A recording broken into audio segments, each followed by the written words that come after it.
Chapter 11. Have you now? I whisper. My mouth goes drier still, my heart pounding in my chest. Why's he dressed like this? What does it mean? Is he still sulking? I have. His voice is kitten soft, but he's smirking as he strolls closer to me. He looks hot, his jeans hanging that way from his hips. Oh no, I'm not going to be distracted by Mr. Sex on legs. I try to gauge his mood as he stalks toward me. Angry, playful, lustful, gah. It's impossible to tell.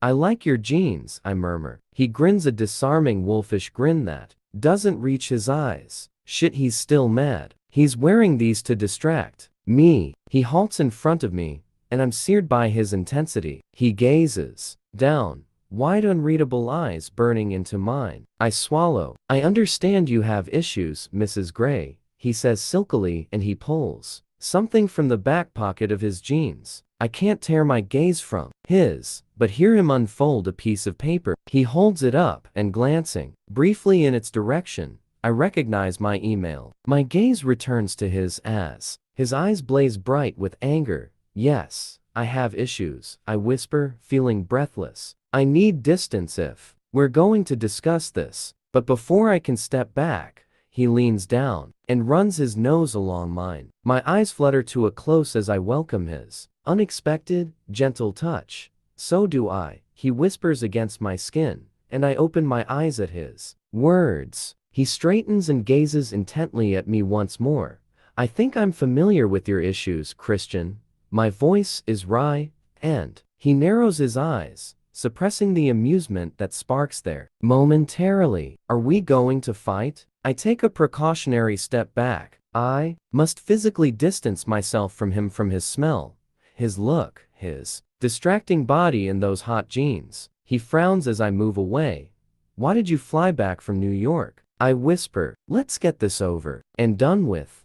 You know why. His tone carries a warning ring. Because I went out with Kate. Because you went back on your word, and you defied me, putting yourself at unnecessary risk. Went back on my word? Is that how you see it? I gasp, ignoring the rest of his sentence. Yes.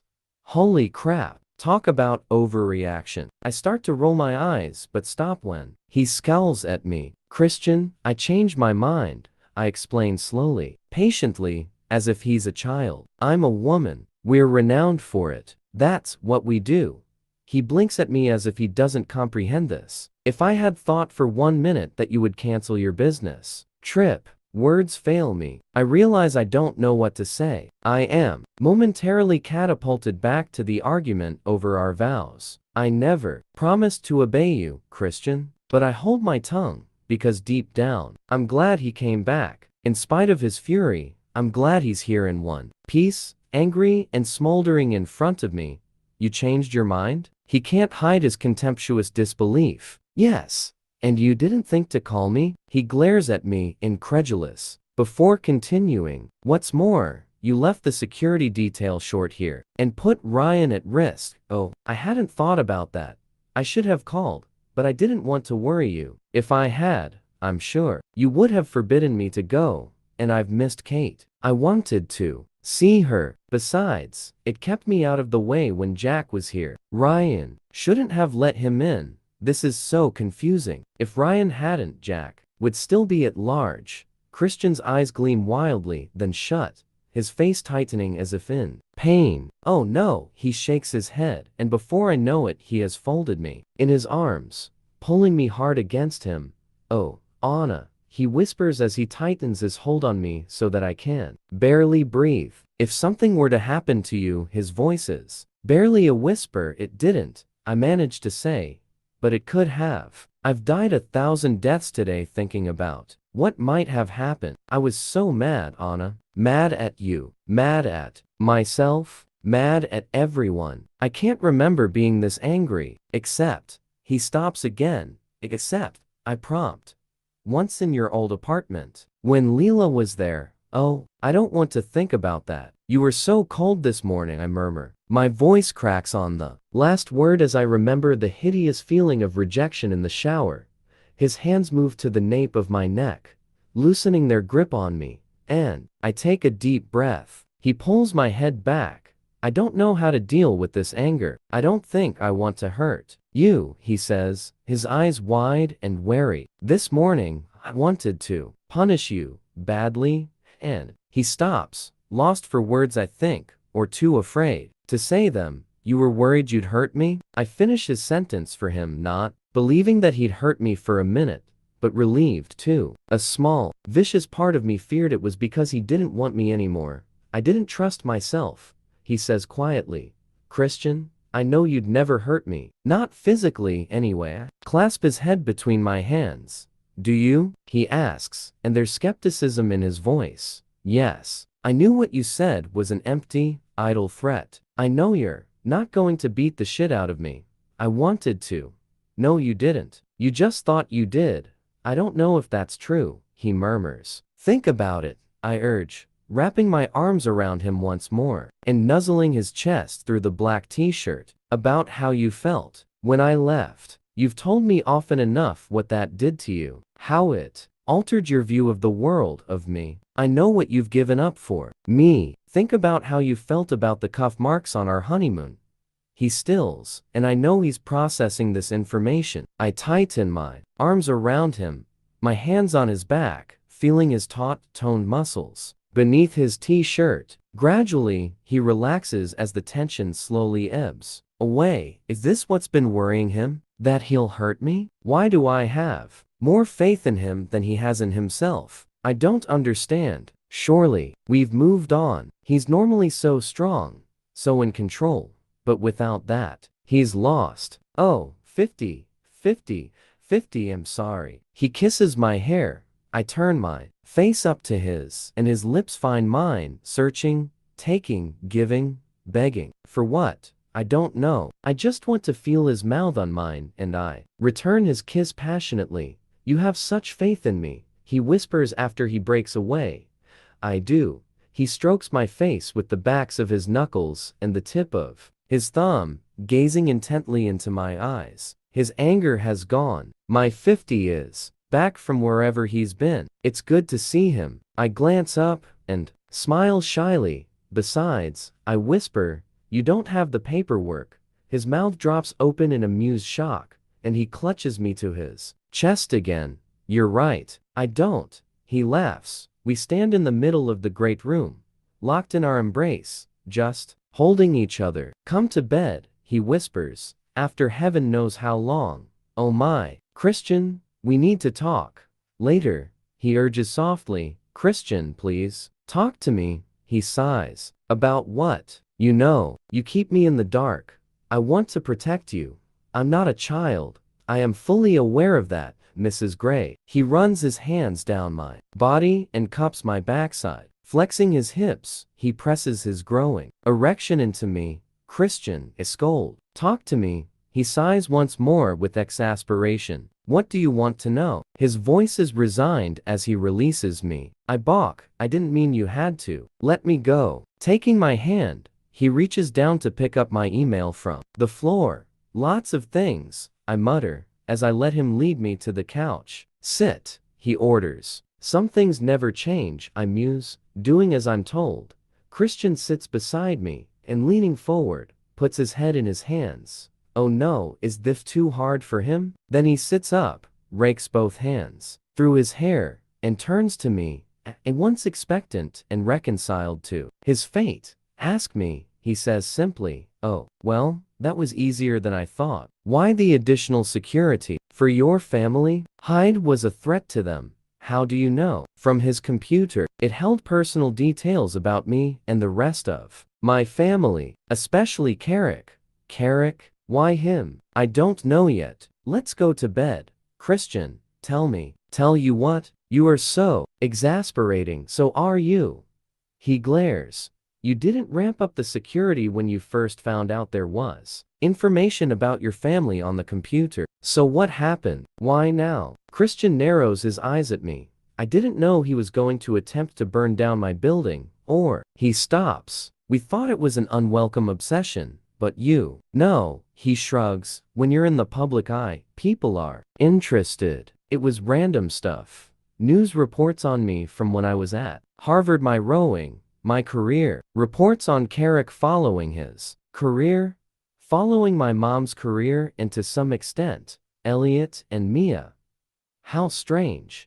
You said, or prompt, or what? You said, attempt to burn down my building or, like you were, going to say something else. Are you hungry? What? I frown at him, and my stomach rumbles. Did you eat today? His voice is sterner and his eyes frost. I'm betrayed by my flush.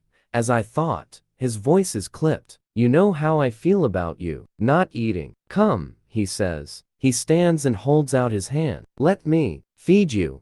And he shifts again. This time, his voice full of sensual promise. Feed me? I whisper as everything south of my navel liquefies. Hell.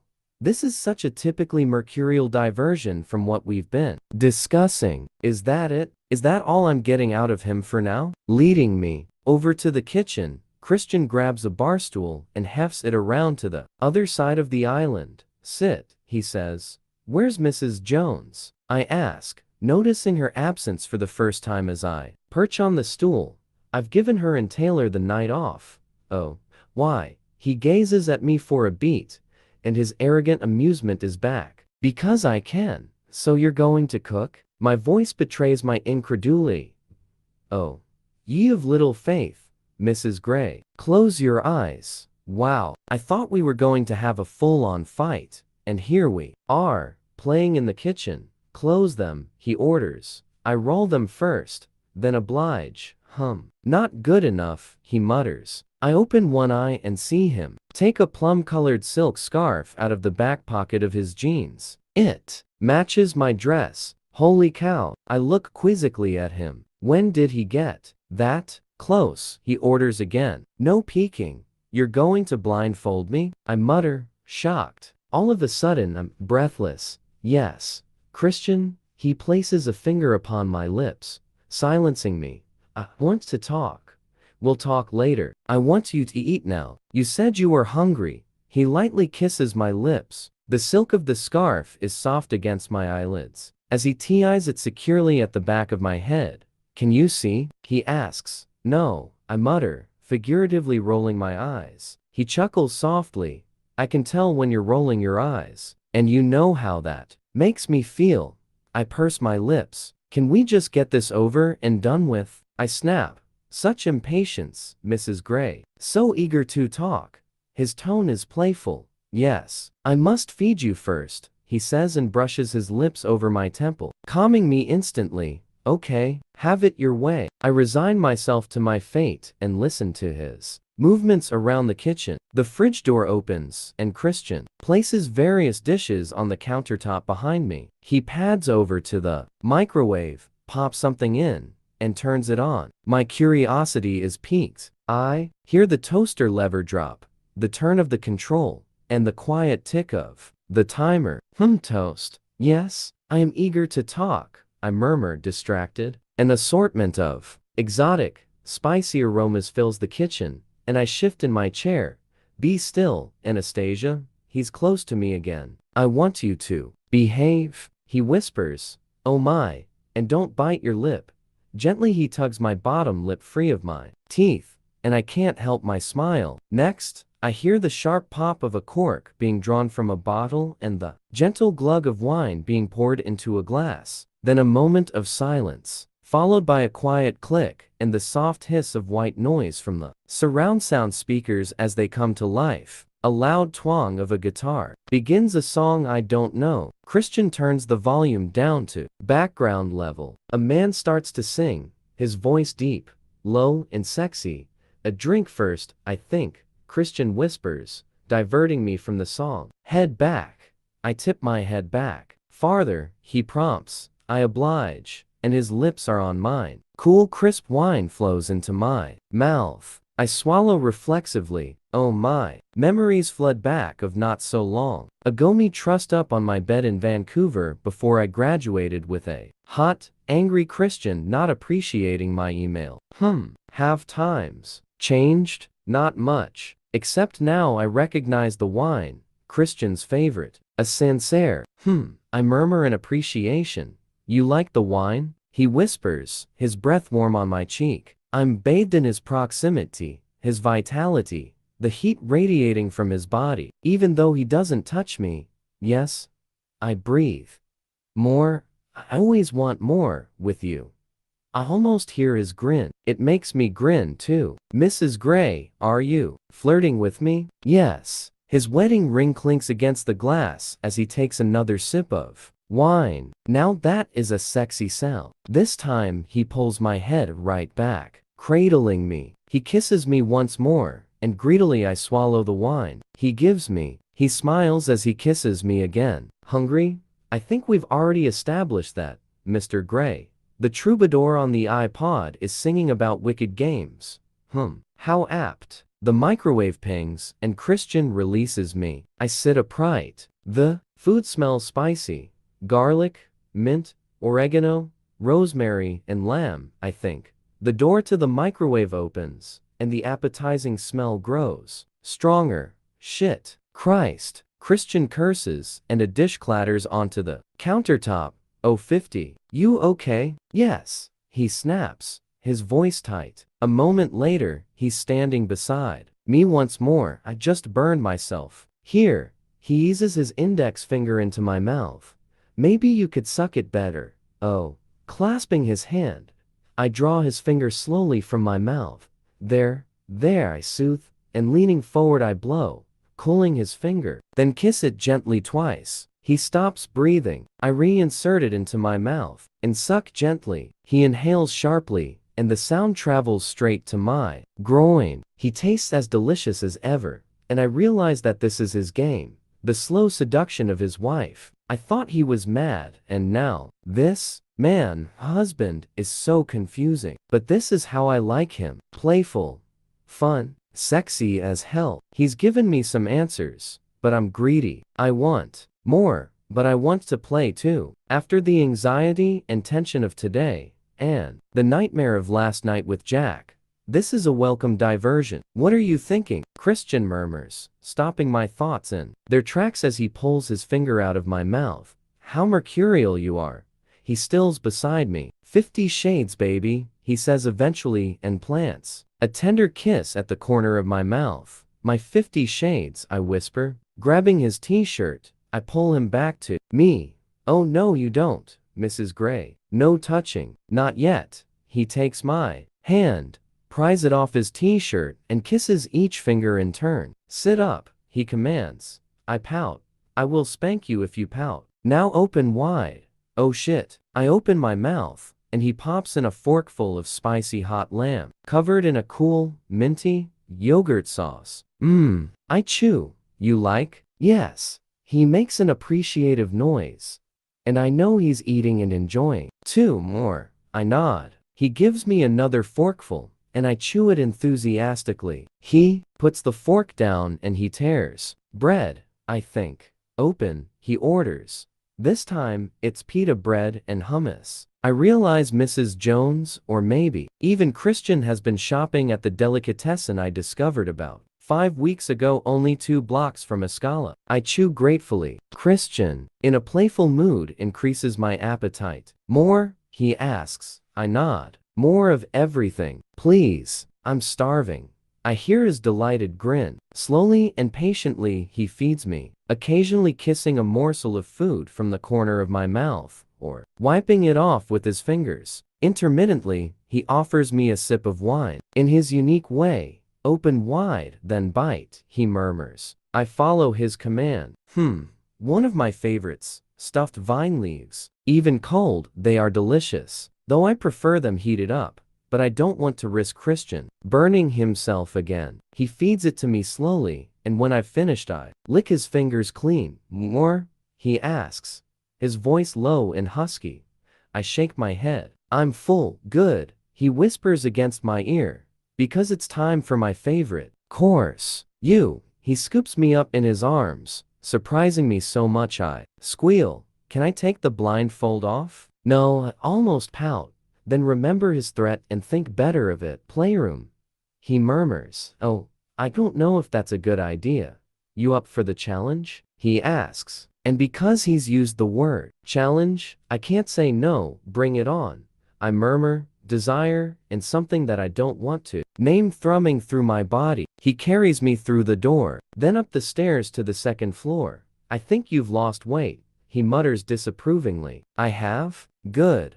I remember his comment when we arrived back from our honeymoon, and how much it smarted. Geez, was that just a week ago? Outside the playroom, he slides me down his body and sets me on my feet, but keeps his arm wrapped around my waist. Briskly he unlocks the door. It always smells the same, polished wood and citrus. It's actually become a comforting smell. Releasing me, Christian turns me around until I'm facing away from him. He undoes the scarf, and I blink in the soft light. Gently, he pulls the hairpins from my updo, and my braid falls free. He grasps it and tugs gently, so I have to step back against him. I have a plan, he whispers in my ear, sending delicious shivers down my spine. I thought you might, I answer. He kisses me beneath my ear. Oh, Mrs. Gray, I do. His tone is soft, mesmerizing. He tugs my braid to the side and plants a trail of soft kisses down my throat. First we have to get you naked. His voice hums low in his throat and resonates through my body. I want this, whatever he has planned. I want to connect the way we know how. He turns me around to face him. I glance down at his jeans, the top button still undone, and I can't help myself. I brush my index finger around the waistband, avoiding his shirt, feeling the hairs of his happy trail tickle my knuckle. He inhales sharply, and I look up to meet his eyes. I stop at the unfastened button. His eyes darken to a deeper gray. Oh my, you should keep these on, I whisper. I fully intend to, Anastasia. And he moves, grabbing me with one hand on the back of my neck, and the other around my backside. He pulls me against him, then his mouth is on mine, and he's kissing me like his life depends on it. Whoa. He walks me backward, our tongues entwined, until I feel the wooden cross behind me. He leans into me, the contours of his body pressing into mine. Let's get rid of this dress, he says, peeling my dress up my thighs, my hips, my belly, deliciously slowly, the material skimming over my skin, skimming over my breasts. Lean forward, he says. I comply, and he pulls my dress over my head and discards it on the floor, leaving me in my sandals, panties, and bra. His eyes blaze as he grasps both my hands and raises them over my head. He blinks once and tilts his head to one side, and I know he's asking for my permission. What is he going to do to me? I swallow, then nod, and a trace of an admiring, almost proud, smile touches his lips. He clips my wrists into the leather cuffs on the bar above and produces the scarf once more. Think you've seen enough. He wraps it around my head, blindfolding me again, and I feel a frisson run through me as all my other senses heighten. The sound of his soft breathing, my own excited response, the blood pulsing in my ears, Christian's scent mixed with the citrus and polish in the room, all are brought into sharper focus because I can't see. His nose touches mine. I'm going to drive you wild, he whispers. His hands grasp my hips, and he moves down, removing my panties as his hands glide down my legs. Drive me wild. Wow. Lift your feet, one at a time. I oblige, and he removes first my panties, then each sandal in turn. Gently grasping my ankle, he tugs my leg gently to the right. Step, he says. He cuffs my right ankle to the cross, then proceeds to do the same with my left. I am helpless, spread-eagled on the cross, standing. Christian steps toward me, and my body is bathed in his warmth once more, though he doesn't touch me. After a moment he grasps my chin, tilts my head up, and kisses me chastely. Some music and toys, I think. You look beautiful like this, Mrs. Gray. I may take a moment to admire the view. His voice is soft. Everything clenches deep inside. After a moment, maybe two, I hear him pad quietly to the museum chest and open one of the drawers. The butt drawer? I have no idea. He takes something out and places it on the top, followed by something else. The speakers spring to life, and after a moment, the strains of a single piano playing a soft, lilting melody fill the room. It's familiar. Bach, I think, but I don't know what piece it is. Something about the music makes me apprehensive. Perhaps because the music is too cool, too detached. I frown, trying to grasp why it unsettles me, but Christian grasps my chin, startling me, and tugs gently so that I release my bottom lip. I smile, trying to reassure myself. Why do you feel uneasy? Is it the music? Christian runs his hand from my chin, along my throat, and down my chest to my breast. Using his thumb, he pulls on the cup,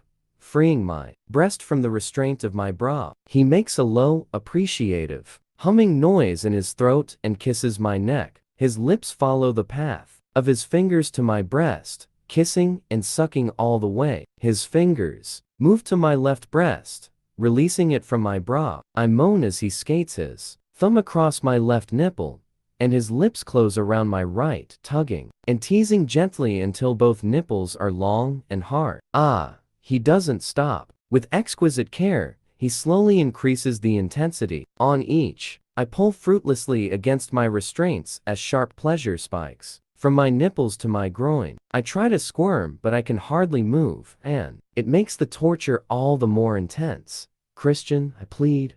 I know, he murmurs, his voice hoarse. This is what you make me feel. What? I groan, and he begins again, subjecting my nipples to his sweet, agonizing touch over and over, taking me closer. Please, I mewl. He makes a low primal sound in his throat, then stands, leaving me bereft, breathless, and squirming against my restraints. He runs his hands down my sides, one pausing on my hip while the other travels down my belly. Let's see how you're doing, he croons softly. Gently, he cups my sex, brushing his thumb across my clitoris and making me cry out. Slowly, he inserts one, then two fingers inside me. I groan and thrust my hips forward, eager to meet his fingers in the palm of his hand. Oh, Anastasia, you're so ready, he says. He circles his fingers inside me, around and around, while his thumb strokes my clitoris, back and forth, once more. It's the only point on my body where he's touching me, and all the tension, all the anxiety of the day is concentrated on this one part of my anatomy. Holy shit, it's intense and strange. The music. I begin to build. Christian shifts, his hand still moving against and in me, and I hear a low buzzing noise. What? I gasp. Hush, he soothes, and his lips are on mine, effectively silencing me. I welcome the warmer, more intimate contact, kissing him voraciously. He breaks the contact and the buzzing noise gets nearer. This is a wand, baby. It vibrates. He holds it against my chest, and it feels like a large ball-like object, vibrating against me. I shiver as it moves across my skin, down between my breasts, across to first one, then the other nipple, and I'm awash with sensation, tingling everywhere, synapses firing as dark need pools at the base of my belly. Ah, I groan while Christian's fingers continue to move inside me. I'm close. All this stimulation, tilting my head back, I moan loudly and Christian stills his fingers. All sensation stops. No, Christian, I plead, trying to thrust my hips forward for some friction. Still, baby, he says while my impending orgasm melts away. He leans forward once more and kisses me. Frustrating, isn't it? He murmurs. Oh no. Suddenly understand his game. Christian, please. Hush, he says and kisses me, and he starts to move again. Wand, fingers, thumb, a lethal combination of sensual torture. He shifts so his body brushes against mine. He's still dressed, and the soft denim of his jeans brushes against my leg, his erection at my hip, so tantalizingly close. He brings me to the brink again, my body singing with need, and stops. No, I mewl loudly. He plants soft wet kisses on my shoulder as he withdraws his fingers from me and moves the wand down. It oscillates over my stomach, my belly, onto my sex, against my clitoris. Fuck, it's intense. I cry out, pulling hard on the restraints, My body is so sensitized I feel I am going to explode, and just as I am, Christian stops again. Christian, cry out, frustrating, yes? He murmurs against my throat, just like you, promising one thing and then, his voice trails off. Christian, please, I beg. He pushes the wand against me again and again, stopping just at the vital moment each time. Each time I stop, it feels more intense when I start again, right? Please, I whimper. My nerve endings are screaming for release. The buzzing stops and Christian kisses me. He runs his nose down mine. You are the most frustrating woman I have ever met. Double quotes. No, Christian. I never promised to obey you. Please, please. He moves in front of me, grabs my behind and pushes his hips against me, making me gasp, his groin rubbing into mine, the buttons of his jeans pressing into me, barely containing his erection. With one hand he pulls off the blindfold and grasps my chin, and I blink up into his scorching eyes. You drive me crazy, he whispers, flexing his hips against me once, twice, 3 times more, causing my body to spark, ready to burn. And again, he denies me. I want him so badly. I need him so badly. I close my eyes and mutter a prayer. I can't help but feel I'm being punished. I'm helpless, and he's ruthless. Tears spring to my eyes. I don't know how far he's going to take this.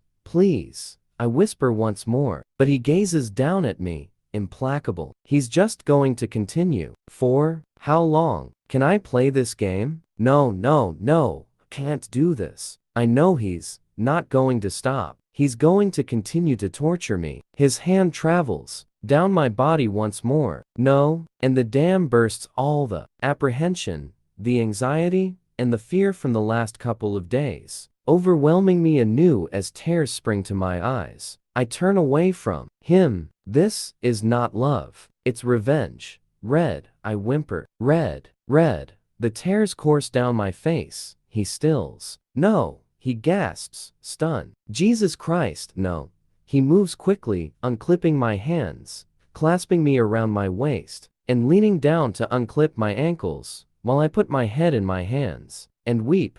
No, Anna, please. No. Picking me up, he moves to the bed, sitting down and cradling me in his lap while I sob inconsolably. I'm overwhelmed, my body wound up to breaking point, my mind a blank, and my emotions scattered to the wind. He reaches behind him, drags the satin sheet off the 4-poster bed, and drapes it around me. The cool sheets feel alien and unwelcome against my sensitized skin. He wraps his arms around me, hugging me close, rocking me gently backward and forward. I'm sorry, Christian murmurs, his voice raw. He kisses my hair over and over again. Anna, forgive me, please. Turning my face into his neck, I continue to cry, and it's a cathartic release. So much has happened over the last few days: fires in computer rooms, car chases, careers planned out for me, slutty architects, armed lunatics in the apartment, arguments, his anger, and Christian has been away. I hate Christian going away. I use the corner of the sheet to wipe my nose and gradually become aware that the clinical tones of Bach are still echoing around the room. Please switch the music off. I sniff. Yes, of course. Christian shifts, not letting me go, and pulls the remote out of his back pocket. He presses a button and the piano music ceases, to be replaced by my shuddering breaths. Better? He asks. I nod, my sobs easing. Christian wipes my tears away gently with his thumb. Not a fan of Bach's Goldberg variations? He asks. Not that piece. He gazes down at me, trying and failing to hide the shame in his eyes. I'm sorry, he says again. Why did you do that? My voice is barely audible as I try to process my scrambled thoughts and feelings. He shakes his head sadly and closes his eyes. I got lost in the moment, he says unconvincingly. I frown at him and he sighs. Anna, orgasm denial is a standard tool in you never. He stops. I shift in his lap and he winces. Oh, I flush. Sorry, I mutter. He rolls his eyes, then leans back suddenly, taking me with him so that we're both lying on the bed, me in his arms. My bra is uncomfortable, and I adjust it. Need a hand? He asks quietly. I shake my head. I don't want him to touch my breasts. He shifts so he's looking down at me and tentatively raising his hand. He strokes his fingers gently down my face. Tears pool in my eyes again. How can he be so callous one minute and so tender the next? Please don't cry, he whispers. I'm dazed and confused by this man. My anger has deserted me in my hour of need. I feel numb. I want to curl up in a ball and withdraw. I blink, trying to hold back my tears as I gaze into his harrowed eyes. I take a shuddering breath, my eyes not leaving his. What am I going to do with this controlling man? Learn to be controlled? I don't think so. I never what? I ask. Do as you're told. You changed your mind. You didn't tell me where you were. Anna, I was in New York, powerless and livid. If I'd been in Seattle, I'd have brought you home. So you are punishing me? He swallows, then closes his eyes. He doesn't have to answer, and I know that punishing me was his exact intention. You have to stop doing this, I murmur. His brow furrows. For a start, you only end up feeling shittier about yourself. He snorts. That's true, he mutters. I don't like to see you like this, and I don't like feeling like this. You said on the fair lady that you hadn't married a submissive. I know. His voice is soft and raw. Well, stop treating me like one. I'm sorry I didn't call you. I won't be so selfish again. I know you worry about me.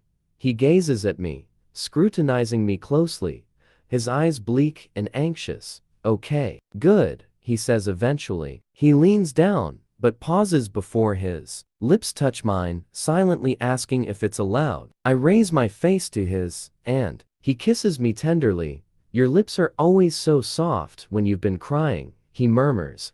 I never promised to obey you, Christian, I whisper.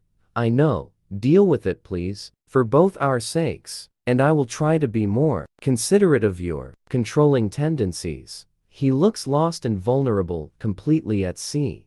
I'll try, he murmurs, his voice burning with sincerity. I sigh, a long shuddering sigh. Please do. Besides, if I had been here, I know, he says and blanches. Lying back, he puts his free arm over his face. I curl around him and lay my head on his chest. We both lie, silent for a few moments. His hand moves to the end of my braid. He pulls the tie from it, freeing my hair, and gently, rhythmically combs his fingers through it. This is what this is really about, his fear. His irrational fear for my safety. An image of Jack Hyde slumped on the floor in the apartment with the Glock comes to mind. Well, maybe not so irrational, which reminds me, what did you mean earlier when you said, or, I ask, or, something about Jack? He peers down at me. You don't give up, do you? I rest my chin on his sternum, enjoying the soothing caress of his fingers in my hair. Give up? Never. Tell me. I don't like being kept in the dark. You seem to have some overblown idea that I need protecting. You don't even know how to shoot. I do. Do you think I can't handle whatever it is you won't tell me, Christian? I've had your stalker ex-sub pull a gun on me. Your pedophile ex-lover harass me, and don't look at me like that. I snap when he scowls at me. Your mother feels the same way about her. You talked to my mother about Elena? Christian's voice raises a few octaves. Yes, Grace and I talked about her. He gapes at me. She's very upset about it. Blames herself. I can't believe you spoke to my mother. Shit. He lies down and puts his arm over his face again. I didn't go into any specifics. I should hope not. Grace doesn't need all the gory details. Christ. Anna? My dad too? No. I shake my head vehemently. I don't have that kind of relationship with Carrick. His comments about the prenup still sting. Anyway, you're trying to distract me again. Jack. What about him? Christian lifts his arm briefly and gazes at me. His expression unreadable. Sighing, he puts his arm back over his face. Hyde is implicated in Charlie Tango's sabotage. The investigators found a partial print, just partial, so they couldn't make a match. But Then you recognized Hyde in the server room. He has convictions as a minor in Detroit, and the prints matched his. My mind reels as I try to absorb this information. Jack brought down Charlie Tango, but Christian is on a roll. This morning, a cargo van was found in the garage here. Hyde was the driver. Yesterday, he delivered some shit to that new guy who's moved in. The guy we met in the elevator. I don't remember his name. Me neither, Christian says. But that's how Hyde managed to get into the building legitimately. He was working for a delivery company. And what's so important about the van? Christian says nothing. Christian, tell me.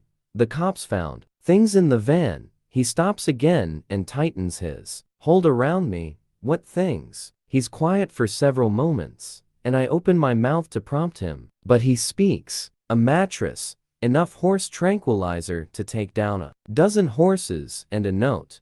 His voice has softened to barely a whisper, while horror and revulsion roll off him. Holy fuck. Note? My voice mirrors his. Addressed to me. What did it say? Christian shakes his head, indicating he doesn't know or that he won't divulge its contents. Oh. Hyde came here last night with the intention of kidnapping you. Christian freezes, his face taut with tension. As he says those words, I recall the duct tape, and a shudder runs through me, though deep down, this is not news to me. Shit. I mutter, quite. Christian says tightly. I remember Jack in the office. Was he always insane? How did he think he could get away with this? I mean, he was pretty creepy, but this unhinged? I don't understand why, I murmur. It doesn't make sense to me. I know. The police are digging further, and so is Welch. But we think Detroit is the connection. Chapter 12. I thought you were born here in Seattle, I murmur. My mind races. What does this have to do with Jack? Christian raises the arm covering. His face reaches behind him and grabs one of the pillows. Placing it under his head, he settles back and gazes at me with a wary expression. After a moment, he shakes his head. No, Elliot and I were both adopted in Detroit. We moved here shortly after my adoption. Grace wanted to be on the West Coast, away from the urban sprawl, and she got a job at Northwest Hospital. I have very little memory of that time. Mia was adopted here, so Jack is from Detroit? Yes. Oh, how do you know? I ran a background check when you went to work for him. Of course, he did. Do you have a manila file on him too? I smirk. Christian's mouth twists as he hides his amusement. I think it's pale blue. His fingers continue to run through my hair. It's soothing. What does it say in his file? Christian blinks. Reaching down, he strokes my cheek. You really want to know? Is it that bad? He shrugs. I've known worse. He whispers ... and oh. Is he referring to himself? And the image I have of Christian as a small, dirty, fearful, lost boy comes to mind. I curl around him, holding him tighter, pulling the sheet over him, and I lay my cheek against his chest. What? He asks, puzzled by my reaction.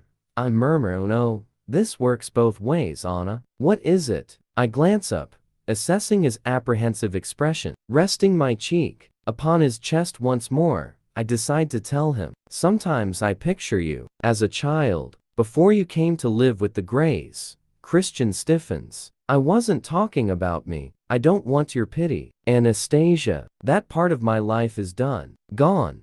It's not pity, I whisper, appalled. It's sympathy and sorrow, that anyone could do that to a child. I take a deep steadying breath as my stomach twists and tears prick my eyes anew. That part of your life is not done. Christian, how can you say that? You live every day with your past. You told me yourself 50 shades, remember? My voice is barely audible.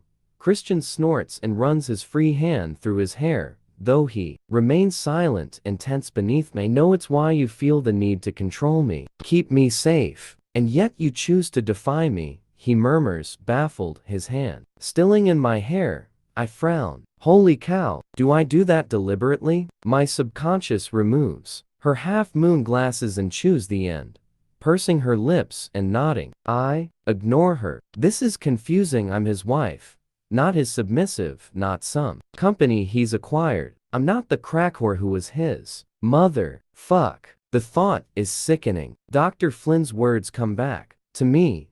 Just keep doing what you're doing. Christian is head over heels. It's a delight to see.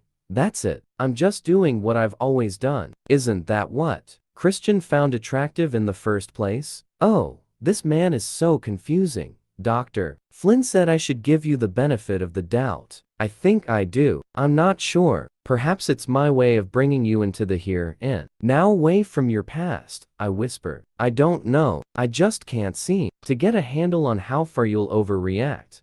He's silent for a moment. Fucking Flynn, he mutters to himself.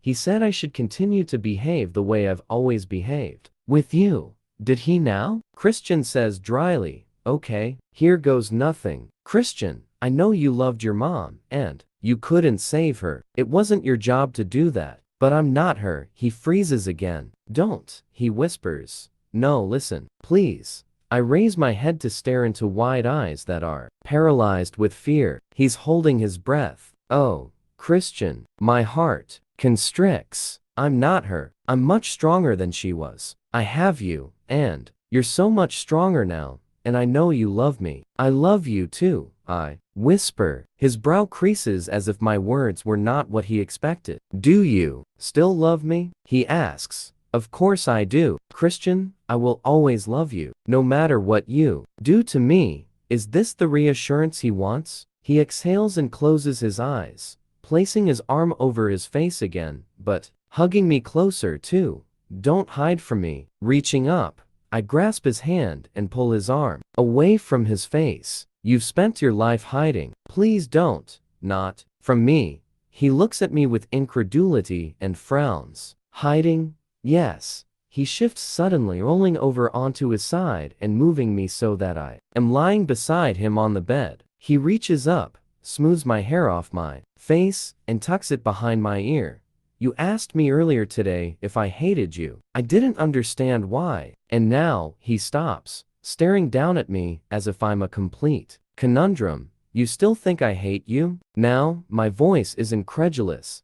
No, he shakes his head. Not now. He looks relieved. But I need to. No. Why did you say word, Anna? I blanch. What can I tell him? That he frightened me. That I didn't know if he'd stop. That I begged him, and he didn't stop. That I didn't want things to escalate. Like that one time in here. I shudder as I recall him whipping me with his belt.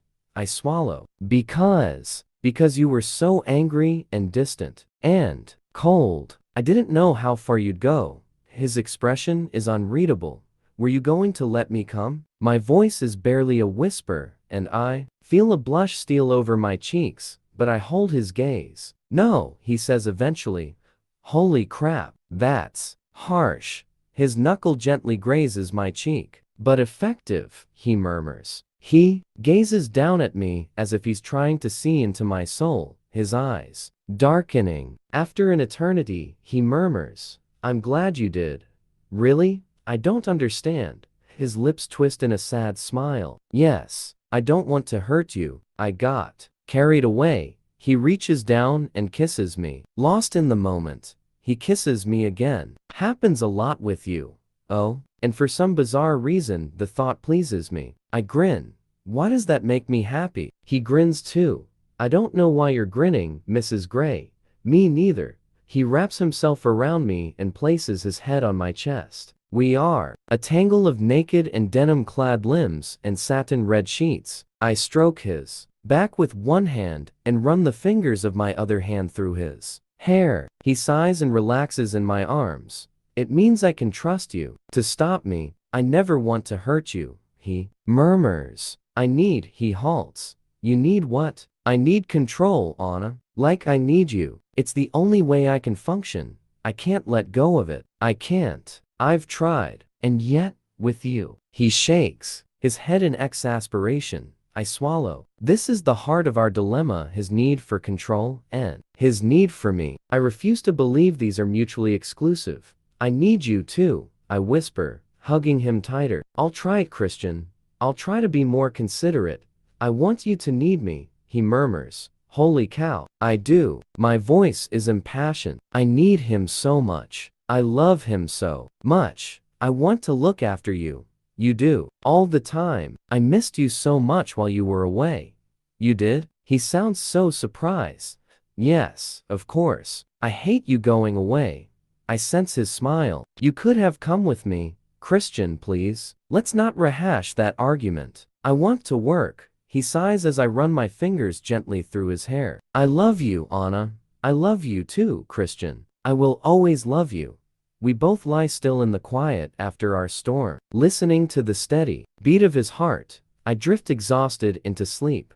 I wake with a start, disoriented. Where am I? The playroom. The lights are still on, softly illuminating the bluttered walls. Christian moans again, and I realize this is what woke me. No, he groans. He's sprawled out beside me, his head back, his eyes screwed shut, his face contorted in anguish.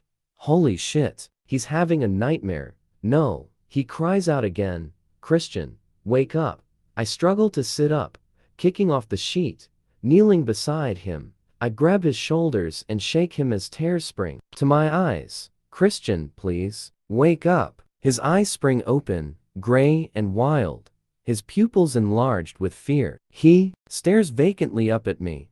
Christian, you're having a nightmare. You're home. You're safe. He blinks, looks around frantically, and frowns as he takes an hour. Surroundings. Then his eyes are back on mine. Anna, he breathes, and, with no preamble whatsoever, he grabs my face with both hands, pulls me down onto his chest, and kisses me hard. His tongue invades my mouth, and he tastes of desperation and need, barely giving me a chance to breathe. He rolls over, his lips locked to mine so that he's pressing me into the hard mattress of the four-poster. One of his hands clasps my jaw, the other spreads out on top of my head, keeping me still as his knee parts my legs, and he nestles, still clothed in his jeans, between my thighs. Anna, he gasps, as if he can't believe I'm there with him. He gazes down at me for a split second, allowing me a moment to breathe. Then, his lips are on mine again,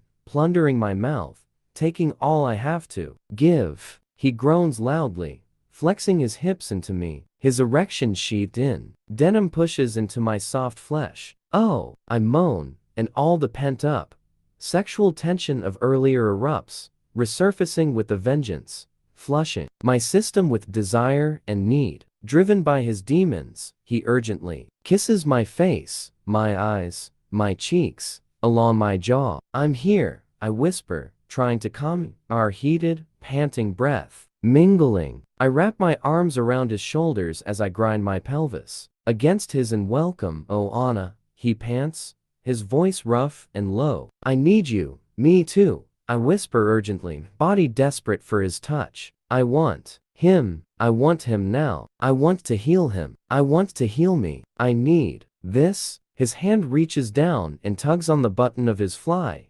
fumbling momentarily, then freeing his erection. Holy shit. I was asleep less than a minute ago. He shifts, staring down at me for a split second, suspended above me. Yes, please, I breathe, my voice hoarse and needy, and in one swift move, he buries himself inside me. Ah, I cry out, not from any pain, but from surprise at his alacrity. He groans, and his lips find mine again as he pushes into me, over and over, his tongue possessing me too. He moves frantically, compelled by his fear, his lust, his desire, his love. I don't know, but I meet him, thrust for thrust, welcoming him. Anna, he growls almost inarticulately, and he comes powerfully, pouring himself into me, his face strained, his body rigid, before he collapses with his full weight onto me, panting, and he leaves me hanging again. Holy shit, this is not my night. I hold him, drawing in a lungful of air, and practically writhing with need beneath him. He eases out of me and holds me for minutes, many minutes. Finally, he shakes his head and leans up on his elbows, taking some of his weight. He gazes down at me, as if seeing me for the first time. Oh, Anna, sweet Jesus. He bends and kisses me tenderly. You okay? I breathe, caressing his lovely face. He nods, but he looks shaken and most definitely stirred. my own lost boy. He frowns and stares intently into my eyes as if finally registering where he is. You? He asks, concern in his voice. I wriggle beneath him, and after a moment he smiles, a slow, carnal smile. Mrs. Gray, you have needs, he murmurs. He kisses me swiftly, then scoots off the bed. Kneeling on the floor at the end of the bed, he reaches up, grabs me just above the knees, and pulls me toward him so my behind is on the edge of the bed. Sit up, he murmurs. I struggle into a sitting position, my hair falling like a veil around me, down to my breasts. His gray gaze holds mine as he gently pushes my legs apart as far as they'll go. I lean back on my hands knowing full well what he's going to do. But he's just, you are so fucking beautiful, Anna, he breathes, and I watch his copper-haired head dip and plant a trail of kisses up my right thigh, heading north. My whole body clenches in anticipation. He glances up at me, his eyes darkening through long lashes. Watch, he rasps, then his mouth is on me. Oh my. I cry out as the world is concentrated at the apex of my thighs. And it's so erotic fuck watching him, watching his tongue against what feels like the most sensitive part of my body. And he shows no mercy, teasing and taunting, worshipping me. My body tenses and my arms start to tremble from the strain of staying upright. No, I murmur. Gently, he eases one long finger inside me, and I can bear it no more, collapsing back onto the bed, relishing his mouth and fingers on and in me. Slowly and gently, he massages that sweet spot deep inside me. And that's it, I'm gone. I explode around him, crying out an incoherent rendition of his name as my intense orgasm arches my back off the bed. I think I see stars. It's such a visceral, primal feeling. Vaguely I'm aware that he's nuzzling my belly, giving me soft, sweet kisses. Reaching down, caress his hair. I'm not finished with you yet, he murmurs. And before I've fully come back to Seattle, planet Earth, he's reaching for me, grasping my hips, and pulling me off the bed to where he's kneeling into his waiting lap and onto his waiting erection. I gasp as he fills me. Holy cow. Oh, baby, he breathes as he wraps his arms around me and stills, cradling my head and kissing my face. He flexes his hips, and pleasure spikes hot and hard from deep within me. He reaches for my behind and lifts me, rocking his groin upward. I moan, and his lips are on mine again as he slowly, oh so slowly lifts and rocks. Lifts and rocks. I throw my arms around his neck, surrendering to his gentle rhythm and to wherever he'll take me. I flex my thighs, riding him. He feels so good. Leaning backward, I tilt my head back, my mouth open wide in a silent expression of my pleasure, reveling in his sweet lovemaking. Anna, he breathes, and he leans down, kissing my throat, holding me tight, slowly easing in and out, pushing me higher and higher. So exquisitely timed, a fluid carnal force. Blissful pleasure radiates outward from deep inside me as he holds me so intimately. I love you, Anna, he whispers close to my ear, his voice low and harsh, and he lifts me again up, down, up, down. I curl my hands back around his neck into his hair. I love you too, Christian. Opening my eyes, I find he's gazing at me, and all I see is his love, shining bright and bold in the soft glow of the playroom light, his nightmare seemingly forgotten. And as I feel my body build toward my release, I realize this is what I wanted, this connection, this demonstration of our love. Come for me, baby, he whispers, his voice low. I screw my eyes shut as my body tightens at the low sound of his voice, and I come loudly, spiraling into an intense climax. He stills his forehead against mine as he softly whispers my name, wraps his arms around me, and finds his own release. He lifts me gently and lays me on the bed. I lie in his arms, wrung out and finally sated. He nuzzles my neck. Better now? He whispers. Shall we go to bed? Or do you want to sleep here? Mrs. Gray, Talk to me. He sounds amused. Is that the best you can do?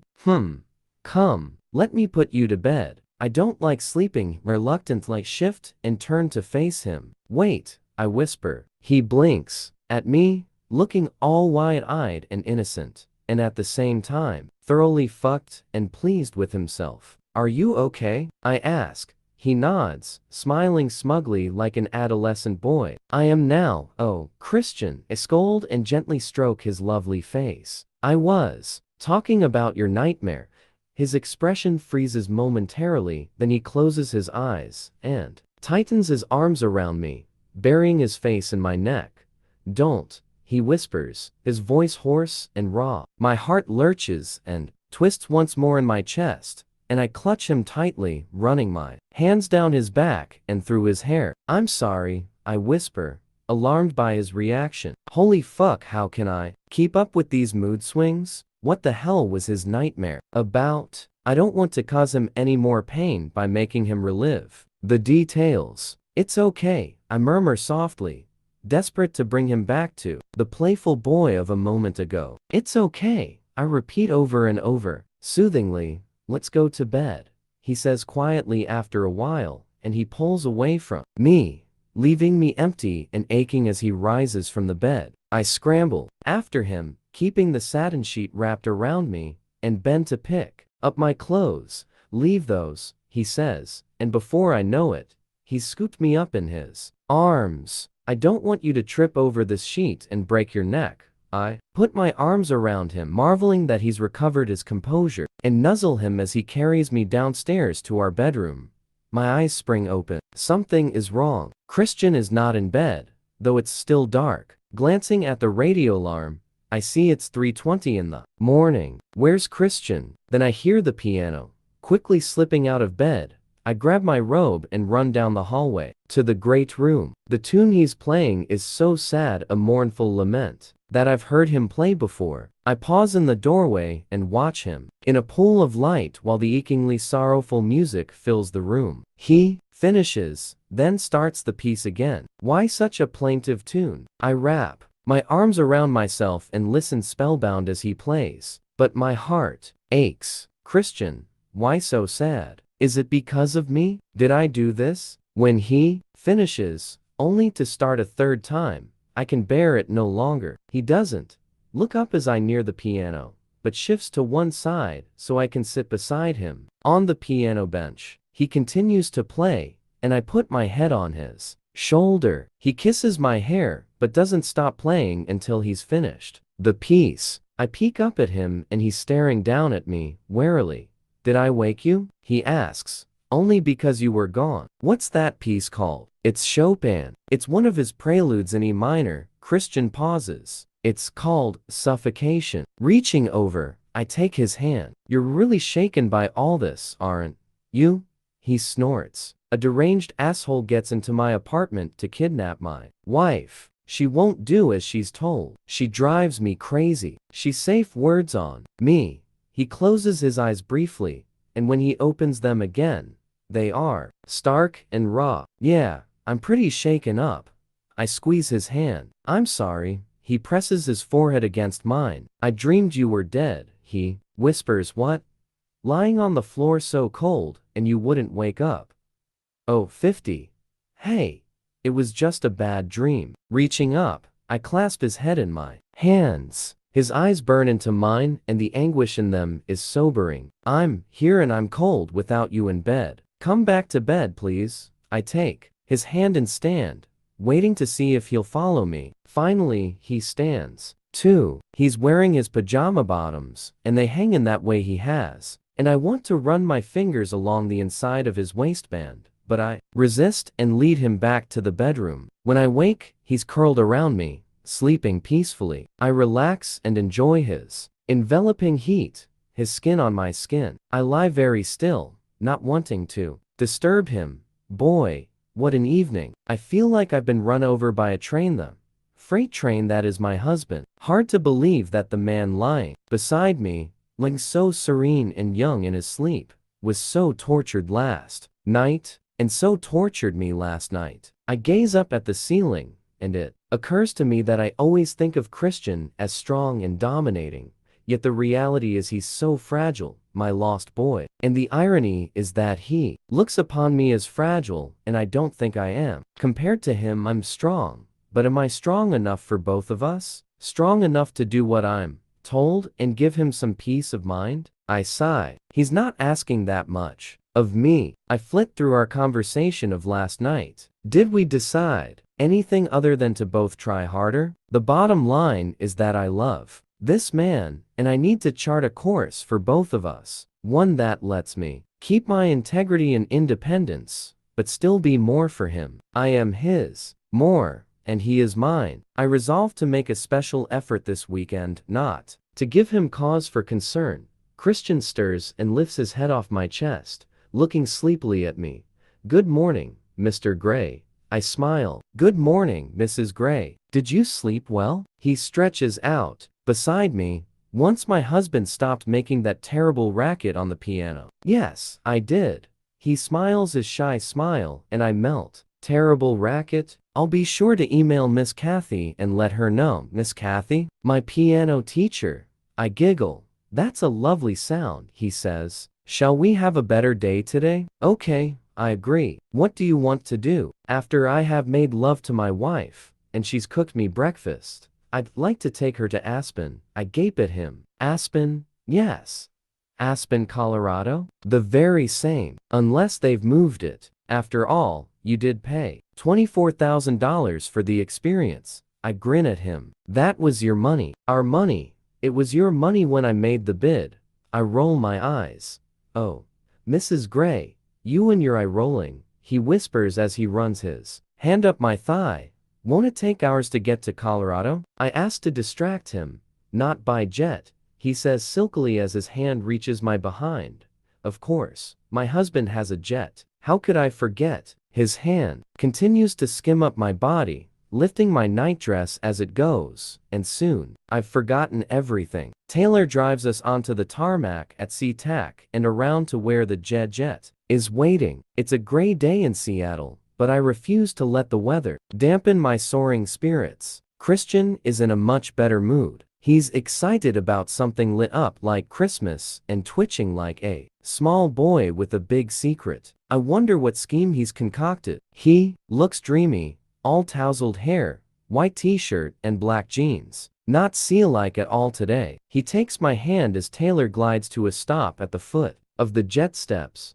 I have a surprise for you, he murmurs and kisses my knuckles. I grin at him. Good surprise? I hope so. He smiles warmly.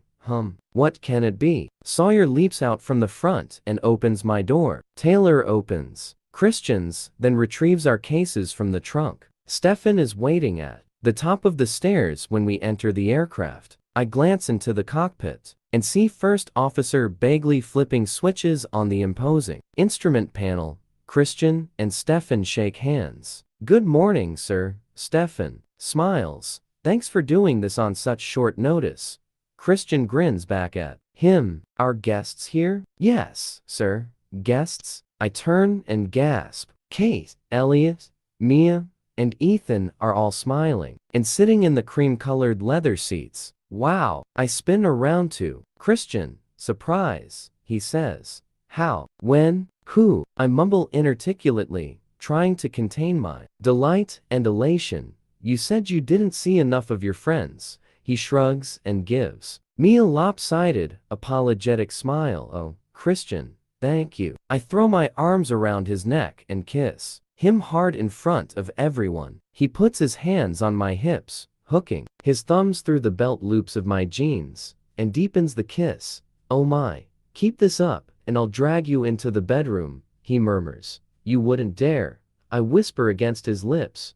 Oh, Anastasia? He grins, shaking his head. He releases me and, without further preamble, stoops down, grabs my thighs, and lifts me over his shoulder. Christian, put me down. I smack his behind. I briefly catch Stefan's smile as he turns and heads into the cockpit. Taylor is standing at the doorway, trying to stifle his grin. Ignoring my pleas and my futile struggles, Christian strides through the narrow cabin, past Mia and Ethan, who are facing each other in the single seats, and past Kate and Elliot, who is whooping like a demented gibbon. If you'll excuse me, he says to our four guests, I need to have a word with my wife in private. Christian, I shout, put me down. All in good time, baby. I have a brief view of Mia, Kate, and Elliot laughing. Damn it, this is not funny, it's embarrassing. Ethan gawks at us, mouth open and utterly shocked. As we disappear into the cabin, Christian closes the cabin door behind him and releases me, letting me slide down his body slowly, so that I feel every hard sinew and muscle. He gives me his boyish grin, thoroughly pleased with himself. That was quite a show, Mr. Gray. I cross my arms and regard him with fox indignation. That was fun, Mrs. Gray. And his grin widens. Oh boy, he looks so young. Are you going to follow through? I arch a brow, and sure how I feel about this. I mean, the others will hear us, for heaven's sake. Suddenly, I feel shy. Glancing anxiously at the bed, I feel a blush steal across my cheeks as I recall our wedding night. We talked so much yesterday, so much yesterday. I feel as if we leaped some unknown hurdle, but that's the problem. It's unknown. My eyes find Christian's intense, but amused gaze, and I'm unable to keep a straight face. His grin is too infectious. I think it might be rude to keep our guests waiting, he says silkily as he steps toward me. When did he start to care what people think? I step back against the cabin wall, and he imprisons me. The heat from his body, holding me in place. He leans down and runs his nose along mine.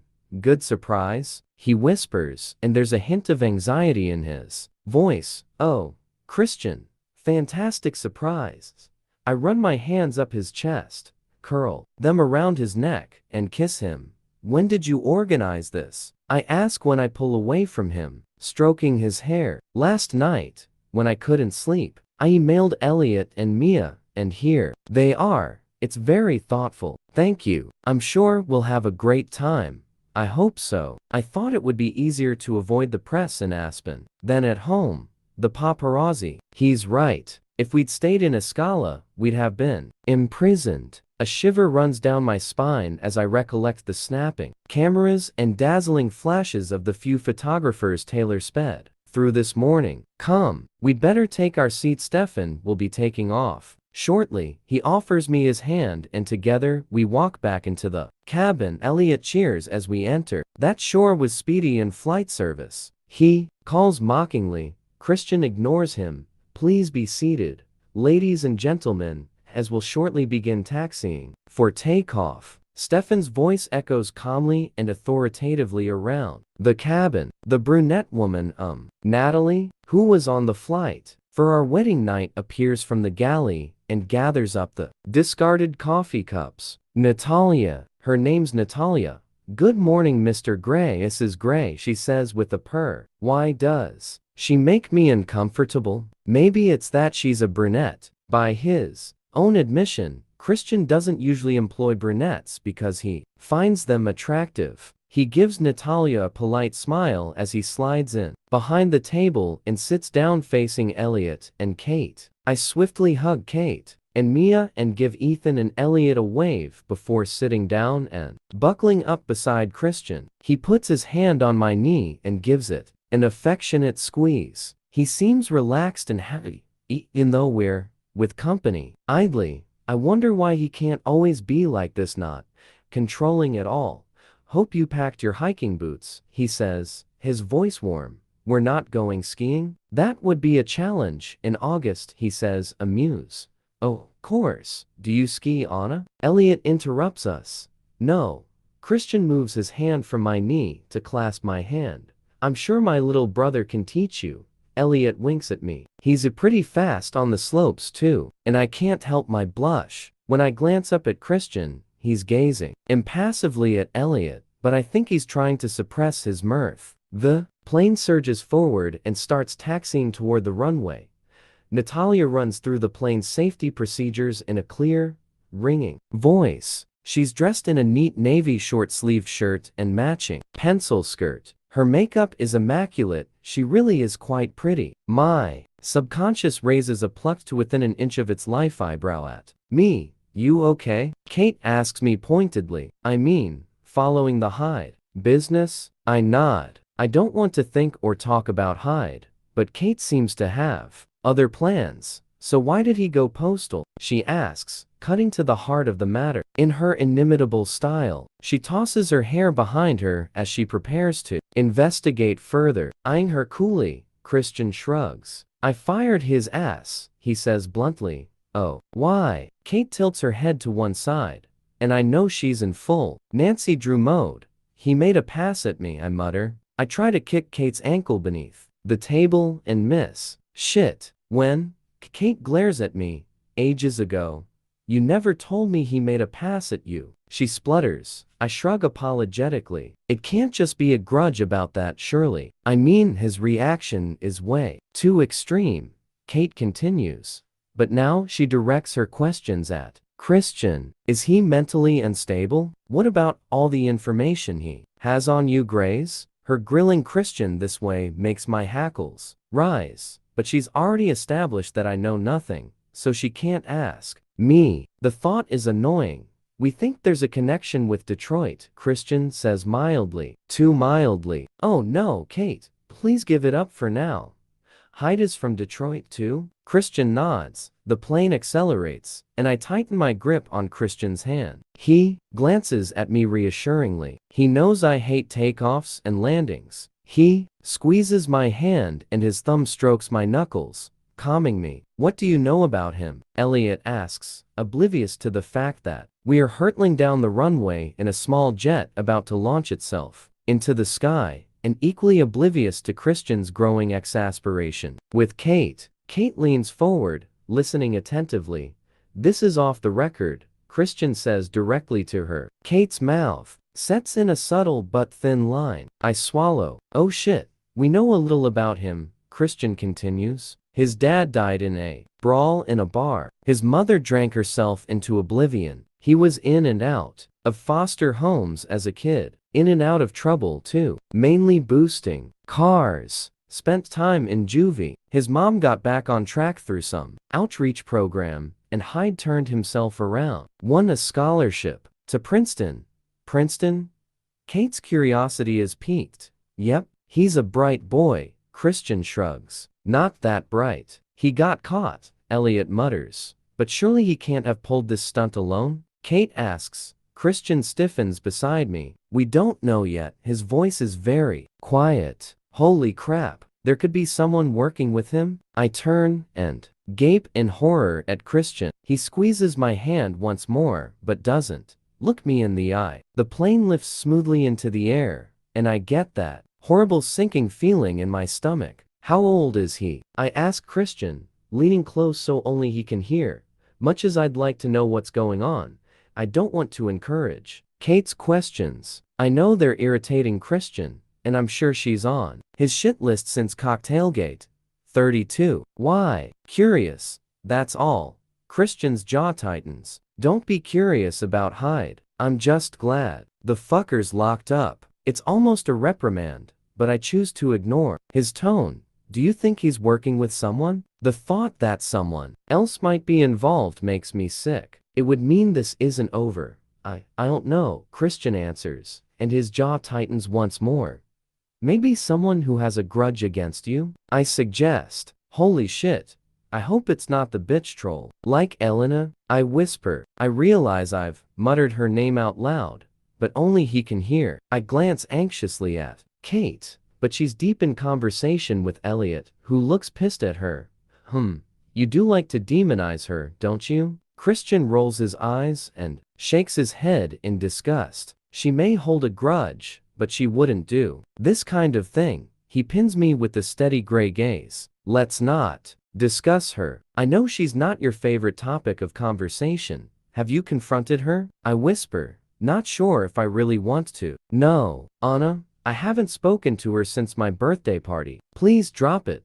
I don't want to talk about her. He raises my hand and brushes my knuckles with his lips. His eyes burn into mine, and I know I shouldn't pursue this line of questioning right now. Get a room, Elliot teases. Oh right, you already have. but you didn't need it for long. Christian glances up and pins Elliot with a cool glare. Fuck off, Elliot, he says without malice. Dude, just telling you how it is. Elliot's eyes light up with mirth. Like you'd know, Christian murmurs sardonically, raising an eyebrow. Elliot grins, enjoying the banter. You married your first girlfriend. Elliot gestures at me. Oh shit. Where is this going? I flush. Can you blame me? Christian kisses my hand again. No, Elliot laughs and shakes his head. I flush, and Kate slaps Elliot's thigh. Stop being an ass, she scolds him. Listen to your girlfriend, Christian says to Elliot, grinning, and his earlier concern seems to have disappeared. My ears pop as we gain altitude, and the tension in the cabin dissipates as the plane levels out. Kate scowls at Elliot. Is something up between them? I'm not sure. Elliot is right. I snort at the irony. Was Christian's first girlfriend, and now I'm his wife. The 15 and the evil Mrs. Robinson. They don't count. But then Elliot doesn't know about them, and clearly, Kate hasn't told him. I smile at her, and she gives me a conspiratorial wink. My secrets are safe with Kate. Okay, ladies and gentlemen, we'll be cruising at an altitude of approximately 32,000 feet, and our estimated flight time is 1 hour and 56 minutes. Stefan announces, you are now free to move around the cabin. Natalia appears abruptly from the galley. May I offer anyone coffee? She asks.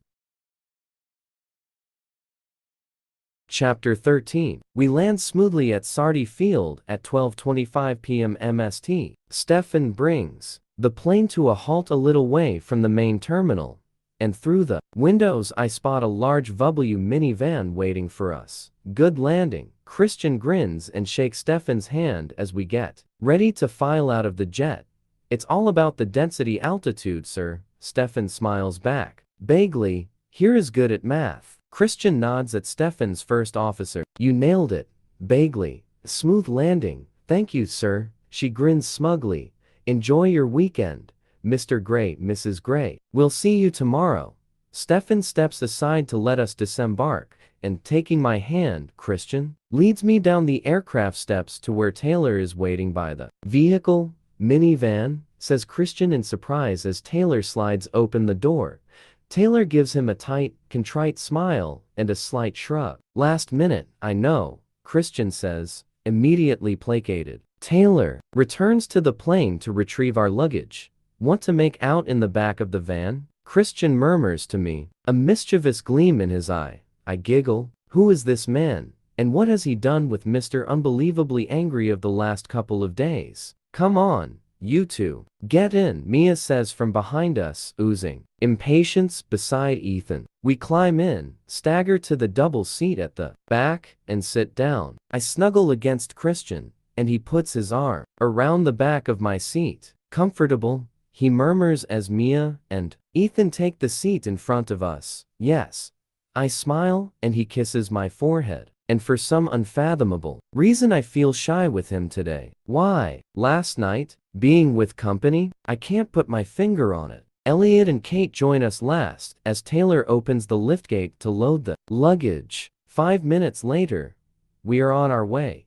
A's out the window as we head toward Aspen. The trees are green, but a whisper of the coming fall is evident here and there in the yellowing tips of the leaves. The sky is a clear crystal blue, though there are darkening clouds to the west. All around us in the distance loom the Rockies, the highest peak directly ahead. They're lush and green, and the highest are capped with snow and look like a child's drawing of mountains. We're in the winter playground of the rich and famous, and I own a house here. I can barely believe it, and from deep within my psyche, the familiar unease that's always present when I try to wrap my head around Christian's wealth looms and taunts me, making me feel guilty. What have I done to deserve this lifestyle? I've done nothing except fall in love. Have you been to Aspen before, Anna? Ethan turns and asks, dragging me out of my reverie. No, first time. You? Kate and I used to come here a lot when we were teens. Dad's a keen skier. Mom less so. I'm hoping my husband will teach me how to ski. I glance up at my man. Don't bet on it, Christian mutters. I won't be that bad. You might break your neck. His grin gone. Oh, I don't want to argue and sour his good mood, so I change the subject. How long have you had this place? Nearly 2 years. It's yours now too, Mrs. Gray, he says soft. I know, I whisper, but somehow, I don't feel the courage of my convictions. Leaning in, kiss his jaw and nestle once more at his side. Listening to him laugh and joke with Ethan and Elliot. Mia chimes in, occasionally, but Kate is quiet, and I wonder if she's brooding about Jack, Hyde or something else. Then I remember, Aspen, Christian's house, here was redesigned by Gia Matteo and rebuilt by Elliot. I wonder if that's what's preoccupying Kate. I can't ask her in front of Elliot given his history with GIA. Does Kate even know about GIA's connection to the house? I frown, wondering what could be bothering her, and resolve to ask her when we're on our own. We drive through the center of Aspen and my mood brightens as I take in the town. There are squat buildings of mostly red brick, Swiss style, chalets, and numerous little turn-of-the-century houses painted in fun colors. Plenty of banks and designer shops, too, betraying the affluence of the local populace. Of course, Christian fits in here. Why did you choose Aspen? I ask him. What? He regards me quizzically. To buy a place. Mom and Dad used to bring us here when we were kids. I learned to ski here, and I like the place. I hope you do, too, otherwise we'll sell the house and choose somewhere else. Simple as that. He tucks a loose strand of hair behind my ear. You look lovely today, he murmurs. My cheeks heat. I'm just wearing my traveling gear, jeans and a t-shirt, with a lightweight navy blue jacket. Damn it, why does he make me feel shy? He kisses me, a tender, sweet, loving kiss. Taylor drives us on out of town, and we start to climb the other side of the valley, twisting along a mountain road. The higher we go, the more excited I get, and Christian tenses beside me. What's wrong? I ask as we round a bend. I hope you like it, he says quietly. We're here. Taylor slows and turns through a gateway made of gray, beige, and red stones. He heads down the driveway and finally pulls up outside the impressive house, double-fronted with high-pitched roofs and built of dark wood and the same mixed stone as the gateway. It's stunning, modern and stark. Very much Christian style. Home, he mouths at me as our guests start piling out of the van. Looks good. Come, see, he says, an excited, though anxious, gleam in his eyes as if he's about to show me his science project or something. Mia runs up the steps to where a woman stands in the doorway. She's tiny and her raven-colored hair is dusted with gray. Mia flings her arms around her neck and hugs her tightly.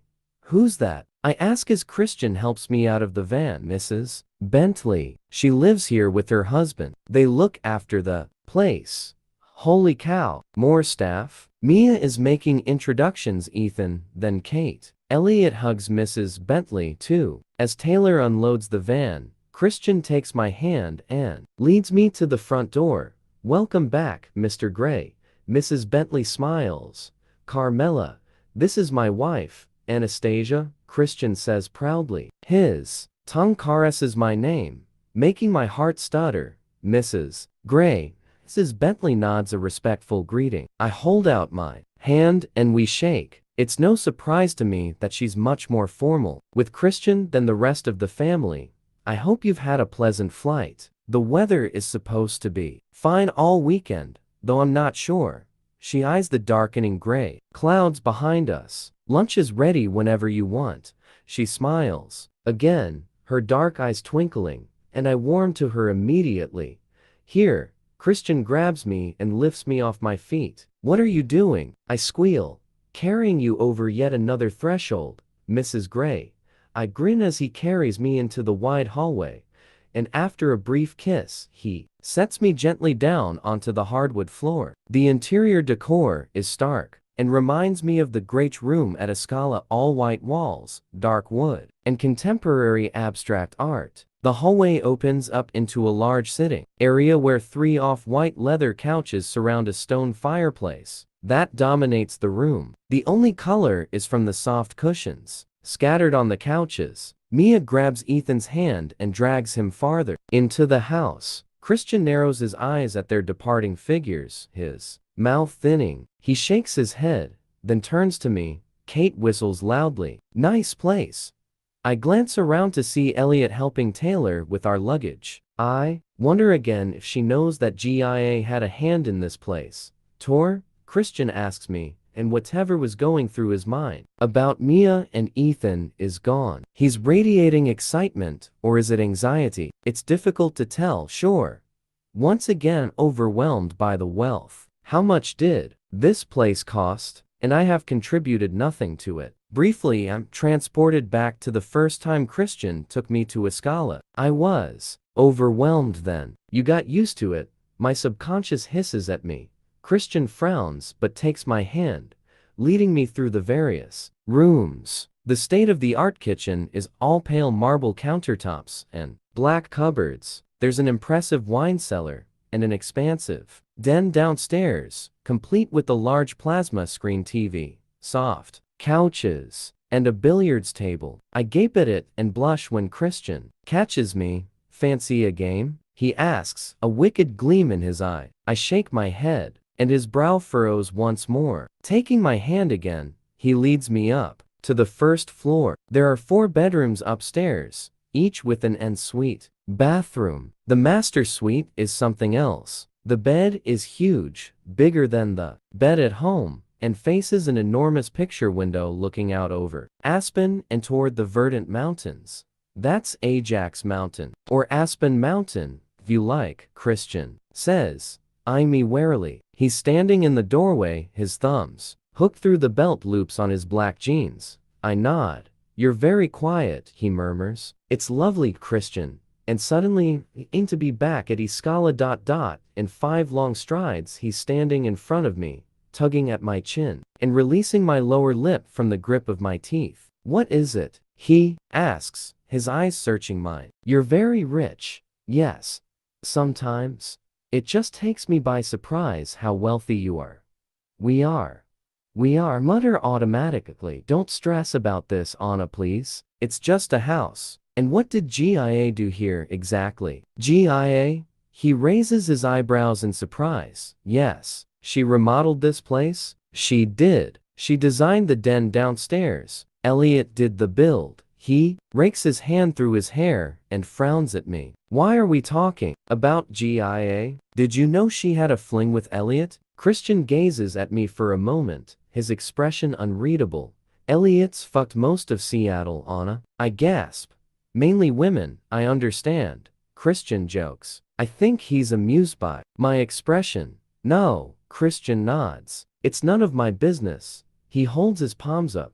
I don't think Kate knows. I'm not sure he broadcasts that information. Kate seems to be holding her own. I'm shocked. Sweet, unassuming, blonde, blue-eyed Elliot? I stare in disbelief. Christian tilts his head to one side, scrutinizing me. This can't just be about GIA's or Elliot's promiscuity. I know. I'm sorry. After all that's happened this week, it's just. I shrug, feeling tearful all of a sudden. Christian seems to sag with relief, pulling me into his arms. He holds me tightly, his nose in my hair. I know. I'm sorry, too. Let's relax and enjoy ourselves, okay? You can stay here and read, watch god-awful TV, shop, go hiking, fishing even. Whatever you want to do. And forget what I said about Elliot. That was indiscreet of me. Goes some way to explain why he's always teasing you, I murmur, nuzzling his chest. He really has no idea about my past. I told you, my family assumed I was gay. Celibate, but gay. Giggle and begin to relax in his arms. I thought you were celibate. How wrong I was. I wrap my arms around him, marveling at the ridiculousness of Christians being gay. Mrs. Gray, are you smirking at me? Maybe a little, acquiesce. You know, what I don't understand is why you have this place. What do you mean? He kisses my hair. You have the boat, which I get. You have the place in New York for business, but why here? It's not like you shared it with anyone. Christian stills and is silent for several beats. I was waiting for you, he says softly, his eyes dark gray and luminous. That's such a lovely thing to say. It's true. I didn't know it at the time. He smiles his shy smile. I'm glad you waited. You are worth waiting for, Mrs. Gray. He tips my chin up with his finger, leans down, and kisses me tenderly. So are you. A smile. Though I feel like I cheated. I didn't have to wait long for you at all. He grins. Am I that much of a prize? Christian, you are the state lottery, the cure for cancer, and the 3 wishes from Aladdin's lamp all rolled into one. He raises a brow. When will you realize this? I scold him. You were a very eligible bachelor, and I don't mean all this. I wave dismissively at our plush surroundings. I mean in here. I place my hand over his heart, and his eyes widen. My confident, sexy husband is gone, and I'm facing my lost boy. Believe me, Christian, please. I whisper and clasp his face, pulling his lips to mine. He groans, and I don't know if it's hearing what I've said or his usual primal response. I claim him, my lips moving against his, my tongue invading his mouth. When we're both breathless, he pulls away, eyeing me doubtfully. When are you going to get it through your exceptionally thick skull that I love you? I ask, exasperated. He swallows. One day, he says. This is progress. I smile and am rewarded with his answering shy smile. Come, let's have some lunch. The others will be wondering where we are. We can discuss what we all want to do. Oh no, Kate says suddenly. All eyes turn to her. Look, she says, pointing to the picture window. Outside, rain has started pouring down. We are sitting around the dark wood table in the kitchen, having consumed an Italian feast of a mixed antipasto prepared by Mrs. Bentley, and a bottle or two of Frascati. I'm replete and a little buzzed from the alcohol. There goes our hike, Elliot mutters, sounding vaguely relieved. Kate scowls at him. Something is definitely up with them. They have been relaxed with all of us, but not with each other.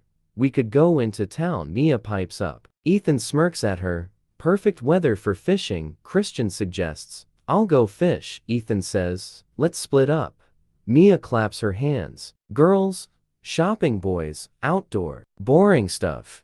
I glance at Kate, who regards Mia indulgently. Fishing or shopping? Geez, what a choice. Anna, what do you want to do? Christian asks. I don't mind, I lie.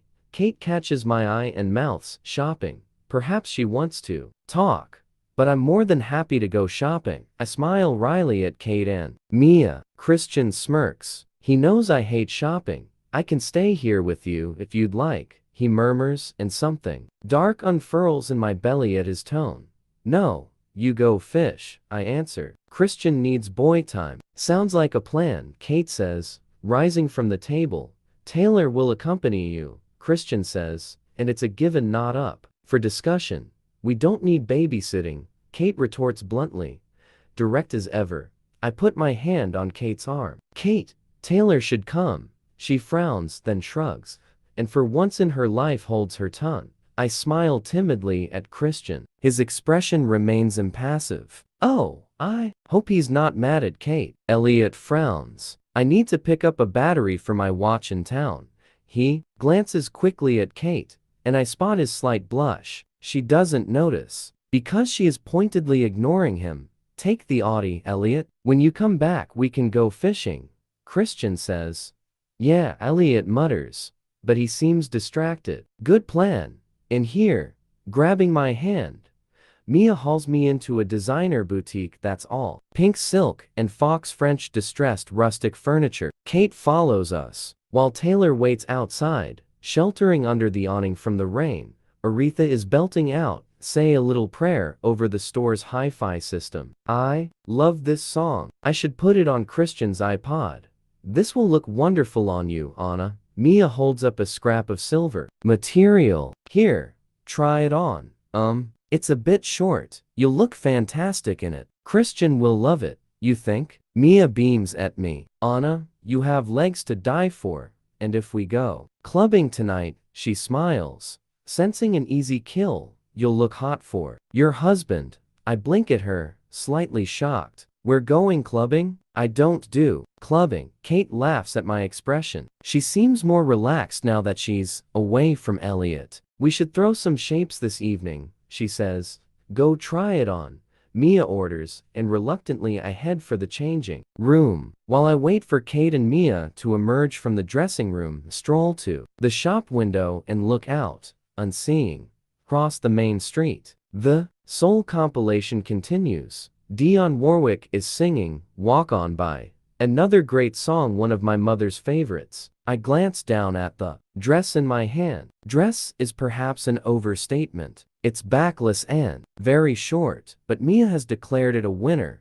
Perfect for dancing the night away. Apparently, I need shoes too, and a large chunky necklace. Which will source next? Rolling my eyes, I reflect once more on how lucky I am to have Caroline Acton, my own personal shopper, through the boutique window, distracted by the sight of Elliot. He has appeared on the other side of the leafy main street, climbing out of a large Audi. He dives into a store as if to duck out of the rain. Looks like a jewelry store. Maybe he's looking for that watch battery. He emerges a few minutes later and not alone with a woman. Fuck. He's talking to GIA. What the hell is she doing here? As I watch, they hug briefly, and she holds her head back, laughing animatedly at something he says. He kisses her cheek, and then runs to the waiting car. She turns and heads down the street, and I gape after her. What was that about? I turn anxiously toward the dressing rooms, but there's still no sign of Kate or Mia. I glance at Taylor, where he's waiting outside the store. He catches my eye, then shrugs. He's witnessed Elliot's little encounter too. I blush, embarrassed to have been caught snooping. Turning back,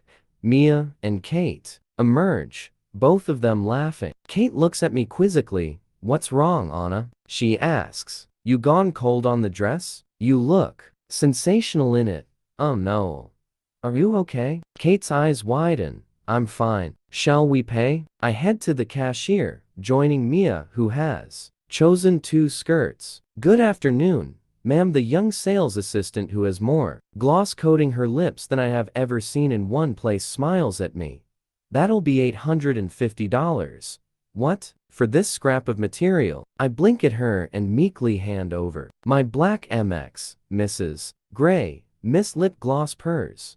I follow Kate and Mia in a daze for the next 2 hours, warring with myself. Should I tell Kate? My subconscious firmly shakes her head. Yes, I should tell her. No, I shouldn't. It could just have been an innocent meeting. Shit. What should I do? Well, do you like the shoes, Anna? Mia has her fists on her hips.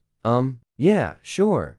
I end up with a pair of unfeasibly high Manolo Blahniks with straps that look like they are made from mirrors. They match the dress perfectly and set Christian back just over $1,000. I'm luckier. With the long silver chain that Kate insists I buy, it's a bargain at $84. Getting used to having money? Kate asks, not unkindly, as we walk back to the car. Mia has skipped ahead. You know this isn't me, Kate. I'm kind of uncomfortable about all this, but I'm reliably informed it's part of the package. I purse my lips at her, and she puts her arm around me. You'll get used to it, Anna, she says sympathetically. You'll look great.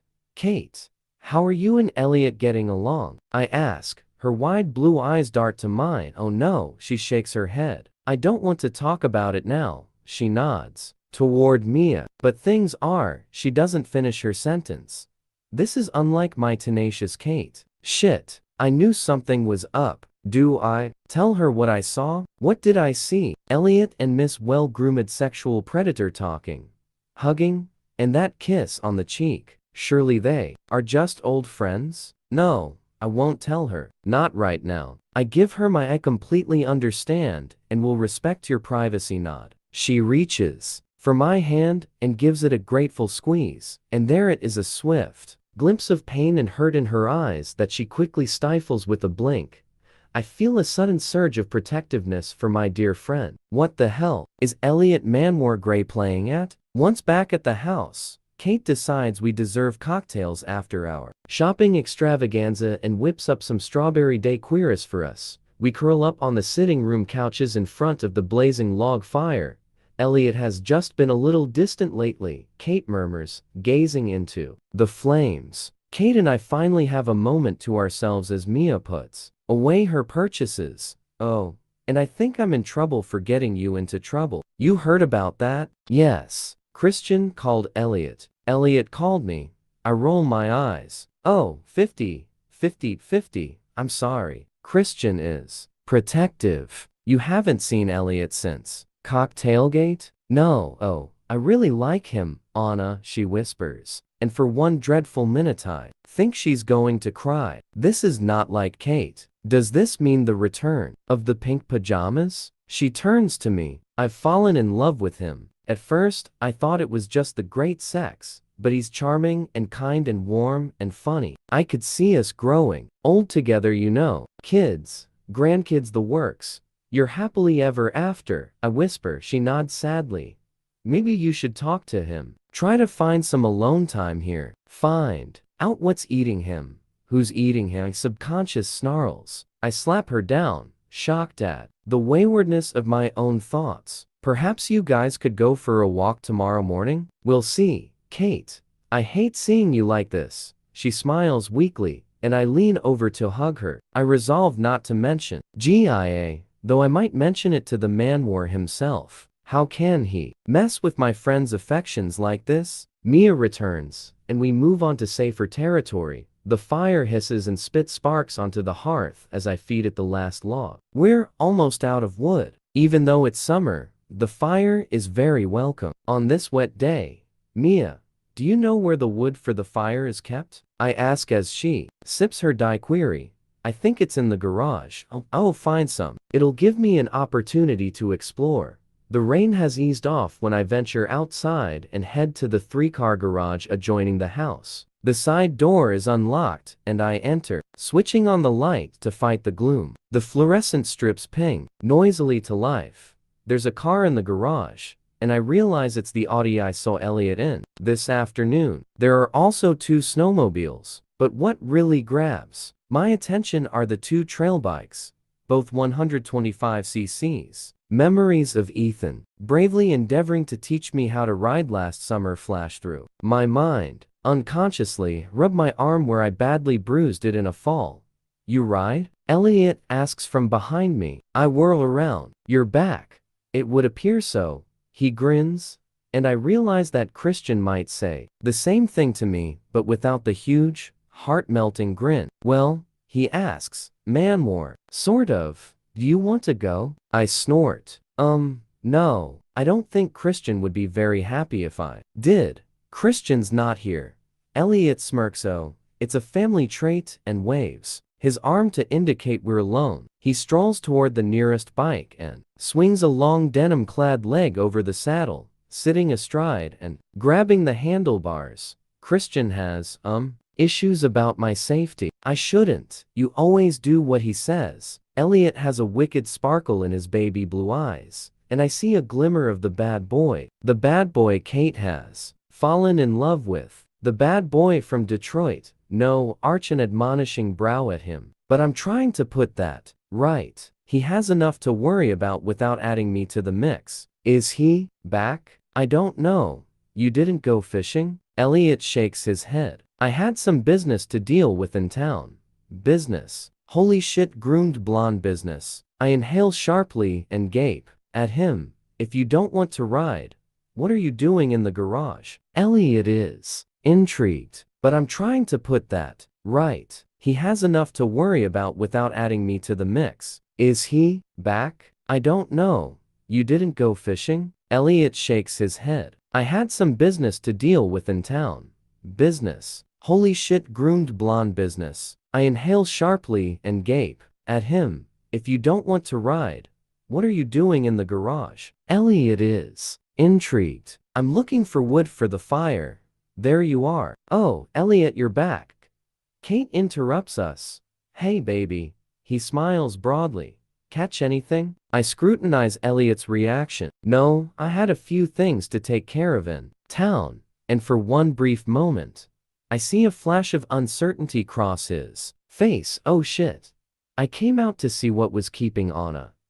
Kate looks at us confused. We were just shooting the breeze, Elliot says, and the tension crackles between them. We all pause as we hear a car pull up outside. Oh, Christian's back, thank heavens. The garage door opener whirs loudly into action, startling us all, and the door slowly lifts to reveal Christian and Ethan, unloading a black flatbed truck. Christian stops when he sees us standing in the garage. Garage band? He asks sardonically as he wanders in, heading straight for me. I grin. I am relieved to see him. Beneath his waiting jacket, he's wearing the coveralls I sold him at Clayton's. Hi, he says, looking quizzically at me and ignoring both Kate and Elliot. Hi, nice coveralls. Lots of pockets. Very handy for fishing. His voice is soft and seductive, for my ears only, and when he gazes down at me, his expression is hot. I flush, and he smiles a huge, no-holds-barred, all-for-me smile. You're wet, I murmur. It was raining. What are you guys doing in the garage? Finally he acknowledges that we are not alone. Anna came to fetch some wood. Elliot arches an eyebrow. Somehow, he manages to make that sentence sound smutty. I tried to tempt her to take a ride. He is master of the double entendre. Christian's face falls, and my heart stills. She said no, that you wouldn't like it, Elliot says kindly and innuendo-free. Christian's gray gaze swings back to me. Did she, now? He murmurs. Listen, I'm all for standing around discussing what Anna did next, but shall we go back inside? Kate snaps. She stoops down, snatches up 2 logs, and turns on her heel, stomping toward the door. Oh shit. Kate is mad, but I know it's not at me. Elliot sighs and, without a word, follows her out. I gaze after them, but Christian distracts me. You can ride a motorcycle? He asks, his voice laced with disbelief. Not very well. Ethan taught me. His eyes frost immediately. You made the right decision, he says, his voice much cooler. The ground's very hard at the moment, and the rain's made it treacherous and slippery. Where do you want the fishing gear? Ethan calls from outside. Leave it. Ethan Taylor will take care of it. What about the fish? Ethan continues, his voice vaguely taunting. You caught a fish? I ask, surprised. Not me. Kavanaugh did. And Christian pouts. Prettily, I burst out laughing. Mrs. Bentley will deal with that, he calls back. Ethan grins and heads into the house. Am I amusing you, Mrs. Gray? Very much so. You're wet. Let me run you a bath. As long as you join me. He leans down and kisses me. I fill the large egg-shaped tub in the ensuite bathroom and pour in some expensive bath oil, which starts to foam immediately. The aroma is heavenly. Jasmine, I think. Back in the bedroom, I start to hang the dress while the bath fills. Did you have a good time? Christian asks as he enters the room. He's just in a t-shirt and sweatpants, his feet bare. He closes the door behind him. Yes, I murmur, drinking him in. I have missed him. Ridiculous, it's only been what? A few hours. He cocks his head to one side and gazes at me. What is it? I was thinking how much I've missed you. You sound like you have it bad, Mrs. Gray. I have, Mr. Gray. He strolls toward me until he's standing in front of me. What did you buy? He whispers, and I know it's to change the topic of conversation. A dress, some shoes, a necklace. I spent a great deal of your money. I glance up at him guiltily. He's amused. Good, he murmurs and tucks a stray lock of hair behind my ear, and for the billionth time, our money. He tugs my chin, releasing my lip from my teeth, and runs his index finger down the front of my t-shirt, down my sternum, between my breasts, down my stomach, and over my belly to the hem. You won't be needing this in the bath, he whispers, and gripping the hem of my t-shirt in both hands slowly, pulls it up. Lift your arms. I comply, not taking my eyes off his, and he drops my t-shirt on the floor. I thought we were just having a bath. My pulse quickens. I want to make you good and dirty first. I've missed you too. He leans down and kisses me. Shit, The water. I struggle to sit up, all post-orgasmic and dazed. Christian doesn't release me. Christian, the bath. I gaze down at him from my prone position. Across his chest, he laughs. Relax, it's a wet room. He rolls over and kisses me. Quickly, I'll switch off the faucet. He climbs gracefully off the bed and strolls into the bathroom. My eyes greedily follow him all the way. My husband, naked and soon to be wet. I bound out of bed. We sit at opposite ends of the bath, which is very full, so full that whenever we move, water laps over the side and splashes to the floor. It's very decadent. Even more decadent is Christian washing my feet, massaging the soles, pulling gently on my toes. He kisses each one and gently bites my little toe. I feel it there in my groin, like that. He breathes. I mumble incoherently. He starts massaging again. Oh, this feels good. I close my eyes. I saw Gia in town. Murmur, really? I think she has a place here, he says dismissively. He's not interested in the slightest. She was with Elliot. Christian stops massaging. That got his attention. When I open my eyes, his head is inclined to one side, like he doesn't understand. What do you mean with Elliot? He asks, perplexed rather than concerned. I explain what I saw. Anna, they're just friends. I think Elliot is pretty stuck on Kate. He pauses, then adds more quietly. In fact, I know he's pretty stuck on her, and he gives me his I have no idea why look. Kate is gorgeous. I bristle, championing my friend. He snorts. Still glad it was you who fell into my office. He kisses my big toe, releases my left foot, and picks up my right before beginning the massage process again. His fingers are so strong and supple. I relax. Again, I do not want to fight about Kate. I close my eyes and let his fingers work their magic on my feet. I gape at myself in the full-length mirror, not recognizing the vixen that stares back at me. Kate has gone all out and played Barbie with me this evening, styling my hair and makeup. My hair is full and straight, my eyes ringed with kohl, my lips scarlet red. I look hot. I'm all legs, especially in the high-heeled Manolos and my indecently short dress. I need Christian to approve, though I have a horrible feeling he won't like so much of my flesh exposed. In view of our entente cordial, decide I should ask him. I pick up my BlackBerry from Anastasia Gray. Subject: does my butt look big in this? Date: August 27, 2011, 1853 MST. To a Christian Gray. Mr. Gray, I need your sartorial advice. Yours, Mrs. GX. From Christian Gray. Subject: peachy. Date: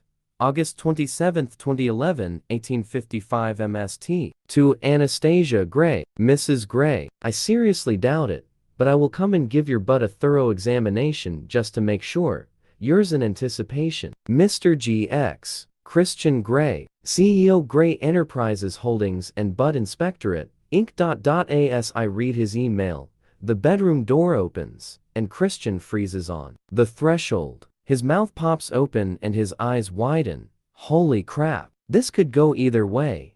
Well, I whisper, Anna, you look. Wow, you like it? Yes, I guess so. He's a little hoarse. Slowly, he steps into the room and closes the door. He's wearing black jeans and a white shirt, but with a black jacket. He looks divine. He stalks slowly toward me, but as soon as he reaches me, he puts his hands on my shoulders and turns me around to face the full-length mirror while he stands behind me. My gaze finds his in the glass. Then he glances down, fascinated by my naked back. His finger glides down my spine and reaches the edge of my dress at the small of my back, where pale flesh meets silver cloth. This is very revealing, he murmurs. His hand skims lower, over my backside and down to my naked thigh.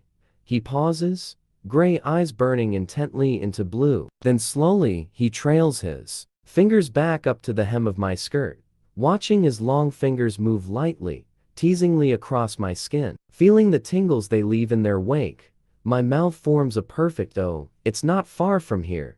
He touches the hem, then moves his fingers. Higher. To here, he whispers. I gasp as his fingers stroke my sex, moving tantalizingly over my panties, feeling me, teasing me. And your point is? I whisper.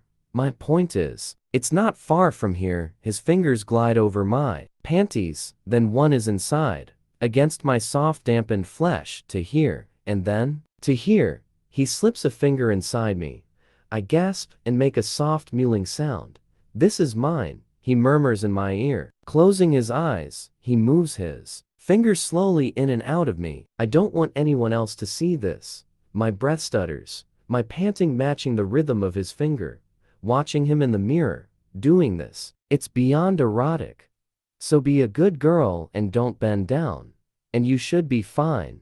You approve? I whisper. No, but I'm not going to stop you from wearing it. You look stunning, Anastasia. Abruptly he withdraws his finger, leaving me wanting more, and he moves around to face me. He places the tip of his invading finger on my lower lip. Instinctively, I pucker my lips and kiss it, and I'm warded with a wicked grin. He puts his finger in his mouth, and his expression informs me that I taste good. Real good. I flush. Will it always shock me when he does that? He grasps my hand. Come, he orders softly. I want to retort that I was about to, but in light of what happened in the playroom yesterday, I decide against it. We are waiting for dessert in a plush, exclusive restaurant in town. It's been a lively evening so far, and Mia is determined it should continue and that we must go clubbing. Right now, she's sitting silently for once, hanging on Ethan's every word as he and Christian talk. Mia is obviously infatuated with Ethan, and Ethan is, well,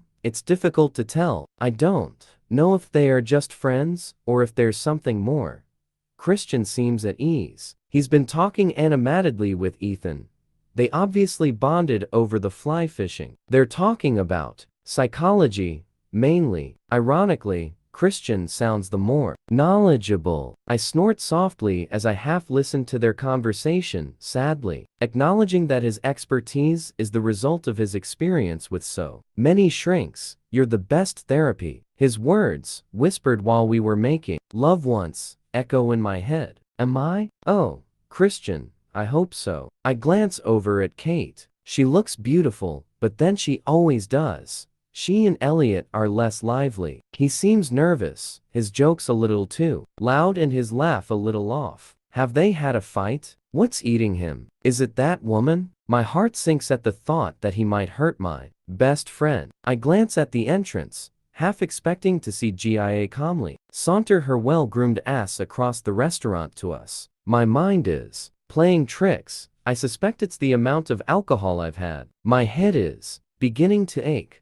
Abruptly, Elliot startles us all by standing and pulling his chair back so it scrapes across the tile floor. All eyes turn to him. He gazes down at Kate for one moment and then drops to one knee beside her. Oh my God. He reaches for her hand, and silence settles like a blanket over the entire restaurant as everyone stops eating, stops talking, stops walking, and stares. My beautiful Kate, I love you. Your grace, your beauty, and your fiery spirit have no equal, and you have captured my heart. Spend your life with me. Marry me. Holy shit. Chapter 14. Christian on his knees at my feet, holding me with his steady gray gaze, is the most chilling and sobering sight I have ever seen, more so than Leela and her gun. The vague alcoholic fuzziness I'm suffering from evaporates in an instant and is replaced by a prickling scalp and a creeping sense of doom as the blood drains from my face. I inhale sharply with shock. No, this is wrong, so wrong and so disturbing. Christian, please, don't do this. I don't want this. He continues to regard me passively, not moving, saying nothing. Fuck. My poor 50. My heart squeezes and twists. What the hell have I done to him? Tears prick my eyes. Why are you doing this? Talk to me, I whisper. He blinks once. What would you like me to say? He says softly, blandly, and for a moment I'm relieved that he's talking. But not like this. No. Tears begin to ooze down my cheeks, and suddenly it is too much to see him in the same prostrate position as the pathetic creature that was Leela, the image of a powerful man who's really still a little boy, who was horrifically abused and neglected, who feels unworthy of love from his perfect family and his much less than perfect girlfriend. My lost boy. It's heartbreaking. Compassion, loss, and despair all swell in my heart, and I feel a choking sense of desperation. I'm going to have to fight to bring him back, to bring back my 50.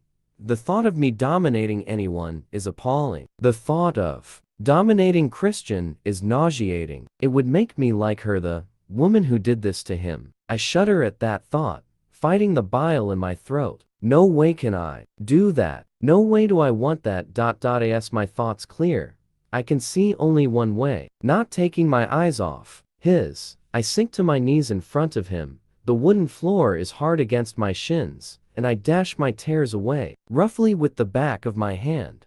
Like this, we are equals. We're on a level. This is the only way I'm going to retrieve him. His eyes widen fractionally as I stare up at him, but beyond that his expression and stance don't change. Christian, you don't have to do this, I plead. I'm not going to run. I've told you and told you and told you.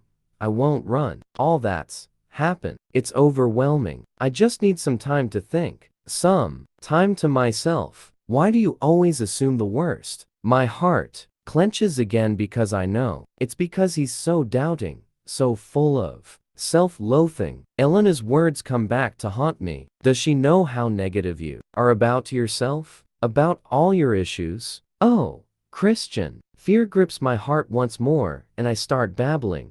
I was going to suggest going back to my apartment this evening. You never give me any time. Time to just think things through, I sob, and a ghost of a frown crosses his face. Just time to think. We barely know each other, and all this baggage that comes with you. I need time to think it through. Elena's words come back to haunt me. Does she know how negative you are about yourself? About all your issues? Oh, Christian. Fear grips my heart once more, and I start babbling. I was going to suggest going back to my apartment this evening. You never give me any time. Time to just think things through, I sob, and a ghost of a frown crosses his face. Just time to think. We barely know each other, and all this baggage that comes with you. I need time to think it through. And now that Leela is, well, whatever she is, she's off the streets and not a threat. I thought. My voice trails off and I stare at him. He regards me intently and I think he's listening. Seeing you with Leela, I close my eyes as the painful memory of his interaction with his ex gnaws at me anew. It was such a shock. I had a glimpse into how your life has been, and I gazed down at my knotted fingers, tears still trickling down my cheeks. This is about me not being good enough for you. It was an insight into your life, and I am so scared you'll get bored with me, and then you'll go, and I'll end up like Leela, a shadow, because I love you, Christian, and if you leave me, it will be like a world without light. I'll be in darkness. I don't want to run. I'm just so frightened you'll leave me. I realize as I say these words to him in the hope that he's listening, what my real problem is. I just don't get why he likes me. I have never understood why he likes me. I don't understand why you find me attractive, I murmur. You're you, and I shrug and gaze up at him. I just don't see it. You're beautiful and sexy and successful and good and kind and caring, all those things, and I'm not. And I can't do the things you like to do. I can't give you what you need. How could you be happy with me? How can I possibly hold you? My voice is a whisper as I express my darkest fears. I have never understood what you see in me. And seeing you with her, it brought all that home. I sniff and wipe my nose with the back of my hand, gazing at his impassive expression. Oh, he's so exasperating. Talk to me, damn it. Are you going to kneel here all night? Because I'll do it, too. I snap at him. Think his expression softens. Maybe he looks vaguely amused. But it's so hard to tell. I could reach across and touch him, but this would be a gross abuse of the position he's put me in. I don't want that, but I don't know what he wants, or what he's trying to say to me. I just don't understand. Christian, please, talk to me, I beseech him, wringing my hands in my lap. I am uncomfortable on my knees, but I continue to kneel, staring into his serious, beautiful gray eyes, and I wait, and wait, and wait. Please, I beg once more. His intense gaze darkens suddenly and he blinks. I was so scared, he whispers. Oh, thank the Lord. My subconscious staggers back into her armchair, sagging with relief, and takes a large swig of gin. He's talking. Gratitude overwhelms me, and I swallow, trying to contain my emotion and the fresh bout of tears that threatens. His voice is soft and low. When I saw Ethan arrive outside, I knew someone had let you into your apartment. Both Taylor and I leapt out of the car. We knew. And to see her there like that with you and armed, I think I died 1,000 deaths, Anna. Someone threatening you. All my worst fears realized. I was so angry with her, with you, with Taylor, with myself. He shakes his head, revealing his agony. I didn't know how volatile she would be. I didn't know what to do. I didn't know how she'd react. He stops and frowns. And then she gave me a clue. She looked so contrite. And I just knew what I had to do. He pauses, gazing at me, trying to gauge my reaction. Go on, I whisper. He swallows. Seeing her in that state, knowing that I might have something to do with her mental breakdown. He closes his eyes once more. She was always so mischievous and lively. He shudders and takes a rasping breath, almost like a sob. This is torture to listen to, but I kneel, attentive, lapping up this insight. She might have harmed you, and it would have been my fault. His eyes drift off, filled with uncomprehending horror, and he's silent once more. But she didn't, I whisper. And you weren't responsible for her being in that state, Christian.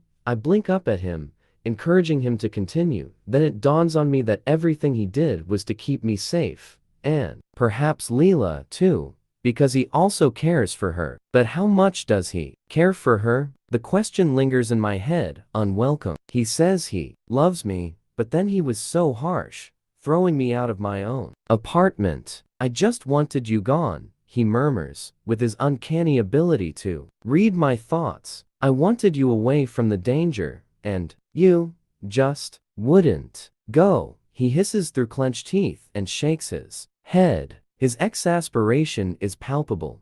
He gazes at me intently. Anastasia Steele, you are the most stubborn woman I know. He closes his eyes and shakes his head once more in disbelief. Oh, he's back. I breathe a long, cleansing sigh of relief. He opens his eyes again, and his expression is forlorn sincere. You weren't going to run? He asks. No. He closes his eyes again, and his whole body relaxes. When he opens his eyes, I can see his pain and anguish. I thought. He stops. This is me, Anna. All of me, and I'm all yours. What do I have to do to make you realize that? To make you see that I want you any way I can get you. That I love you. I love you too, Christian. And to see you like this is. I choke and my tears start anew. I thought I'd broken you. Broken? Me? Oh no, Anna. Just the opposite. He reaches out and takes my hand. You're my lifeline, he whispers, and he kisses my knuckles before pressing my palm against his. With his eyes wide and full of fear, he gently tugs my hand and places it on his chest over his heart in the forbidden zone. His breathing quickens. His heart is beating a frantic, pounding tattoo beneath my fingers. He doesn't take his eyes off mine. His jaw is tense, his teeth clenched. I gasp. Oh, my 50. He's letting me touch him, and it's like all the air in my lungs has vaporized gone. The blood is pounding in my ears as the rhythm of my heart rises to match his. He releases my hand, leaving it in place over his heart. I flex my fingers slightly, feeling the warmth of his skin beneath the thin fabric of his shirt. He's holding his breath. I can't bear it. I make to move my hand.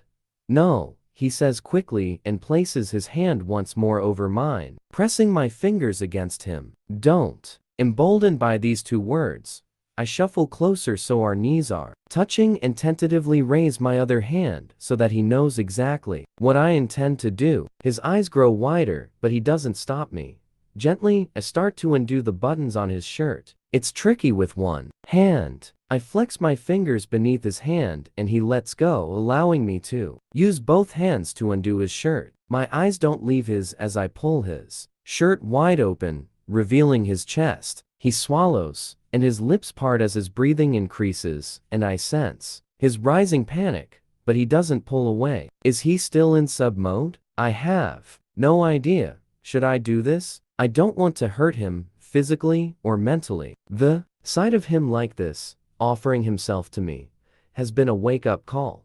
I reach up, and my hand hovers over his chest, and I stare at him, asking his permission. Very subtly, he tilts his head to one side, steeling himself in anticipation of my touch, and the tension radiates from him. But this time, it's not in anger, it's in fear. Hesitate. Can I really do this to him? Yes. He breathes again with the weird ability to answer my unspoken questions. I extend my fingertips into his chest hair and lightly brush them down his sternum. He closes his eyes, and his face creases as if he's experiencing intolerable pain. It's unbearable to witness, so I lift my fingers immediately, but he quickly grabs my hand and replaces it firmly, flat on his bare chest so that the hair tickles my palm.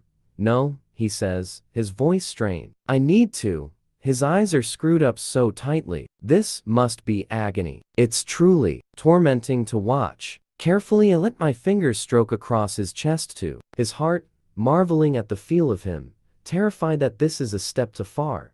He opens his eyes, and they are gray fire, blazing at me. Holy cow. His look is blistering, feral, beyond intense, and his breathing is rapid. It stirs my blood. I squirm under his gaze. He hasn't stopped me, so I run my fingertips across his chest again, and his mouth goes slack. He's panting, and I don't know if it's from fear or something else. I've wanted to kiss him there for so long that I lean up on my knees and hold his gaze for a moment, making my intention perfectly clear. Then I bend and gently plant a soft kiss above his heart, feeling his warm, sweet-smelling skin beneath my lips. His strangled groan moves me so much that I sit back on my heels, fearful of what I'll see on his face. His eyes are screwed tightly shut, but he hasn't moved. Again, he whispers, and I lean into his chest once more, this time to kiss one of his scars. He gasps, and I kiss another and another. He groans loudly, and suddenly, his arms are around me, and his hand is in my hair, pulling my head up painfully so that my lips meet his insistent mouth, and we're kissing, my fingers knotting into his hair. Oh, Anna, he breathes, and he twists and pulls me down onto the floor so that I am underneath him. I bring my hands up to cup his beautiful face, and in that moment, I feel his tears. He's crying. No, no, Christian, please don't cry. I meant it when I said I'd never leave you. I did. If I gave you any other impression, I'm so sorry. Please, please, forgive me. I love you. I will always love you. He looms over me, gazing down into my face, and his expression is so pained. What is it? His eyes grow larger. What is this secret that makes you think I'll run for the hills? That makes you so determined to believe I'll go? I plead, my voice tremulous. Tell me, Christian, please. He sits up, though this time he crosses his legs and I follow suit, my legs outstretched. Vaguely, I wonder if we can get off the floor, but I don't want to interrupt his train of thought. He's finally going to confide in me. He gazes down at me, and he looks utterly desolate. Oh, shit, it's bad, Anna. He pauses, searching for the words, his expression pained. Where the hell is this going? He takes a deep breath and swallows. I'm a sadist, Anna. I like to whip little brown-haired girls like you, because you all look like the crack whore my birth mother. I'm sure you can guess why. He says it in a rush as if he's had the sentence in his head for days and days, and is desperate to be rid of it. My world stops. Oh no, this is not what I expected. This is bad. Really bad. I gaze at him, trying to understand the implication of what he's just said. It does explain why we all look the same. My immediate thought is that Leela was right, Master is dark. I recall the first conversation I had with him about his tendencies. When we were in the red room of pain, you said you weren't a sadist, I whisper, desperately trying to understand. Make some excuse for him. No, I said I was a dominant. If I lied to you, it was a lie of omission. I'm sorry. He looks briefly down at his manicured fingernails. I think he's mortified. Mortified about lying to me? Or about what he is? When you asked me that question, I had envisioned a very different relationship between us, he murmurs. I can tell by his gaze that he's terrified. Then it hits me like a wrecking ball. If he's a sadist, he really needs all that whipping and caning shit. Oh, fuck. I put my head in my hands. So it's true, I whisper, glancing up at him. I can't give you what you need. This really does mean we are incompatible. The world starts falling away at my feet, collapsing around me as panic grips my throat. This is it. We can't do this. He frowns. No, no, no, Anna. No, you can. You do give me what I need. He clenches his fists. Please believe me, he murmurs, his words an impassioned plea. I don't know what to believe, Christian. This is so fucked up, I whisper, my throat hoarse and aching as it closes in, choking me with unshed tears. His eyes are wide and luminous when he looks at me again. Anna, believe me, after I punished you and you left me, my worldview changed. I wasn't joking when I said I would avoid ever feeling like that again. He gazes at me with pained entreaty. When you said you loved me, it was a revelation. No one's ever said it to me before, and it was as if I'd laid something to rest, or maybe you'd laid it to rest. I don't know. Dr. Flynn and I are still in deep discussion about it. Oh, hope flares briefly in my heart. Perhaps we'll be okay. I want us to be okay, don't I? What does that all mean? I whisper. It means I don't need it. Not now. What? How do you know? How can you be so sure? I just know. The thought of hurting you, in any real way, it's abhorrent to me. I don't understand. What about rulers and spanking and all that kinky fuckery? He runs a hand through his hair and almost smiles, but instead sighs ruefully. I'm talking about the heavy shit, Anastasia. You should see what I can do with a cane or a cat. My mouth drops open, stunned. I'd rather not. I know. If you wanted to do that, then fine. But you don't, and I get it. I can't do all that shit with you if you don't want to. I told you once before, you have all the power. And now, since you came back, I don't feel that compulsion at all. I gape at him for a moment, trying to take this all in. When we met, that's what you wanted, though. Yes, undoubtedly. How can your compulsion just go, Christian? Like I'm some kind of panacea, and you're, for want of a better word, cured? I don't get it.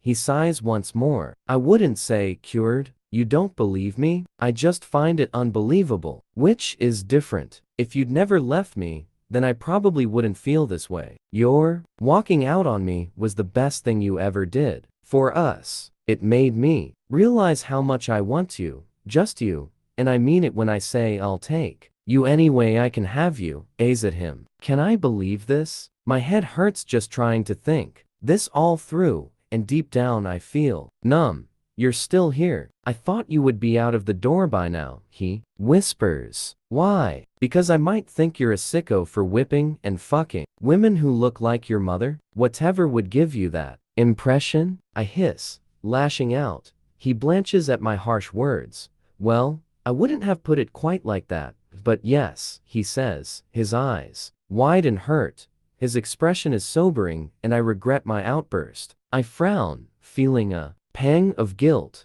Oh, what am I going to do? I gaze at him, and he looks contrite. Sincere. He looks like my 50, and unbidden. I recall the photograph in his childhood bedroom, and, in that moment, realize why the woman in it looked so familiar. She looked like him. She must have been his biological mother.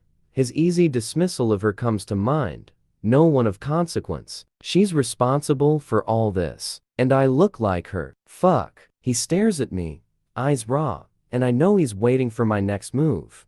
He seems genuine. He said he loves me, but I'm really confused.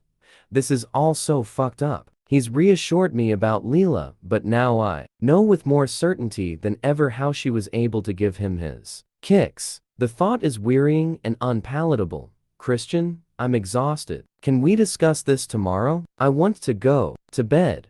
He blinks at me in surprise. You're not going? Do you want me to go? No, I thought you would leave once you knew. All the times he's alluded to my leaving once I knew his darkest secrets flash through my mind. And now I know. Shit. Master is dark. Should I leave? I gaze at him, this crazy man that I love. Yes, love.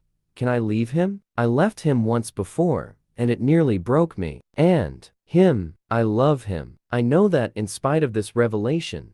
Don't leave me, he whispers. Oh, for crying out loud, no, I am not going to go. I shout, and it's cathartic. There, I've said it. I am not leaving. Really? His eyes widen. What can I do to make you understand I will not run? What can I say? He gazes at me, revealing his fear and anguish again. He swallows. There is one thing you can do. What? I snap. Marry me, he whispers. For the second time in less than half an hour my world stops.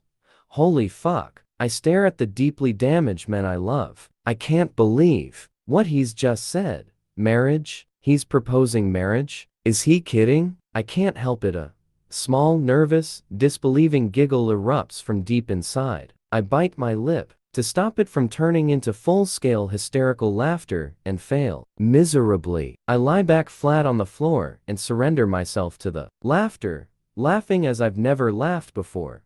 Huge, healing, cathartic howls of laughter, and for a moment I am on my own, looking down at this absurd situation, a giggling, overwhelmed girl beside a beautiful, disturbed boy. I drape my arm across my eyes as my laughter turns to scalding tears. And oh no, this is too much. As the hysteria subsides, Christian gently lifts my arm off my face. I turn and gaze up at him. He's leaning over me. His mouth is twisted with wry amusement, but his eyes are a burning gray, maybe wounded. Oh no, he gently wipes away a stray tear with the back of his knuckles. You find my proposal amusing, Miss Steele? Oh, 50. Reaching up, I caress his cheek tenderly, enjoying the feel of the stubble beneath my fingers. Lord, I love this man, Mr. Gray. Christian, your sense of timing is without doubt. I gaze up at him as words fail me. He smirks at me, but the crinkling around his eyes shows me that he's hurt. It's sobering. You're cutting me to the quick here, Anna. Will you marry me? I sit up and lean over him, placing my hands on his knees. I stare into his lovely face. Christian, I've met your psycho ex with a gun, been thrown out of my apartment. Had you go thermonuclear 50 on me. He opens his mouth to speak, but I hold up my hand. He obediently shuts his mouth. You've just revealed some quite frankly shocking information about yourself, and now you've asked me to marry you. He moves his head from side to side as if considering the facts. He's amused. Thank heavens. Yes, I think that's a fair and accurate summary of the situation. He says dryly. Shake my head at him. Whatever happened to delayed gratification? I got over it, and I'm now a firm advocate of instant gratification. Carpe diem, Anna, he whispers. Look, Christian, I've known you for about 3 minutes, and there's single quotes so much more I need to know. I've had too much to drink.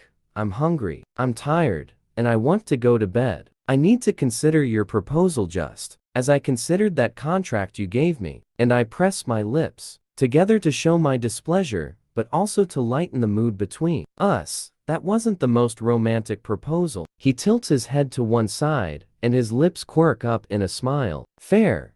Point well made, as ever, Miss Steele. He breathes, his voice laced with relief. So, that's not a no? I sigh. No, Mr. Gray, it's not a no, but it's not a yes either. You're only doing this because you're scared, and you don't trust me. No, I'm doing this because I finally met someone I want to spend the rest of my life with. Default text tilts his head to one side, and his lips quirk up in a smile. Fair.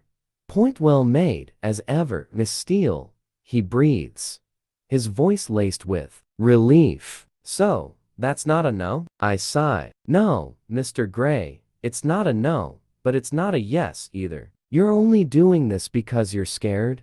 And you don't trust me? No.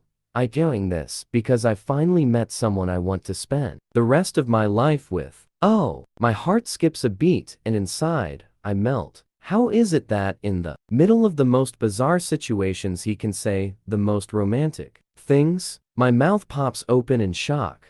I never thought that would happen to me, he continues, his expression radiating pure undiluted sincerity. I gape at him, searching for the right words. Can I think about it, please? And think about everything else that's happened today? What you've just told me. You asked for patience and faith. Well, back at you, Gray. I need those now. His eyes search mine and after a beat, he leans forward and tucks my hair behind my ear. I can live with that. He kisses me quickly on the lips. Not very romantic, eh? He raises his eyebrows and I give him an admonishing shake of my head. Hearts and flowers? He asks softly. I nod and he gives me a slight smile. You're hungry? Yes. You didn't eat. His eyes frost and his jaw hardens. No, I didn't eat. I sit back on my heels and regard him passively, being thrown out of my apartment after witnessing my boyfriend interacting intimately with his ex-submissive, considerably suppressed my appetite. I glare at him and fist my hands on my hips. Christian shakes his head and rises gracefully to his feet. Oh, finally we can get off the floor. He holds his hand out to me. Let me fix you something to eat, he says. Can't I just go to bed? I mutter warily as I place my hand in his. He pulls me up. I am stiff. He gazes down at me, his expression soft. No, you need to eat. Come. Bossy Christian is back, and it's a relief. He leads me to the kitchen area and ushers me toward a bar stool as he heads to the fridge. I glance at my watch and it's nearly 11:30, and I have to get up for work in the morning. Christian, I'm really not hungry. He studiously ignores me as he ferrets through the enormous fridge. Cheese? He asks. Not at this hour. Pretzels? In the fridge? No, I snap. He turns and grins at me. You don't like pretzels? Not at 11:30. Christian, I'm going to bed. You can rummage around in your refrigerator for the rest of the night if you want. I'm tired, and I've had far too interesting a day. A day I like to forget. I slide off the stool and he scowls at me. But right now I don't care. I want to go to bed. I'm exhausted. Macaroni and cheese? He holds up a white bowl lidded with foil. He looks so hopeful and endearing. You like macaroni and cheese? I ask. He nods enthusiastically, and my heart melts. He looks so young all of a sudden. Who would have thought? Christian Grey likes nursery food. You want some? He asks, sounding hopeful. I can't resist him, and I'm hungry. I nod and give him a weak smile. His answering grin is breathtaking. He takes the foil off the bowl and pops it into the microwave. I perch back on the stool and watch the beauty that is Mr. Christian Grey, the man who wants to marry me, move gracefully and with ease around his kitchen. So you know how to use the microwave then? I tease softly. If it's in a packet, I can usually do something with it. It's real food I have a problem with. I cannot believe this is the same man who was on his knees in front of me not half an hour before. He's his usual mercurial self. He sets out plates, cutlery, and placemats on the breakfast bar. It's very late, I mutter. Don't go to work tomorrow. I have to go to work tomorrow. My boss is leaving for New York. Christian frowns. Do you want to go there this weekend? I checked the weather forecast, and it looks like rain, say, shaking my head. Oh, so what do you want to do? The microwave's ping announces that our supper is warmed through.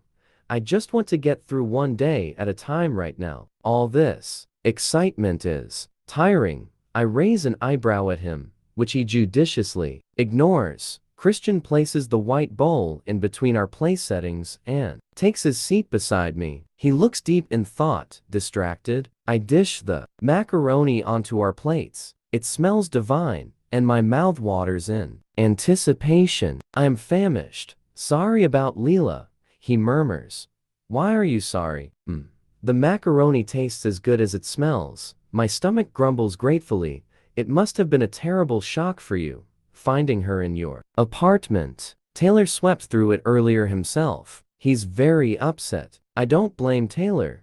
Neither do I. He's been out looking for you, really? Why? I didn't know where you were. You left your purse, your phone. I couldn't even track you. Where did you go? He asks. His voice is soft, but there's an ominous undercurrent to his words. Ethan and I just went to a bar across the street, so I could watch. What was happen? I see. The atmosphere between us has changed subtly. It's no longer light. Okay, well, two can play that game. Let's just bring this back to you. 50. Trying to sound nonchalant, wanting to assuage my burning curiosity but dreading the answer, asked, so, what did you do with Leela? In the apartment? I glance up at him, and he freezes with his forkful of macaroni, suspended in midair. Oh no, that's not good. You really want to know? A knot tightens in my gut and my appetite vanishes. Yes, I whisper. Do you really? My subconscious has thrown her empty bottle of gin on the floor and is sitting up in her armchair, glaring at me in horror. Christian's mouth flattens into a line, and he hesitates. We talked, and I gave her a bath. His voice is hoarse, and he continues quickly. When I make no response, and I dressed her in some of your clothes. I hope you don't mind, but she was filthy. Holy fuck. He bathed her? What an inappropriate thing to do. I'm reeling, staring down at my uneaten macaroni. The sight of it now makes me nauseous. Try to rationalize this. My subconscious coaches. That cool, intellectual part of my brain knows that he just did that because she was dirty, but it's too hard. My fragile, jealous self can't bear it. Suddenly, I want to cry, not succumb to ladylike tears that trickle decorously down my cheeks, but howling at the moon crying. I take a deep breath to suppress the urge, but my throat is arid and uncomfortable from my unshed tears and sobs. It was all I could do, Anna, he says softly.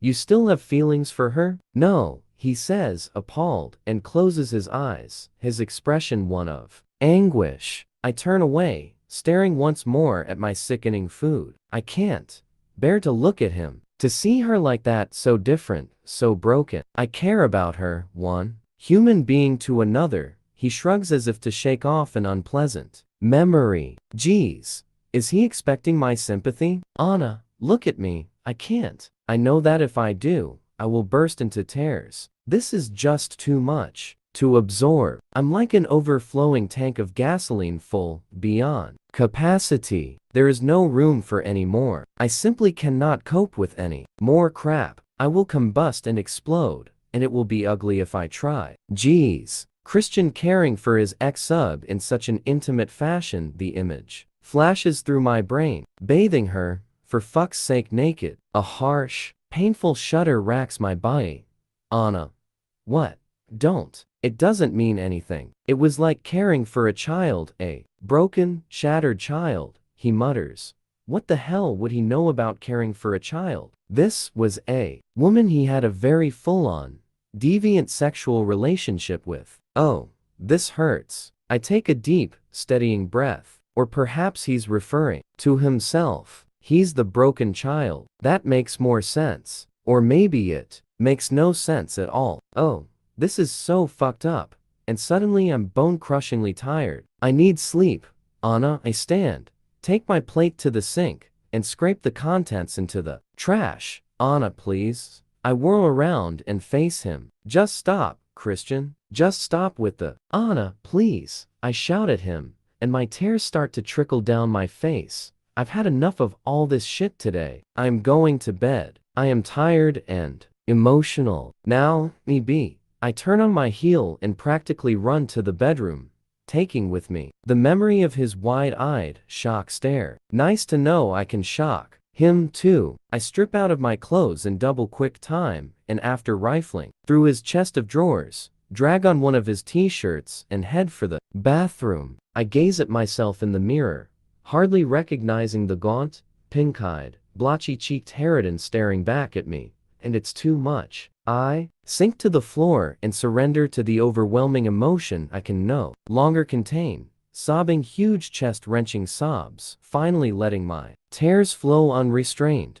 Chapter 15. I am too warm. Christian warm. His head is on my shoulder, and he's breathing softly on my neck while he sleeps, his legs threaded through mine, his arm around my waist. I linger on the edge of consciousness, aware that if I wake fully I'll wake him too, and he doesn't sleep enough. Hazily my mind wanders through the events of yesterday evening. I drank too much. Boy, did I drink too much. I'm amazed. Christian let me. I smile as I remember him putting me to bed. That was sweet, real sweet, and unexpected. I conduct a quick mental inventory of how I'm feeling. Stomach, fine. Head, surprisingly, fine, but fuzzy. My palm is still red from last night. Sheesh. Idly I think about Christian's palms when he spanked me. I squirm and he wakes. What's wrong? Sleepy gray eyes search mine. Nothing. Good morning. I run the fingers of my uninjured hand through his hair. Mrs. Gray, you look lovely this morning, he says, kissing my cheek, and I light up from within. Thank you for taking care of me last night. I like taking care of you. It's what I want to do, he says quietly, but his eyes betray him as triumph flares in their gray depths. It's like he's won the World Series or the Super Bowl. 50. You make me feel cherished. That's because you are, he murmurs, and my heart clenches. He clasps my hand, and I wince. He releases me immediately, alarmed. The punch? He asks. His eyes frost as he scrutinizes mine, and his voice is laced with sudden anger. I slapped him. I didn't punch him. That fucker. I thought we dealt with this last night. I can't bear that he touched you. He didn't hurt me. He was just inappropriate. Christian, I'm okay. My hand's a little red. That's all. Surely you know what that's like? I smirk, and his expression changes to one of amused surprise. Why, Mrs. Gray, I am very familiar with that. His lips twist in amusement. I could reacquaint myself with that feeling this minute, should you so wish. Oh, stow your twitching palm, Mr. Gray. I stroke his face with my injured hand, my fingers caressing his sideburn. Gently I tug the little hairs. It distracts him, and he takes my hand and plants a tender kiss on my palm. Miraculously, the pain disappears. Why didn't you tell me this hurt last night? I didn't really feel it last night. It's okay now. His eyes soften and his mouth twists. How are you feeling? Better than I deserve. That's quite a right arm you have there, Mrs. Gray. You do well to remember that, Mr. Gray. Oh, really? He rolls suddenly so that he's fully on top of me, pressing me into the mattress, holding my wrists above my head. He gazes down at me. I'd fight you any day, Mrs. Gray. In fact, subduing you in bed is a fantasy of mine. He kisses my throat. What? I thought you subdued me all the time. I gasp as he nibbles my earlobe. But I'd like some resistance, he murmurs, his nose skirting my jaw. Resistance?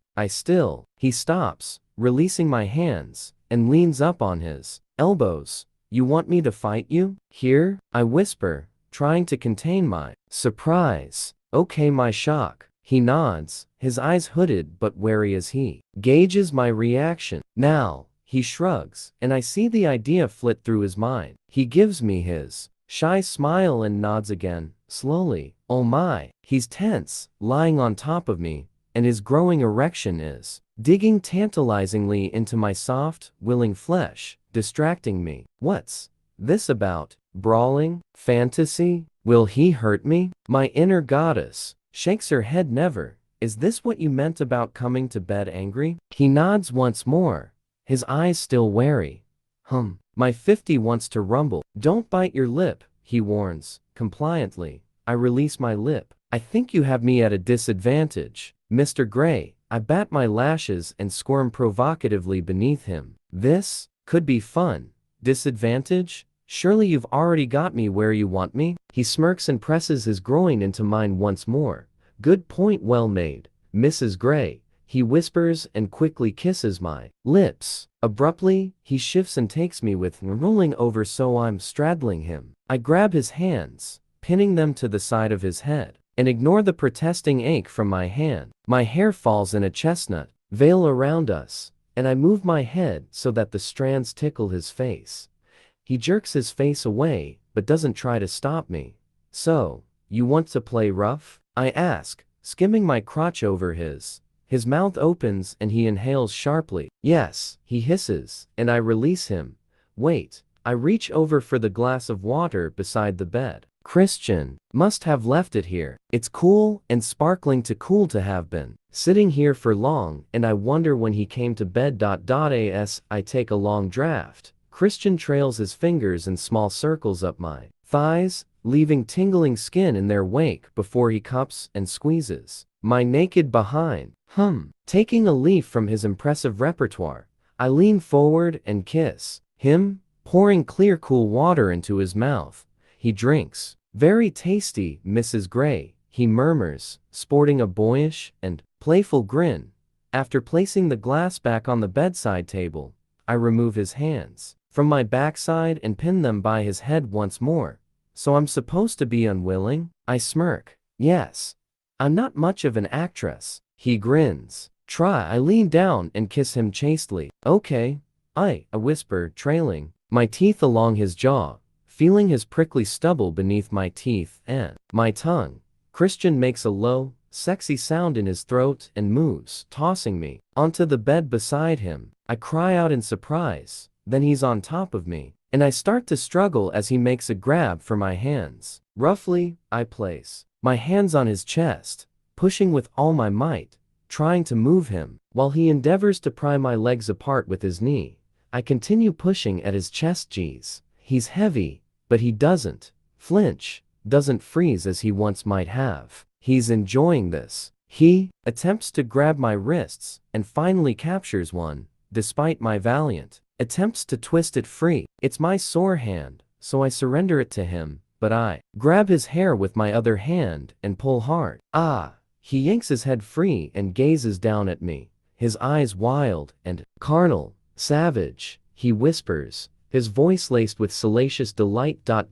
In response to this one whispered word, my libido explodes, and I stop acting. Again, I struggle in vain to wrest my hand out of his hold. At the same time, I try to hook my ankles together and attempt to buck him off me. He's too heavy. Gah! It's frustrating and hot. With a groan, Christian captures my other hand. He holds both my wrists in his left hand, and his right travels leisurely, insolently, almost down my body, fondling and feeling as it goes, tweaking my nipple on the way. I yelp in response, pleasure spiking short, sharp, and hot from my nipple to my groin. I make another fruitless attempt to buck him off, but he's just too on me. When he tries to kiss me, I jerk my head to the side so he can't. Promptly, his insolent hand moves from the hem of my t-shirt up to my chin, holding me in place as he runs his teeth along my jaw, mirroring what I did to him earlier. Oh baby, fight me, he murmurs. I twist and writhe, trying to free myself from his merciless hold, but it's hopeless. He's much stronger than me. He's gently biting at my lower lip as his tongue tries to invade my mouth, and I realize I don't want to resist him. I want him now. I always do. I stop fighting and fervently return his kiss. I don't care that I haven't brushed my teeth. I don't care that we're supposed to be playing some game. Desire, hot and hard, surges through my bloodstream and I'm lost. Unhooking my ankles, I wrap my legs around his hips and use my heels to push his pajamas down over his behind. Anna, he breathes, and he kisses me everywhere, and we're no longer wrestling, but all hands and tongues and touch and taste. Quick and urgent. Skin, he murmurs hoarsely, his breathing labored. He drags me up and tugs off my t-shirt in one swift move.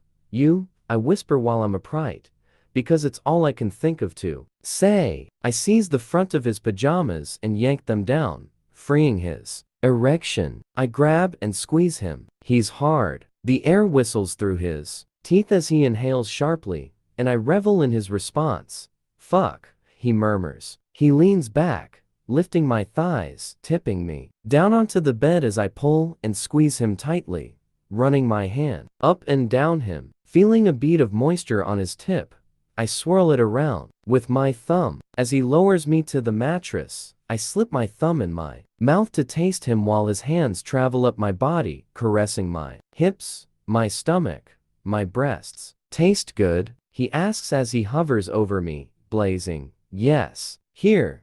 I push my thumb into his mouth, and he sucks and bites the pad. I groan, grasp his head, and pull him down to me so I can kiss him. Wrapping my legs around him, I push his pajamas off his legs with my feet, then cradle him with my legs around his waist. His lips trail from across my jaw to my chin, nipping softly. You're so beautiful. He dips his head lower to the base of my throat. Such beautiful skin. His breath is soft as his lips glide down to my breasts. What? I'm panting, confused, wanting, now waiting. I thought this was going to be quick. Christian. I hear the quiet plea in my voice and reach down, fisting my hands in his hair. Hush. He whispers and circles my nipple with his tongue before pulling it into his mouth and tugging hard. Ah. I moan and squirm, tilting my pelvis up to tempt him. He grins against my skin and turns his attention to my other breast. Impatient, Mrs. Gray. He then sucks hard on my nipple. I tug his hair. He groans and peers up. I'll restrain you, he warns. Take me, I beg.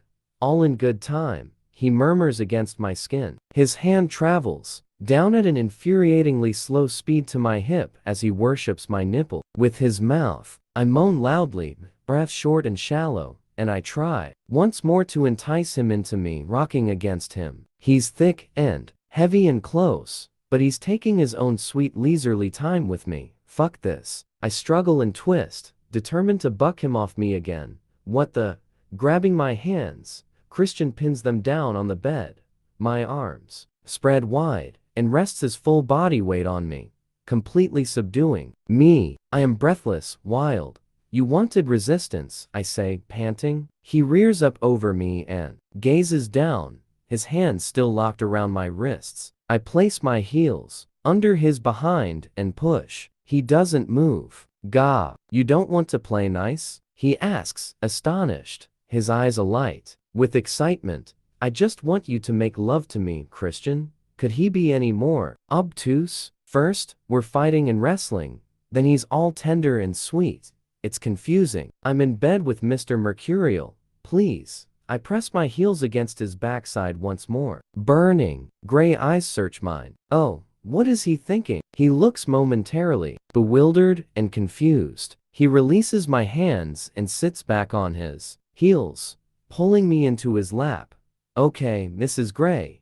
We'll do this your way. He lifts me up and slowly lowers me onto him so I'm straddling him. This is it. This is what I want. This is what I need. Curling my arms around his neck, I twist my fingers in his hair, glorying in the feeling of him inside me. I start to move, taking control, taking him at my pace, at my speed. He moans, and his lips find mine, and we're lost. I trail my fingers through the hair on Christian's chest. He lies on his back, still and quiet beside me as we both catch our breath. His hand thrums rhythmically down my back. You're quiet.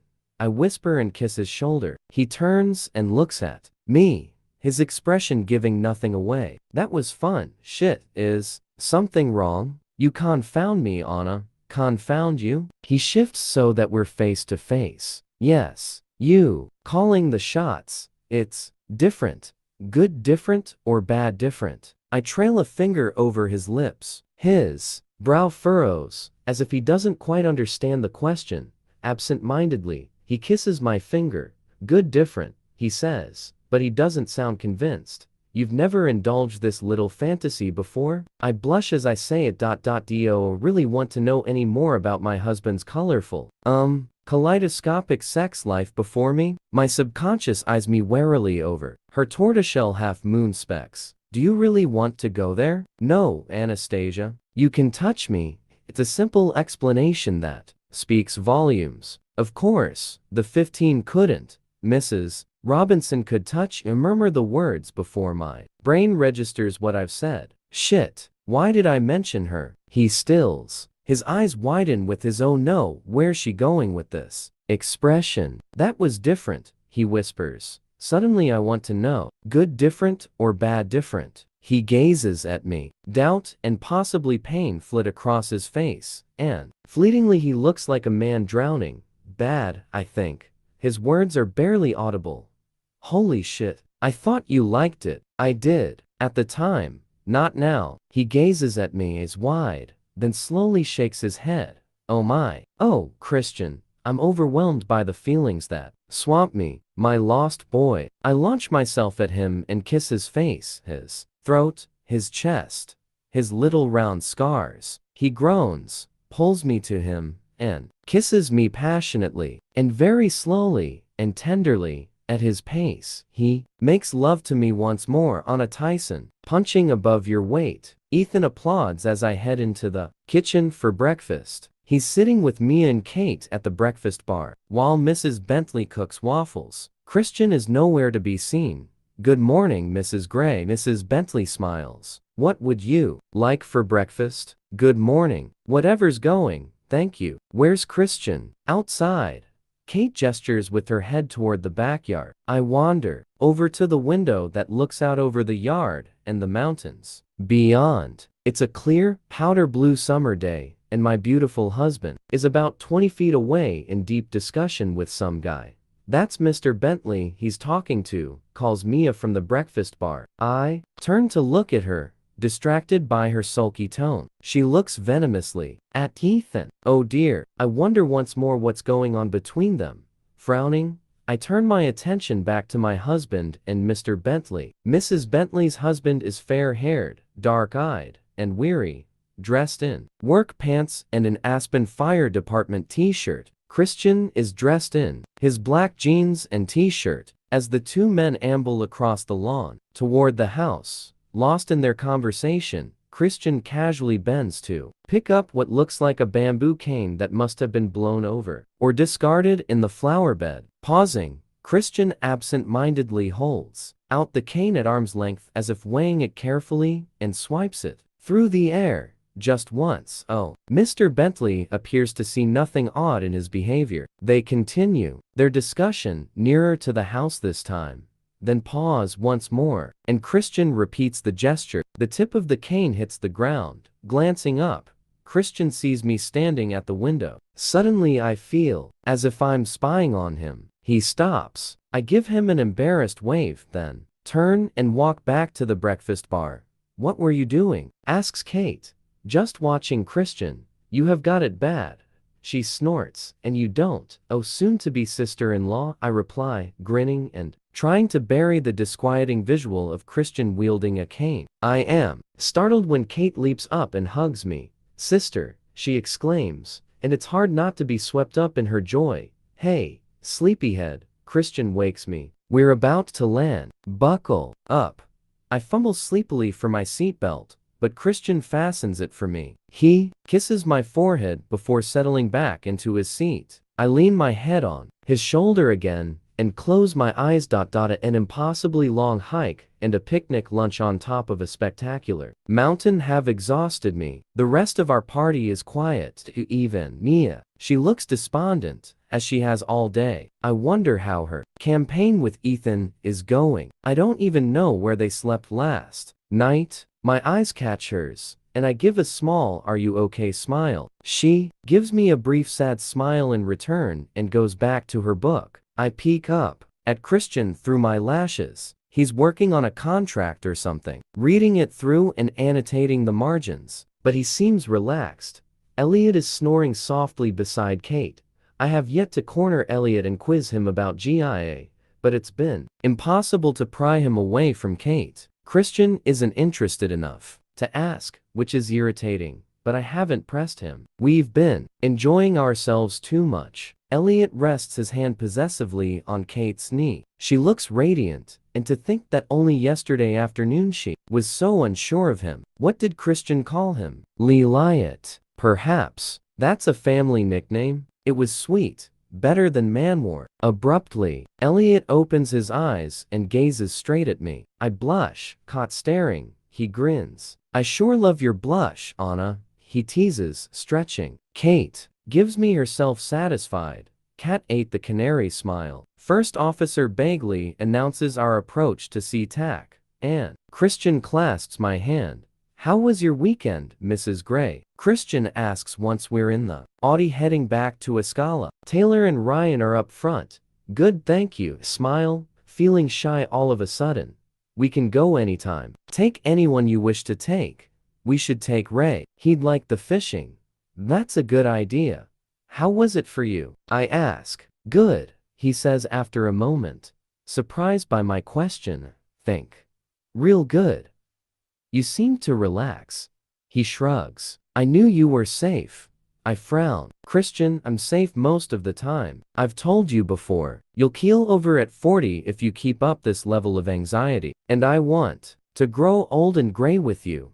I grasp his hand. He looks at me as if he can't comprehend what I'm saying. He gently kisses my knuckles and changes the subject. How's your hand? It's better, thank you. He smiles. Very good, Mrs. Gray. You ready to face GIA again? Oh crap, I'd forgotten we were seeing her this evening to go over the final plans. I roll my eyes. I might want to keep you out of the way. Keep you safe, I smirk. Protecting me? Christian is laughing at me. As ever, Mr. Gray. From all sexual predators, I whisper. Christian is brushing his teeth when I crawl into bed. Tomorrow we go. Back to reality, back to work. The paparazzi, and to Jack in custody, but with the possibility that he has an accomplice. Christian was vague about that. Does he know? And if he did know, would he tell me? I sigh. Getting information out of Christian is like pulling teeth, and we've had such a lovely weekend. Do I want to ruin the feel-good moment by trying to drag the information out of him? It's been a revelation to see him out of his normal environment, outside this apartment, relaxed and happy with his family. I wonder, vaguely, if it's because we're here in this apartment with all its memories and associations that he gets wound up. Maybe we should move, I snort. We are moving, we're having a huge house refurbished on the coast. GIA's plans are complete and approved, and Elliot's team starts building next week. I chuckle as I recall GIA's shocked expression when I told her that I'd seen her in Aspen. Turns out it was nothing but coincidence. She camped out at her holiday place to work solely on our plans. For one awful moment, I'd thought she'd had a hand in choosing the ring, but apparently not. But I still don't trust GIA. I want to hear the same story from Elliot. At least she kept her distance from Christian this time. I look out at the night sky. I will miss this view, this panoramic vista. Seattle at our feet. So full of possibilities, yet so far removed. Maybe that's Christian's problem. He's been too isolated from real life for too long, thanks to his self-imposed exile. Yet with his family around him, he is less controlling, less anxious, freer, happier. I wonder what Flynn would make of all that. Holy crap, maybe that's the answer. Maybe he needs his own family. I shake my head in denial. We're too young, too new to all this. Christian strides into the room, looking his usual gorgeous but pensive self. Everything okay? I ask. He nods distractedly as he climbs into bed. I'm not looking forward to going back to reality, I murmur. No, shake my head and caress his lovely face. I had a wonderful weekend. Thank you. He smiles softly. You're my reality, Anna, he murmurs and kisses me. Do you miss it? Miss what? He asks, perplexed. You know, the caning and stuff, I whisper, embarrassed. He stares at me, his gaze impassive. Then doubt crosses his face. Where is she going with this look? No, Anastasia, I don't. His voice is steady and quiet. He caresses my cheek. Dr. Flynn said something to me when you left. something that's stayed with me. He said I couldn't be that way if you weren't so inclined. It was a revelation. He stops and frowns. I didn't know any other way. Anna, now I do. It's been education. We educate you. I scoff. His eyes soften. Do you miss it? He asks. Oh, I don't want you to hurt me, but I like to play, Christian. You know that. If you wanted to do something, I shrug, gazing at him. Something? You know. With the flogger or your crop, I stop, blushing. He raises his brow, surprised. Well, we'll see. Right now, I'd like some good old-fashioned vanilla. His thumb skirts my bottom lip, and he kisses me once more. From Anastasia Gray. Subject: Good morning. Date: August 29, 2011, 09:14.to. Christian Gray. Mr. Gray, I just wanted to tell you that I love you. That is all. Yours always, A.X. Anastasia Gray. Editor, SIP. From Christian Gray. Subject: Banishing Monday Blues. Date: August 29, 2011, 09:18.to. Anastasia Gray. Mrs. Gray, what gratifying words to hear from one's wife, errant or not, on a Monday morning.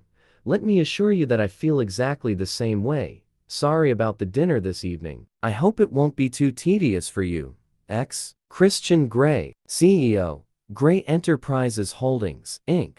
Oh yes. The American Shipbuilding Association dinner. I roll my eyes. More stuffed shirts. Christian really does take me to the most fascinating functions. From Anastasia Gray. Subject: Ships that pass in the night. Date: August 29, 2011, 09:26.to. Christian Gray. Dear Mr. Gray, I am sure you can think of a way to spice up the dinner. Yours in anticipation, Mrs. G. X. Anastasia Non-Errant Gray. Editor, SIP. From Christian Gray. Subject: Variety is the spice of life. Date: August 29, 2011, 09:35.to. Anastasia Gray. Mrs. Gray, I have a few ideas. X. Christian Gray, CEO, Gray Enterprises Holdings, Inc. Now impatient for the Asa dinner, Inc. All the muscles in my belly clench. I wonder what he'll dream up. Hannah knocks on the door, interrupting my reverie. Ready to go through your schedule for this week, Anna? Sure, sit.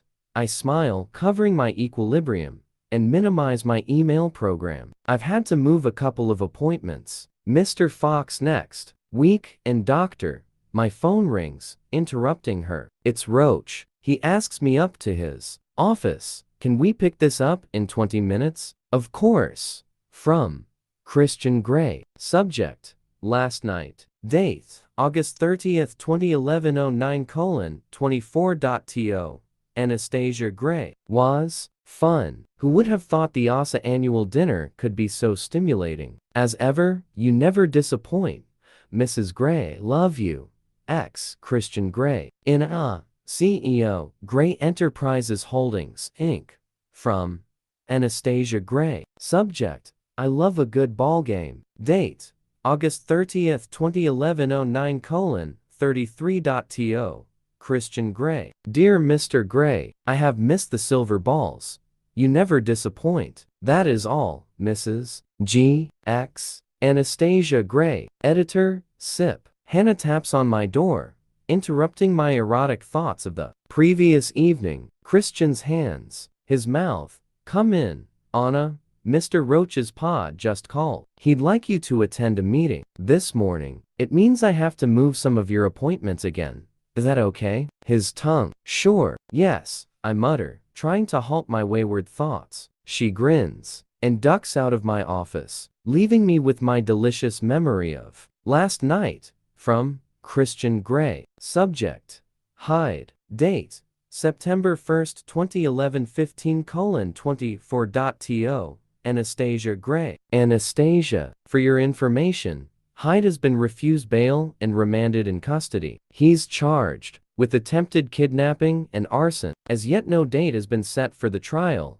Christian Gray, CEO, Gray Enterprises Holdings, Inc. From Anastasia Gray. Subject: Hyde. Date, September 1st, 2011 15:53.to. Christian Gray. That's good news. Does this mean you'll lighten up on security? I really don't see eye to eye with Prescott. Anna X. Anastasia Gray. Editor, SIP. From Christian Gray. Subject. Hide. Date, September 1st, 2011 15:59.to. Anastasia Gray. No security will remain in place. No arguments. What's wrong with Prescott? If you don't like her, we'll replace her. Christian Gray. CEO. Gray Enterprises Holdings, Inc. I scowl at his high-handed email. Prescott isn't that bad. From Anastasia Gray. Subject. Keep your hair on. Date, September 1st, 2011 16:03.to. Christian Gray. I was just asking rolls eyes. And I'll think about Prescott. Stow that twitchy palm. Anna X. Anastasia Gray. Editor, SIP. From Christian Gray. Subject. Don't tempt me. Date, September 1st, 2011 16:11.to. Anastasia Gray. I can assure you, Mrs. Gray, that my hair is very firmly attached. Has this not been demonstrated often enough by your good self? My palm, however, is twitching. I might do something about that tonight. X. Christian Gray. Not bald yet. CEO. Gray Enterprises Holdings, Inc. From Anastasia Gray. Subject. Squirm. Date, September 1st, 2011 16:20.to. Christian Gray. Promises, promises. Now stop pestering me. I'm trying to work. I have an impromptu meeting with an author. We'll try not to be distracted by thoughts of you during the meeting. X. Anastasia Gray. Editor, SIP. From Anastasia Gray. Subject. Sailing and soaring and spanking. Date, September 5th, 2011 09:18.to. Christian Gray. Husband. You sure know how to show a girl a good time. I shall of course be expecting this kind of treatment every weekend. You are spoiling me. I love it. Your wife. X. Anastasia Gray. Editor, SIP. From Christian Gray. Subject. My life's mission. Date, September 5th, 2011 09:25.to. Anastasia Gray. Is to spoil you, Mrs. Gray, and keep you safe because I love you. Christian Gray. Smitten CEO. Gray Enterprises Holdings, Inc. Oh my. Could he be any more romantic? From Anastasia Gray. Subject. My life's mission. Date, September 5th, 2011 09:33.to. Christian Gray. Is to let you because I love you too. Now stop being so sappy. You are making me cry. Anastasia Gray. Equally smitten. Editor, SIP. The following day, I gaze at the calendar on my desk. Only 5 days until September 10, my birthday. I know we are driving out to the house to see how Elliot and his crew are progressing. I wonder if Christian has any other plans? I smile at the thought. Hannah taps on my door. Come in. Prescott is hovering outside. Odd. Hi, Anna, says Hannah. There's a Leela Williams here to see you. She says it's personal.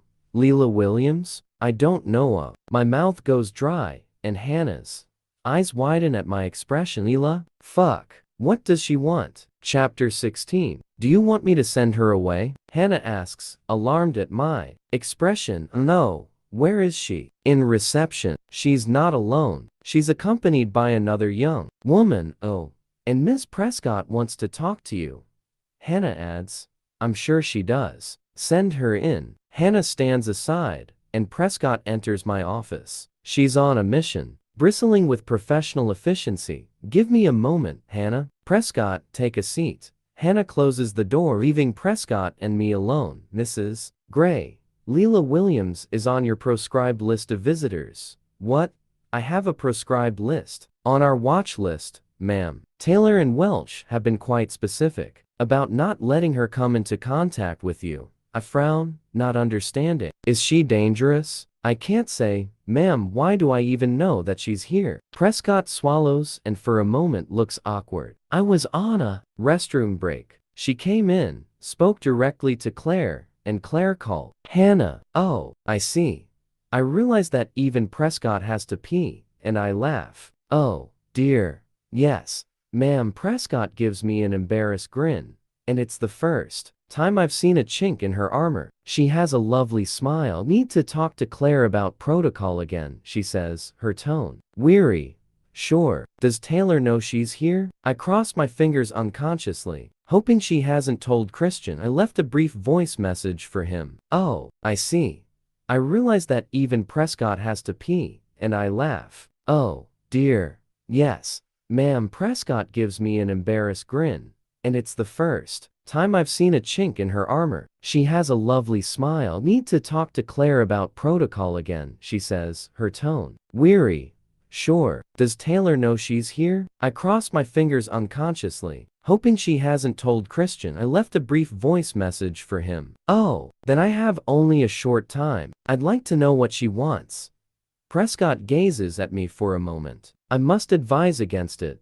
Ma'am, she's here to see me for a reason. I'm supposed to prevent that. Ma'am, her voice is soft but resigned. I really want to hear what she has to say.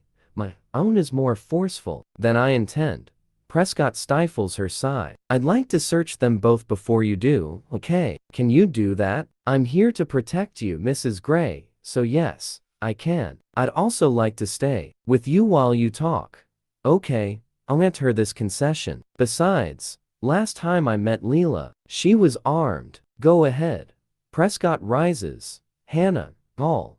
Hannah opens the door too quickly. She must have been hovering outside. Can you check to see if the meeting room is free, please? I already have, and it's good to go. Prescott, can you search them in there? Is it private enough? Yes, ma'am. I'll be there in 5 minutes then. Hannah, show Leela Williams and whomever she's with into the meeting room. Will do. Hannah looks anxiously from Prescott to me. Shall I cancel your next meeting? It's at 4, but it's across town. Yes? I murmur, distracted. Hannah nods and then leaves. What the hell does Leela want? I don't think she's here to do me any harm. She didn't in the past when she had the opportunity. Christian is going to go nuts. My subconscious purses her lips, primly crosses her legs, and nods. I need to tell him that I am doing this. Shall I cancel your next meeting? It's at 4, but it's across town. Yes? I murmur, distracted. Hannah nods and then leaves. What the hell does Leela want? I don't think she's here to do me any harm. She didn't in the past when she had the opportunity. Christian is going to go nuts. My subconscious purses her lips, primly crosses her legs, and nods. I need to tell him that I am doing this. We'll call once we've spoken. X. Anastasia Gray, editor, SIP. Hurriedly, I hide my BlackBerry in my desk drawer. I stand, smoothing my gray pencil skirt over my hips, pinch my cheeks to give them some color, and undo the next button on my gray silk blouse. Okay, I'm ready. After taking a deep breath, I head out of my office to meet the infamous Leela, ignoring your love is king, humming gently from inside my desk. Leela looks much better, more than better. She's very attractive. There's a rosy bloom to her cheeks, and her brown eyes are bright, her hair clean and shiny. She's dressed in a pale pink blouse and white pants. She stands as soon as I enter the meeting room, as does her friend, another dark-haired young woman with soft brown eyes, the color of brandy. Prescott hovers in the corner, not taking her eyes off Leela. Mrs. Gray, thank you so much for seeing me. Leela's voice is soft but clear. Sorry about the security, I mutter, because I cannot think what else to say. I wave a hand distractedly at Prescott.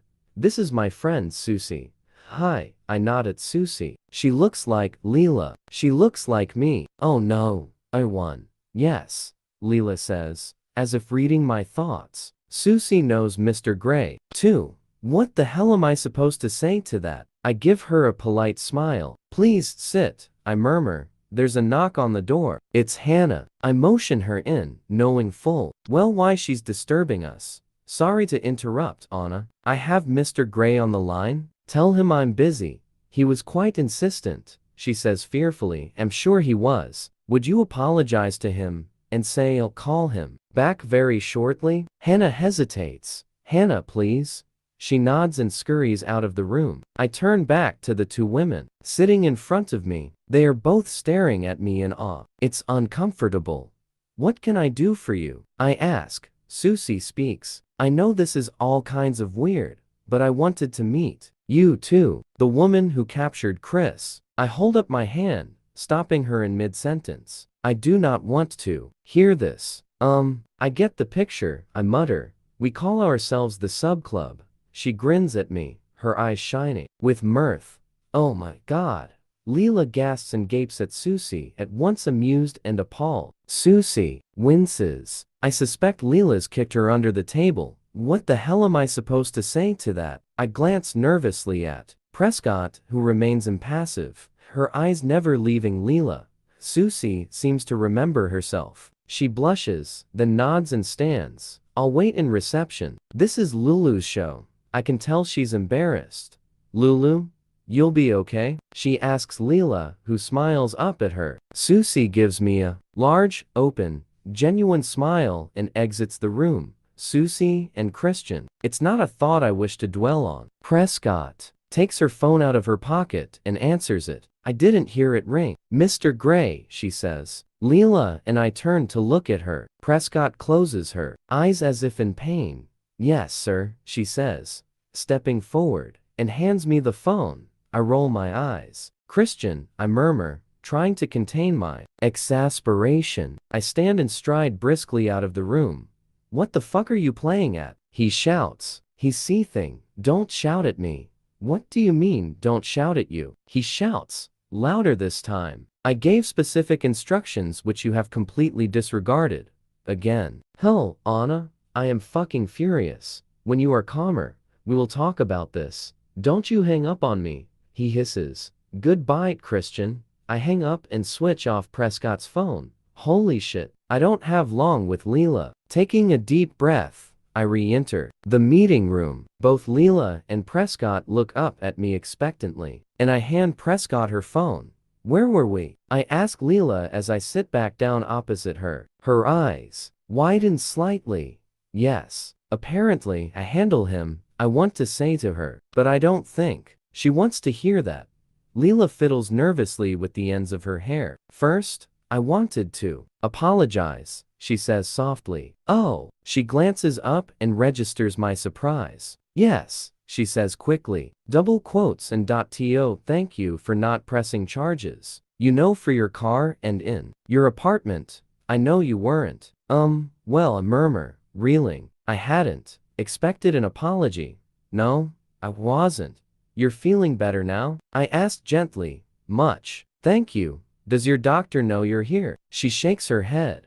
Oh, she looks suitably guilty. I know I'll have to deal with the fallout for this later, but I had to get some things, and I wanted to see Susie, and you, and Mr. Gray. You want to see Christian? My stomach free falls to the floor. That's why she's here. Yes, I wanted to ask you if that would be okay.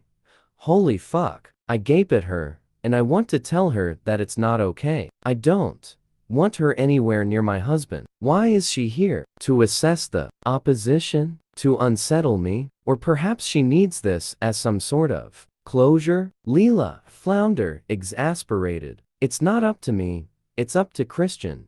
You'll need to ask him. He doesn't need my permission. He's a grown man. Most of the time, she gazes at me for a fraction of a beat as if surprised by my reaction, and then laughs softly, nervously twiddling the ends of her hair. He's repeatedly refused all my requests to see him, she says quietly. Oh shit, I'm in more trouble than I thought.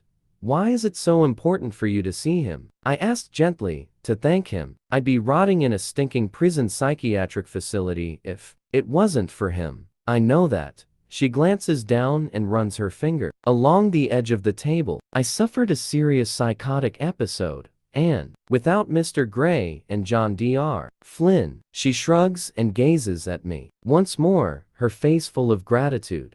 Once again I'm speechless. What does she expect me to say? Surely, she should be saying these things to Christian, not me, and for art school. I can't thank him enough for that. I knew it. Christian is funding her classes. I remain expressionless, tentatively exploring my feelings for this woman now that she's confirmed my suspicions about Christian's generosity. To my surprise, I feel no ill will toward her. It's a revelation, and I'm glad she's better. Now, hopefully, she can move on with her life and out of ours. Are you missing classes right now? I ask, because I'm interested. Only 2. I head home tomorrow. Oh good. What are your plans while you're here? Pick up my belongings from Susie, return to Hamden. Continue painting and learning. Mr. Gray already has a couple of my paintings. What the hell? My stomach plunges into the basement once more. Are they hanging in my living room? I bridle at the thought. What sort of painting do you do? Abstracts, mainly. I see. My mind flits through the now familiar paintings in the great room. 2 by his ex-sub. Possibly, Mrs. Gray. Can I speak frankly? She asks, completely oblivious to my warring emotions. By all means. I might. Glancing at Prescott, who looks like she's relaxed a little. Leela leans forward as if to impart a long-held secret. I love Jeff, my boyfriend who died earlier this year. Her voice drops to a sad whisper. Holy shit, she's getting personal. I'm so sorry, I mutter automatically, but she continues as if she hasn't heard me. I loved my husband, and one other, she murmurs. My husband. The words are out of my mouth before I can stop them.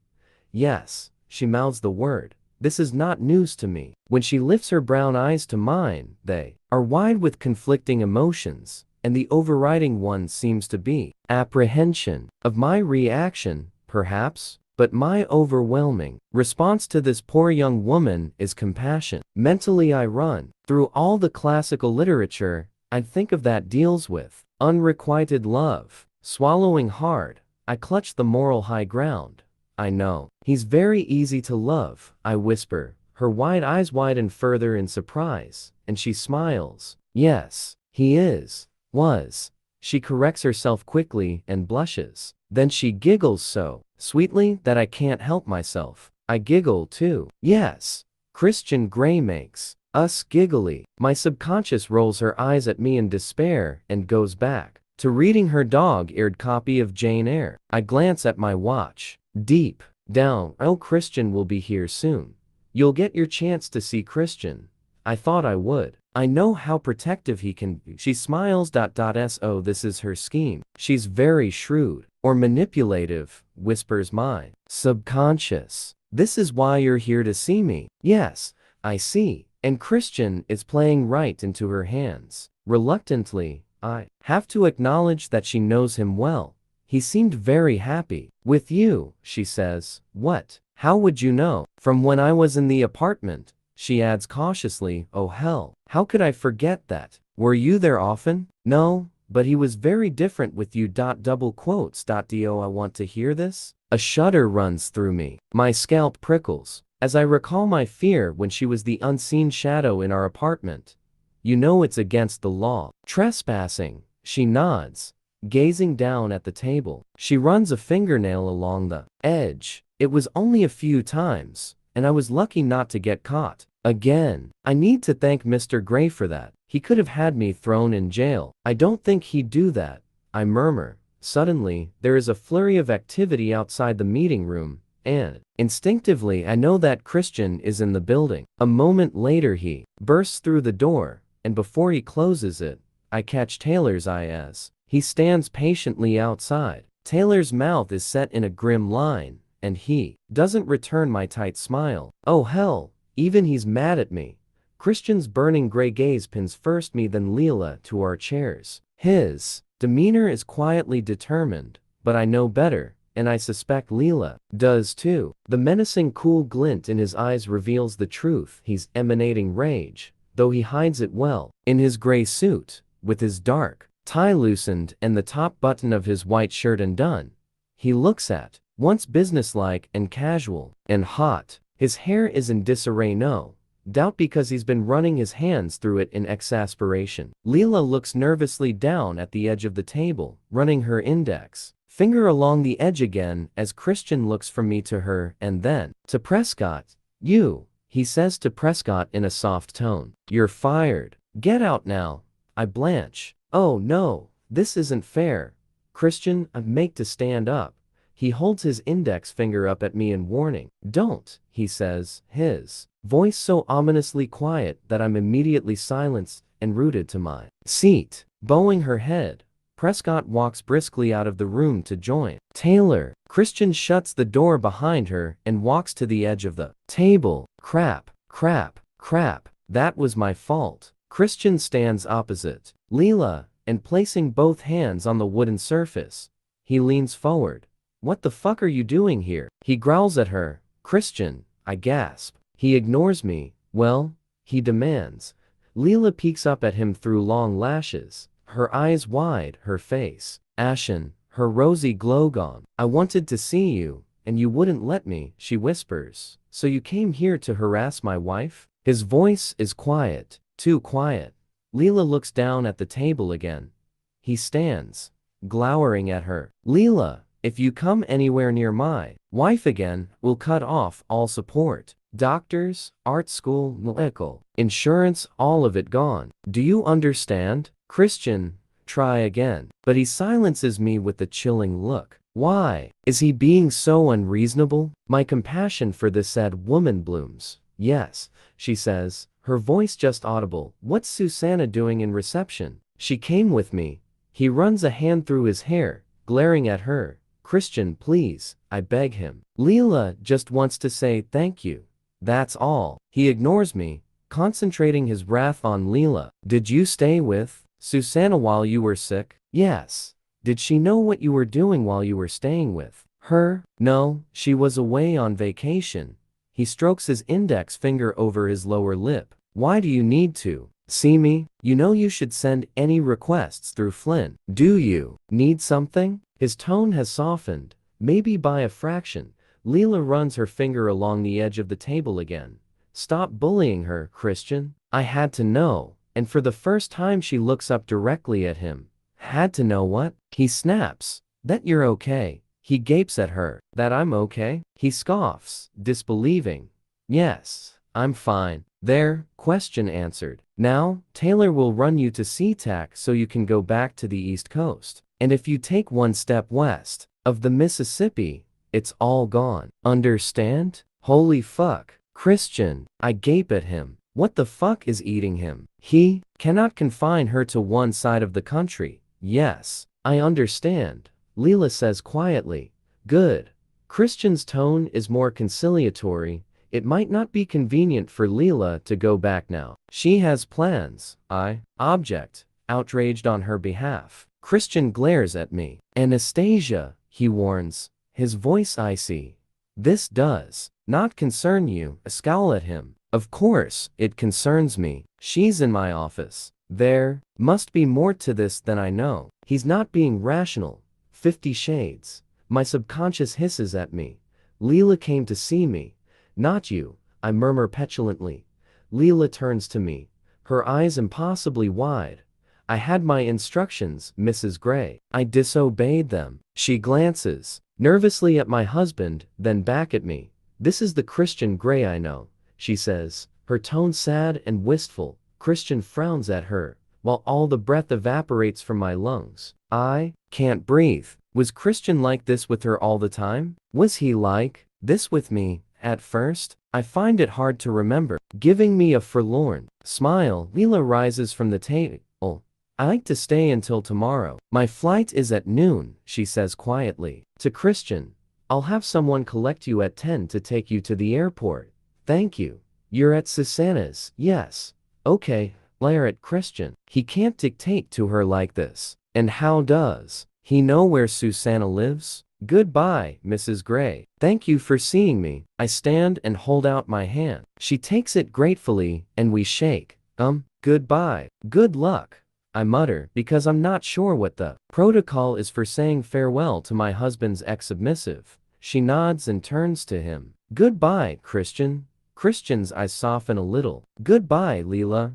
His voice is low. Dr. Flynn, remember? Yes, sir. He opens the door to usher her out, but she halts in front of him and looks up. He stills, watching her warily. I'm glad you're happy. You deserve to be, she says and leaves before he can reply. He frowns after her, then nods to Taylor, who follows Leela toward the reception area. Closing the door, Christian gazes uncertainly at me.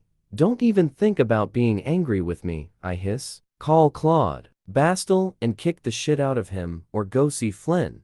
His mouth drops open. He's surprised by my outburst and his brow creases once more. I don't remember receiving your papal bull decreeing that I couldn't see. Leela, I didn't know that my visitors were subject to a proscribed list. My voice rises with indignation as I warm to my cause. Christian regards me, his expression unreadable. After a moment, his mouth twists. Papal bull? He says, amused, and he visibly relaxes. I wasn't aiming to lighten our conversation, yet here he is smirking at me, and that makes me madder. The exchange between him and his ex was painful to witness. How could he be so cold with her? What? He asks, exasperated, as my face remains resolutely straight. Why were you so callous toward her? He sighs and shifts, stepping toward me and perching on the table. Anastasia, he says, as if to a child, you don't understand. Leela, Susanna, all of them, they were a pleasant, diverting pastime. But that's all. You are the center of my universe. And the last time you two were in a room together, she had you at gunpoint. I don't want her anywhere near you. But Christian, she was ill, I know that. And I know she's better now, but I'm not giving her the benefit of the doubt anymore. What she did was unforgivable. But you've just played right into her hands. She wanted to see you again, and she knew you'd come running if she came to see me. Christian shrugs as if he doesn't care. I don't want you tainted with my old life. What? Christian, you are who you are because of your old life. Your new life? Whatever. What touches you touches me. I accepted that when I agreed to marry you, because I love you. He stills. I know he finds it hard to hear this. She didn't hurt me. She loves you too. I don't give a fuck. I gape at him, shocked. And I'm shocked that he still has the capacity to shock me. This is the Christian Grey I know. Leela's words rattle around my head. His reaction to her was so cold, so much at odds with the man I've come to know and love. I frown, recalling the remorse he felt when she had her breakdown, when he thought he might in some way be responsible for her pain. I swallow, remembering too that he bathed her. My stomach twists painfully at the thought, and bile rises in my throat. How can he say he doesn't care about her? He did back then. What's changed? Sometimes, like now, I just don't understand him. He operates on a level far, far removed from mine. Why are you championing her cause all of a sudden? He asks, mystified and irritable. Look, Christian, I don't think Leela and I will be swapping recipes and knitting patterns anytime soon. But I didn't think you'd be so heartless to her. His eyes frost. I told you once, I don't have a heart, he mutters. I roll my eyes. Oh, now? He is being adolescent. That's just not true, Christian. You're being ridiculous. You do care about her. You wouldn't be paying for art classes and the rest of that stuff if you didn't. Suddenly, it's my lifetime ambition to make him realize this. It's painstakingly obvious that he cares. Why does he deny it? It's like his feelings for his birth mother. Oh shit, of course. His feelings for Leela and his other submissives are tangled up with his feelings for his mother. I like to whip little brown-haired girls like you, because you all look like the crack whore. No wonder he's so mad. I sigh and shake my head. Paging Dr. Flynn, please. How can he not see this? My heart swells for him momentarily. My lost boy. Why is it so hard for him to get back in touch with the humanity, the compassion he showed Leela when she had her breakdown? He glares at me, his eyes glittering with anger. This discussion is over. Let's go home. I'll glance at my watch. It's 4:23. I have work to do. It's too early, I mutter. Home, he insists. Christian?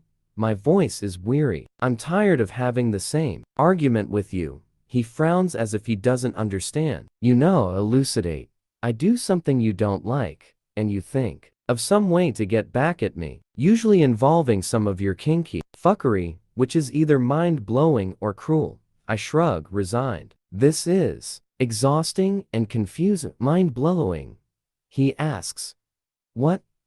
Usually, yes. What was mind-blowing?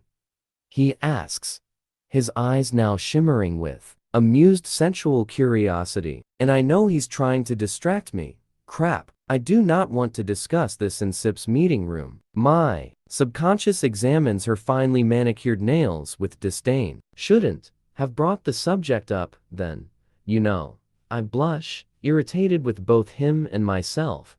I can guess, he whispers. Holy crap, I'm trying to castigate him and he's confounding me. Christian, I like to please you. He delicately traces his thumb over my bottom lip. You do, I acknowledge. My voice a whisper. I know, he says softly. He leans forward and whispers in my ear. It's the one thing I do know. Oh, he smells good. He leans back and gazes down at me, his lips curled in an arrogant, I so own you smile. Pursing my lips, I strive to appear unaffected by his touch. He is so artful at diverting me from anything painful, or anything he doesn't want to address. And you let him? My subconscious pipes up unhelpfully, gazing over her copy of Jane Eyre. What was mind-blowing, Anastasia? He prompts, a wicked gleam in his eye. You want the list? I ask. There's a list? He's pleased. Oh, this man is exhausting. Well, the handcuffs, I mumble, my mind catapulting back to our honeymoon. He furrows his brow and grasps my hand, tracing the pulse point on my wrist with his thumb. I don't want to mark you. Oh. His lips curl in a slow carnal smile. Come home. His tone is seductive. I have work to do. Home, he says, more insistent. We gaze at each other, molten gray into bewildered blue, testing each other, testing our boundaries and our wills. I search his eyes for some understanding, trying to fathom how this man can go from raging control freak to seductive lover in one breath. His eyes grow larger and darker, his intention clear. Softly, he caresses my cheek. We could stay here. His voice is low and husky.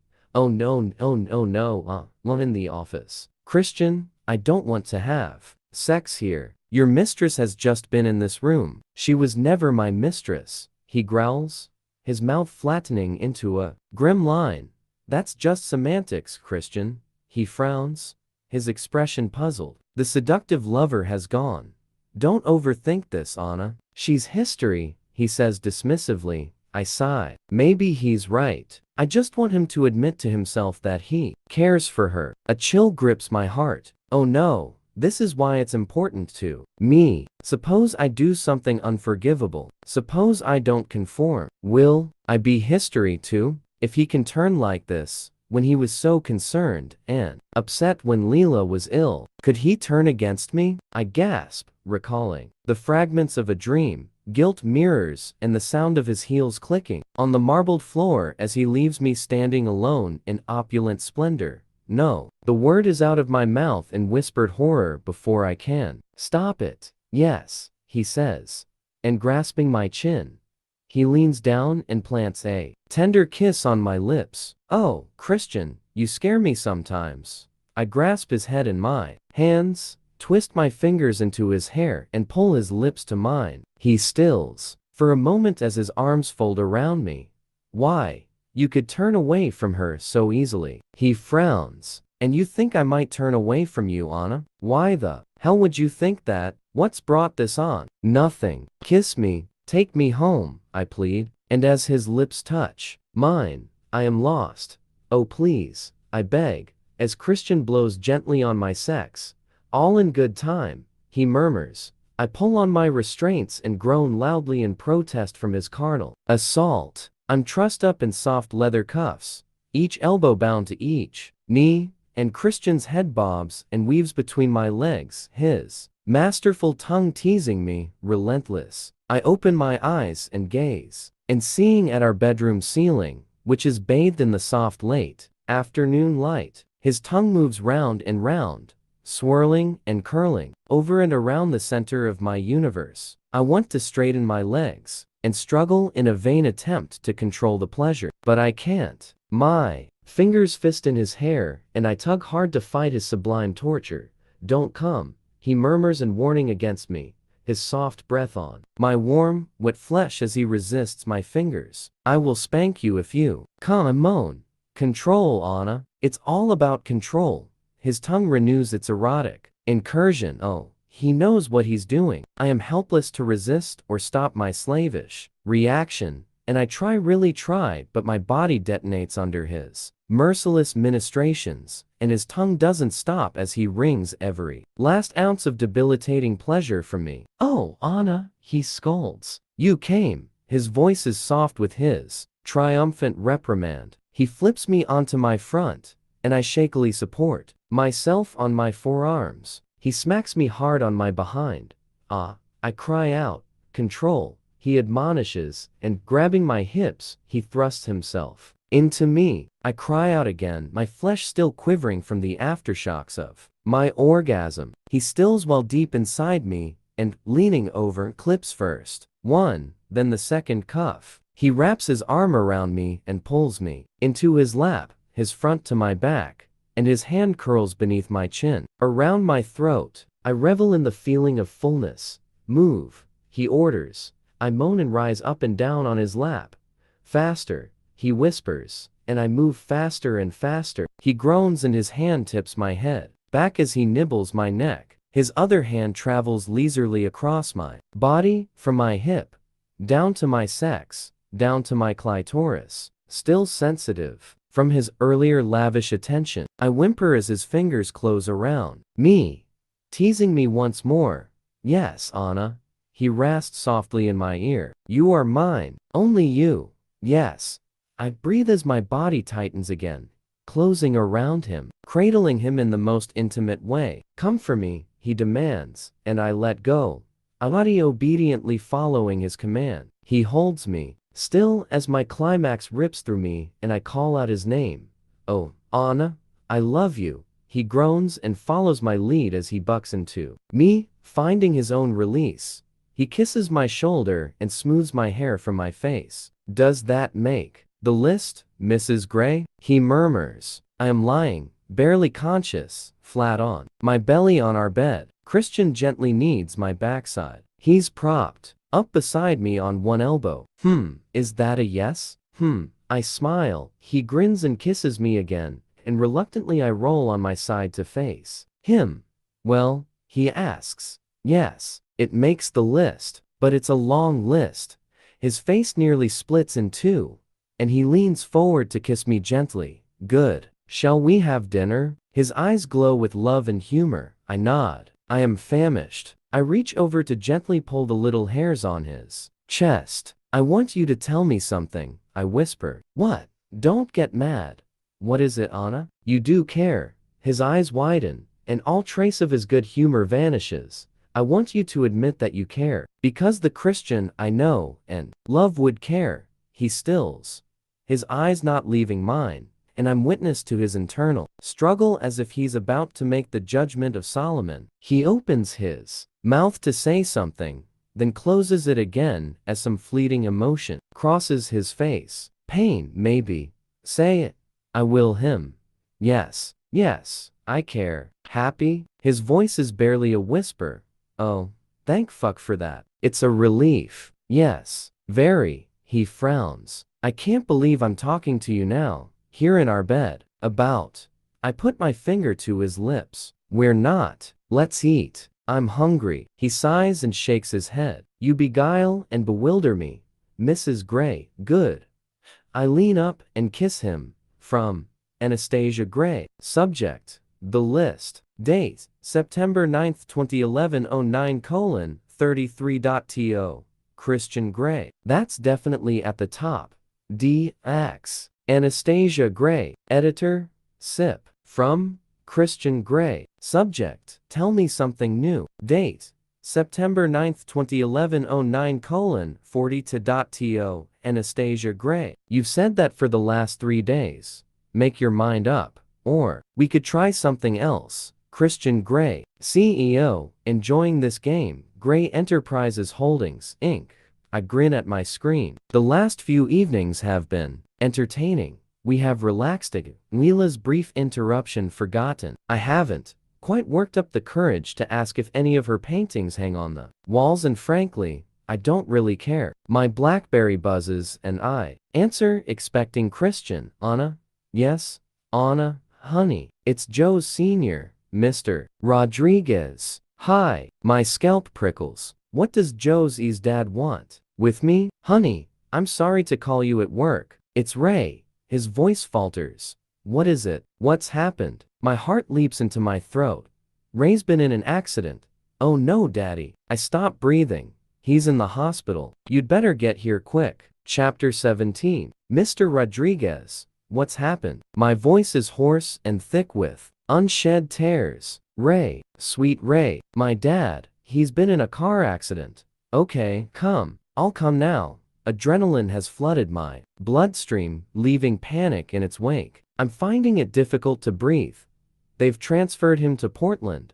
Portland? What the hell is he doing in Portland? They airlifted him, Anna. I'm heading there now. Oh, Sue. Oh, Anna. I didn't see the car. I just didn't see it. His voice cracks. Mr. Rodriguez, no.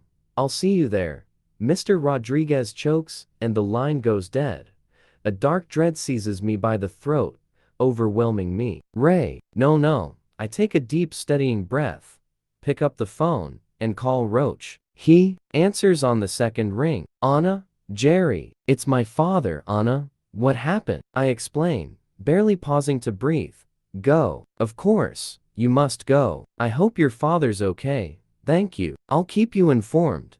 Inadvertently slam the phone down, but right now couldn't care less. Hannah? I call, aware of the anxiety in my voice. Moments later she pokes her head around the door to find me packing my purse and grabbing papers to stuff into my briefcase. Yes, Anna? She frowns. My father has been in an accident. I have to go. Oh dear. Cancel all my appointments today. And Monday. You'll have to finish prepping the ebook. Presentation notes are in the shared file. Get Courtney to help if you have to. Yes. Hannah whispers. I hope he's okay. Don't worry about anything here. We'll muddle through. I have my BlackBerry. The concern etched on her pinched, pale face is almost my undoing. Daddy. I grab my jacket, purse, and briefcase. I'll call you if I need anything. Do please. Good luck, Anna. Hope he's okay. I give her a small tight smile, fighting to maintain my composure, and exit my office. I try hard not to run all the way to reception. Sawyer leaps to his feet when I arrive. Mrs. Gray? He asks, confused by my sudden appearance. We're going to Portland now. Okay, ma'am, he says, frowning, but opens the door. Moving is good. Mrs. Gray, Sawyer asks as we race toward the parking lot. Can I ask why we're making this unscheduled trip? It's my dad. He's been in an accident. I see. Does Mr. Gray know? I'll call him from the car. Sawyer nods and opens the rear door to the Audi SUV, and I climb in. With shaking fingers, I reach for my BlackBerry and dial Christian's cell. Mrs. Gray. Andrea's voice is crisp and businesslike. Is Christian there? I breathe. He's somewhere in the building, ma'am. He's left his BlackBerry charging with me. I groan silently with frustration. Can you tell him I called, and that I need to speak with him? It's urgent. I could try to track him down. He does have a habit of wandering off. Sometimes. Just get him to call me, please, I beg, fighting back tears. Certainly, Mrs. Gray. She hesitates. Is everything all right? No, I whisper, not trusting my voice. Please, just get him to call me. Yes, ma'am. I hang up. I cannot contain my anguish any longer. Pulling my knees up to my chest, I curl up on the rear seat, and tears ooze, unwelcome, down my cheeks. Where in Portland, Mrs. Gray? Sawyer asks gently. Sue. I choke out. The big hospital. Sawyer pulls out into the street and heads for the I-5, while I keen softly in the back of the car, muttering wordless prayers. Please let him be okay. Please let him be okay. My phone rings. Your love is king, startling me from my mantra. Christian? I gasp. Christ, Anna. What's wrong? It's Ray. He's been in an accident. Shit. Yes, I am on my way to Portland. Portland? Please tell me Sawyer is with you. Yes, he's driving.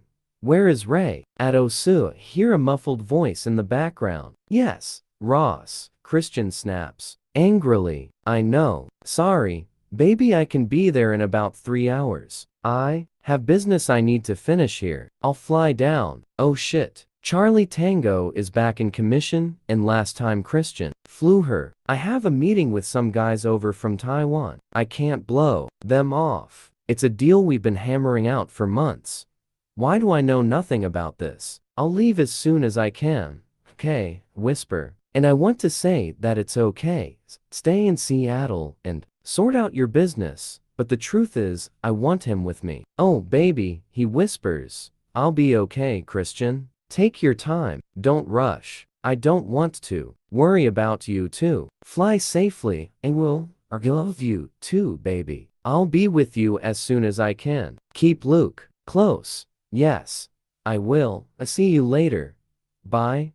After hanging up, I hug my knees once more. I know nothing about Christian's business. What the hell is he doing with the Taiwanese? I gaze out the window as we pass King County International Airport or Boeing Field. He must fly safely. My stomach knots anew and nausea threatens. Ray and Christian, I don't think my heart could take that. Leaning back, I start my mantra again.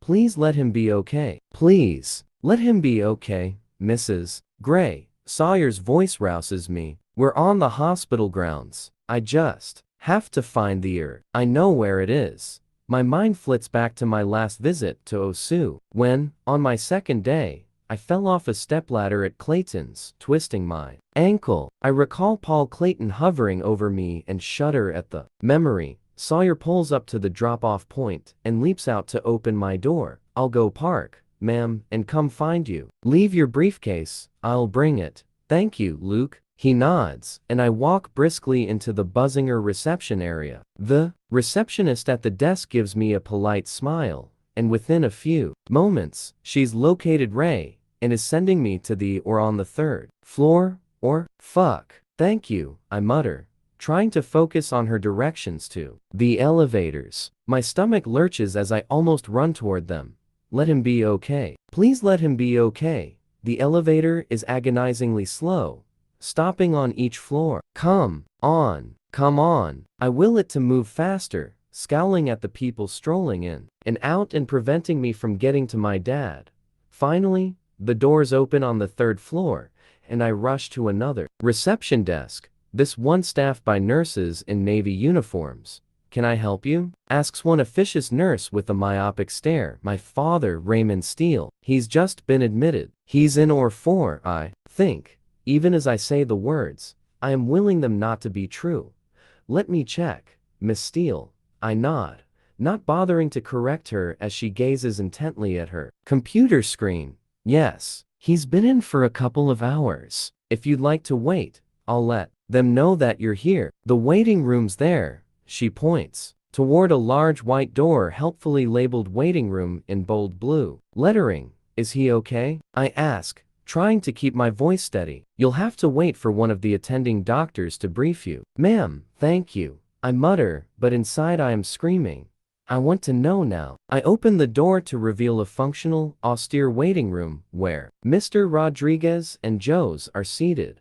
Anna, Mr. Rodriguez gasps. His arm is in a cast, and his cheek is bruised on one side. He's in a wheelchair with one of his legs in a cast, too. I gingerly wrap my arms around him. Oh, Mr. Rodriguez. I sob. Anna, honey. He pats my back with his uninjured arm. I'm so sorry, he mumbles, his hoarse voice cracking. Oh no, oh Papa. Joe says softly in admonishment as he hovers behind me. When I turn, he pulls me into his arms and holds me. Joe's, I mutter, and I'm lost, tears falling as all the tension, fear, and heartache of the last 3 hours surface. Hey, Anna, don't cry. Joe's gently strokes my hair. I wrap my arms around his neck and softly weep. We stand like this for ages, and I'm so grateful that my friend is here. We pull apart when Sawyer joins us in the waiting room. Mr. Rodriguez hands me a tissue from a conveniently placed box, and I dry my tears. This is Mr. Sawyer. Security, I murmur. Sawyer nods politely to Joe's, and Mr. Rodriguez then moves to take a seat in the corner. Sit down, Anna. Joe's ushers me to one of the vinyl-covered armchairs. What happened? Do we know how he is? What are they doing? Joe's holds up his hands to halt my barrage of questions and sits down beside me. We don't have any news. Ray, Dad, and I were on a fishing trip to Astoria. We were hit by some stupid fucking drunk Mr. Rodriguez tries to interrupt, stammering an apology. Si Lamati, Papa. Joe snaps. I don't have a mark on me, just a couple of bruised ribs and a knock on the head. Dad. Well, Dad broke his wrist and ankle, but the car hit the passenger side and Ray. Oh no. Panic swamps my limbic system again. No, my body shudders and chills as I imagine what's happening to Ray he's in surgery. We were taken to the community hospital in Astoria, but they airlifted Ray here. We don't know what they're doing. We're waiting for news.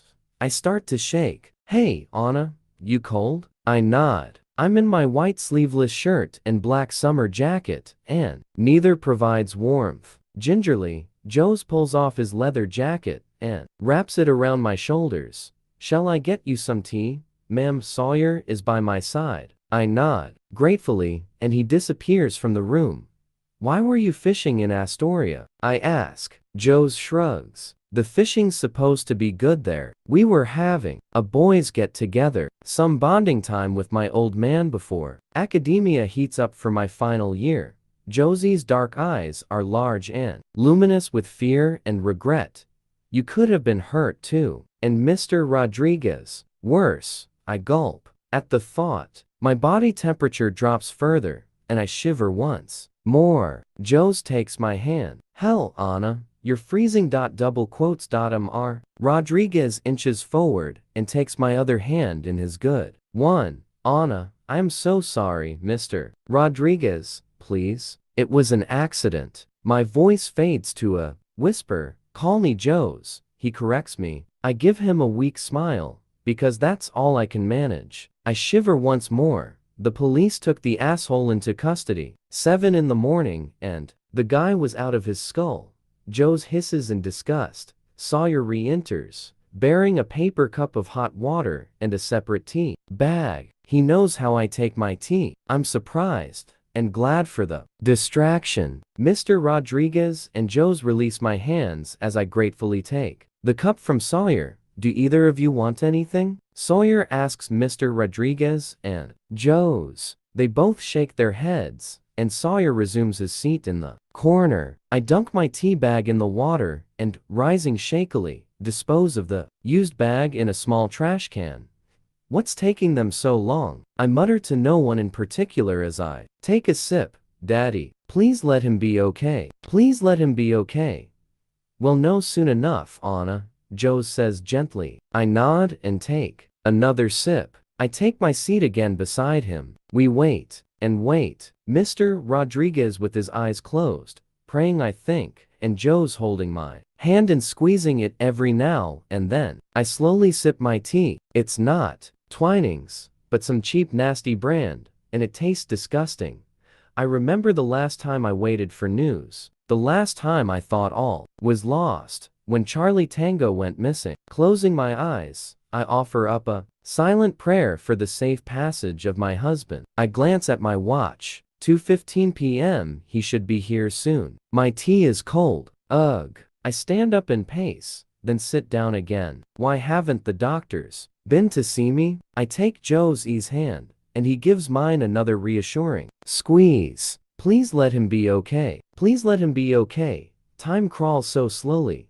Suddenly, the door opens, and we all glance up expectantly, my stomach knotting. Is this it? Christian strides in. His face darkens momentarily when he notices my hand in Joe's ease. Christian. I gasp and leap up, thanking God he's arrived safely. Then, I'm wrapped in his arms, his nose in my hair, and I'm inhaling his scent, his warmth, his love. A small part of me feels calmer, stronger, and more resilient because he's here. Oh, the difference his presence makes to my peace of mind. Any news? I shake my head, unable to speak. Joe's. He nods a greeting. Christian?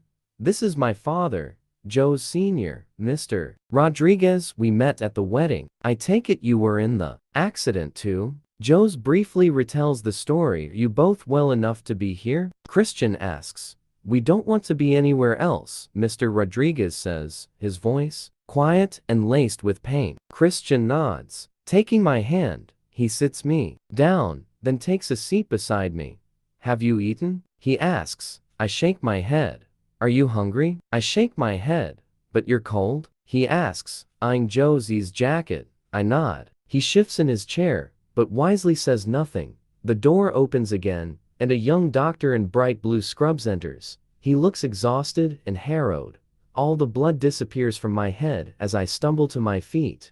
Ray Steele, I whisper as Christian stands beside me, putting his arm around my waist. You're his next of kin? The doctor asks. His bright blue eyes almost match his scrubs, and under any other circumstances I would have found him attractive. I'm his daughter, Anna. Miss Steele, Mrs. Gray. Christian interrupts him.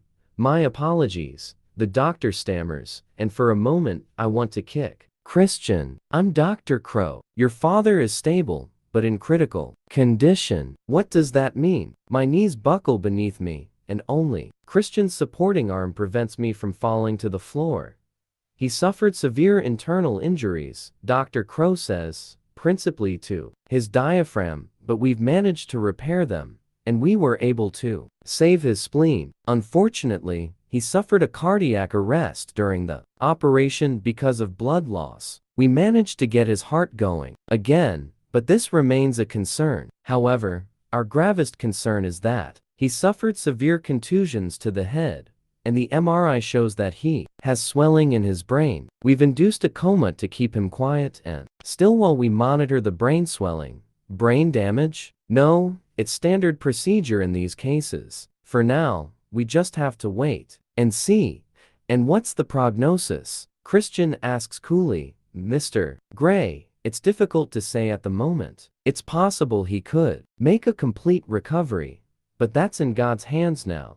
How long will you keep him in a coma? That depends on how his brain responds. Usually 72 to 96 hours. Oh, so long. Can I see him? I whisper. Yes, you should be able to see him in about half an hour. He's been taken to the ICU on the 6th floor. Thank you, doctor. Dr. Crow nods, turns, and leaves us. Well, he's alive, I whisper to Christian, and the tears start to roll down my face once more. Sit down, Christian orders gently. Papa, I think we should go. You need to rest. We won't know anything for a while, Joe's murmurs to Mr. Rodriguez, who gazes blankly at his son. We can come back this evening, after you've rested. That's okay, isn't it, Anna? Joe's turns, imploring me. Of course. Are you staying in Portland? Christian asks. Joe's nods. Do you need a ride home? Joe's frowns. I was going to order a cab. Luke can take you, Sawyer stands. And Joe's looks confused. Luke Sawyer, I murmur in clarification. Oh, sure, yeah, we'd appreciate it. Thanks, Christian. Standing, I hug Mr. Rodriguez and Joe's in quick succession. Stay strong, Anna, Joe's whispers in my ear. He's a fit and healthy man. The odds are in his favor. I hope so. I hug him hard. Then, releasing him, I shrug off his jacket and hand it back to him. Keep it, if you're still cold. No, I'm okay, thanks. Glancing nervously up at Christian, I see that he's regarding us impassively. Christian takes my hand. If there's any change, I'll let you know right away, I say as Joe's pushes his father's wheelchair toward the door Sawyer is holding open. Mr. Rodriguez raises his hand, and they pause in the doorway. Double quotes he single quotes LL.be in my prayers, Anna. His voice wavers. It's been so good to reconnect with him after all these years. He's become a good friend. I know.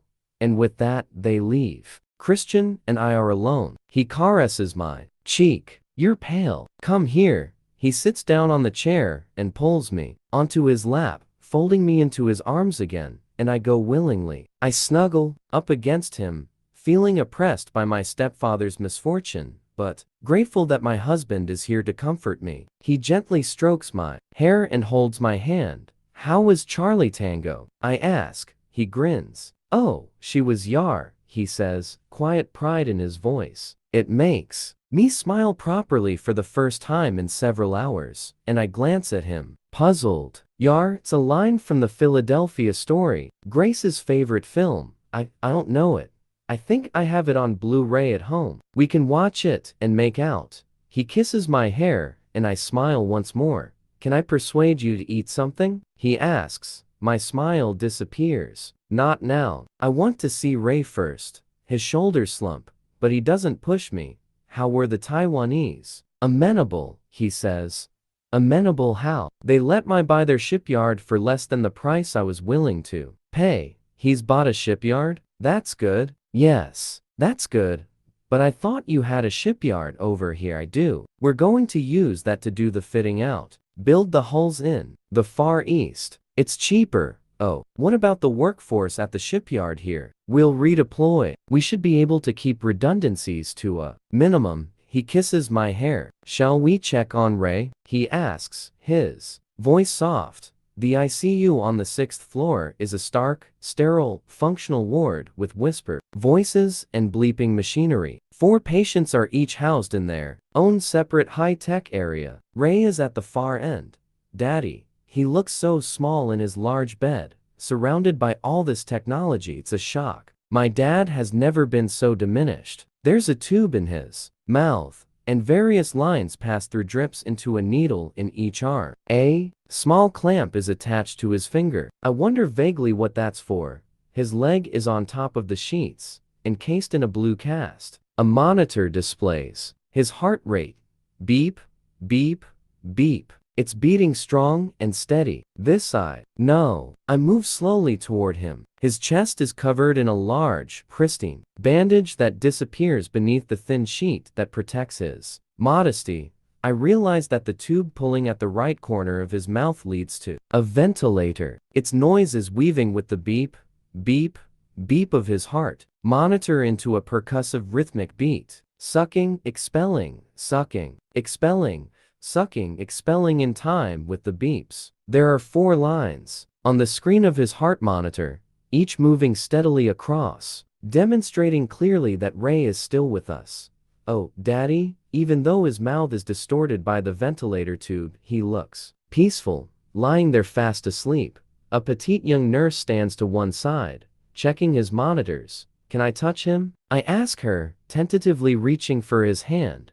Yes. She smiles kindly. Her badge says Kelly Arn, and she must be in her 20s. She's blonde with dark, dark eyes.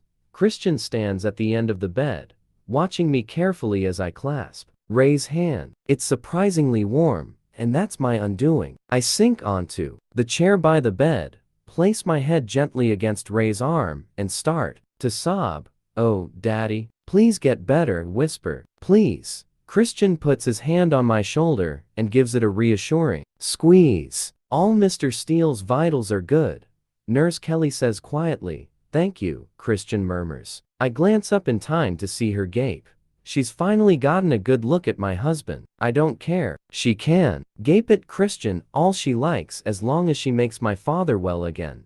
Can he hear me? I ask. He's in a deep sleep, but who knows? Can I sit for a while? Sure thing. She smiles at me, her cheeks pink from a telltale blush. Incongruously, I find myself thinking blonde is not her true color.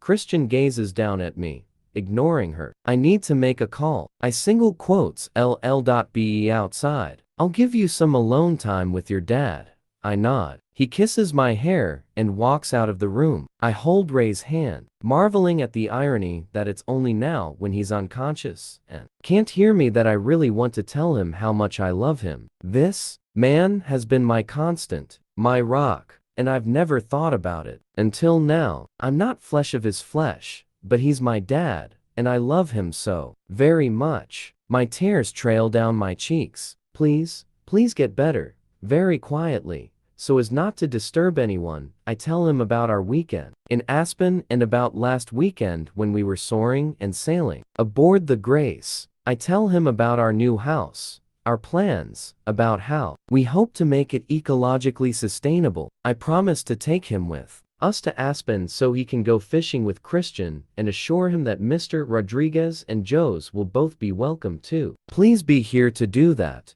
Daddy, please. Ray remains immobile, the ventilator sucking and expelling and the monotonous but reassuring beep, beep, beep of his heart monitor his only response. When I look up, Christian is sitting quietly at the end of the bed. I don't know how long he's been there. Hi, he says, his eyes glowing with compassion and concern.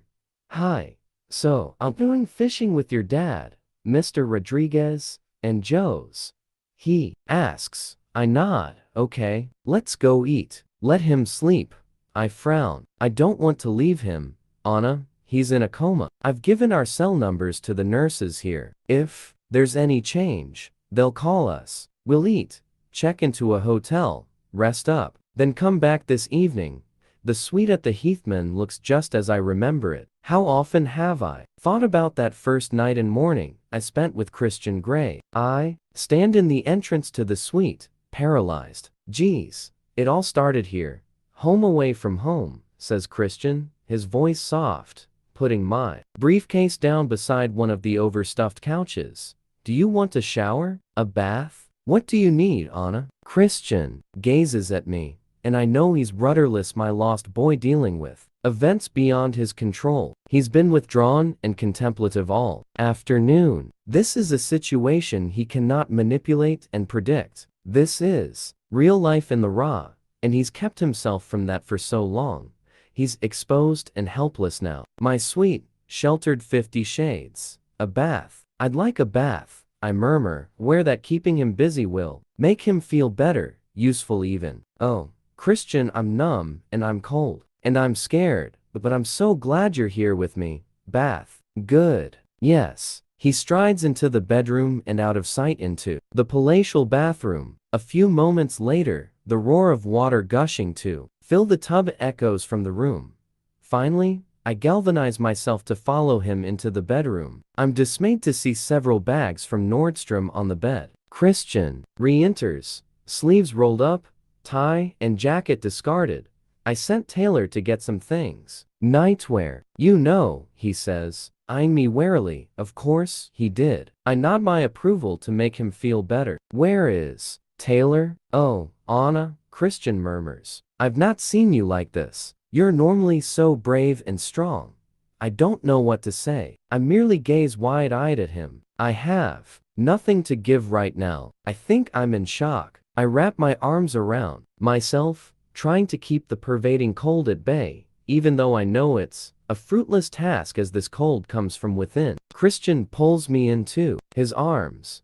Baby, he's alive. His vital signs are good. We just have to be patient, he murmurs. Come. He takes my hand and leads me into the bathroom. Gently, he slips my jacket off my shoulders and places it on the bathroom chair, then, turning back, he undoes the buttons on my shirt. The water is deliciously warm and fragrant, the smell of lotus blossom heavy. In the warm, sultry air of the bathroom, I lie between Christian's legs, my back to his front, my feet resting on top of his. We're both quiet and introspective, and I'm finally feeling warm. Intermittently, Christian kisses my hair as I absent-mindedly pop the bubbles in the foam. His arm is wrapped around my shoulders. You didn't get into the bath with Leela, did you? That time you bathed her? I ask. He stiffens and snorts, his hand tightening on my shoulder where it rests. No, he sounds astounded. I thought so. Good. He tugs gently at my hair knotted in a crude bun, tilting my head around so he can see my face. Why do you ask? I shrug. Morbid curiosity. I don't know. Seeing her this week. His face hardens. I see. Less of the morbid. His tone is reproachful. How long are you going to support her? Until she's on her feet. I don't know, he shrugs. Why? Are there others? Others? EXEs who you support. There was one, yes. No longer though, he was studying to be a doctor. She's qualified now and has. Someone else. Another dominant? Yes. Leela says you have 2 of her paintings. I whisper. Used to. I didn't really care for them. They had technical merit, but they were too colorful for me. I think Elliot has them. As we know, he has no taste. I giggle, and he wraps his other arm around me, sloshing water over the side of the bath. That's better, he whispers and kisses my temple. He's marrying my best friend. Then I'd better shut my mouth, he says. I feel more relaxed after our bath. Wrapped in my soft Heathman robe, I gaze at the various bags on the bed. Geez, this must be more than nightwear. Tentatively peek into one. A pair of jeans and a pale blue hooded sweatshirt, my size. Holy cow, Taylor's bought a whole weekend's worth of clothes, and he knows what I like. I smile, remembering this is not the first time he shopped for clothes for me. When I was at the Heathman, apart from harassing me at Clayton's, have you ever actually gone into a store and just bought stuff? Harassing you? Yes, harassing me. You were flustered, if I recall. And that young boy was all over you. What was his name? Paul, one of your many admirers. I roll my eyes, and he smiles a relieved, genuine smile and kisses me. There's my girl, he whispers. Get dressed. I don't want you getting cold again, Ray. I murmur. Christian is working on the Mac in the study area of the suite. He's dressed in black jeans and a gray cable knit sweater, and I'm wearing the jeans, the hoodie, and a white t-shirt. You look so young, Christian says softly, glancing up, his eyes glowing. And to think you'll be a whole year older tomorrow. His voice is wistful. I give him a sad smile. I don't feel much like celebrating. Can we go see Ray now? Sure. I wish you'd eat something. You barely touched your food. Christian, please. I'm just not hungry. Maybe after we've seen Ray. I want to wish him good night. As we arrive at the ICU. We meet Joe's leaving. He's alone. Anna, Christian, hi. Where's your dad? He was too tired to come back. He was in a car accident this morning. Joe's grins ruefully. And his painkillers have kicked in. He was out for the count. I had to fight to get in to see Ray since I'm not next of kin. And I ask anxiously. He's good, Anna. Same, but all good. Relief floods my system. No news is good news. See you tomorrow, birthday girl? Sure, we'll be here. Joe's eyes Christian quickly, then pulls me into a brief hug. Mana, good night, Joe's. Goodbye, Joe's, Christian says. Joe's nods and walks down the corridor. He's still nuts about you, Christian says quietly. No, he's not. And even if he is, I shrug because right now I just don't care. Christian gives me a tight smile, and my heart melts. Well done, I murmur. He frowns, for not frothing at the mouth. He gapes at me, wounded but amused too. I've never frothed. Let's see your dad. I have a surprise for you. Surprise? My eyes widen in alarm. Come. Christian takes my hand, and we push open the double doors of the ICU. Standing at the end of Ray's bed is Grace, deep in discussion with Crow and a second doctor, a woman I've not seen before. Seeing us, Grace grins. Oh, thank heavens. Christian, she kisses his cheek, then turns to me and folds me in her warm embrace. Anna, how are you holding up? I'm fine. It's my father I'm worried about. He's in good hands. Dr. Sluter is an expert in her field. We train together at Yale. Oh, Mrs. Gray. Dr. Sluter greets me very formally. She's short-haired and elfin with a shy smile and a soft southern accent. As the lead physician for your father, I'm pleased to tell you that all is on track. His vital signs are stable and strong. We have every faith that he'll make a complete recovery. The brain swelling has stopped and shows signs of decreasing. This is very encouraging after such a short time. That's good news, I murmur. She smiles warmly at me. It is, Mrs. Gray. We're taking real good care of him. Great to see you again, Grace. Grace smiles. Likewise, Lorena. Dr. Crow. Let's leave these good people to visit with Mr. Steele. Crow follows in Dr. Sluter's wake to the exit. I glance over at Ray, and for the first time since his accident, I feel more hopeful. Dr. Sluter and Grace's kind words have rekindled my hope. Grace takes my hand and squeezes gently. Anna, sweetheart, sit with him. Talk to him. It's all good. I'll visit with Christian in the waiting room. I nod. Christian smiles as reassurance, and he and his mother leave me with my beloved father sleeping peacefully to the gentle lullaby of his ventilator and heart monitor. I slip Christian's white t-shirt on and get into bed. You seem brighter, Christian says cautiously as he pulls on his pajamas. Yes, I think talking to Dr. Sluter and your mom made a big difference. Did you ask Grace to come here? Christian slides into bed and pulls me into his arms, turning me to face away from him. No, she wanted to come and check on your dad herself. How did she know? I called her this morning. Oh, baby, you're exhausted. You should sleep. I murmur in agreement. He's right. I'm so tired. It's been an emotional day. I crane my head around and gaze at him a beat. We're not going to make love, and I'm relieved. In fact, he's had a totally hands-off approach with me all day. I wonder if I should be alarmed by this turn of events, but since my inner goddess has left the building and taken my libido with her, I'll think about it in the morning. I turn over and snuggle against Christian, wrapping my leg over his. Promise me something, he says softly. It's a question that I am too tired to articulate. Promise me you'll eat something tomorrow. I can just about tolerate you wearing another man's jacket without frothing at the mouth. But, Anna, you must eat. Please.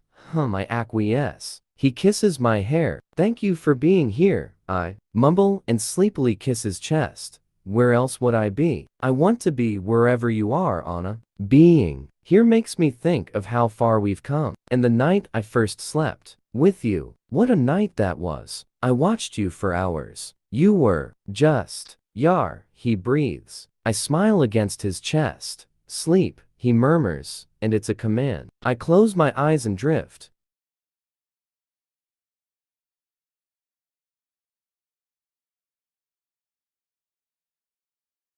Chapter 18. I stir, opening my eyes to a bright September morning. Warm and comfortable between clean, crisp sheets.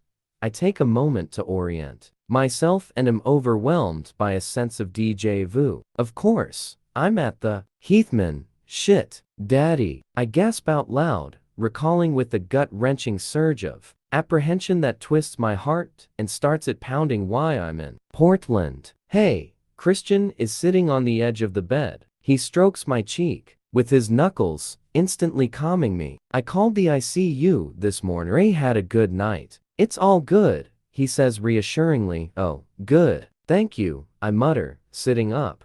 He leans in and presses his lips to my forehead. Good morning, Anna, he whispers and kisses my temple.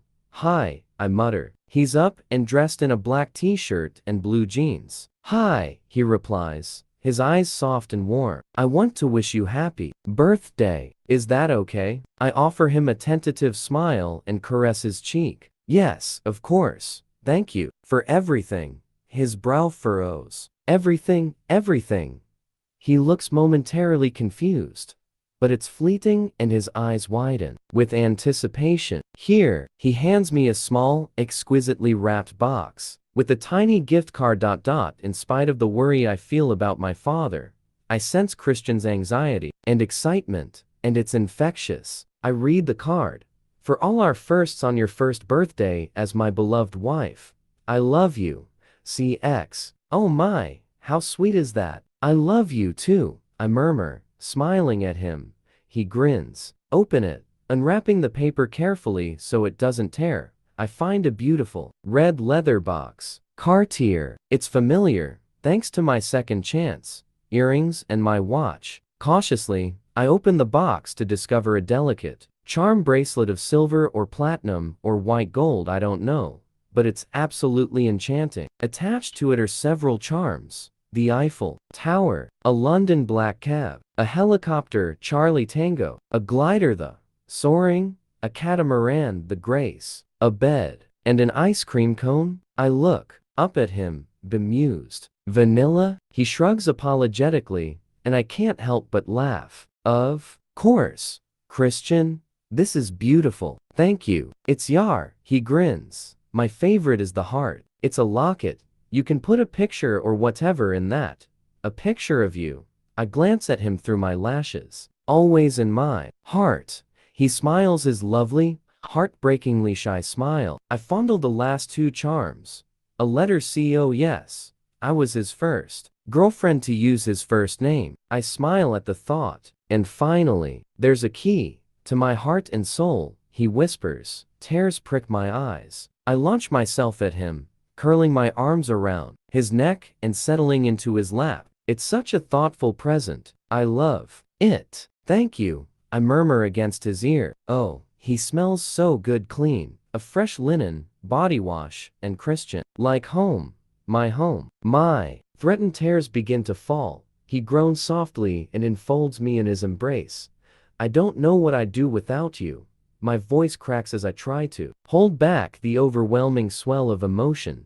He swallows hard and tightens his hold on me. Please don't cry. I sniff in a rather unladylike way. I'm sorry. I'm just so happy and sad and anxious at the same time. It's bittersweet. Hey, his voice is feather soft. Tipping my head back, he plants a gentle kiss on my lips. I understand. I know, I whisper, and I'm rewarded with his shy smile again. I wish we were in happier circumstances and at home. But we're here. He shrugs apologetically once more. Come, up you go. After breakfast, we'll check on Ray. Once dressed in my new jeans and t-shirt, my appetite makes a brief but welcome return during breakfast in our suite. I know Christian is pleased to see me eating my granola and Greek yogurt. Thank you for ordering my favorite breakfast. It's your birthday, Christian says softly, and you have to stop thanking me. He rolls his eyes in exasperation, but fondly, I think. I just want you to know that I appreciate it. Anastasia, it's what I do. His expression is serious, of course. Christian in command and control. How could I forget? Would I want him any other way? I smile. Yes, it is. He gives me a puzzled look, then shakes his head. Shall we go? I'll just brush my teeth. He smirks. Okay. Why is he smirking? The thought nags me as I head into the bathroom. A memory springs unbidden to my mind. I used his toothbrush after I first spent the night with him. I smirk and grab his toothbrush in homage to that first time, gazing at myself as I brush my teeth. I'm pale, too pale, but then I'm always pale. The last time I was here I was single, and now I'm married at 22. I'm getting old. I rinse out my mouth. Holding up my wrist, I shake it, and the charms on my bracelet give a satisfying rattle. How does my sweet 50 always know exactly the right thing to give me? I take a deep breath, attempting to stem the emotion still lurking in my system, and gaze down at the bracelet once more. I bet it cost a fortune. Ah, well, he can afford it. As we walk to the elevators, Christian takes my hand and kisses my knuckles, his thumb brushing over Charlie Tango on my bracelet. You like? More than like. I love it. Very much. Like you. He smiles and kisses my knuckles once more. I feel lighter than I did yesterday. Perhaps because it's morning and the world always seems a more hopeful place than it does in the dead of night. Or maybe it's my husband's sweet wake up. Or maybe it's knowing that Ray is no worse. As we step into the empty elevator, I glance up at Christian. His eyes flicker quickly down to mine, and he smirks again. Don't, he whispers as the doors shut. Don't what? Look at me like that. Fuck the paperwork. I'm grinning. He laughs, and it's such a carefree, boyish sound. He tugs me into his arms and tilts my head up. Someday, I'll rent this elevator for a whole afternoon. Just the afternoon? I arch my brow. Mrs. Gray, You are greedy. When it comes to you, I am. I'm very glad to hear it. He kisses me gently, and I don't know if it's because we are in this elevator, or because he's not touched me in more than 24 hours, or if he's just my intoxicating husband, but desire unwinds and stretches lazily deep in my belly. I run my fingers into his hair and deepen the kiss, pushing him against the wall and bringing my body flush against his. He groans into my mouth and cups my head, cradling me as we kiss, really kiss, our tongues exploring the oh so familiar, but still oh so new, a so exciting territory that is the other's mouth. My inner goddess swoons, bringing my libido back from Purda. I caress his dear face in my hands. Anna, he breathes. I love you, Christian Grey. Don't forget that, I whisper as I gaze into darkening gray eyes. The elevator comes smoothly to a halt and the doors open. Let's go and see your father before I decide to rent this today. He kisses me quickly, takes my hand, and leads me into the lobby. As we walk past the concierge, Christian gives a discreet signal to the kindly middle-aged man standing behind the desk. He nods and picks up his phone. I glance questioningly at Christian, and he gives me his secret smile. I frown at him, and for a moment he looks nervous. Where's Taylor? I ask. We'll see him shortly, of course. He's probably fetching the car. Sawyer, running errands. What errands? Christian avoids the revolving door, and I know it's so he doesn't have to release my hand. The thought warms me. Outside it's a mild late summer morning, but the scent of the coming fall is in the breeze. I glance around, looking for the Audi SUV and Taylor. No sign. Christian's hand tightens around mine, and I look up at him. He seems anxious. What is it? You are completely over the top, I whisper. He's bought me a fucking Audi R8. Holy shit. Just like I asked. My face splits in a huge grin,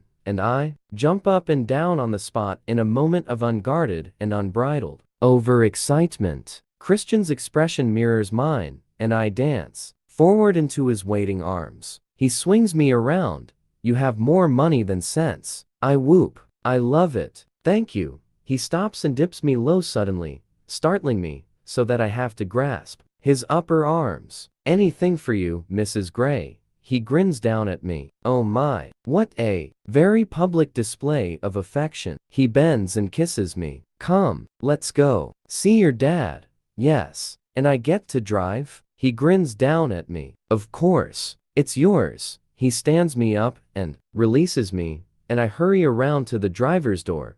Taylor opens it for me, smiling broadly. Happy birthday, Mrs. Grey. Thank you, Taylor.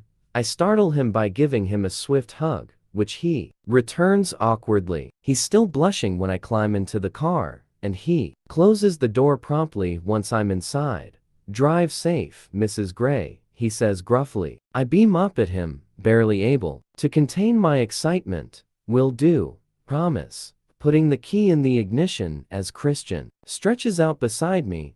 Take it easy. Nobody chasing us now, he warns. When I turn the key, the engine thunders to life. I check the rearview and side mirrors, and spotting a rare moment of clear traffic, execute a huge perfect U-turn and roar off in the direction of Oshu.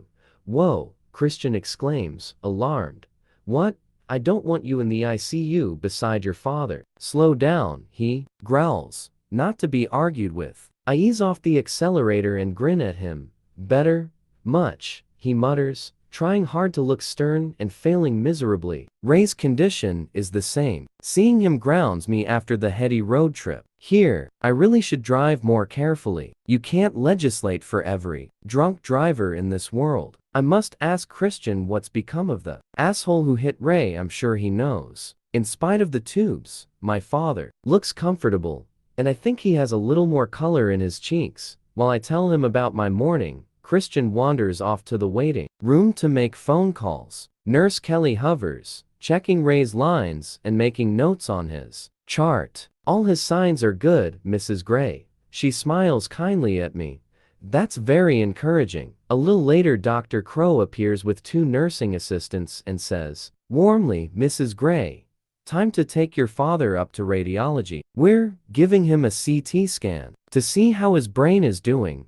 Will you be long? Up to an hour. I'll wait. I'd like to know. Sure thing, Mrs. Gray. I wander into the thankfully empty waiting room where Christian is, talking on the phone, pacing. As he speaks, he gazes out the window at the panoramic view of Portland. He turns to me when I shut the door, and he looks angry. How far above the limit? I see. All charges, everything. Anna's father is in the EQ. I want you to throw the fucking book at him. Dad. Good. Keep me informed. He hangs up. The other driver? He nods. Some drunken trailer trash from southeast Portland. He sneers, and I'm shocked by his terminology and his derisory tone. He walks over to me, and his tone softens. Finished with Ray? Do you want to go?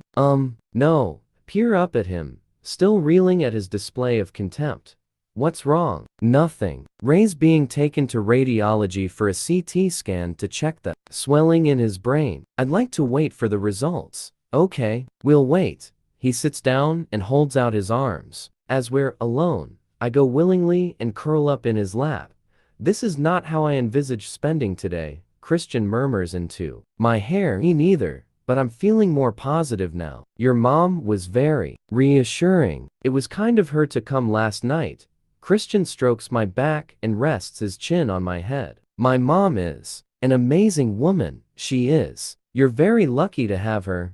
Christian nods. I should call my mom. Tell her about Ray. Murmur, and Christian stiffens. I'm surprised she hasn't called me.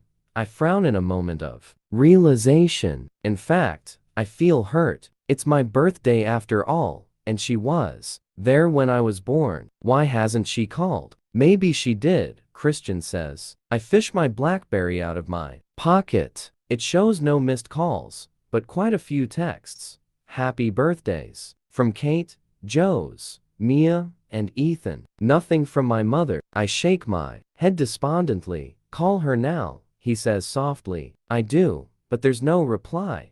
Just the answering machine. I don't leave a message. How can my own mother forget my birthday? She's not there. I'll call later when I know the results of the brain scan. Christian tightens his arms around me, nuzzling my hair once more, and wisely makes no comment on my mother's lack of maternal concern.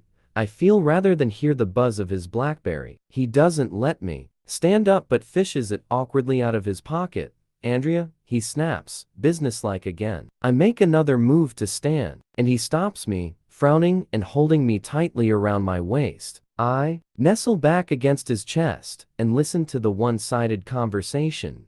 Good. ETA is what time? And the other, packages? Christian glances at his watch. Does the Heathman have all the details? Good. Yes. It can hold until Monday morning, but email it. Just in case I'll print, sign, and scan it back to you. They can wait. Go home, Andrea. No, we're good, thank you. He hangs up. Everything okay? Yes. Is this your Taiwan thing? Yes. He shifts beneath me. Am I too heavy? He snorts. No, baby. Are you worried about the Taiwan thing? No, I thought it was important. It is. The shipyard here depends on it. There are lots of jobs at stake. Oh, we just have to sell it to the unions. That's Sam and Ross's job. But the way the economy's heading, none of us have a lot of choice. I yawn. Am I boring you, Mrs. Gray? He nuzzles my hair again, amused. No, never. I'm just very comfortable on your lap. I like hearing about your business. You do? He sounds surprised. Of course. I lean back to gaze directly at him. I like hearing any bit of information you deign to share with me. Smirk, and he regards me with amusement and shakes his head. Always hungry for more information. Mrs. Gray, tell me. I urge him as I snuggle up against his chest again. Tell you what? Why you do it? Do what? Work the way you do. Guys got to earn a living. He's amused. Christian, you earn more than a living. Voice is full of irony. He frowns and is quiet for a moment. I think he's not going to divulge any secrets, but he surprises me. I don't want to be poor, he says, his voice low. I've done that. I'm not going back there again. Besides, it's a game, he murmurs. It's about winning. A game I always found very easy. Unlike life, I murmur to myself. Then I realize I said the words out loud. Yes, I suppose. He frowns. Though it's easier with you, easier with me? I hug him tightly. It can't all be a game. You're very philanthropic. He shrugs, and I know he's growing uncomfortable. About some things, maybe, he says quietly. I love philanthropic Christian, I murmur. Just him? Oh, a megalomaniac Christian, too. And control freak Christian. Sexpertise Christian. Kinky Christian, romantic Christian, shy Christian. The list is endless. That's a whole lot of Christians. I'd say at least 50. He laughs. 50 shades, he murmurs into my ear. My 50 shades. He shifts, tipping my head back, and kisses me. Well, Mrs. Shades, let's see how your dad is doing, okay? Can we go for a drive? Christian and I are back in the R8, and I'm feeling giddily buoyant. Ray's brain is back to normal, all swelling gone. Dr. Sluter has decided to wake him from his coma tomorrow. She says she's pleased with his progress. Sure, Christian grins at me. It's your birthday, we can do anything you want. Oh, his tone makes me turn and gaze at him. His eyes are dark. Anything? Anything. How much promise can he load into one word? Well, I want to drive. Then drive, baby. He grins, and I grin back. My car handles like a dream, and as we hit the I-5, I subtly put my foot down, forcing us both back in our seats. Steady, baby, Christian warns. As we drive back into Portland, an idea occurs to me. Have you planned lunch? I ask Christian tentatively. No? You're hungry? He sounds hopeful. Yes. Where do you want to go? It's your day, Lana. I know just the place. I pull up near the gallery where Joe's exhibited his work and park right outside Le Picotin restaurant, where we went after Josie's show. Christian grins. For 1 minute I thought you were going to take me to that dreadful bar you drunk dialed me from. Why would I do that? To check the azaleas are still alive. He arches a sardonic brow. I blush. Don't remind me. Besides, you still took me to your hotel room. I smirk. Best decision I ever made, he says. His eyes soft and warm. Yes, it was. I lean over and kiss him. Do you think that supercilious fucker is still waiting tables? Christian asks. Supercilious? I thought he was fine. He was trying to impress you. Well, he succeeded. Christian's mouth twists in amused disgust. Shall we go see? I offer. Lead on, Mrs. Gray. After lunch and a quick detour to the Heathman to pick up Christian's laptop, we return to the hospital. I spend the afternoon with Ray, reading aloud from one of the manuscripts I've been sent. My only accompaniment is the sound of the machinery keeping him alive, keeping him with me. Now that I know he's making progress, I can breathe a little easier and relax. I'm hopeful. He just needs time to get well. I've got time. I can give him that. I wonder idly if I should try calling Mom again, but decide to do it later. I hold Ray's hand loosely as I read to him, squeezing it occasionally, willing him to be well. His fingers feel soft and warm beneath my touch. He still has the indentation on his finger where he wore his wedding ring even after all this time. An hour or two later, I don't know how long, I glance up to see Christian, laptop in hand, standing at the end of Ray's bed with Nurse Kelly. It's time to go, Anna. Oh, I clasp Ray's hand tightly. I don't want to leave him. I want to feed you. Come, it's late. Christian sounds insistent. I'm about to give Mr. Steele a sponge bath. Nurse Kelly says. Okay, I concede. We'll be back tomorrow morning.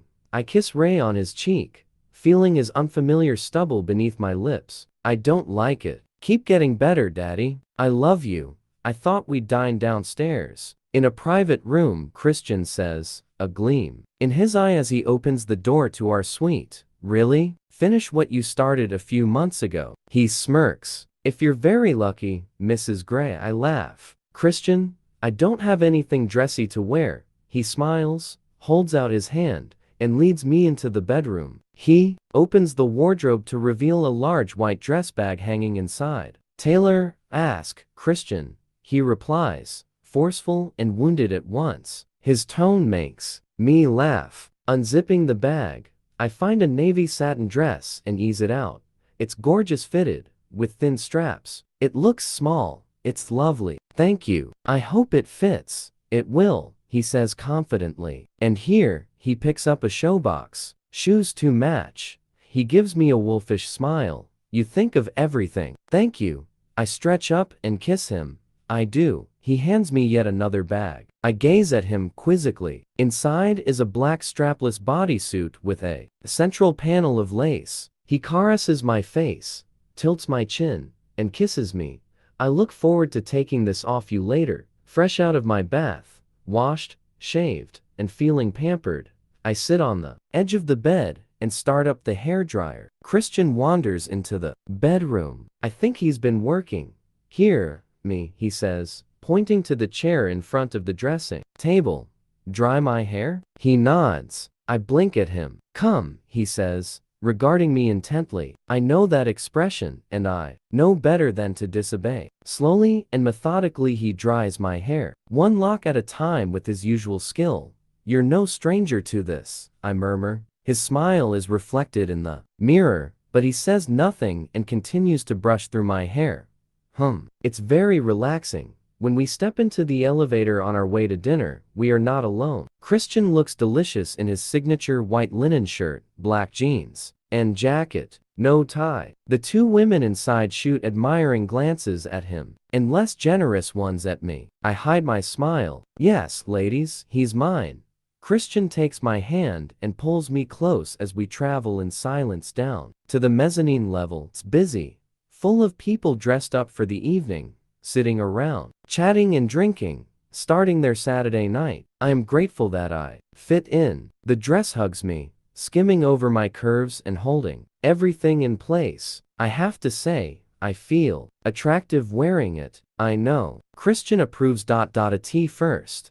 I think we're heading for the private dining room where we first discuss the contract, but he leads me past that doorway and onto the far end, where he opens the door to another wood-paneled room. Surprise. Oh my. Kate and Elliot, Mia and Ethan, Carrick and Grace, Mr. Rodriguez and Joe's, and my mother and Bob are all there raising their glasses. I stand gaping at them, speechless. How? When? I turn in consternation to Christian, and he squeezes my hand. My mom steps forward and wraps her arms around me. Oh, Mom, darling, you look beautiful. Happy birthday, Mom, sob, embracing her. Oh, Mommy. Tears stream down my face, despite the audience, and I bury my face in her neck. Honey, darling, don't cry. Ray will be okay. He's such a strong man. Don't cry. Not on your birthday. Her voice cracks, but she maintains her composure. She grasps my face in her hands and with her thumbs wipes away my tears.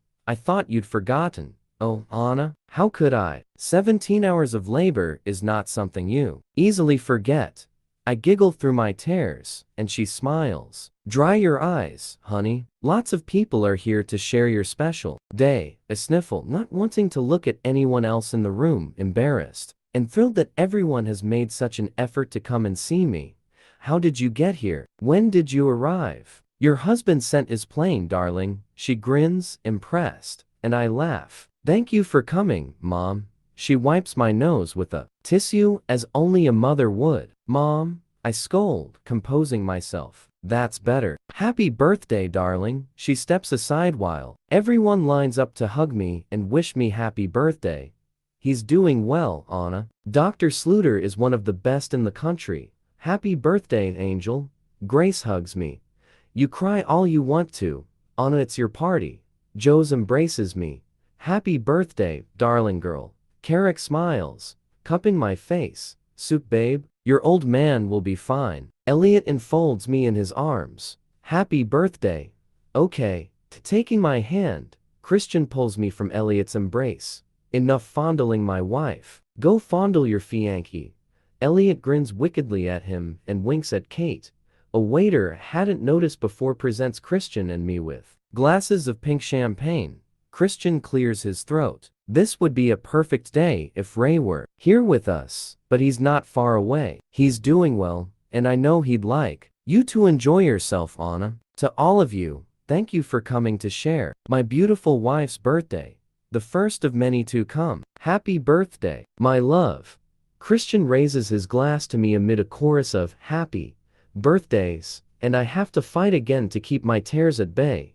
I watch the animated conversations around the dinner table. I see you. It's strange to be cocooned in the bosom of my family, knowing the man I consider my father is on a life support machine in the cold clinical environs of the ICU. I'm detached from the proceedings but grateful that they're all here, watching the sparring between Elliot and Christian. Josie's ready warm with Mia's excitement and her enthusiasm for the food. Ethan slyly watching her. I think he likes her, though it's hard to tell. Mr. Rodriguez is sitting back, like me, enjoying the conversations. He looks better rested. Joe's is very attentive to him, cutting his food, keeping his glass filled. Having his surviving parent come so close to death has made Joe's appreciate Mr. Rodriguez more. I know. I gaze at Mom. She's in her element, charming, witty, and warm. I love her so much. I must remember to tell her. Life is so precious. I realize that now. You okay? Kate asks in an uncharacteristically gentle voice. I nod and clasp her hand. Yes. Thanks for coming. You think Mr. Megabucks could keep me away from you on your birthday? We got to fly in the helicopter. She grins. Really? Yes. All of us. And to think Christian can fly it. I nod. That's kinda hot. Yeah, I think so. We grin. Are you staying here tonight? I ask. Yes, we all are, I think. You knew nothing about this? I shake my head. Smooth, isn't he? I nod. What did he get you for your birthday? This. I hold up my bracelet. Oh, cute. Yes. London, Paris. Ice cream? You don't want to know. And guess. We laugh, and I blush, recalling Ben and Jerry's and Anna. Oh, and NR8. Kate spits her wine rather unattractively down her chin. Us. Both laugh some more. Over the top bastard, isn't he? She giggles. For dessert I am presented with a sumptuous chocolate cake blazing with 22 silver candles and a rousing chorus of happy birthday. Grace watches Christian singing with the rest of my friends and family, and her eyes shine with love. Catching my eye, she blows me a kiss. Make a wish, Christian whispers to me. In one breath, I blow out all the candles, fervently willing my father better. Daddy, get well. Please get well. I love you so. At midnight, Mr. Rodriguez and Joe's take their leave. Thank you so much for coming. I hug Joe's tightly. Wouldn't miss it for the world. Glad Ray's heading in the right direction. Yes. You, Mr. Rodriguez, and Ray have to come fishing with Christian in Aspen. Yeah, sounds cool. Joe's grins before he leaves to fetch his father's coat, and I crouch down to say goodbye to Mr. Rodriguez. You know, Anna, there was a time. Well, I thought you and Joe's. His voice fades, and he looks at me, his dark gaze intense but loving. Oh no, very fond of your son, Mr. Rodriguez, but he's like a brother to me. You would have made one fine daughter-in-law, and you do. To the Grays. He smiles wistfully and I blush. I hope you'll settle for friend. Of course. Your husband is a fine man. You chose well, Anna. I think so, I whisper. I love him so. I hug Mr. Rodriguez. Treat him good, Anna. I will, I promise. Christian closes the door to our suite. Alone at last, he murmurs, leaning back against the door, watching me. I step toward him and run my fingers over the lapels of his jacket. Thank you for a wonderful birthday. You really are the most thoughtful, considerate, generous husband. My pleasure. Yes, your pleasure. Let's do something about that, I whisper, tightening my hands around his lapels.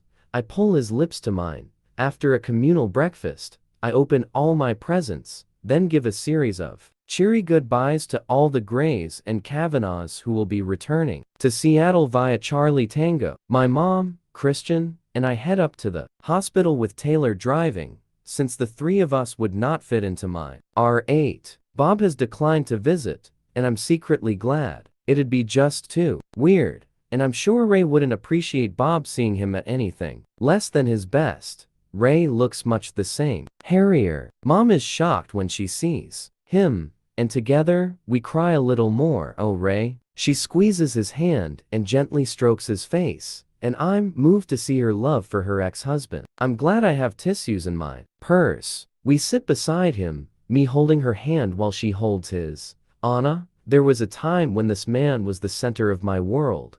The sun rose and set with him. I'll always love him. He's taken such good care of you. Mom, I choke, and she strokes my face and tucks a lock of hair behind my ear. You know I'll always love Ray. We just drifted apart. She sighs, and I just couldn't live with him. She gazes down at her fingers, and I wonder if she's thinking about Steve, husband number 3, who we don't talk about. I know you love Ray, I whisper, drying my eyes. They're going to bring him out of his coma today. Good. I'm sure he'll be fine. He's so stubborn. I think you learned it from him. I smile. Have you been talking to Christian? Does he think you're stubborn? I believe so. I'll him it's a family trait. You look so good together, Anna. So happy. We are, I think. Getting there, anyway. I love him. He's the center of my world. The sun rises and sets with him for me too. He obviously adores you, darling. And I adore him. Make sure you tell him. Men need to hear that stuff just like we do.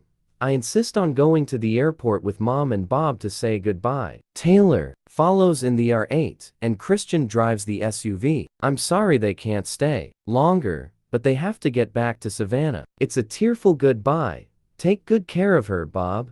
I whisper as he hugs me. Sure will, Anna. And you look after yourself. Will do. Turn to my mother. Goodbye, Mom. Thank you for coming. I whispered, my voice hoarse. I love you so much. Oh, my darling girl, I love you too. And Ray will be fine. He's not ready to shuffle off this mortal coil just yet. There's probably a Mariners game he can't miss. I giggle. She's right. I resolve to read the sports pages of the Sunday newspaper to Ray that evening. I watch her and Bob climb the steps into the jet. She gives me a tearful wave. Then she's gone. Christian wraps his arm around my shoulder. Let's head back, baby, he murmurs. Will you drive? Sure. When we return to the hospital that evening, Ray looks different. It takes me a moment to realize that the suck and push of the ventilator has vanished. Ray is breathing on his own. Relief floods through me. I stroke his stubbly face and take out a tissue to gently wipe the spittle from his mouth. Christian stalks off to find Dr. Sluter or Dr. Crow for an update. While I take my familiar seat beside his bed to keep a watchful vigil, I unfold the sports section of the Sunday Oregonian and conscientiously begin reading out the report about the Sounders soccer game against Real Salt Lake. By all accounts, it was a wild game, but the Sounders were defeated by an own goal from Cassie Keller. I grip Ray's hand firmly in mine as I read it through. And the final score, Sounders 1, Real Salt Lake 2. Hey, Annie, we lost? No, Ray rasps, and he squeezes my hand. Daddy. Chapter 19. Tears stream down my face. He's back. My daddy is back. Don't cry, Annie. Ray's voice is hoarse. What's happening? I take up his hand in both of mine and cradle it against my face. You've been in an accident. You're in the hospital in Portland. Ray frowns, and I don't know if it's because he's uncomfortable with my uncharacteristic display of affection or because he can't remember the accident. Do you want some water? I ask, though I'm not sure if I'm allowed to give him any. He nods, bewildered. My heart swells. I stand up and lean over him, kissing his forehead. I love you, Daddy. Welcome back. He waves his hand, embarrassed. Me too, Annie. Water. I run the short distance to the nurse's station. He's awake. I beam at Nurse Kelly, who smiles back. Page Dr. Sluter, she says to her colleague and hurriedly makes her way around the desk. He wants water. I'll bring him some. I skip back to my father's bed. I feel so lighthearted. His eyes are closed when I reach him, and I immediately worry that he slipped back into a coma.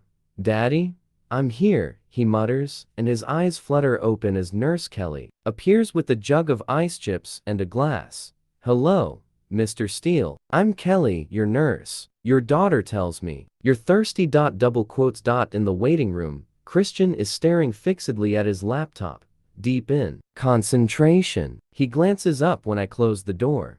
He's awake, I announce. He smiles, and the tension around his eyes vanishes. Oh, I hadn't noticed before. Has he been tense all this time? He sets his laptop aside, stands, and embraces me. How is he? He asks as I wrap my arms around him. Talking, thirsty, bewildered. He doesn't remember the accident at all. That's understandable. Now that he's awake, I want to get him moved to Seattle. Then we can go home, and my mom can keep an eye on him. Already, I'm not sure he's well enough to be moved. I'll talk to Dr. Sluter. Get her opinion. You miss home? Yes. Okay.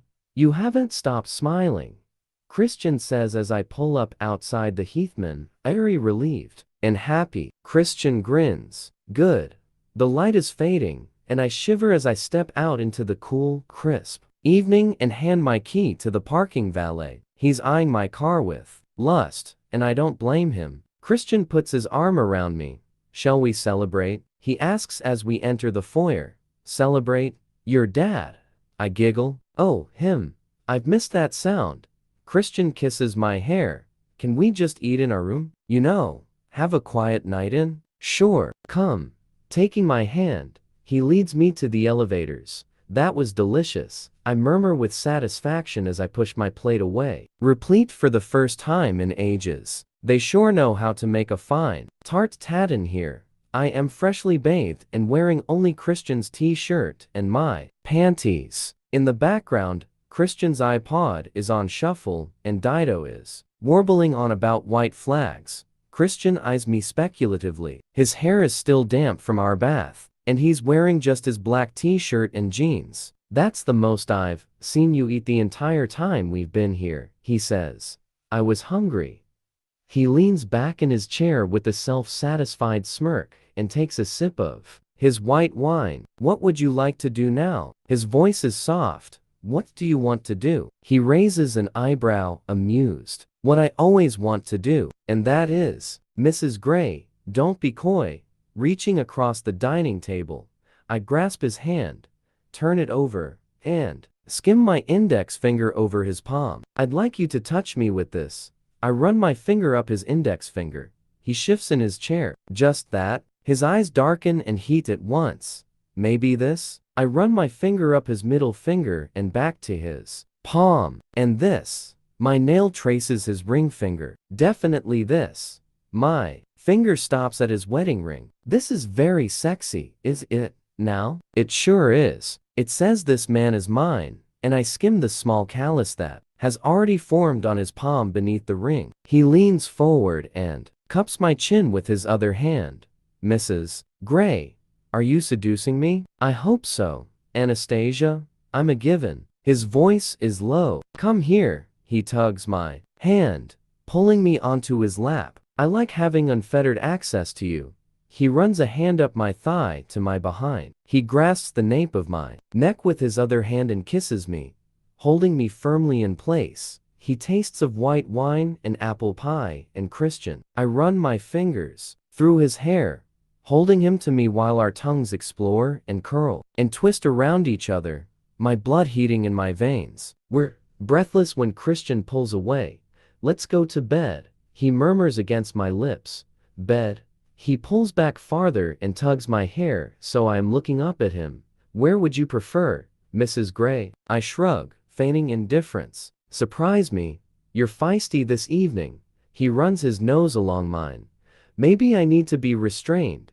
Maybe you do. You're getting mighty bossy in your old age. He narrows his eyes, but can't disguise the latent humor there. What are you going to do about it? I challenge. His eyes glitter. I know what I'd like to do about it. Depends if you're up to it. Oh, Mr. Gray, you've been very gentle with me these last couple of days. I'm not made of glass, you know. You don't like gentle? With you, of course. But you know, variety is the spice of life. I bat my lashes at him. You're after something less gentle? Something life-affirming.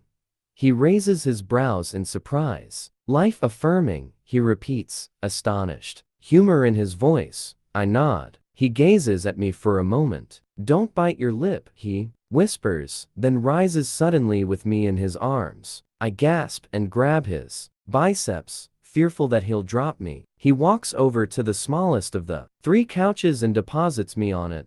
Wait here, don't move. He gives me a brief, hot, intense look and turns on his heel, stalking toward the bedroom. Oh, Christian, barefoot. Why are his feet so hot? He's back a few moments later, taking me by surprise as he leans over me from behind.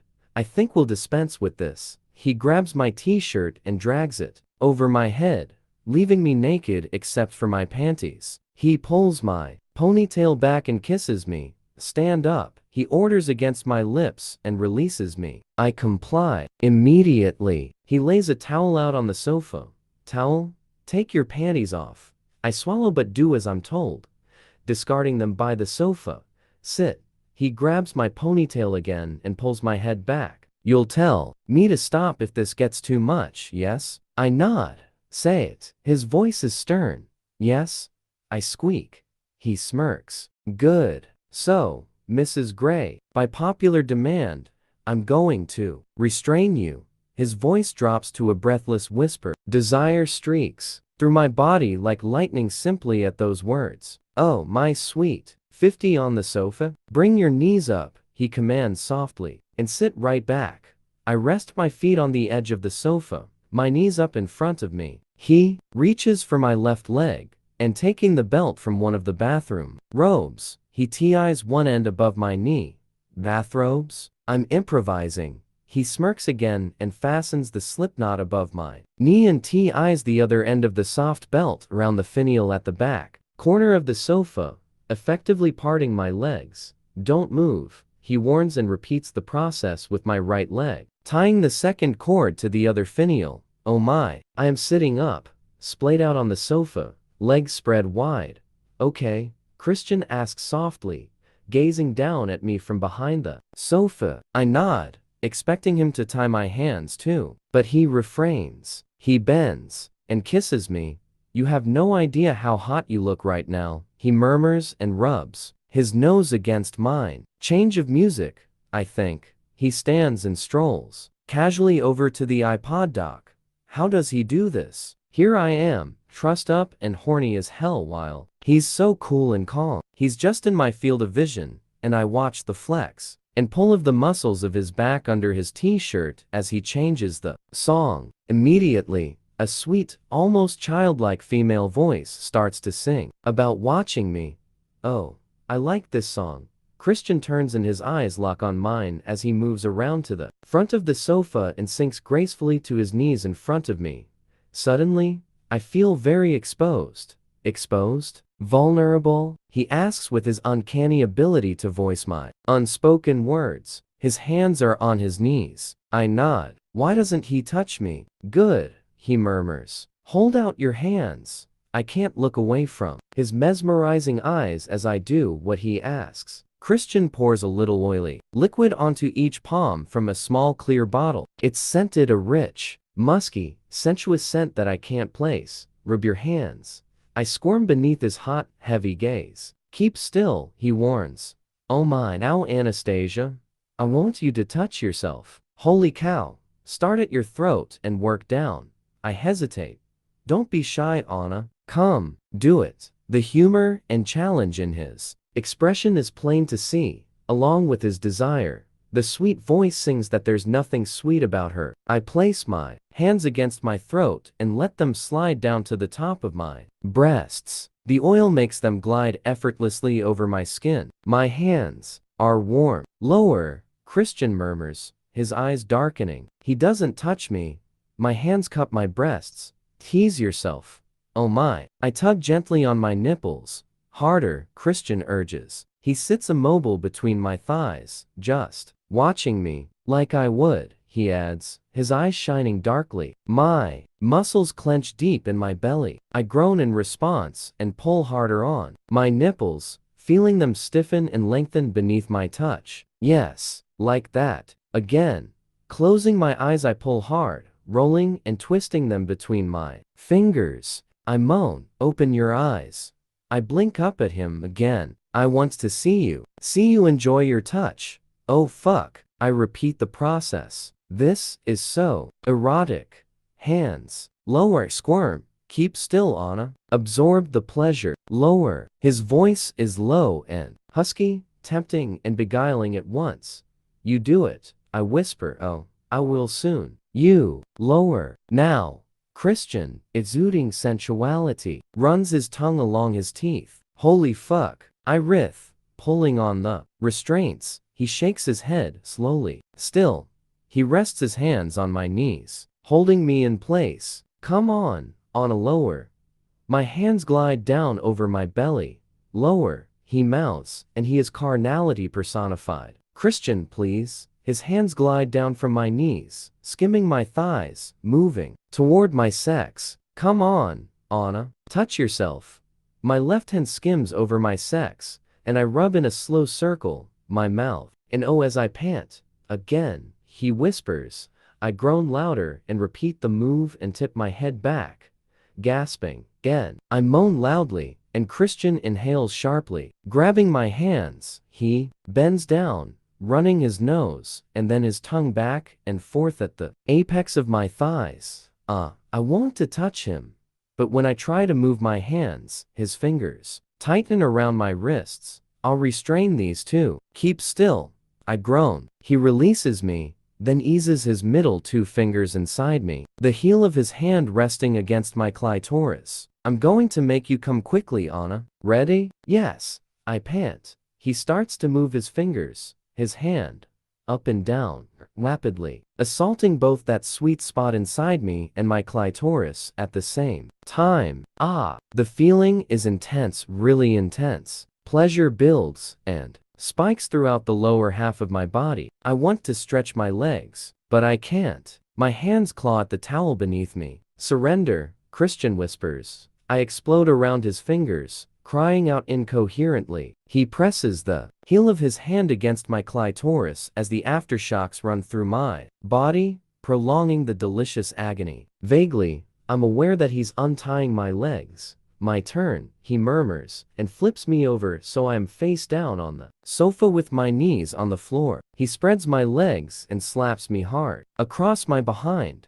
I yelp, and he slams into me. Oh, Anna, he hisses through clenched teeth as he starts to move. His fingers grip me hard around my hips as he grinds into me over and over, and I'm building again. No, come on, Anna, Christian shouts, and I shatter once more, pulsing around him and crying out as I come. Life affirming enough for you? Christian kisses my hair. Oh, yes, I murmur, gazing up at the ceiling. I am lying on my husband, my back to his front, both of us on the floor beside the sofa. He's still dressed. I think we should go again. No clothes for you this time. Christ, Anna. Give a man a chance. I giggle and he chuckles. I'm glad Ray's conscious. Seems all your appetites are back, he says, not disguising the smile in his voice. I turn over and scowl at him. Are you forgetting about last night and this morning? I pout. Nothing forgettable about either of those. He grins, and when he does, he looks so young and carefree and happy. He cups my behind. You have a fantastic ass, Mrs. Gray. So do you. I arch a brow at him. Though yours is still undercover. And what are you going to do about that, Mrs. Gray? Why, I'm going to undress you, Mr. Gray. All of you. He grins. And I think there's a lot that's sweet about you, I murmur, referring to the song still playing on repeat. His smile fades. Oh no, you are, I whisper. I lean down and kiss the corner of his mouth. He closes his eyes and tightens his arms around me. Christian, you are. You made this weekend so special in spite of what happened to Ray. Thank you. He opens his large, serious gray eyes, and his expression tugs at my heart. Because I love you, he murmurs. I know. I love you too. Caress his face. And you're precious to me, too. You do know that, don't you? His stills, looking lost. Oh, Christian, my sweet 50. Believe me, I whisper, it's not easy. His voice is almost inaudible. Try hard, because it's true. I stroke his face once more, fingers brushing against his sideburns. His eyes are gray oceans of loss, and hurt, and pain. I want to climb into his body and hold him. Anything, to stop that look. When will he realize that he means the world to me? That he's more than worthy of my love, the love of his parents, his siblings? I have told him over and over. And yet here, we are as Christian. Gives me his lost, abandoned look. Time. It will just take time. You'll get cold. Come. He rises gracefully to his feet, and pulls me up. To stand beside him. I slip my arm around his waist as we wander back. Into the bedroom. I won't push him, but since Ray's accident, it's become more important to me that he knows how much I love him. As we enter the bedroom, I frown, desperate to recover the very welcome light-hearted mood of only a few moments ago. Shall we watch TV? I ask. Christian snorts. I was hoping for round 2, and my mercurial 50 is back. I arch my brow and stop by the bed. Well, in that case, I think I'll be in charge. He gapes at me, and I push him onto the bed and quickly straddle him, pinning his hands down beside his head. He grins up at me. Well, Mrs. Gray, now that you've got me, what are you going to do with me? I lean down and whisper in his ear, am going to fuck you with my mouth. He closes his eyes, inhaling sharply, and I run my teeth gently along his jaw. Christian is working at the computer. It's a bright early morning, and he's tapping out an email, I think. Good morning, I murmur shyly from the doorway. He turns and smiles at me. Mrs. Gray, you're up early. He holds open his arms. I bolt across the suite and curl into his lap. As are you. I was just working. He shifts as he kisses my hair. What? I ask, sensing something wrong. He sighs. I got an email from Detective Clark. He wants to talk to you about that fucker Hyde. Really?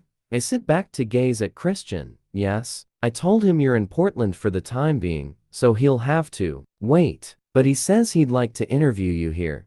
He's coming here? Apparently so. Christian looks bemused. I frown. What's so important that it can't wait? Exactly. When's he coming? Today. I'll email him back. I have nothing to hide. I wonder what he wants to know. We'll find out when he gets here. I'm intrigued too. Christian shifts. Again. Breakfast will be here shortly. Let's eat. Then we can go and see your dad. I nod. You can stay here if you want. I can see you're busy. He scowls. No. I want to come with you. Okay. I grin, wrap my arms around his neck, and kiss him. Ray is bad-tempered. It's a joy. He's itchy, scratchy, impatient, and uncomfortable. Dad, you've been in a major car accident. It will take time to heal. Christian, and I want to move you to Seattle. I don't know why you're bothering with me. I'll be fine here on my own. Don't be ridiculous. I squeeze his hand fondly, and he has the grace to smile at me.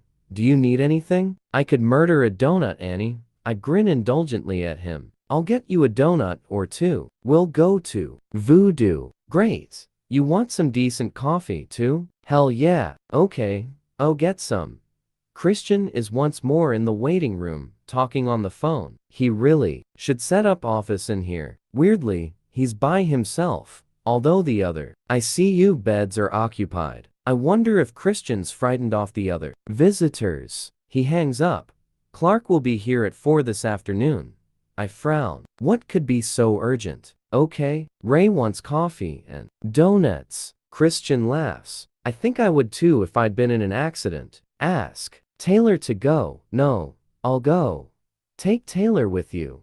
His voice is stern. Okay, I roll my eyes and he glares. Then he smirks and cocks his head to one side. There's no one here.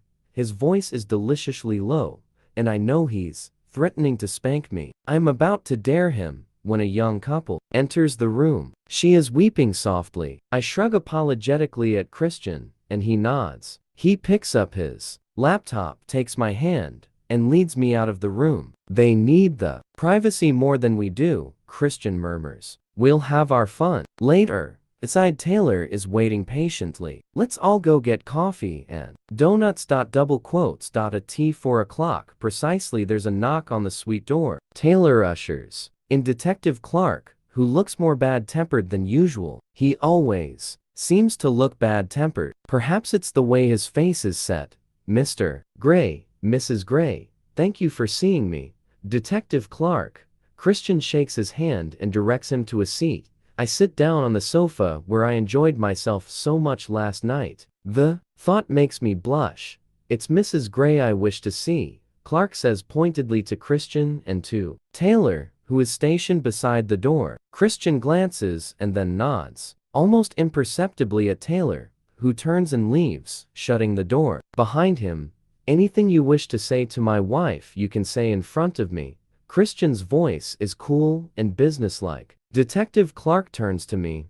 Are you sure you'd like your husband to be present? I frown at him. Of course. I have nothing to hide. You are just interviewing me? Yes, ma'am, I'd like my husband to stay. Christian sits beside me, radiating tension. All right, murmurs Clark, resigned. He clears his throat. Mrs. Gray, Mr. Hyde maintains that you sexually harassed him and made several lewd advances toward him. Oh, I almost burst out laughing, but put my hand on Christian's thigh to restrain him as he shifts forward in his seat. That's preposterous, Christian splutters. I squeeze Christian's leg to silence him. That's not true, I state calmly. In fact, it was the other way around. He propositioned me in a very aggressive manner, and he was fired. Detective Clark's mouth flattens briefly into a thin line before he continues.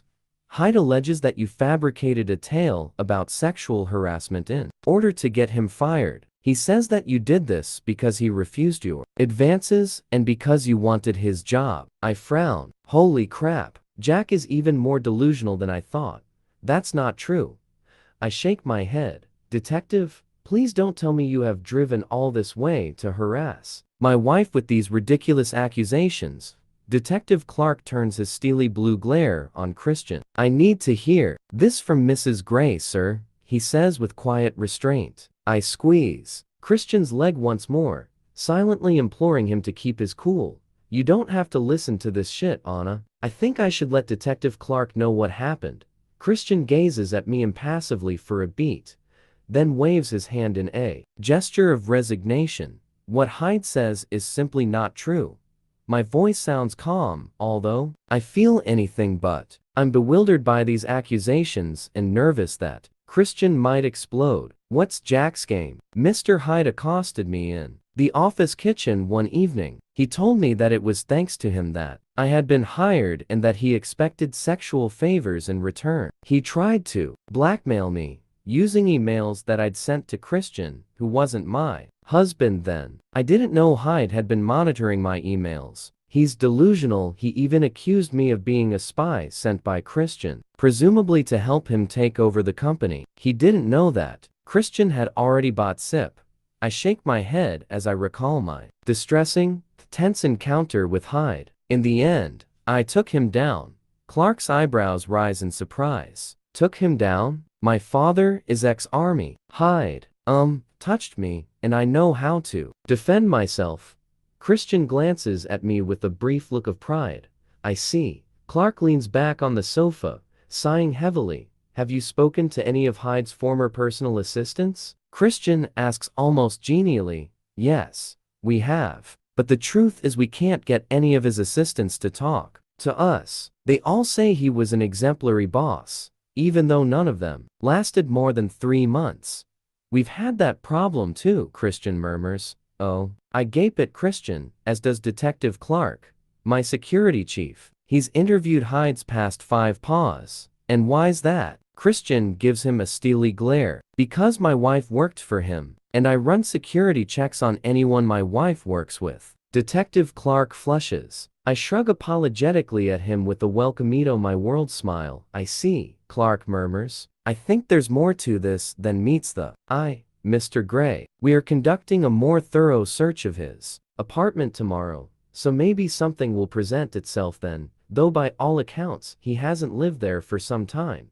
You've searched already? Yes. We're doing it again. A fingertip search this time. You've still not charged him with the attempted murder of Ross Bailey. And myself? Christian says softly. What? We're hoping to find more evidence in regard to the sabotage of your aircraft, Mr. Gray. We need more than a partial print. And while he's in custody, we can build a case. Is this all you came down here for? Clark bristles. Yes, Mr. Gray, is. Unless you've had any further thoughts about the note? Note? What note? No, told you. It means nothing to me. Christian cannot hide his irritation. And I don't see why we couldn't have done this over the phone. I think I told you I prefer a hands-on approach. And I'm visiting my great aunt, who lives in Portland. 2 birds, 1 stone. Clark remains stony-faced and unfazed by my husband's bad temper. Well, if we're all done, I have work to attend to. Christian stands, and Detective Clark follows his cue. Thank you for your time, Mrs. Gray, he says politely. I nod.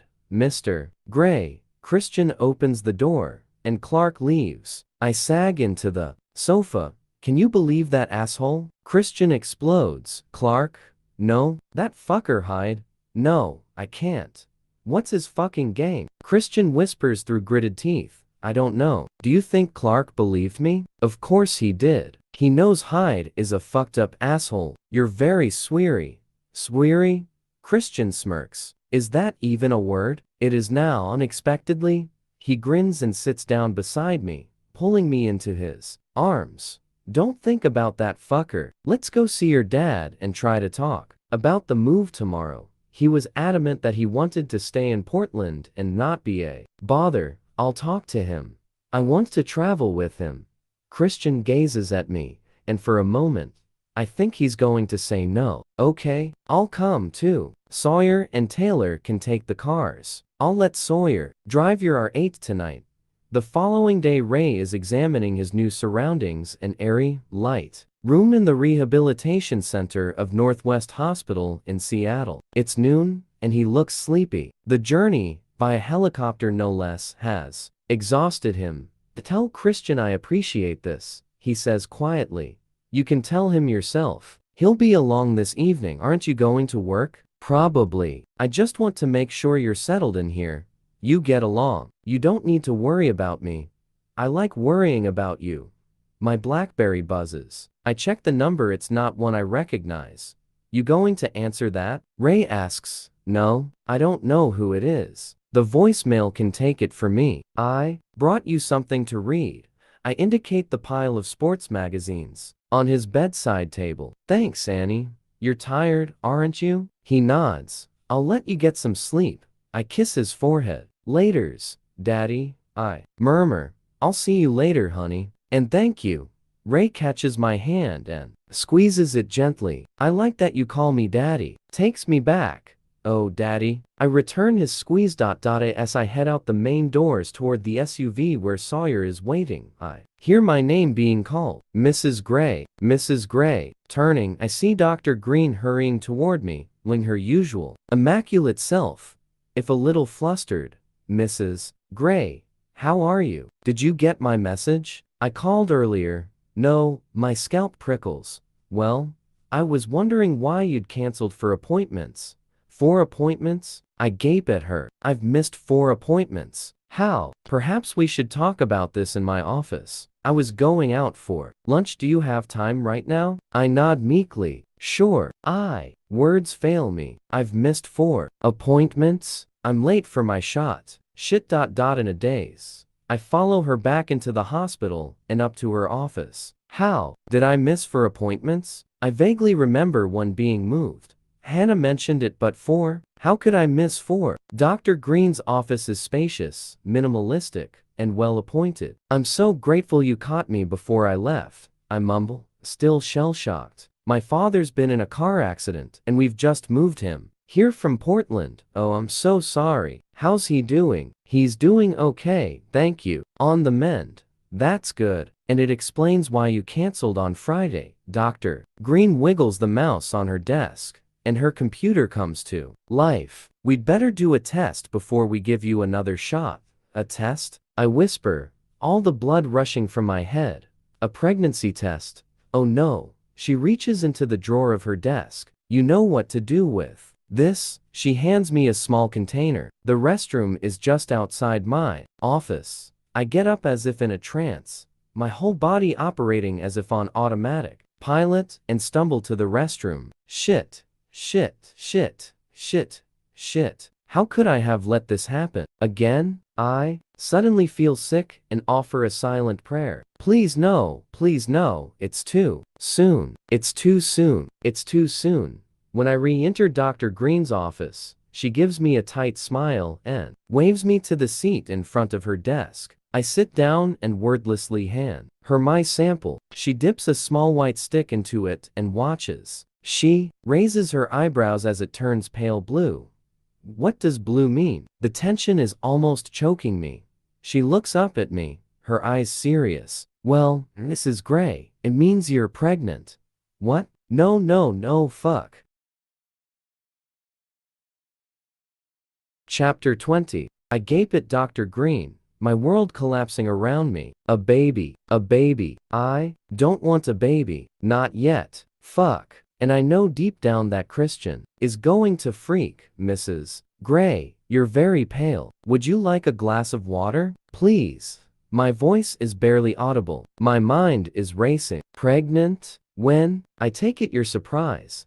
I nod mutely at the good doctor as she hands me a glass of water from her conveniently placed water cooler. I take a welcome sip. Shocked. I whisper, we could do an ultrasound to see how advanced the pregnancy is. Judging by your reaction, I suspect you're just a couple of weeks or so from conception, 4 or 5 weeks pregnant. I take it you haven't been suffering any symptoms? I shake my head mutely. Symptoms? I don't think so. I thought this was a reliable form of contraceptive. Dr. Green arches a brow. It normally is, when you remember to have the shot, she says coolly. I must have lost track of time. Christian is going to freak. I know it. Have you been bleeding at all? I frown. No, that's normal for the depot. Let's do an ultrasound, shall we? I have. I nod, bewildered, and Dr. Green directs me toward a black leather exam table behind a screen. If you'll just slip off your skirt, underwear, and cover yourself with the blanket on the table, we'll go from there, she says briskly. Underwear? I was expecting an ultrasound scan over my belly. Why do I need to remove my panties? I shrug in consternation, then quickly do as she says and lie down beneath the soft white blanket. That's good. Dr. Green appears at the end of the table, pulling the ultrasound machine closer. It's a high-tech stack of computers. Sitting down, she positions the screen so that we can both see it and jogs the trackball on the keyboard. The screen pings into life. If you could lift and bend your knees, then part them wide, she says. Matter-of-factly, frown warily. This is a transvaginal ultrasound. If you're only just pregnant, we should be able to find the baby with this. She holds up a long white probe. Oh, you have got to be kidding. Okay, mortified, and do as she says. Green pulls a condom over the wand and lubricates it with clear gel. Mrs. Gray, if you could relax. Relax? I'm pregnant. Damn it. How do you expect me to relax? I blush and endeavor to find my happy place, which has relocated somewhere near the lost island of Atlantis. Slowly and gently she inserts the probe. Holy fuck. All I can see on the screen is the visual equivalent of white noise, although it's more sepia in color. Slowly, Dr. Green moves the probe about, and it's very disconcerting. There, she murmurs. She presses a button, freezing the picture on the screen, and points to a tiny blip in the sepia storm. It's a little blip. There's a tiny little blip in my belly. Tiny. Wow. I forget my discomfort as I stare dumbfounded at the blip. It's too early to see the heartbeat, but yes, you're definitely pregnant.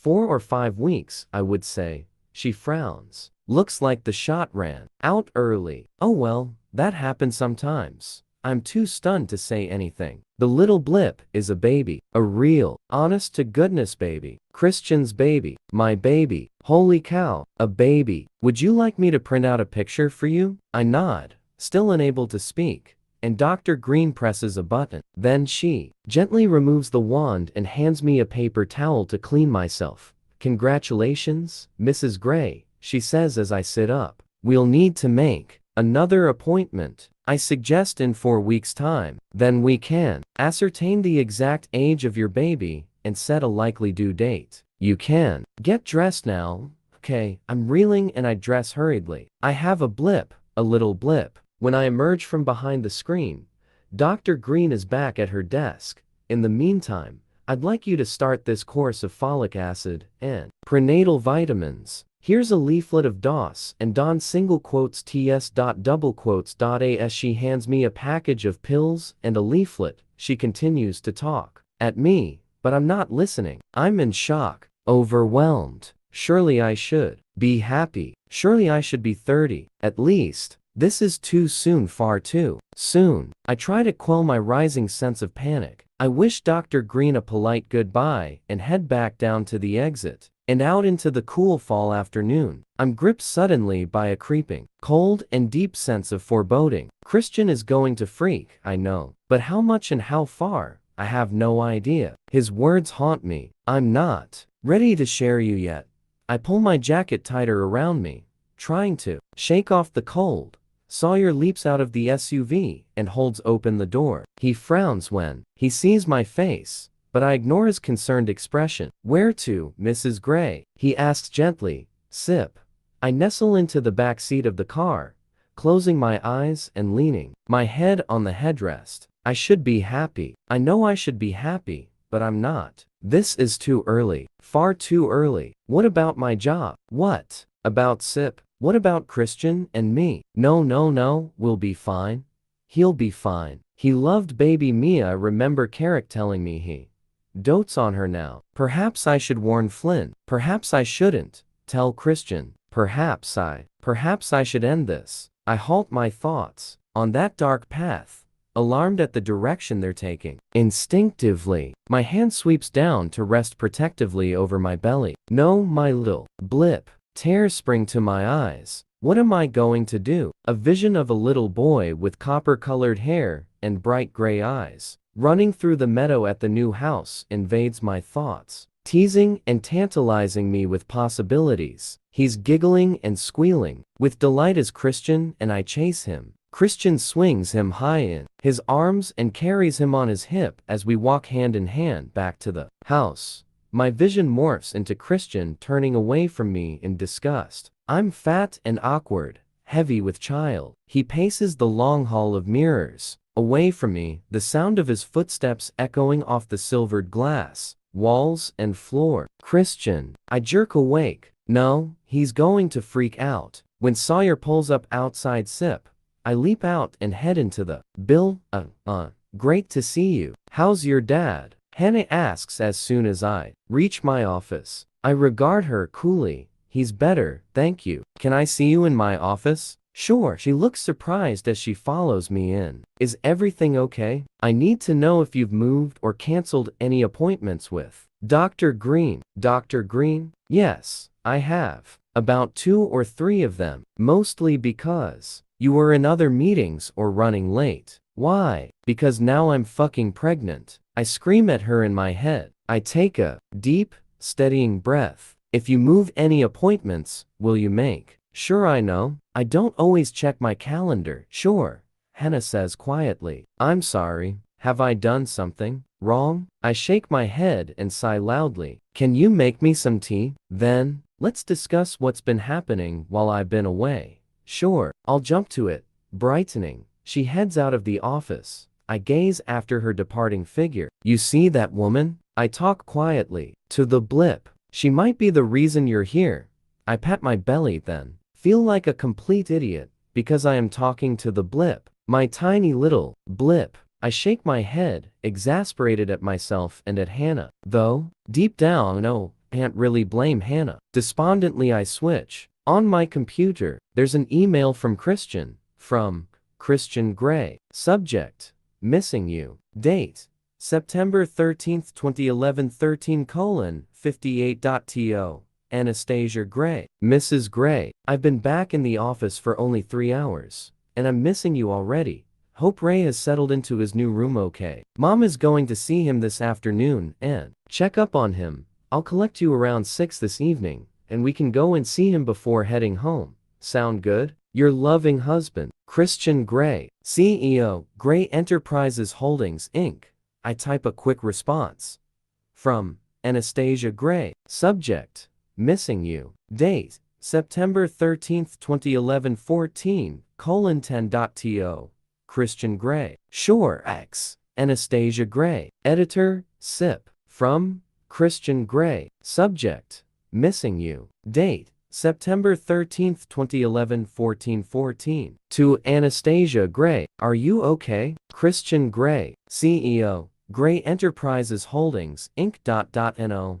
Christian not. I'm freaking out about you freaking out. I don't know what to do, but I am not going to tell you via email. From Anastasia Gray. Subject: missing you. Date: September 13th, 2011 14:17.to.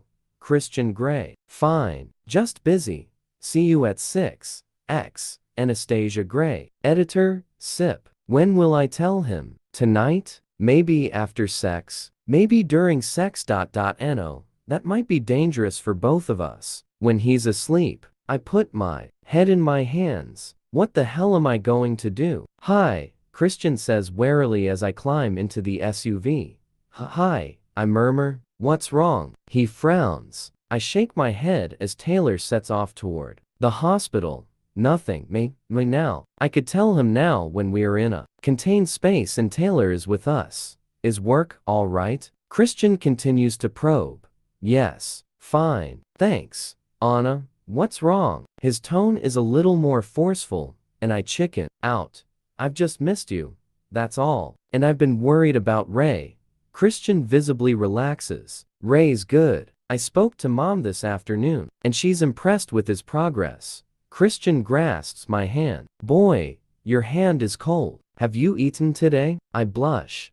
Anna. Christian scolds me, annoyed. Well, I haven't eaten because I know you're going to go batshit crazy when I tell you I'm pregnant. I'll eat this evening. I haven't really had time. He shakes his head in frustration. Okay, I want you to come with me.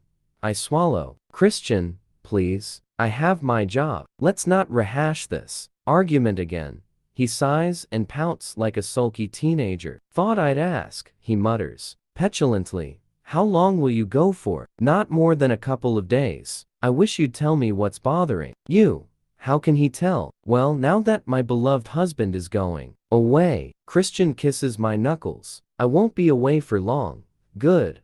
I smile weakly at him. Ray is much brighter and a lot less grumpy when we see him. I'm touched by his quiet gratitude to Christian, and for a moment I forget about my impending news as I sit and listen to them talk fishing and the mariners. But he tires easily. Daddy, we'll leave you to sleep. Thanks, Anna honey. I like that you dropped by. Saw your mom today, too. Christian. She was very reassuring. And she's a Mariners fan. She's not crazy about fishing though. Christian says wryly as he rises. Don't know many women who are, eh? Ray grins. I'll see you tomorrow, okay? I kiss him. My subconscious purses her lips. That's provided Christian hasn't locked you away. Or worse, my spirits take a nosedive. Come. Christian holds out his hand, frowning at me. I take it and we leave the hospital. I pick at my food. It's Mrs. Jones's chicken chasseur, but I'm just not hungry. My stomach is knotted in a tight ball of anxiety. Damn it. Anna, will you tell me what's wrong? Christian pushes his empty plate away, irritated. I gaze at him. Please, you're driving me crazy. I swallow and try to subdue the panic rising in my throat. I take a deep, steadying breath. It's now or never. I'm pregnant. He stills, and very slowly all the color drains from his face. What? He whispers, Asha, I'm pregnant. His brow furrows with incomprehension. How? How? What sort of ridiculous question is that? I blush and give him a quizzical how do you think look. His stance changes immediately, his eyes hardening to flint. You're shot? He snarls. Oh shit. Did you forget your shot? I just gaze at him, unable to speak. Fuck. He's mad, really mad. Christ, Anna. He bangs his fist on the table, making me jump, and stands so abruptly, he almost knocks the dining chair over. You have one thing to remember. Shit, I don't fucking believe it. How could you be so stupid? Stupid, I gasp. Shit, I want to tell him that the shot was ineffective, but words fail me. I gaze down at my fingers. I'm sorry, I whisper. Sorry? Fuck, he says again. No, the timing's not very good. Not very good. He shouts. We've known each other 5 fucking minutes. I wanted to show you the fucking world and now, fuck. Diapers and vomit and shit. He closes his eyes. I think he's trying to contain his temper and losing the battle. Did you forget? Tell me. Or did you do this on purpose? His eyes blaze and anger emanates off him like a force field.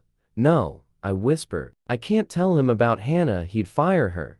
I thought we'd agreed on this. He shouts. I know. We had. I'm sorry. He ignores me. This is why I like control. So shit like this doesn't come along and fuck everything up. Double quotes. No. Little blip. Christian, please don't shout at me. Tears start to slip down my face. Don't start with waterworks now, he snaps. Fuck. He runs a hand through his hair, pulling at it as he does. You think I'm ready to be a father? His voice catches, and it's a mixture of rage and panic. And it all becomes clear, the fear and loathing writ large in his eyes. His rage is that of a powerless adolescent. Oh, 50, I am so sorry. It's a shock for me too. I know neither one of us is ready for this.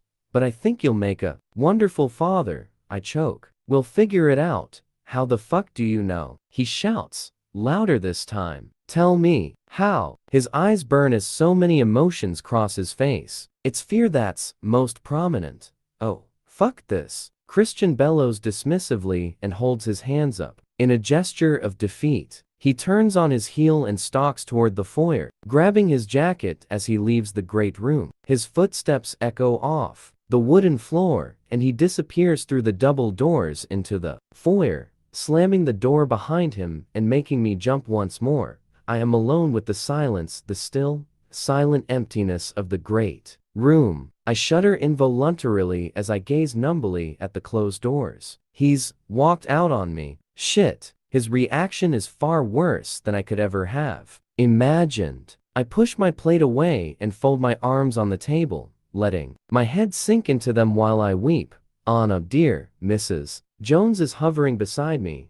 I sit up quickly, dashing the tears from my face. I heard. I'm sorry, she says gently. Would you like an herbal tea or something? I'd like a glass of white wine, Mrs. Jones pauses for a fraction of a second, and I remember blip. Now, can't drink alcohol, can I? I must study the DOS and don'ts Dr. Green gave me. I'll get you a glass. Actually, I'll have a cup of tea, please. I wipe my nose. She smiles. Kindly. Cup of tea coming up.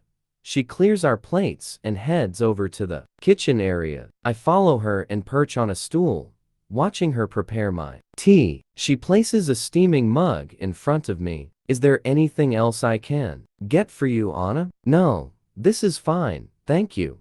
Are you sure? You didn't eat much. I gaze up at her. I'm just not hungry, Anna. You should eat. It's not just you anymore. Please let me fix you something. What would you like? She looks so hopefully at me. But, really, I can't face anything. My husband has just walked out on me because I'm pregnant. My father has been in a major car accident. And there's Jack Hyde, the nutcase, trying to make out that I sexually harassed him. I suddenly have an uncontrollable urge to giggle. See what you've done to me, little blip. I caress my belly. Mrs. Jones smiles indulgently at me. Do you know how far along you are? She asks softly, Very newly pregnant. 4 or 5 weeks, the doctor isn't sure. If you won't eat, then at least you should rest. I nod, and taking my tea, I head into the library. It's my refuge. I dig my BlackBerry out of my purse and contemplate calling Christian. No, it's a shock for him, but he really did overreact. When does he not overreact? My subconscious arches a finely plucked brow at me. I sigh. 50 shades of fucked up. Yes, that's your dad, little blip. Hopefully, he'll cool off and come back soon. I pull out the leaflet of Dos and Don'ts and sit down to read. I can't concentrate. Christian's never walked out on me before. He's been so thoughtful and kind over the last few days. So loving, and now, suppose he never comes back? Shit, perhaps I should call Flynn. I don't know what to do. I'm at a loss. He's so fragile in so many ways. And I knew he'd react badly to the news. He was so sweet this weekend. All those circumstances way beyond his control, yet he managed fine. But this news was too much. Ever since I met, my life has been complicated. Is it him? Is it the two of us together? Suppose he doesn't get past this? Suppose he wants a divorce? Bile rises in my throat. No, mustn't think this way. He'll be back. He will. I know he will. I know, regardless of the shouting and his harsh words, that he loves me. Yes, and he'll love you too, oh blip. Leaning back in my chair, I start to doze. I wake cold and disoriented. Shivering, I check my watch. 11 in the evening. Oh yes, you. I pat my belly. Where's Christian? Is he back? Stiffly out of the armchair and go in search of my husband. 5 minutes later, I realize he's not home. I hope nothing's happened to him. Memories of the long wait when Charlie Tango went missing. Flood back. And oh no. Stop thinking like this. He's probably gone to. Where? Who? Would he go and see? Elliot? Or maybe he's with Flynn. I hope so. I find my BlackBerry back in the library, and I text him. Where are you? I head into the bathroom and run myself a bath. I am so cold. He still hasn't returned when I climb out of the bath. I change into one of my 1930s style satin nightdresses and my robe, and head to the great room. On the way, I pop into the spare bedroom. Perhaps this could be little Blip's room. I am startled by the thought and stand in the doorway, contemplating this reality. Will we paint it blue or pink? The sweet thought is soured by the fact that my errant husband is so pissed at the idea. Grabbing the duvet from the spare bed, I head into the great room. To keep vigil, something wakes me. A sound. Shit. It's Christian in the foyer. I hear the table scrape across the floor. Again. Shit. He repeats, more muffled this time. I scramble up in time to see him stagger through the double doors. He's drunk. My scalp prickles. Shit. Christian drunk? I know how much he hates drunks. I leap up and run toward him. Christian, are you okay? He leans against the jamb of the foyer doors. Mrs. Gray, he slurs. Crap. He's very drunk. I don't know what to do. Oh, you look mighty fine, Anastasia. Where have you been? He puts his finger to his lips and smiles crookedly at me. Shh, I think you'd better come to bed. With you. He snickers, snickering, frowning. I gently put my arm around his waist because he can hardly stand, let alone walk. Where has he been? How did he get home? Let me help you to bed. Lean on me. You are very beautiful, Anna. He leans on me and sniffs my hair, almost knocking both of us over. Christian, walk. I am going to put you to bed. Okay, he says, as if he's trying to concentrate. We stumble down the corridor and finally make it into the bedroom. Bed, he says, grinning. Yes, bed. I maneuver him to the edge, but he holds me. Join me, he says. Christian, I think you need some sleep. And so it begins. I've heard about this. I frown. Heard about what? Babies mean no sex. I'm sure that's not true. Otherwise, we'd all come from one child. Families. He gazes down at me. You're funny. You're drunk. Yes. He smiles. But his smile changes as he thinks about it. And a haunted expression crosses his face. a look that chills me to the bone. Come on, Christian, I say gently. I hate his expression. It speaks of horrid, ugly memories that no child should see. Let's get you into bed. I push him gently, and he flops down onto the mattress, sprawling in all directions and grinning up at me, his haunted expression gone. Join me, he slurs. Let's get you undressed first. He grins widely, drunkenly. Now you're talking. Holy cow. Drunk Christian is cute and playful. I'll take him over mod as hell Christian anytime. Sit up. Let me take your jacket off. The room is spinning. Shit. Is he going to throw up? Christian, sit up. He smirks up at me. Mrs. Gray, you're a bossy little thing. Yes. Do as you're told and sit up. I put my hands on my hips. He grins again, struggles up onto his elbows, then sits up in a most unchristian-like, gawky fashion. Before he can flop down again, grab his tie and wrestle him out of his gray jacket, one arm at a time. You smell good. You smell of hard liquor. Yes. Bauer Bon. He pronounces the syllables with such exaggeration that I have to stifle a giggle. Discarding his jacket on the floor beside me, make a start on his tie. He rests his hands on my hips. I like the feel of this fabric on you, Anastasia, he says, slurring his words. You should always be in satin or silk. He runs his hands up and down my hips, then jerks me forward, pressing his mouth against my belly. And we have an invader in here. Stop breathing. Holy cow. He's talking to Little Blip.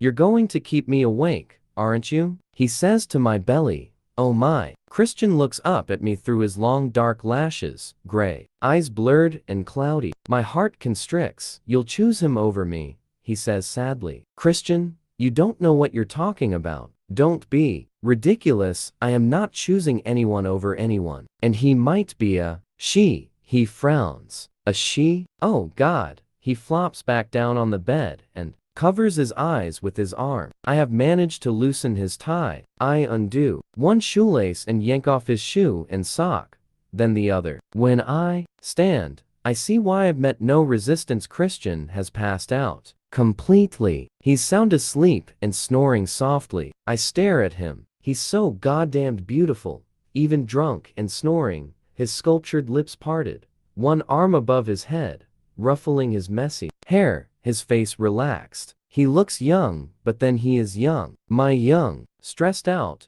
drunk, unhappy husband. The thought rests heavily in my heart. Well, at least he's home. I wonder where he went. I'm not sure I have the energy or the strength to move him or undress him any further. He's on top of the duvet too. Heading back into the great room, I pick up the duvet I was using and bring it back to our bedroom. He's still fast asleep, still wearing his tie and his belt. I climb onto the bed beside him, remove his tie, and gently undo the top button of his shirt. He mumbles something incoherently in his sleep, but he doesn't wake. Carefully, I unbuckle his belt and pull it through the belt loops, and after some difficulty, it's off. His shirt has come dislodged from his pants, revealing a hint of his happy trail. I can't resist. I bend and kiss it. He shifts, flexing his hips forward, but stays asleep. I sit up and gaze at him again. Oh, 50,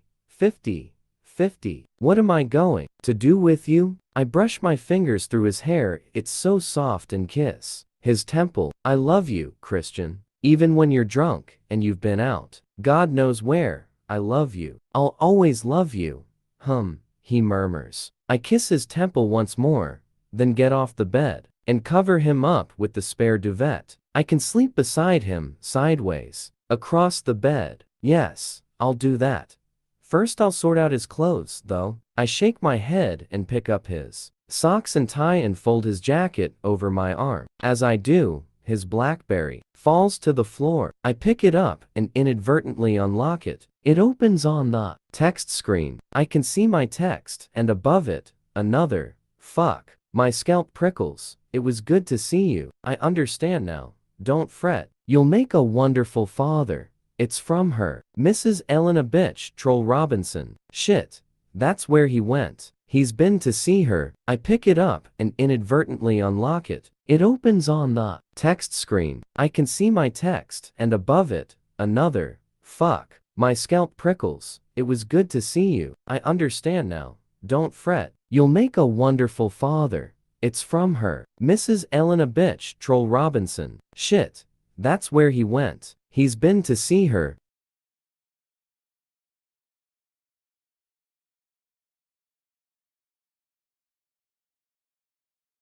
Chapter 21. I gape at the text, then look up at the sleeping form of my husband. He's been out until 1:30 in the morning drinking with her. He snores softly, sleeping the sleep of a seemingly innocent, oblivious drunk. He looks so serene. Oh no, my legs turn to jelly, and I sink slowly to the chair beside the bed in disbelief. Raw, bitter, humiliating betrayal lances through me. How could he? How could he go to her? Scalding, angry, tears ooze down my cheeks. His wrath and fear, his need to lash out at me I can understand and forgive just. But this treachery is too much. I pull my knees up against my chest and wrap my arms around them, protecting me and protecting my little blip. I rock to and fro, weeping softly. What did I expect? I married this man too quickly. I knew it would come to this. Why?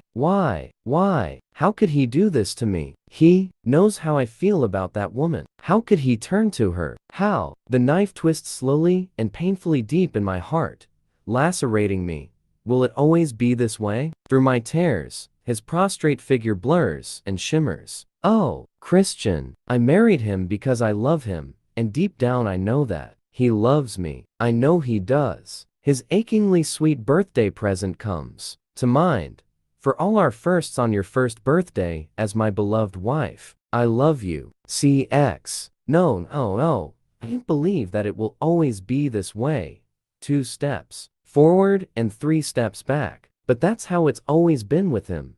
After each setback, we move forward, inch by inch. He will come around. He will. But will I? Will I recover from this? From this treachery? I think about how he's been this last horrible, wonderful weekend. His quiet strength while my stepdad lay broken and comatose in the ICU. My surprise party, bringing my family and friends together, dipping me down low outside the Heathman and kissing me in full public view. Oh, Christian, you strain all my trust, all my faith, and I love you. But it's not just me now. I place my hand on my belly. No, I will not let him do this to me and our blip. Dr. Flynn said I should give him the benefit of the doubt. Well, not this time. I dash the tears from my eyes and wipe my nose with the back of my hand. Christian stirs and rolls over, pulling his legs up from the side of the bed and curls up beneath the duvet. He stretches out a hand as if searching for something, then grumbles and frowns but settles back to sleep, his arm outstretched. Oh, 50. What am I going to do with you? And what the hell were you doing with the bitch troll? I need to know. I glance once more at the offending text and quickly hatch a plan. Taking a deep breath, I forward the text to my BlackBerry. Step 1. Complete. I quickly check the other recent texts, but see only messages from Elliot, Andrea, Taylor, Ross, and me. None from Elena. Good, I think. I exit the text screen, relieved that he hasn't been texting her, and my heart lurches into my throat. Oh my. The wallpaper on his phone is photograph upon photograph of me, patchwork of tiny Anastasias in various poses, our honeymoon, our recent weekend sailing and soaring, and a few of Joe's photos too. When did he do this? It must have been recently. I notice his email icon, and an idea slithers enticingly into my mind. I could read Christian's emails. See if he's been talking to her, should I? Sheathed in jade green silk, my inner goddess nods, emphatically, her mouth set in a scowl. Before I can stop myself, I invade his privacy. There are hundreds and hundreds of emails. I spin down through them, and they look dull as ditch water, mostly from Ross, Andrea, and me, and various executives in his company. None from bitch troll. While I'm at it, I'm relieved to see there are none from Leela either.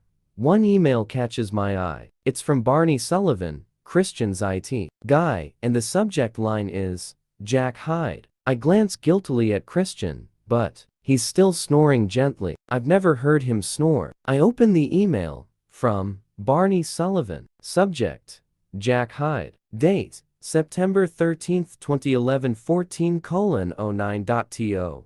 Christian Gray. CCTV around Seattle tracks the white van from South Irving Street. Before that, I can find no trace. So Hyde must have been based in that area. As Welch has told you, the unsub car was rented with a false license by an unknown female. Though nothing that ties it to the South Irving Street area, details of known JE and SIP employees who live in the area are in the attached file, which I have forwarded to Welch too. There was nothing on Hyde's SIP computer about his former POS.as. A reminder. Here is a list of what was retrieved from Hyde's SIP computer. Gray's home addresses: 5 properties in Seattle, 2 properties in Detroit. Detailed resume S4, Carrick Gray, Elliot Gray, Christian Gray, Dr. Grace Trevelyan, Anastasia Steele, Mia Gray. Newspaper and online articles relating to Dr. Grace Trevelyan, Carrick Gray, Christian Gray, Elliot Gray. Photographs: Carrick Gray, Dr. Grace Trevelyan, Christian Gray, Elliot Gray, Mia Gray. I'll continue my investigation, see what else I can find. B. Sullivan, head of IT, JE. This odd email momentarily sidetracks me from my night of woe. I click on the attachment to check through the names on the list, but it's obviously huge, too big to open on the BlackBerry. What am I doing? It's late. I've had a tiring day. There are no emails from the bitch troll or Leela Williams, and I take some cold comfort from that. I glance quickly at the alarm clock. It's just after 2 in the morning. Today has been a day of revelations. I am to be a mother, and my husband has been fraternizing with the enemy. Well, let him stew. I am not sleeping here with him. He can wake up alone tomorrow. After placing his BlackBerry on the bedside table, I'll retrieve my purse from beside the bed, and after one last look at my angelic, sleeping Judas, I leave the bedroom. The spare playroom key is in its usual place in the cabinet in the utility room. I grab it and scoot upstairs. From the linen closet, I retrieve a pillow, duvet, and sheet, then unlock the playroom door and enter, switching the lights to dim. Odd that I find the smell and ambience of this room so comforting, considering I safe-worded the last time we were in here. I lock the door behind me, leaving the key in the lock. I know that tomorrow morning Christian will be frantic to find me, and I don't think he'll look in here if the door is locked. Well, it will serve him right. I curl up on the Chesterfield couch, wrap myself in the duvet, and drag my BlackBerry from my purse. Checking my texts, I find the one from the evil bitch troll that I forwarded from Christian's phone. I press forward and type, "Would you like Mrs. Lincoln to join us when we eventually discuss this text she sent to you? It will save you running to her afterward. Your wife." I press send and switch the volume to mute. I huddle under my duvet. For all my bravado, I'm overwhelmed by the enormity of Christian's deceit. This should be a happy time. Geez, we're going to be parents. Briefly, I relive telling Christian that I'm pregnant and fantasize that he falls to his knees with joy in front of me, pulling me into his arms, and telling me how much he loves me and our little blip. Yet here I am, alone and cold in a BDSM fantasy playroom. Suddenly I feel old, older than my years. Taking on Christian was always going to be a challenge, but he really has surpassed himself this time. What was he thinking? Well, if he wants a fight, I'll give him a fight. No way am I going to let him get away with running off to see that monstrous woman. Whenever we have a problem, he's going to have to choose her or me, and our little blip. I sniffle softly, but because I'm so exhausted, I soon fall asleep. I wake with a start, momentarily disoriented. Oh yes, I'm in the playroom, because there are no windows. I have no idea what time it is. The door handle rattles. "Anna," Christian shouts from outside the door. I freeze, but he doesn't come in. I hear muffled voices, but they move away. I exhale and check The time on my BlackBerry, it's 7:50, and I have 4 missed calls and 2 voice messages. The missed calls are mostly from Christian, but there's also one from Kate. Oh no, he must have called her. I don't have time to listen to them. I don't want to be late for work. I wrap the duvet around me and pick up my purse before making my way to the door, unlocking it slowly, a peek outside. No sign of anyone. Oh shit. Perhaps this is a bit melodramatic. I roll my eyes at myself, take a deep breath, and head downstairs. Taylor, Sawyer, Ryan, Mrs. Jones, and Christian are all standing in the entrance to the great room, and Christian is issuing rapid-fire instructions. As one, they all turn and gape at me. Christian is still wearing the clothes he slept in last night. He looks disheveled, pale, and heart-stoppingly beautiful. His large gray eyes are wide, and I don't know if he's fearful or angry. It's difficult to tell. Sawyer, I'll be ready to leave in about 20 minutes, I mutter, wrapping the duvet tighter around me for protection. He nods, and all eyes turn to Christian, who is still staring intensely at me. Would you like some breakfast, Mrs. Gray? Mrs. Jones asks. I shake my head. I'm not hungry, thank you. She purses her lips but says nothing. Where were you? Christian asks, his voice low and husky. Suddenly, Sawyer, Taylor, Ryan, and Mrs. Jones scatter, scurrying into Taylor's office, into the foyer, and into the kitchen like terrified rats from a sinking ship. I ignore Christian and march toward our bedroom. Anna, he calls after me. Answer me.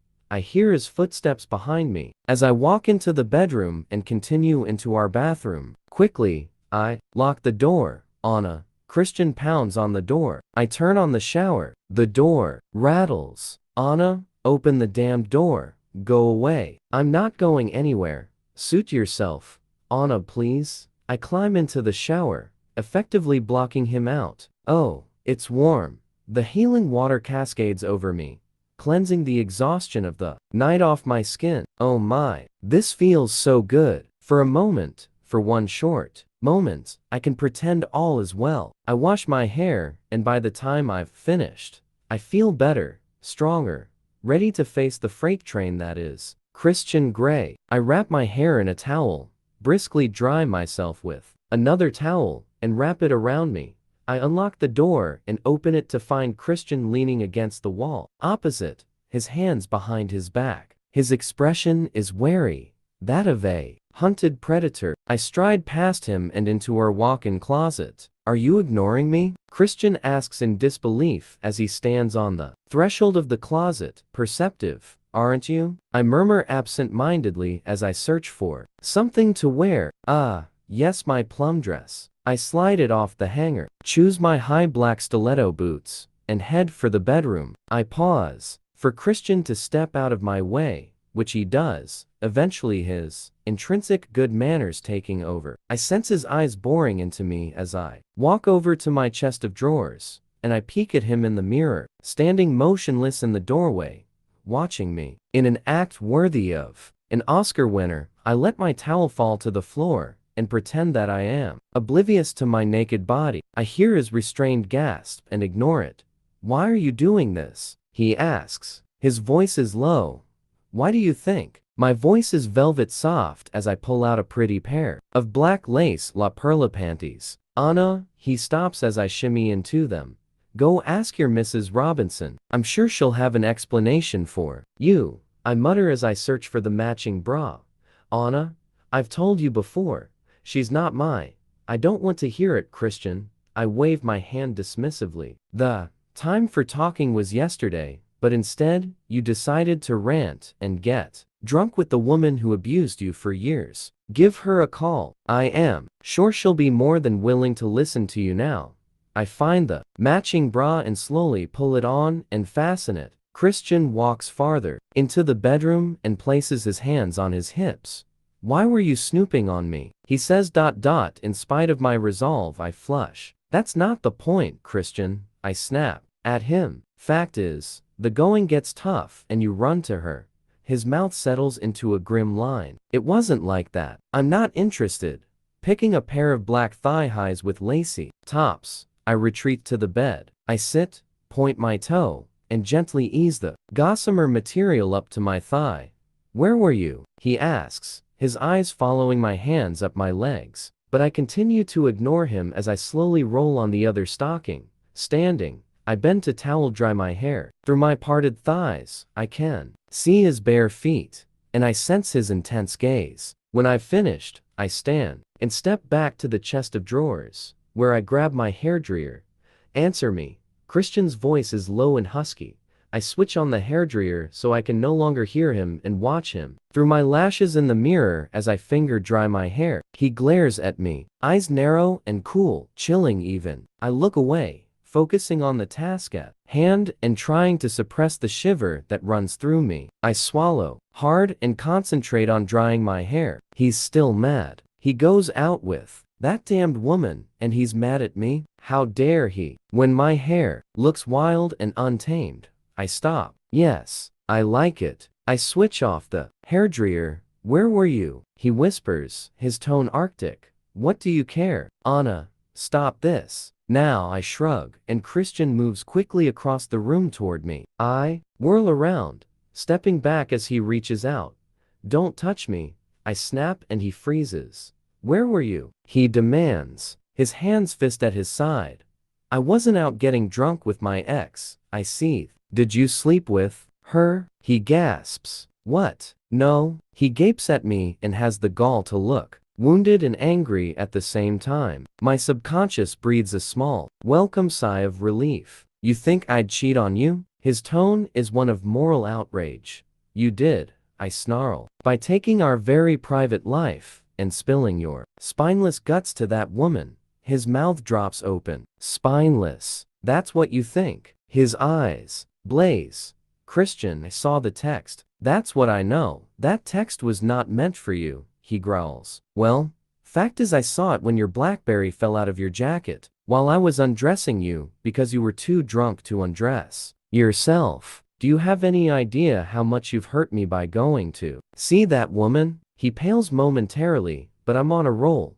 My inner bitch unleashed. Do you remember last night when you came home? Remember what you said? He stares at me blankly, his face frozen. Well, you were right. I do choose this defenseless baby over you. That's what any loving parent does. That's what your mother should have done for you. And I am sorry that she didn't, because we would end single quotes t.be having this conversation right now if she had. But you're an adult. Now, you need to grow up and smell the fucking coffee and stop behaving like a petulant adolescent. You may not be happy about this baby. I'm not ecstatic, given the timing and your less than lukewarm reception to this new life, this flesh of your flesh. But you can either do this with me, or I'll do it on my own.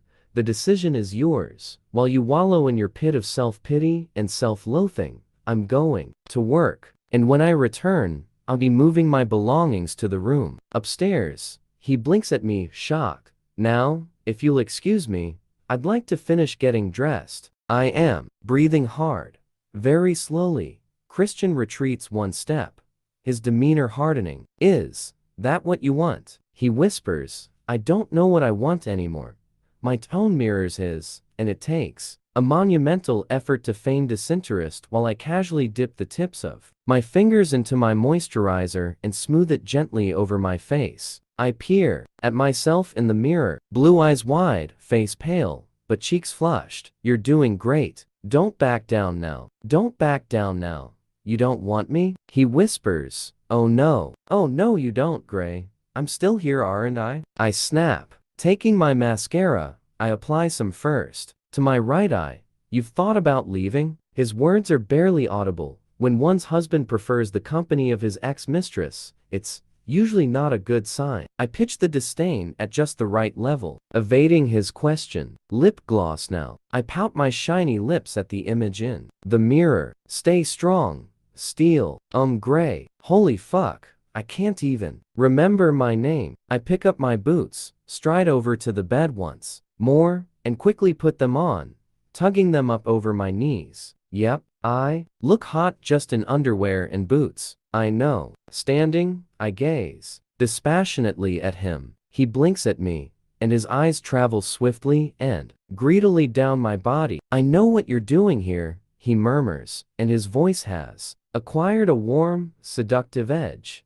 Do you? And my voice cracks. No, Anna. Hold on. He swallows and takes a step forward. I step back and hold my hands up. Don't even think about it, Gray, I whisper menacingly. You're my wife, he says softly, threateningly. I'm the pregnant woman you abandoned yesterday, and if you touch me, I will scream the place down. His eyebrows rise in disbelief. You'd scream? Bloody murder. I narrow my eyes. No one would hear you, he murmurs, his gaze intense, and briefly. I'm reminded of our morning in Aspen. No, no, no, are you trying to frighten me? I mutter, breathless, deliberately, trying to derail him. It works. He stills and swallows. That wasn't my intention. He frowns. I can barely breathe. If he touches me, I will succumb. I know the power he wields over me and over my traitorous body. I know. I hang on to my anger. I had a drink with someone I used to be close to. We cleared the air. I am not going to see her again. You sought her out? Not at first. I tried to see Flint, but I found myself at the salon. And you expect me to believe you're not going to see her again? I cannot contain my fury as I hiss at him. What about the next time I step across some imaginary line? This is the same argument we have over and over again, like we're on some Ixion's wheel. If I fuck up again, are you going to run back to her? I am not going to see her again, he says with a chilling finality. She finally understands how I feel. I blink at him. What does that mean? He straightens and runs a hand through his hair, exasperated and angry and mute. I try a different tack. Why can you talk to her and not to me? I was mad at you, like I am now. You don't say. I snap. Well, I am mad at you right now. Mad at you for being so cold and callous yesterday when I needed you. Mad at you for saying I got knocked up deliberately when I didn't. Mad at you for betraying me. I managed to suppress a sob. His mouth drops open in shock, and he closes his eyes briefly as if I'd slapped him. I swallow. Calm down, Anastasia. I should have kept better track of my shots, but I didn't do it on purpose. This pregnancy is a shock to me too, I mutter, trying for a modicum of civility. It could be that the shot failed. He glares at me silent. You really fucked up yesterday, I whisper, my anger boiling over. I've had a lot to deal with over the last few weeks.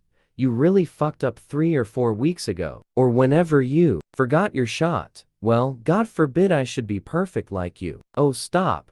Stop. Stop. We stand glowering at each other. This is quite a performance, Mrs. Gray, he whispers.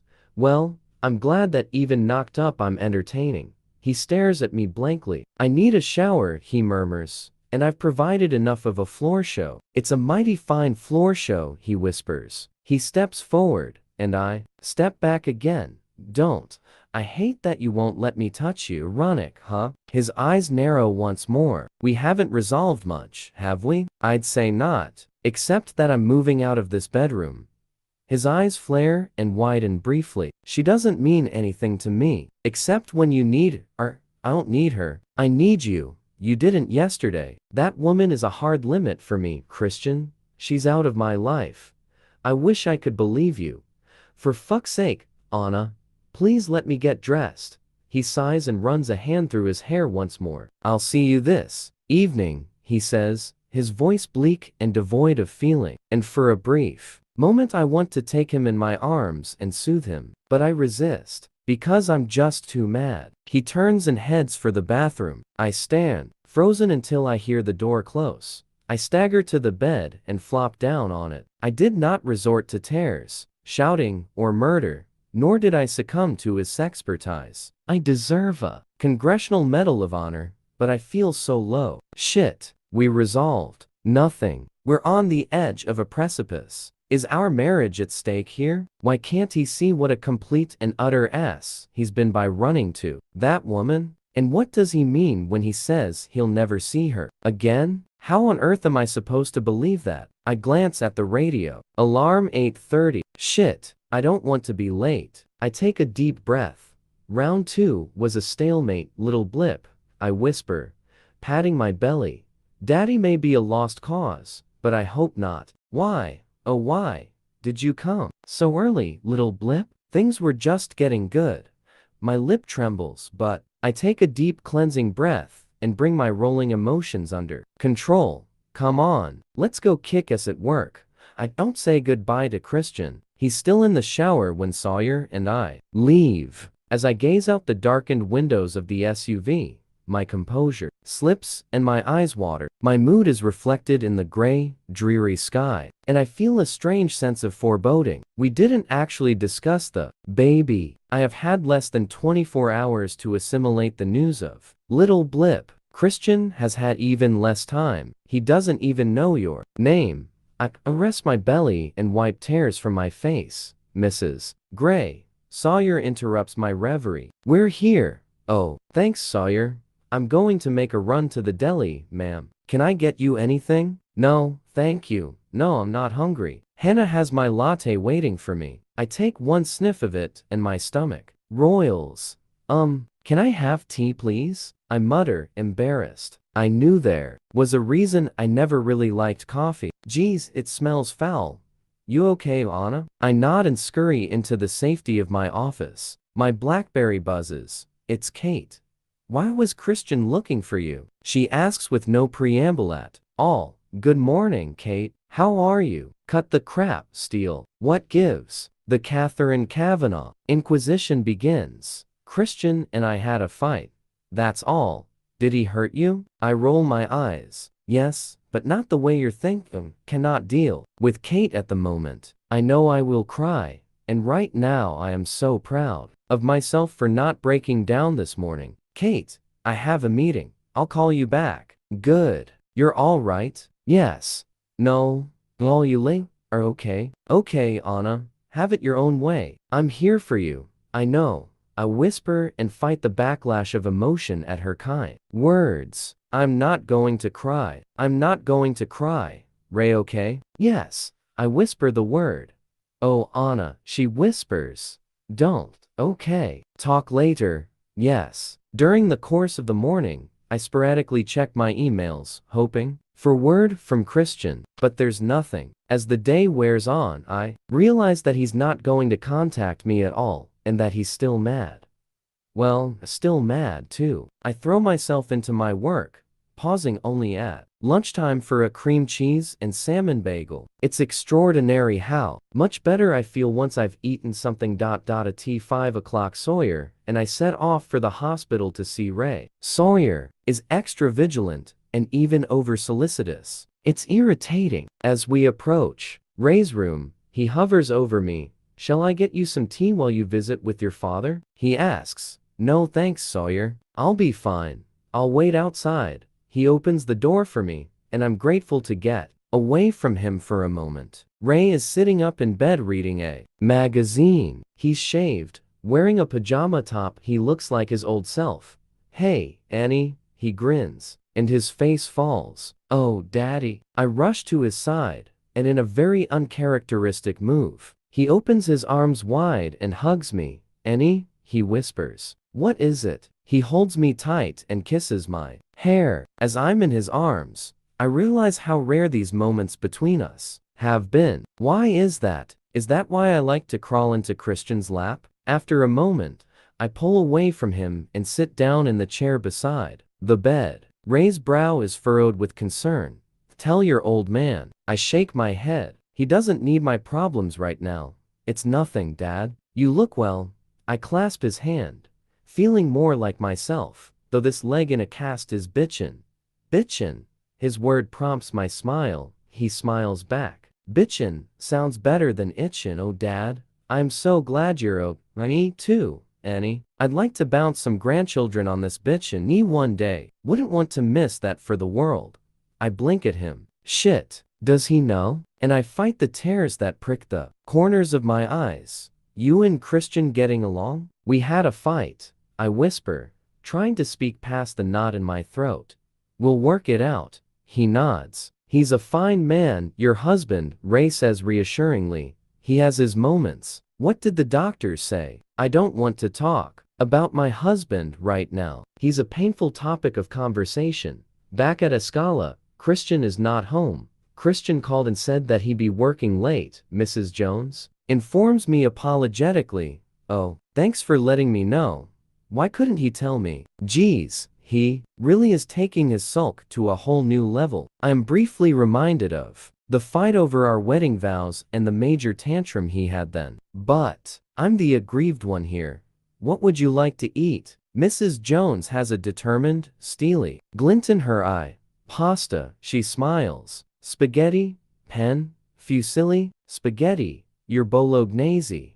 Coming up. And Anna, you should know Mr. Gray was frantic this morning when he thought you'd left. He was beside himself, she smiles. Fondly. Oh, he's still not home by 9. I am sitting at my desk in the library, wondering where he is. I call him Anna, he says. His voice cool. Hi. He inhales softly. Hi, he says, his voice lower. You coming home? Later. Are you in the office? Yes. Where did you expect me to be? With her. I'll let you go. We both hang on the line, the silence stretching and tightening between us. Good night, Anna, he says eventually. Good night, Christian. He hangs up. Oh shit. I gaze at my BlackBerry. I don't know what he expects me to do. I'm not going to let him walk all over me. Yes, he's mad. Fair enough. I'm mad. But we are where we are. I haven't run off loose lips to my ex-pedo lover. I want him to acknowledge that that is not an acceptable way to behave. I sit back in my chair, gazing at the billiards table in the library, and recall fun times playing snooker. I place my hand on my belly. Maybe it's just too early. Maybe this is not meant to be. And even as I think that, my subconscious is screaming no. If I terminate this pregnancy, I will never forgive myself or Christian. Oh, blip. What have you done to us? I can't face talking to Kate. I can't face talking to anyone. I text her, promising to call soon. By 11. I can no longer keep my eyelids open. Resigned, I head up to my old room. Curling up beneath the duvet, I finally let myself go, sobbing into my pillow.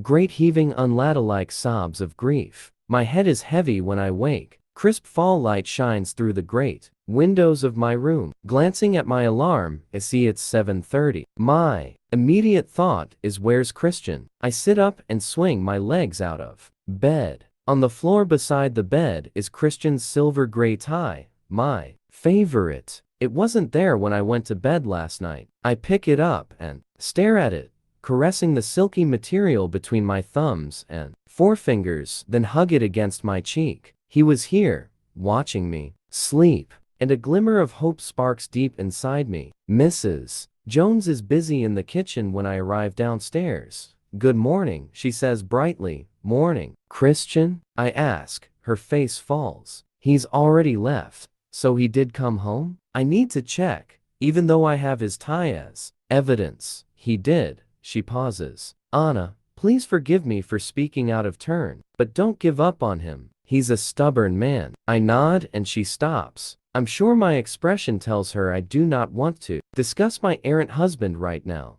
When I arrive at work, I check my emails. My heart leaps into overdrive when I see there's one from Christian Gray. Subject: Portland. Date: September 15, 2011 06:45. Anastasia Gray. Anna, I'm flying down to Portland today. I have some business to conclude with you. I thought you would want to know. Christian Gray, CEO, Gray Enterprises Holdings, Inc. Oh, tears prick my eyes. That's it? My stomach flips. Shit, I am going to be sick. I race to the powder room and make it just in time, depositing my breakfast into the toilet. I sink to the floor of the cubicle and put my head in my hands. Could I be any more miserable? After a while, there's a gentle knock on the door. Anna? It's Hannah. Fuck. Yes. Are you okay? I'll be out in a moment. Boyce Fox is here to see you. Shit. Show him into the meeting room. I'll be there in a minute. Do you want some tea? Please. After my lunch, another cream cheese and salmon bagel. which I manage to keep down. I sit staring listlessly at my computer, looking for inspiration and wondering how Christian and I are going to resolve this huge problem. My BlackBerry buzzes, making me jump. I glance at the screen. It's Mia. Geez, that's all I need. Her gushing and enthusiasm. I hesitate, wondering if I could just ignore it, but courtesy wins out. Mia. I answer brightly. Well, hello there. On a long time no speak. The male voice is familiar. Fuck. My scalp prickles and all the hair on my body stands to attention as adrenaline floods through my system and my world stops spinning. It's Jack Hyde. Chapter 22. Jack. My voice has disappeared, choked by fear. How is he out of jail? Why does he have Mia's phone? The blood drains from my face, and I feel dizzy. You do remember me, he says, his tone soft. I sense his bitter smile. Yes, of course. My answer is automatic as my mind races. You're probably wondering why I called you. Yes. Hang up. Don't hang up. I've been having a chat with your little sister-in-law, Jack. My voice has disappeared, choked by fear. How is he out of jail? Why does he have Mia's phone? The blood drains from my face, and I feel dizzy. You do remember me, he says, his tone soft. I sense his bitter smile. Yes, of course. My answer is automatic as my mind races. You're probably wondering why I called you. Yes. Hang up. Don't hang up. I've been having a chat with your little sister-in-law. What? Mia. No. What have you done? I whisper, trying to quell my fear. Listen here. You prick teasing, gold digging whore. You fucked up my life. Gray fucked up my life. You owe me. I have the little bitch with me now. And you, that cocksucker you married, and his whole fucking family are going to pay. Hyde's contempt and bile shock me. His family? What the hell? What do you want? I want his money. I really want his fucking money. If things had been different, it could have been me. So you're going to get it for me. I want $5 million today, Jack. I don't have access to that kind of money. He snorts his derision. You have 2 hours to get it. That's it, 2 hours. Tell no one or this little bitch gets it. Not the cops. Not your prick of a husband. Not his security team. I will know if you do. Understand? He pauses and I try to respond, but panic and fear seal my throat. You understand? He shouts. Yes. I whisper, or I will kill her. Gasp. Keep your phone with you. Tell no one or I'll fuck her up before I kill her. You have 2 hours. Jack. I need longer. 3 hours. How do I know that you have her? The line goes dead. I gape in horror at the phone, my mouth parched with fear, leaving the nasty metallic taste of terror. Mia. He has Mia. Or does he? My mind whirs at the obscene possibility, and my stomach roils. Again, I think I'm going to be sick, but I inhale deeply, trying to steady my panic, and the nausea passes. My mind rockets through the possibilities. Tell Christian? Tell Taylor? Call the police? How will Jack know? Does he actually have Mia? I need time to think, but I can accomplish that only by following his instructions. I grab my purse and head for the door. Hannah, I have to go out. I'm not sure how long I'll be. Cancel my appointments this afternoon. Let Elizabeth know I have to deal with an emergency. Sure, Anna. Everything okay? Hannah frowns, concern etched on her face as she watches me flee. Yes. I call back distractedly, hurrying toward reception, where Sawyer is waiting. Sawyer. He leaps up from the armchair at the sound of my voice and frowns when he sees my face. I'm not feeling well. Please take me home. Sure, ma'am. Do you want to wait here while I get the car? No. I'll come with you. I'm in a hurry to get home. I gaze out the window in stark terror as I go over my plan. Get home. Change. Find checkbook. Escape from Ryan and Sawyer somehow. Go to bank. Hell, how much room does $5 million take up? What will it weigh? Will I need a suitcase? Should I telephone the bank in advance? Mia. What if he doesn't have Mia? How can I check? If I Call Grace, it will raise her suspicions, and possibly endanger Mia. He said he would know. I glance out the back window of the SUV. Am I being followed? My heart races as I examine the cars following us. They look innocuous enough. Oh, Sawyer, drive faster, please. My eyes flicker to meet his in the rearview mirror and his brow creases. Sawyer presses a button on his Bluetooth headset to answer a call. I wanted to let you know Mrs. Gray is with me. Sawyer's eyes meet mine once more before he looks back at the road and continues. She's unwell. I'm taking her back to Escala. I see, sir. Sawyer's eyes flick from the road to mine in the rearview mirror again. Yes. He agrees and hangs up. Taylor, I whisper. He nods. He's with Mr. Gray? Yes. Ma'am. Sawyer's look softens in sympathy. Still in Portland? Yes, ma'am. Good. I have to keep Christian safe. My hand strays down to my belly, and I rub it consciously. And you, little blip, keep you both safe. Can we hurry, please? I'm not feeling well.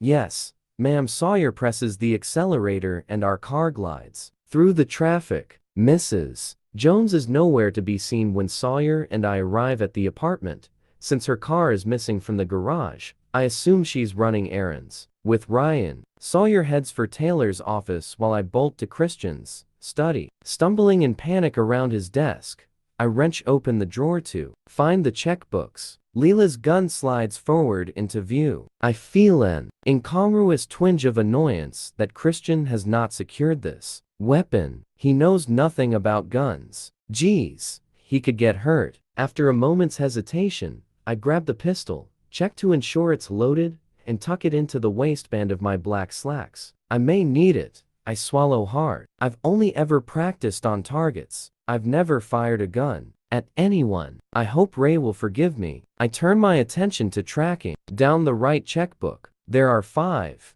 and only one is in the names of C. Gray and Mrs. A. Gray. I have about $54,000 in my own account. I have no idea how much money is in this one, but Christian must be good for $5 million, surely. Perhaps there's money in the safe? Crap, I have no idea of the number. Didn't he mention the combination was in his filing cabinet? I try the cabinet, but it's locked. Shit, I'll have to stick to plan A.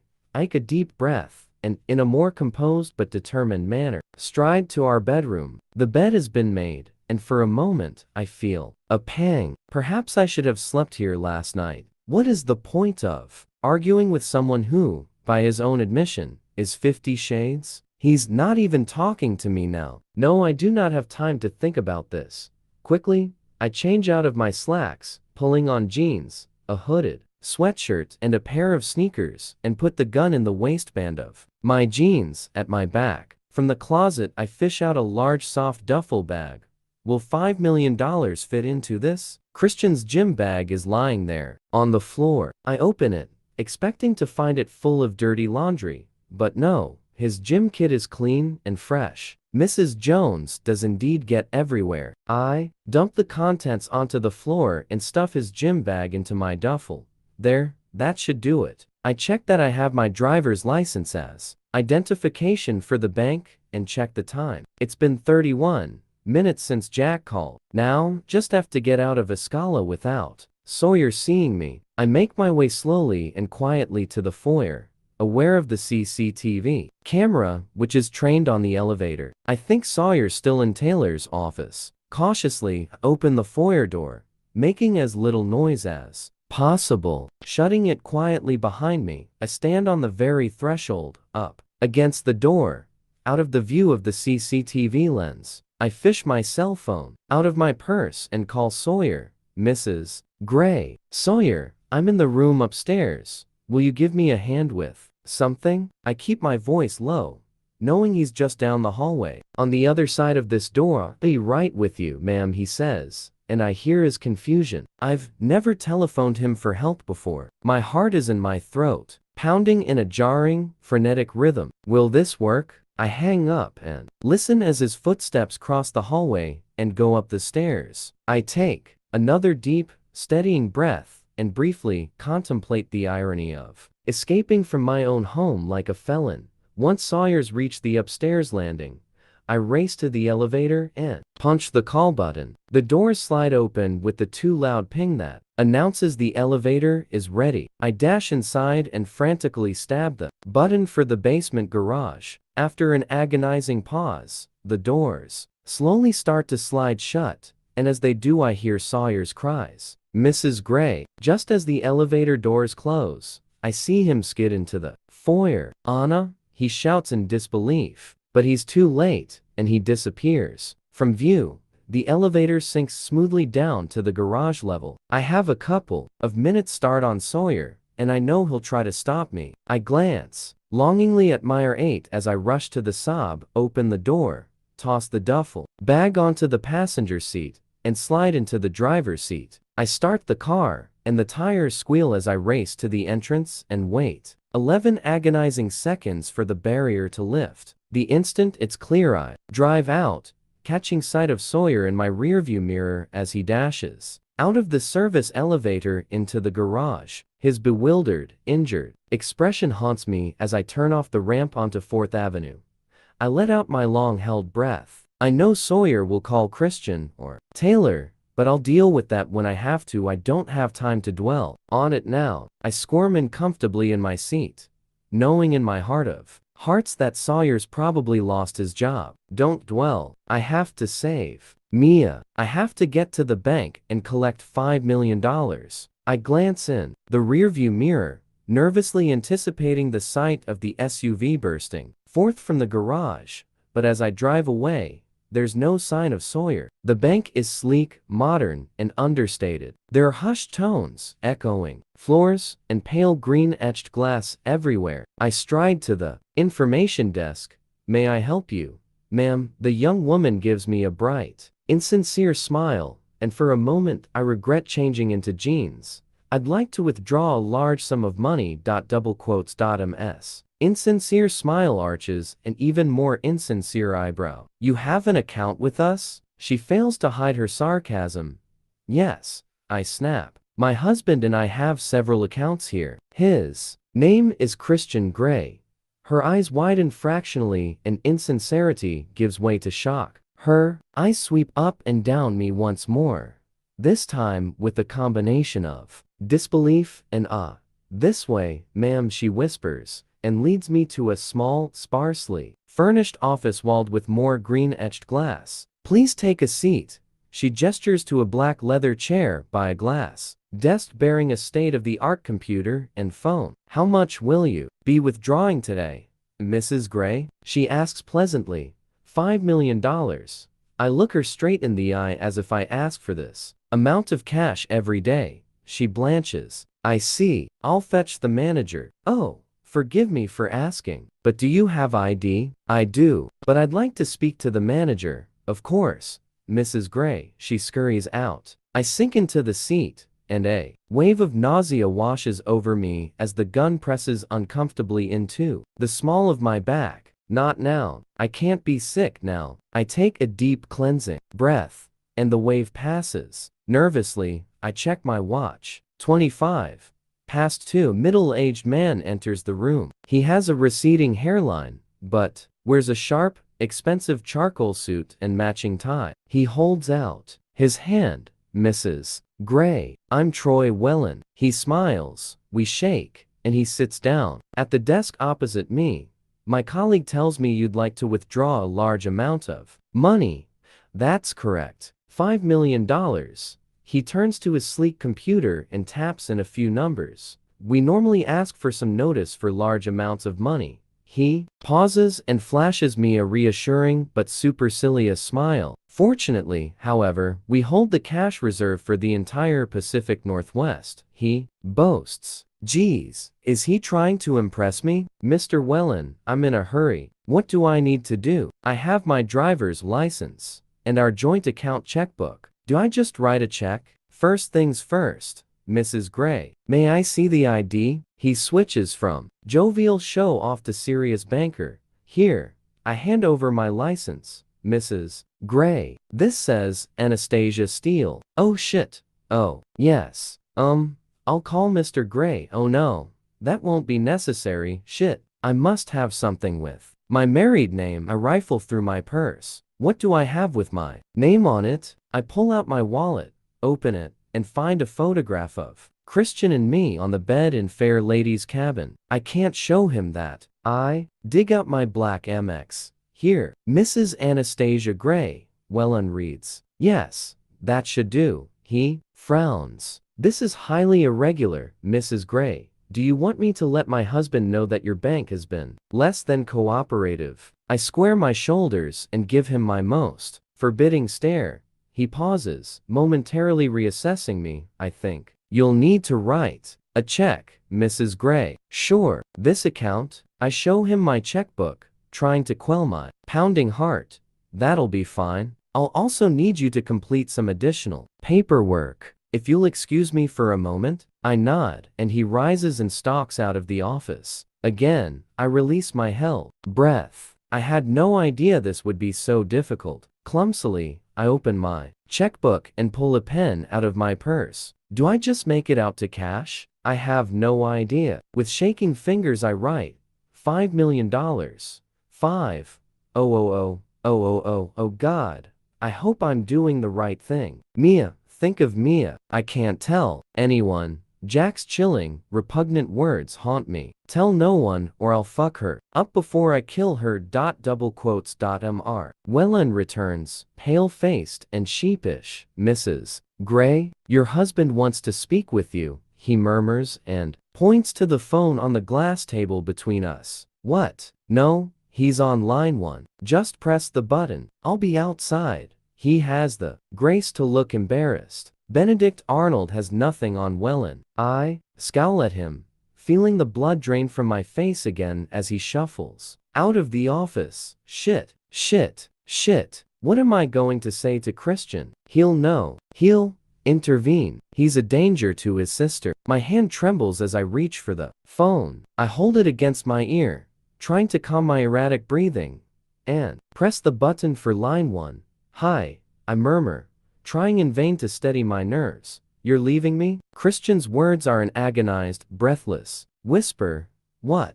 No. Always mirrors his. Oh no, how can he think that? The money? He thinks I'm going because of the money? And in a moment of horrific clarity, I realize the only way I'm going to keep Christian at arm's length, out of harm's way, and to save his sister, is to lie. Yes, I whisper, and searing pain lances through me, tears springing to my eyes. He gasps, almost a sob. Anna, he chokes. No. My hand clutches my mouth as I stifle my warring emotions. Christian, please, don't. I fight back tears. You're going? He says. Yes.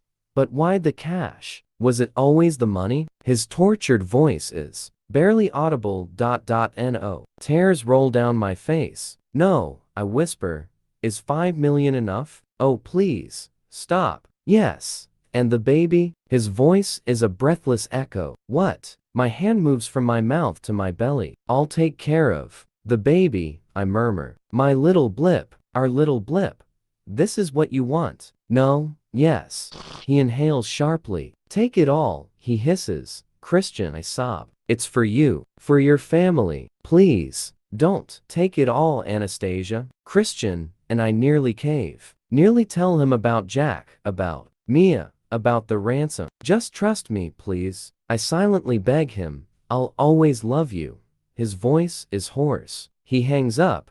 Christian, no, I love you too. And all the stupid shit that we put each other through over the last few days fades into insignificance. I promised I'd never leave him. I am not leaving you. I am saving your sister. I slump into the chair, weeping copiously into my hands. I am interrupted by a timid knock on the door. Wellen enters, though I haven't acknowledged him. He looks everywhere but at me. He's mortified. You called him, you bastard. I glare at him. Your husband has agreed to liquidate $5 million worth of his assets, Mrs. Gray. This is highly irregular, but as our main client, he was insistent, very insistent. He pauses and flushes. then frowns at me, and I don't know if it's because Christian is being highly irregular or that Welland doesn't know how to deal with the weeping woman in his office. "Are you all right?" he asks. "Do I look all right?" I snap.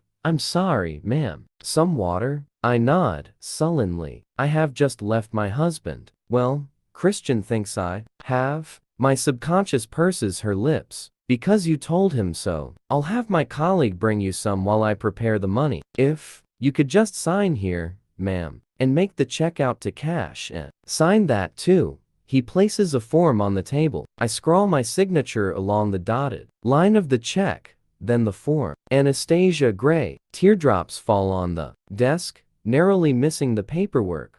"I'll take those, ma'am. It will take us about half an hour to prepare the money." I quickly check my watch. Jack said 2 hours. That should take us to 2 hours. I nod to Welland, and he tiptoes out of the office, leaving me to my misery. A few moments, minutes, hours later, I don't know, Miss Insincere Smile re-enters with a carafe of water and a glass. "Mrs. Gray," she says softly as she places the glass on the desk and fills it. "Thank you." I take the glass and drink gratefully. She exits, leaving me with my jumbled, frightened thoughts. I will fix things with Christian somehow, if it's not too late. At least he's out of the picture. Right now, I have to concentrate on Mia. Suppose Jack is lying? Suppose he doesn't have her? Surely I should call the police. Tell no one or I'll fuck her up before I kill her. I can't. I sit back in the chair, feeling the reassuring presence of Leela's pistol at my waist,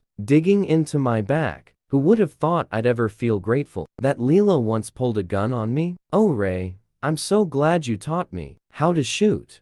"Ray," I gasp. "He'll be expecting me to visit this evening. Perhaps I can simply dump the money with Jack. He can run while I take Mia home." Oh, this sounds absurd. My BlackBerry jumps to life. "Your love is king," filling the room. Oh, no. What does Christian want? To twist the knife in my wounds? Was it always the money? "Oh, Christian, how could you think that?" Anger flares in my gut. Yes, anger. It helps. I send the call to voicemail. "I'll deal with my husband later." There's a knock on the door. "Mrs. Gray, it's Welland. The money is ready." "Thank you." I stand up and the room spins momentarily. I clutch the chair.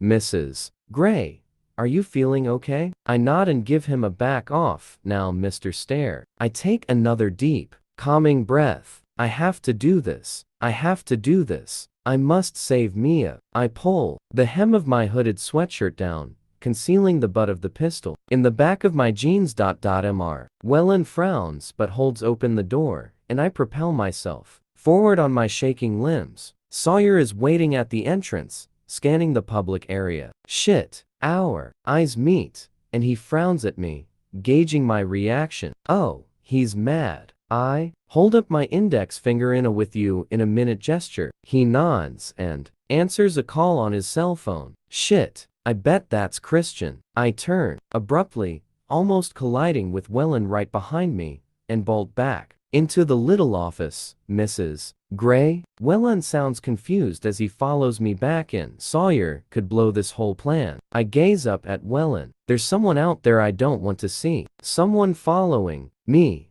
Welland's eyes widen. "Do you want me to call the police?" "No." "Holy fuck. No. What am I going to do?" I glance at my watch. It's nearly 3:15. Jack will call at any moment. Think, Anna, think. Welland gazes at me in growing desperation and bewilderment. He must think I'm crazy. "You are crazy," my subconscious snaps. "I need to make a call. Could you give me some privacy, please?" "Certainly." Welland answers, grateful, I think, to leave the room. When he's closed the door, I call Mia's cell phone with trembling fingers. "Well, if it isn't my paycheck," Jack answers scornfully. "I don't have time for his bullshit. I have a problem." "I know. Your security followed you to the bank." "What? How the hell does he know?" "You'll have to lose him. I have a car waiting at the back of the bank. Black SUV, Dodge. You have 3 minutes to get there." The Dodge. It may take longer than 3 minutes. My heart leaps into my throat once more. "You're bright for a gold-digging whore, Gray. You figure it out." And dump your cell phone once you reach the vehicle. Got it, bitch? Yes. Say it. He snaps. I've got it. He hangs up. Shit. I open the door to find Wellen waiting patiently outside. Mr. Wellen, I'll need some help taking the bags to my car. It's parked outside at the back of the bank. Do you have an exit at the rear? He frowns. We do, yes. For staff. Can we leave that way? I can avoid the unwelcome attention at the door. As you wish, Mrs. Gray. I'll have to clerks help with the bags and 2 security guards to supervise. If you could follow me, I have one more favor to ask you.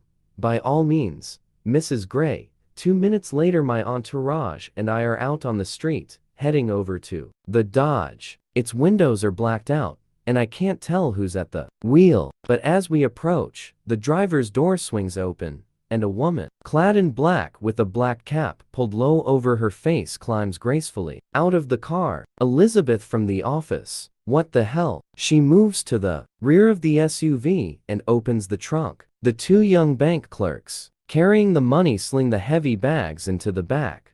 Mrs. Gray. She has the nerve to smile as if we are off on a friendly jaunt. Elizabeth. My greeting is Arctic. Nice to see you outside work. Double quotes. Mr. Wellen clears his throat.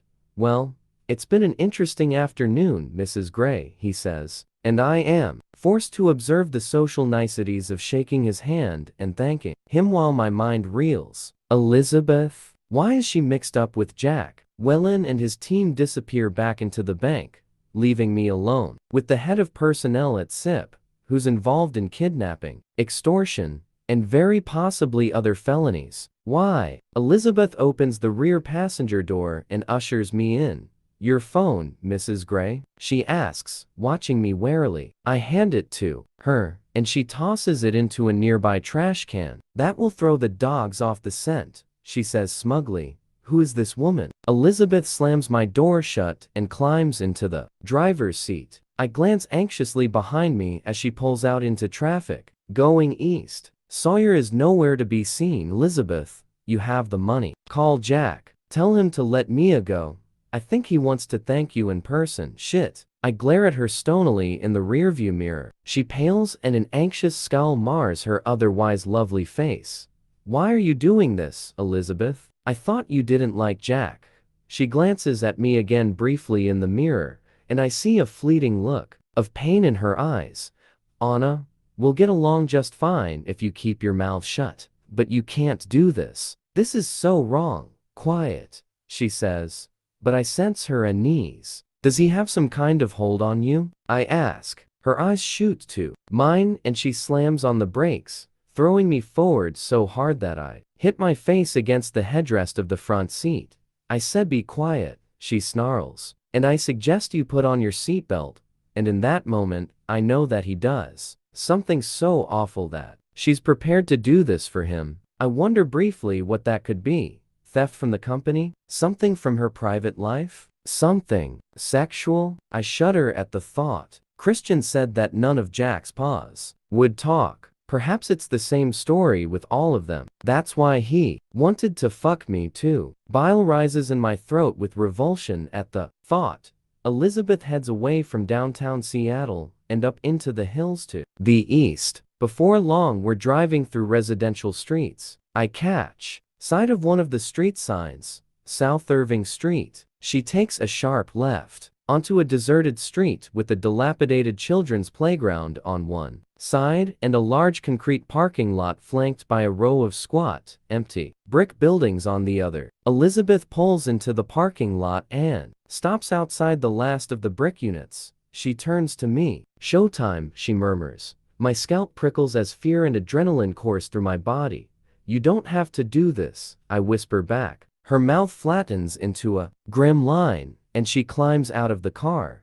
This is for Mia. This is for Mia. I quickly pray. Please let her be okay. Please let her be okay. Get out, Elizabeth snaps, yanking the rear passenger door open. Shit. As I clamber out, my legs are shaking so hard I wonder if I can stand. The cool late afternoon breeze carries the scent of the coming fall, and the chalky, dusty smell of derelict buildings. Well, looky here. Jack emerges from a small, boarded-up doorway on the left of the building. His hair is short, he's removed his earrings, and he's wearing a suit. A suit? He ambles toward me, oozing arrogance and hate. My heart rate spikes. Where's Mia? I stammer, my mouth so dry it can hardly form the words. First things first, bitch. Jack sneers, coming to a halt in front of me. I can practically taste his contempt. The money? Elizabeth is checking the bags in the trunk. There's a hell of a lot of cash here, she says in awe, zipping and unzipping each bag. And her cell? In the trash. Good. Jack snarls, and from nowhere he lashes out, backhanding me hard across the face. The ferocious, unprovoked blow knocks me to the ground, and my head bounces with a sickening thud off the concrete. Pain explodes in my head, my eyes fill with tears, and my vision blurs as the shock of the impact resonates, unleashing agony that pulses through my skull. I scream a silent cry of suffering and shocked terror. Oh no, little blip. Jack follows through with a swift, vicious kick to my ribs, and my breath is blasted from my lungs by the force of the blow. Scrunching my eyes tightly, I try to fight the nausea and pain, to fight for a precious breath. Little blip, oh my little blip. That's for sip, you fucking bitch. Jack screams. I pull my legs up, huddling into a ball and anticipating the next blow. No, Jack.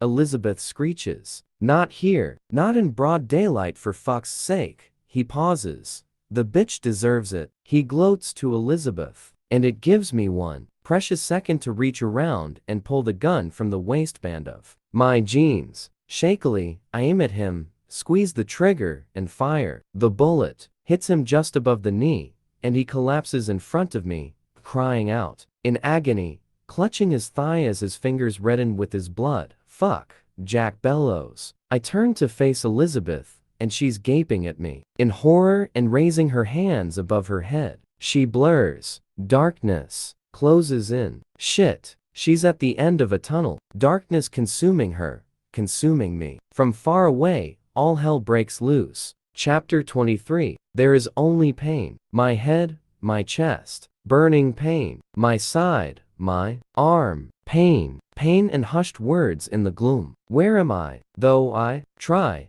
I cannot open my eyes. The whispered words become clearer. A beacon in the darkness. Her ribs are bruised, Mr. Gray, and she has a hairline fracture to her skull, but her vital signs are stable and strong. Why is she still unconscious? Mrs. Gray has had a major contusion to her head, but her brain activity is normal, and she has no cerebral swelling. She'll wake when she's ready. Just give her some time. And the baby? The words are anguished, breathless. The baby's fine, Mr. Gray. Oh, thank God. The words are a litany, a prayer. Oh, thank God. Oh my. He's worried about the baby. The baby? Little blip. Of course. My little blip. I try in vain to move my hand to my belly. Nothing moves. Nothing responds. And the baby? Oh, thank God. Little blip is safe. And the baby? Oh, thank God. He cares about the baby. And the baby? Oh, thank God. He wants the baby. Oh, thank God. I relax, and unconsciousness claims me once more, stealing me away from the pain. Everything is heavy and aching. Limbs, head, eyelids. Nothing will move. My eyes and mouth are resolutely shut, and willing to open, leaving me blind, and mute and aching. As I surface from the fog, consciousness hovers, a seductive siren just out of reach. Sounds become voices. I'm not leaving her, Christian. He's here. I will myself to wake. His voice is strained, an agonized whisper. Christian, you should sleep. No, Dad. I want to be here when she wakes up. I'll sit with her. It's the least I can do after she saved my daughter. Mia. How's Mia? She's groggy, scared, and angry. It'll be a few hours before the Rohypnol is completely out of her system. Christ. I know. I'm feeling 7 kinds of foolish for relenting on her. Security. You warned me, but Mia is so stubborn. If it wasn't for Anna here, we all thought Hyde was out of the picture, and my crazy, Stupid. Wife, why didn't she tell me? Christian's voice is full of anguish. Christian, calm down. Anna's a remarkable young woman. She was incredibly brave. Brave and headstrong and stubborn and stupid. His voice cracks. Hey, Carrick murmurs. Don't be so hard on her or yourself. Son, I'd better get back to your mom. It's after 3 in the morning. Christian, you really should try to sleep. The fog closes in. The fog lifts, but I have no sense of time. If you don't take her across your knee, I sure as hell will. What the hell was she thinking? Trust me, Ray, I just might do that. Dad, he's here. I fight the fog. Fight. But I spiral down once more. Into oblivion. No, detective, as you can see, my wife is in no state to answer any of your questions. Christian is angry. She's a headstrong young woman, Mr. Gray. I wish she'd killed the fucker. That would have meant more paperwork for me, Mr. Gray. Miss Morgan is singing like the proverbial canary. Hyde's a real, twisted son of a bitch. He has a serious grudge against your father and you. The fog surrounds me once more, and I'm dragged down. Down. No. WHAT, do you mean you weren't talking? It's Grace. She sounds angry. I try to move my head, but I'm met with a resounding, listless silence from my body. What did you do? Mom. Christian. What did you do? I was so angry. It's almost a sob. No, hey. The world dips and blurs and I'm gone. I hear soft garbled voices.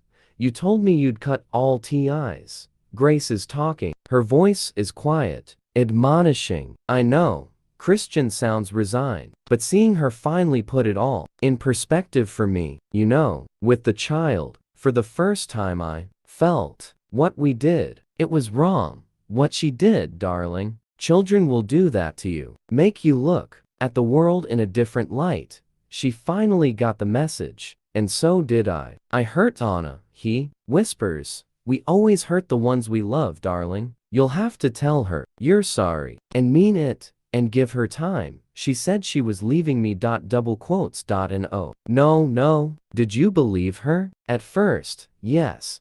Darling, you always believe the worst of everyone, including yourself. You always have. Anna loves you very much, and it's obvious you love her. She was mad at me. I'm sure she was. I'm pretty mad at you right now. I think you can only be truly mad at someone you really love. I thought about it, and she's shown me over and over how much she loves me, to the point of putting her own life in danger.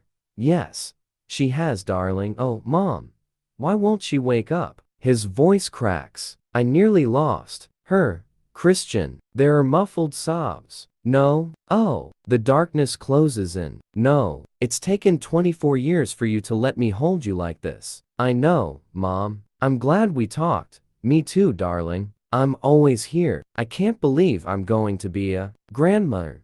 Grandma. Sweet oblivion beckons. His stubble softly scrapes the back of my hand as he squeezes my fingers. Oh, baby, please come back to me. I'm sorry. Sorry for everything. Just wake up. I miss you. I love you. I try. I want to see him, but my body disobeys me, and I fall asleep. Once more, I have a pressing need to pee. I open my eyes. I'm in the clean, sterile environment of a hospital room. It's dark except for a sidelight, and all is quiet. My head and my chest ache, but more than that, my bladder is bursting. I need to pee. I test my limbs. My right arm smarts, and I notice the 4 attached to it on the inside of my elbow. I shut my eyes. Quickly, turning my head, I'm pleased that it responds to my will. I open my eyes again. Christian is asleep, sitting beside me and leaning on my bed with his head on his folded arms. I reach out, grateful once more that my body responds, and run my fingers through his soft hair. He startles awake, raising his head so suddenly that my hand falls weakly back onto the bed. Hi, croak. Oh, Anna. His voice is choked and relieved. He grasps my hand, squeezing it tightly and holding it up against his rough, stubbled cheek. I need to use the bathroom, I whisper. He gapes, then frowns at me for a moment. Okay. I struggle to sit up. Anna, stay still. I'll call a nurse. He quickly stands, alarmed, and reaches for a buzzer on the bedside. Please, I whisper. Why do I ache everywhere? I need to get up. Geez, I feel so weak. Will you do as you're told for once? He snaps, exasperated. I really need to pee, I rasp. My throat and mouth are so dry. A nurse bustles into the room. She must be in her 50s, though her hair is jet black. She wears over-large pearl earrings. Mrs. Gray, welcome back. I'll let Dr. Bartley know you're awake. She makes her way to my bedside. My name is Nora. Do you know where you are? Yes. Hospital. I need to pee. You have a catheter. What? Oh, this is gross. I glance anxiously at Christian, then back to the nurse. Please, I want to get up. Mrs. Gray, please. Anna, Christian warns. I struggle to sit up once more. Let me remove your catheter. Mr. Gray, I'm sure Mrs. Gray would like some privacy. She looks pointedly at Christian, dismissing him. I'm not going anywhere. He glares back at her. Christian, please, I whisper, reaching out and grasping his hand. Briefly, he squeezes my hand, then gives me an exasperated look. Please, I beg. Fine. He snaps and runs his hand through his hair. You have 2 minutes, he hisses at the nurse, and he leans down and kisses my forehead before turning on his heel and leaving the room. Christian bursts back into the room 2 minutes later as Nurse Nora is helping me out of bed. I'm dressed in a thin hospital gown. I don't remember being stripped. Let me take her, he says and strides toward us. Mr. Gray, I can manage. Nurse Nora scolds him. He gives her a hostile glare. Damn it, she's my wife. I'll take her, he says through gritted teeth as he moves the force stand out of his way. Mr. Gray, she protests. He ignores her, leans down, and gently lifts me off the bed. I wrap my arms around his neck, my body complaining. Geez, I ache everywhere. He carries me to the ensuite bathroom while Nurse Nora follows us, pushing the force stand. Mrs. Gray, you're too light, he mutters disapprovingly as he sets me gently on my feet. I sway. My legs feel like jello. Christian flips the light switch, and I'm momentarily blinded by the fluorescent lamp that pings and flickers to life. Sit before you fall, he snaps, still holding me. Tentatively, I sit down on the toilet. Go. I try to wave him out. No, just pee, Anna. Could this be any more embarrassing? I can't. Not with you here. You might fall, Mr. Gray. We both ignore the nurse. Please. I beg. He raises his hands in defeat. I'll stand outside, door open. He takes a couple of paces back until he's standing just outside the door with the angry nurse. Turn around, please, I ask. Why do I feel so ridiculously shy with this man? He rolls his eyes but complies. And when his back is turned, I let go and savor the relief. I take stock of my injuries. My head hurts, my chest aches where Jack kicked me, and my side throbs where he pushed me to the ground. Plus, I'm thirsty and hungry. Geez, really hungry. I finish up, thankful that I don't have to get up to wash my hands, as the sink is close. I just don't have the strength to stand. I'm done, I call, drying my hands on the towel. Christian turns and comes back in, and before I know it, I'm in his arms again. I have missed these arms. He pauses and buries his nose in my hair. Oh, I've missed you, Mrs. Gray, he whispers, and with Nurse Nora fussing behind him, he lays me back on the bed and releases me. Reluctantly, I think. If you've quite finished, Mr. Gray, I'd like to check over Mrs. Gray. Now, Nurse Nora is mad. He stands back. She's all yours, he says in a more measured tone. She huffs at him and then turns her attention back to me. Exasperating, isn't he? How do you feel? She asks me, her voice laced with sympathy and a trace of irritation, which I suspect is for Christian's benefit. Sore and thirsty. Very thirsty, I whisper. I'll fetch you some water once I've checked your vitals and Dr. Bartley has examined you. She reaches for a blood pressure cuff and wraps it around my upper arm. I glance anxiously up at Christian. He looks dreadful, haunted, even as if he hasn't slept for days. His hair is a mess, he hasn't shaved for a long time, and his shirt is badly wrinkled. I frown. How are you feeling? Ignoring the nurse, he sits down on the bed, out of arm's reach, confused. Achy. Hungry. Hungry? He blinks in surprise. I nod. What do you want to eat? Anything. Soup.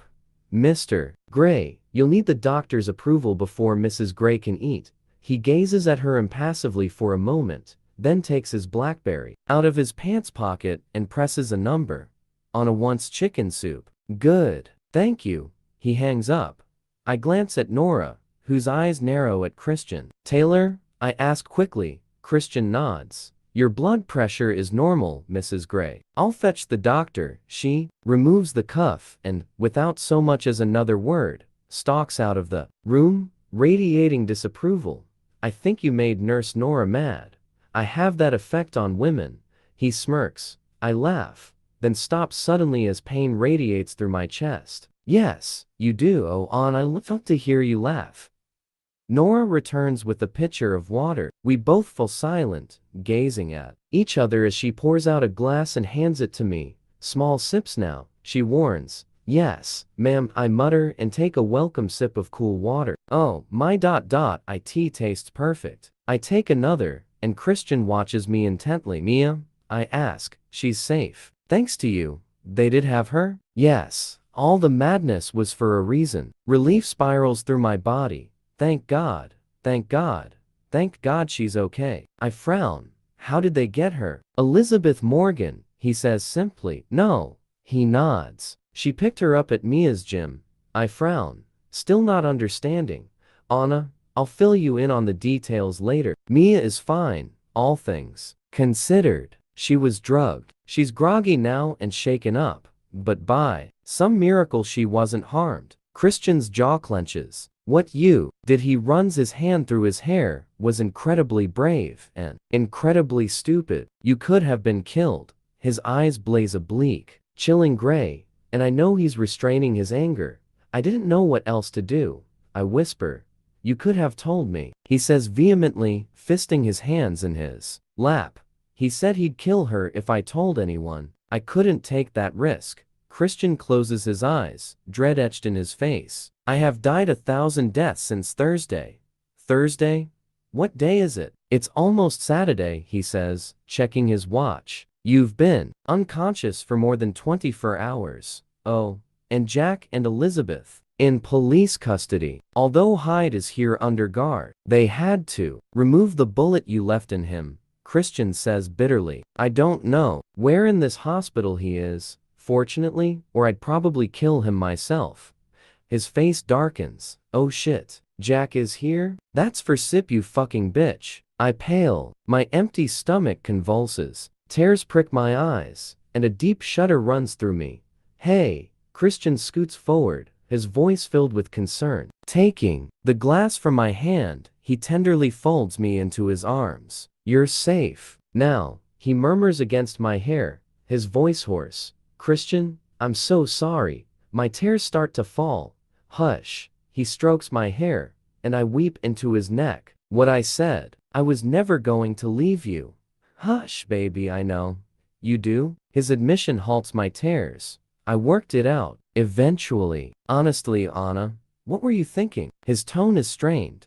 You took me by surprise, I mutter into his shirt collar. When we spoke at the bank, thinking I was leaving you, I thought you knew me better. I've said to you over and over I would never leave. But after the appalling way I behaved, his voice is barely audible, and his arms tighten around me. I thought for a short time that I'd lost you. No, Christian. Never. I didn't want you to interfere and put Mia's life in danger. He sighs, and I don't know if it's from anger, exasperation, or hurt. How did you work it out? I ask quickly to distract him from his line of thought. He tucks my hair behind my ear. I just touched down in Seattle when the bank called. Last I'd heard, you were ill and going home. So you were in Portland when Sawyer called you from the car? We were just about to take off. I was worried about you, he says, softly. You were? He frowns. Of course I was. He skirts his thumb over my bottom lip. I spend my life worrying about you. You know that. Oh, Christian. Jack called me at the office, I murmur. He gave me 2 hours to get the money, I shrug. I had to leave, and it just seemed the best. Excuse. Christian's mouth presses into a hard line. And you gave Sawyer the slip. He's mad at you as well as me. I tentatively touch his face, running my fingers over his stubble. He closes his eyes, leaning into my fingers. Don't be mad at me, please, I whisper. I'm so mad at you. What you did was monumentally stupid, bordering on insane. I told you, I didn't know what else to do.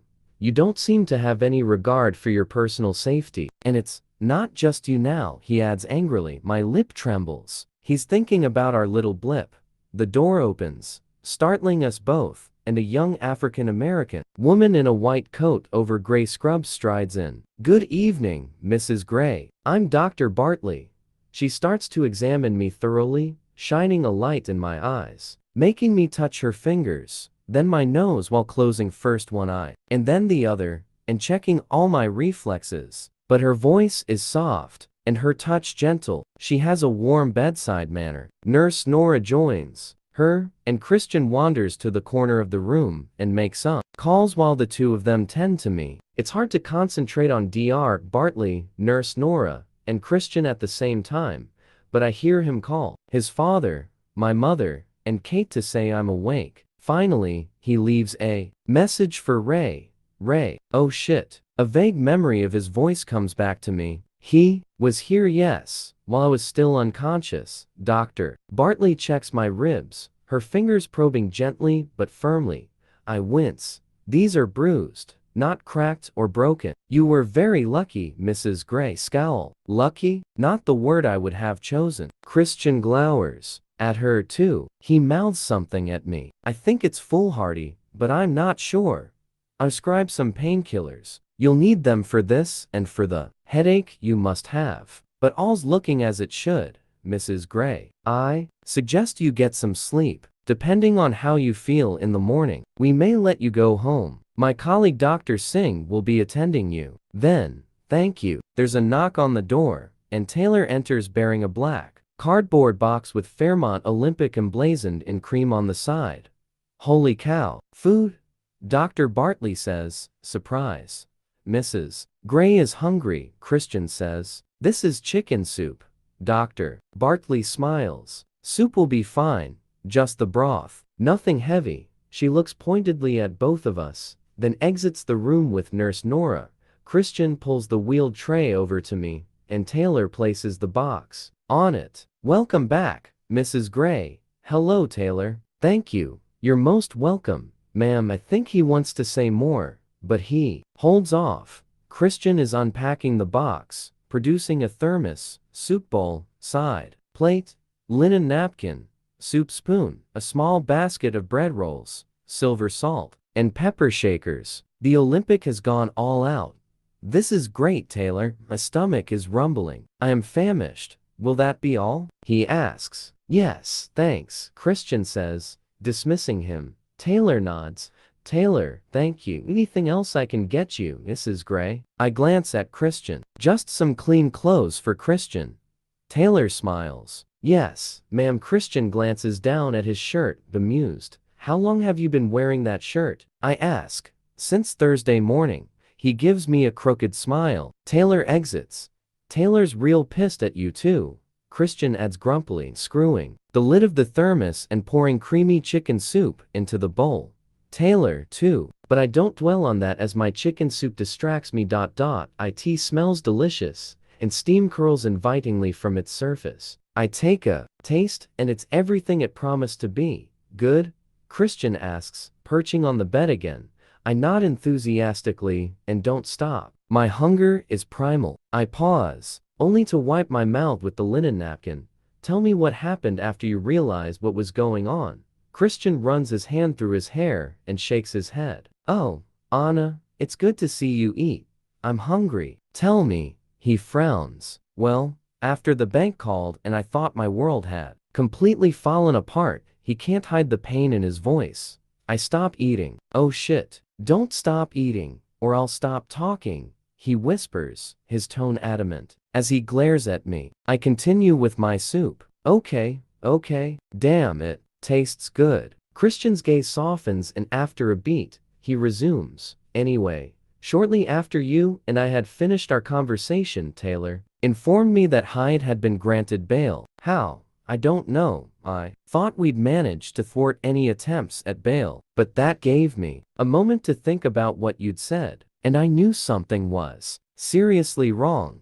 It was never about the money. Snapped suddenly, an unexpected surge of anger flaring in my belly. My voice rises. How could you even think that? It's never been about your fucking money. My head starts to pound and I wince. Christian gapes at me for a split second, surprised by my vehemence. He narrows his eyes. Mind your language, he growls. Calm down and eat. I glare mutinously at him.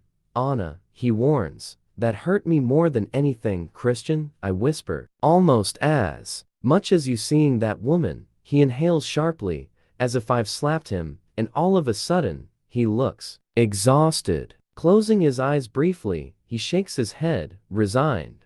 I know, he sighs. And I'm sorry. More than you know. His eyes are luminous with contrition. Please, eat, while your soup is still hot. His voice is soft and compelling, and I do as he asks. He breathes a sigh of relief. Go on, I whisper, between bites of the illicit fresh white bread roll. We didn't know Mia was missing. I thought maybe he was blackmailing you or something. I called you back, but you didn't answer. He scowls. I left you a message and then called Sawyer. Taylor started tracking your cell. I knew you were at the bank, so we headed straight there. I don't know how Sawyer found me. Was he tracking my cell too? The Saab is fitted with a tracking device. All our cars are. By the time we got near the bank, you were already on the move, and we followed. Why are you smiling? On some level I knew you'd be stalking me, and that is amusing because, he asks, Jack had instructed me to get rid of my cell, so I borrowed Welland's cell, and that's the one I threw away. I put mine into one of the duffel bags so you could track your money. Christian sighs. Our money, Anna, he says quietly. Eat. I wipe my soup bowl with the last of my bread and pop it into my mouth. For the first time in a long while, I feel replete in spite of our conversation. Finished. Good girl. There's a knock on the door and Nurse Nora enters once more, carrying a small paper cup. Christian clears away my plate and starts putting all the items back into the box. Pain relief. Nora smiles, showing me the white pill in the paper cup. Is this okay to take? You know, with the baby? Yes, Mrs. Gray. It's Lortab, it's fine. It won't affect the baby. I nod gratefully. My head is pounding. I swallow it down with a sip of water. You ought to rest, Mrs. Gray. Nurse Nora looks pointedly at Christian. He nods. And oh, you're going? I exclaim, panic setting in. Don't go, we've just started talking. Christian snorts. If you think for one moment I'm going to let you out of my sight, Mrs. Gray, you are very much mistaken. Nora huffs but hovers over me and readjusts my pillows so that I have to lie down. Good night, Mrs. Gray, she says, and with one last censorious glance at Christian, she leaves. He raises an eyebrow as she closes the door. I don't think Nurse Nora approves of me. He stands by the bed, looking tired, and despite the fact that I want him to stay, I know I should try to persuade him to go home. You need rest too, Christian. Go home. You look exhausted. I'm not leaving you. I'll doze in this armchair. I scowl at him, then shift onto my side. Sleep with me, he frowns. No, I can't. Why not? I don't want to hurt you. You won't hurt me. Please, Christian. You have an IV. Christian, please. He gazes at me, and I can tell he's tempted. Please. I lift up the blankets, inviting him into the bed. Fuck it. He slips off his shoes and socks, and gingerly climbs in. Beside me, gently, he wraps his arm around me, and I lay my head on his chest. He kisses my hair. I don't think Nurse Nora will be very happy with this arrangement, he whispers conspiratorially. I giggle, then stop as pain lances through my chest. Don't make me laugh. It hurts. Oh, but I love that sound, he says a little sadly, his voice low. I'm sorry, baby. So sorry. He kisses my hair again and inhales deeply, and I don't know what he's apologizing for. Making me laugh? Or the mess we're in? I rest my hand over his heart, and he gently places his hand on mine. We are both silent for a moment. Why did you go see that woman? Oh, Anna, he groans. You want to discuss that now? Can't we drop this? I regret it, okay? I need to know. I'll you tomorrow, he mutters, irritated. Oh, and Detective Clark wants to talk to you. Just routine. Now go to sleep. He kisses my hair. I sigh heavily. I need to know why. At least he says he regrets it. That's something. My subconscious agrees. She's in an agreeable mood today, it seems. Ugh, Detective Clark. I shudder at the thought of reliving Thursday's events for him. Do we know why Jack was doing all this? Christian murmurs. I'm soothed by the slow rise and fall of his chest, gently rocking my head, lulling me to sleep as his breathing slows. And while I drift, I try to make sense of the fragments of conversations I heard while I was on the edge of consciousness, but they slither through my mind, remaining steadfastly elusive, taunting me from the edges of my memory. Oh, it's frustrating and exhausting. And Nurse Nora's mouth is pursed and her arms folded in hostility. I hold my finger up to my lips. Please let him sleep, I whisper, squinting in the early morning light. This is your bed, not his, she hisses sternly. I slept better because he was here, I insist, rushing to my husband's defense. Besides, it's true. Christian stirs, and Nurse Nora and I freeze. He mumbles in his sleep. Don't touch me. No more. Only Anna. I frown. I have rarely heard Christian talk in his sleep. Admittedly, that might be because he sleeps less than I do. I've only ever heard his nightmares. His arms tighten around me, squeezing me, and I wince. Mrs. Gray, Nurse Nora glowers. Please, I beg. She shakes her head, turns on her heel, and leaves, and I snuggle up against Christian again.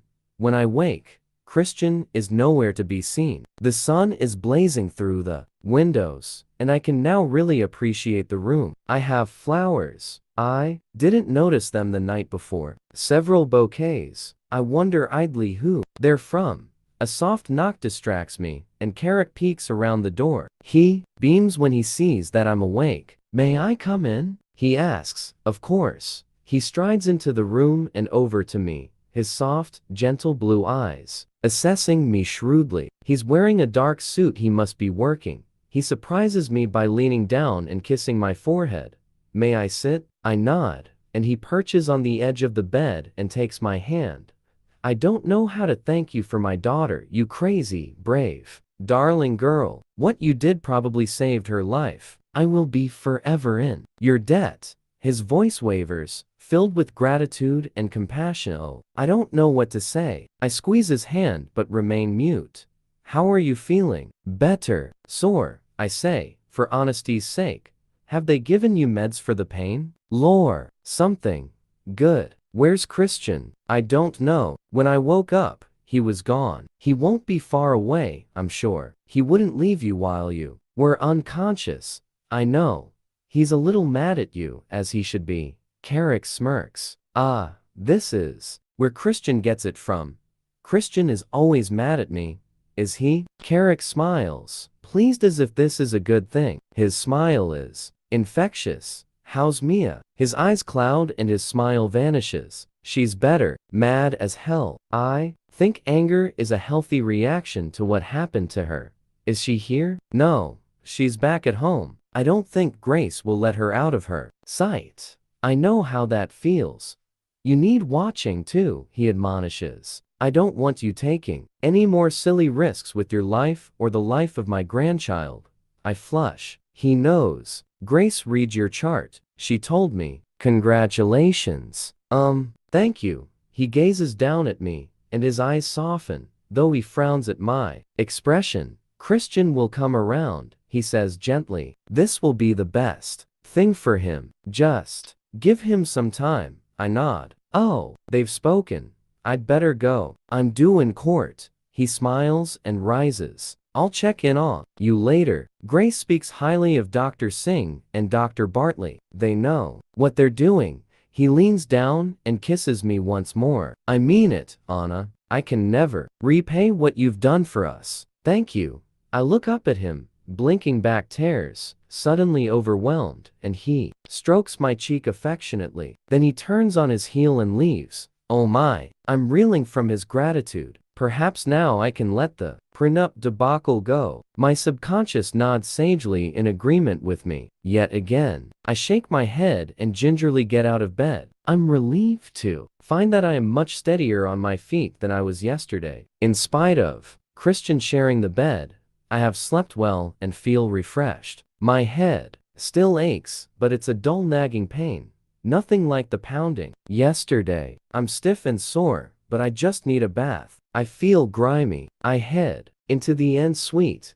Anna, Christian shouts. I'm in the bathroom, I call as I finish brushing my teeth. That feels better. I ignore my reflection in the mirror. Crap, I look a mess. When I open the door, Christian is by the bed, holding a tray of food. He's transformed. Dressed entirely in black, he's shaved, showered, and looks well rested. Good morning, Mrs. Gray, he says brightly. I have your breakfast. He looks so boyish and much happier. Wow. I smile broadly as I climb back into bed. He pulls over the tray on wheels and lifts the cover to reveal my breakfast.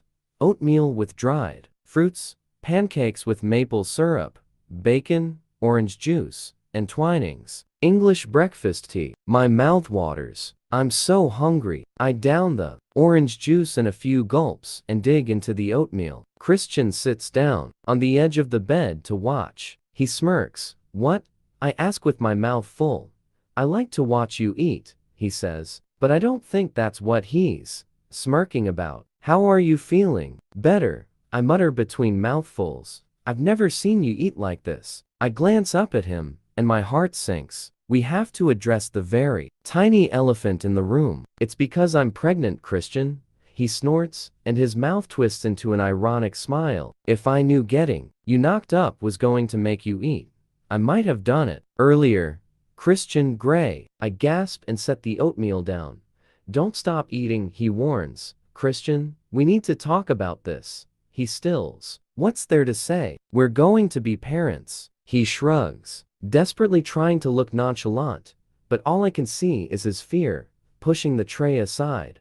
I crawl down the bed to him and take his hands in mine. You're scared, I whisper. I get it. He gazes at me impassive, his eyes wide and all his earlier boyishness stripped away. I am too. That's normal, I whisper. What kind of father could I possibly be? His voice is hoarse, barely audible. Oh, Christian, I stifle a sob, one that tries his best. That's all any of us can do. Anna, I don't know if I can. Of course you can. You're loving, you're fun, you're strong.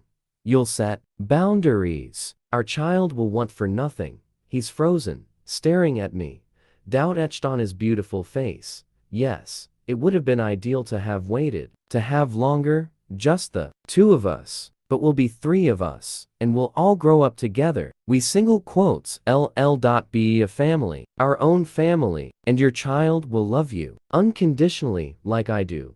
Tears spring to my eyes. Oh, Anna, Christian whispers, his voice anguished and pained. I thought I'd lost you, then I thought I'd lost you again. Seeing you lying on the ground, pale and cold and unconscious, it was all my worst fears realized. And now here, you are brave and strong, giving me hope, loving me after all that I've done.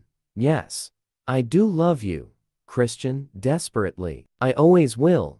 Gently taking my head between his hands, he wipes my tears away. With his thumbs, he gazes into my eyes, gray to blue, and all I see is his fear and wonder and love. I love you too, he breathes, and he kisses me sweetly, tenderly, like a man who adores his wife. I'll try to be a good father, he whispers against my lips. You'll try, and you'll succeed. And let's face it, you don't have much. choice in the matter, because Blip and I are not going anywhere. Blip, Blip. He raises his eyebrows. I had the name Junior in my head. Junior it is, then, but I like Blip. He smiles his shy smile and kisses me once more. Chapter 24. Much as I'd like to kiss you all day, your breakfast is getting cold. Christian murmurs against my lips. He gazes down at me, now amused. Except his eyes are darker, sensual. Holy cow, he's switched again. My, Mr. Mercurial, eat, he orders, his voice soft. I swallow, a reaction to his smoldering look, and crawl back into bed, avoiding snagging my fur-line. He pushes the tray in front of me. The oatmeal is cold, but the pancakes under the cover are fine. In fact, they're mouth-watering. You know, I mutter between mouthfuls, Blip might be a girl. Christian runs his hand through his hair. Two women, eh? Alarm flashes across his face, and his dark look vanishes. Oh crap. Do you have a preference? Preference? Boy or girl? He frowns. Healthy will do, he says quietly, clearly disconcerted by the question. Eat, he snaps, and I know he's trying to avoid the subject. I'm eating. Geez, keep your hair on, Greg. I watch him carefully. The corners of his eyes are crinkled with worry. He said he'll try, but I know he's still freaked out by the baby. Oh, Christian, so am I. He sits down in the armchair beside me, picking up the Seattle Times. You made the papers again, Mrs. Gray. His tone is bitter. Again, the hacks are just rehashing yesterday's story, but it seems factually accurate. You want to read it? I shake my head. Read it to me. I'm eating. He smirks and proceeds to read the article aloud. It's a report on Jack and Elizabeth, depicting them as a modern-day Bonnie and Clyde. It briefly covers Mia's kidnapping, my involvement in Mia's rescue, and the fact that both Jack and I are in the same hospital. How does the press get all this information? I must ask Kate. When Christian finishes, I say, please read something else. I like listening to you. He obliges and reads me a report about a booming bagel business and the fact that Boeing has had to cancel the launch of some plane. Christian frowns as he reads, but listening to his soothing voice as I eat, secure in the knowledge that I am fine, Mia is safe, and my little Blip is safe, I feel a precious moment of peace despite all that has happened over the last few days. I understand that Christian is scared about the baby, but I don't understand the depth of his fear. I resolve to talk to him some more about this, see if I can put his mind at ease. What puzzles me is that he hasn't lacked for positive role models as parents. Both Grace and Carrick are exemplary parents, or so they seem. Maybe it was the bitch trolls' interference that damaged him so badly. I'd like to think so, but in truth, I think it goes back to his birth mom, though I'm sure Mrs. Robinson didn't help. I halt my thoughts as I nearly recall a whispered conversation. Damn, it hovers on the edge of my memory from when I was unconscious. Christian talking with Grace. It melts away into the shadows of my mind. Oh, it's so frustrating.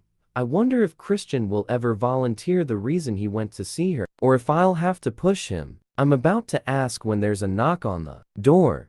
Detective Clark makes an apologetic entry into the room. He's right to be apologetic. My heart sinks when I see him. Mr. Gray, Mrs. Gray, am I interrupting? Yes, snaps Christian. Clark ignores him. Glad to see you're awake, Mrs. Gray. I need to ask you a few questions about Thursday afternoon. Just routine. Is now a convenient time? Sure, I mumble, but I do not want to relive Thursday's events. My wife should be resting. Christian bristles. I'll be brief, Mr. Gray. And it means I'll be out of your hair sooner, rather than later. Christian stands and offers Clark his chair, then sits down beside me, on the bed, takes my hand, and squeezes it reassuringly. Half an hour later, Clark is done. I've learned nothing new, but I have recounted the events of Thursday to him in a halting, quiet voice. Watching Christian go pale and grimace at some parts. I wish you'd aimed higher, Christian mutters. Might have done womankind a service if Mrs. Gray had. Clark agrees. What? Thank you, Mrs. Gray. That's all for now. You won't let him out again, will you? I don't think he'll make bail this time, ma'am. Do we know who posted his bail? Christian asks. No, sir. It was confidential. Christian frowns, but I think he has his suspicions. Clark rises to leave. Just as Dr. Singh and two interns enter the room, after a thorough examination, Dr. Singh declares me fit to go home. Christian sags with relief. Mrs. Gray, you'll have to watch for worsening headaches and blurry vision. If that occurs, you must return to the hospital immediately. I nod, trying to contain my delight at going home. As Dr. Singh leaves, Christian asks her for a quick word in the corridor. He keeps the door ajar as he asks her a question. She smiles. Yes, Mr. Gray, that's fine. He grins and returns to the room a happier man. What was all that about? Sex, he says, flashing a wicked grin. Oh, I blush. And, you're good to go, he smirks. Oh, Christian, I have a headache. I smirk right back. I know, you'll be off limits for a while. I was just checking. Off limits? I frown at the momentary stab of disappointment I feel. I'm not sure I want to be off limits. Nurse Nora joins us to remove my fore. She glares at Christian. I think she's one of the few women I met who is oblivious to his charms. I thank her when she leaves with my firstand. Shall I take you home? Christian asks. I'd like to see Ray first. Sure.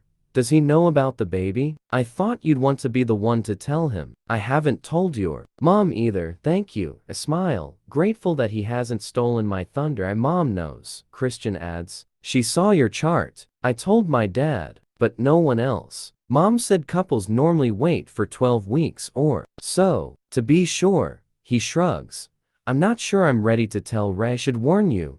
He's mad as hell. Said I should spank you. What? Christian laughs at my appalled expression. I told him I'd be only too willing to oblige. You didn't. I gasp, though an echo of a whispered conversation tantalizes my memory. Yes, Ray was here while I was unconscious. He winks at me. Here, Taylor brought you some clean clothes. I'll help you dress. Double quotes. As Christian predicted, Ray is furious. I don't ever remember him being this mad. Christian has wisely decided to leave us alone. For such a taciturn man, Ray fills his hospital room with his invective, berating me for my irresponsible behavior. I am 12 years old again. Oh, Dad, please calm down. Your blood pressure is not up to this.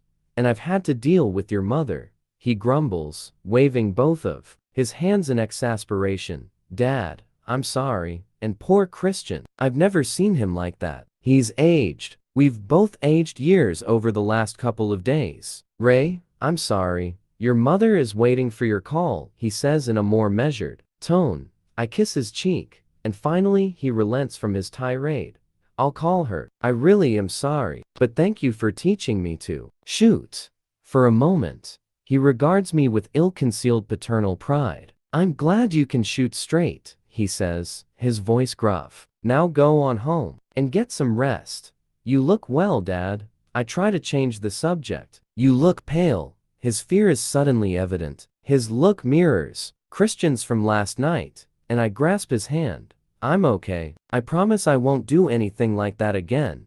He squeezes my hand and pulls me into a hug. If anything happened to you, he whispers, his voice hoarse and low. Tears prick my eyes. I am not used to displays of emotion from my stepfather. Dad, I'm good. Nothing that a hot shower won't cure. We leave through the rear exit of the hospital to avoid the paparazzi gathered at the entrance. Taylor leads us to the waiting SUV. Christian is quiet as Sawyer drives us home. I avoid Sawyer's gaze in the rearview mirror, embarrassed that the last time I saw him was at the bank when I gave him the slip. I call my mom, who sobs and sobs. It takes most of the journey home to calm her down, but I succeed by promising that we'll visit soon. Throughout my conversation with her, Christian holds my hand, brushing his thumb across my knuckles. He's nervous. Something's happened. What's wrong? I ask when I'm finally free from my mother.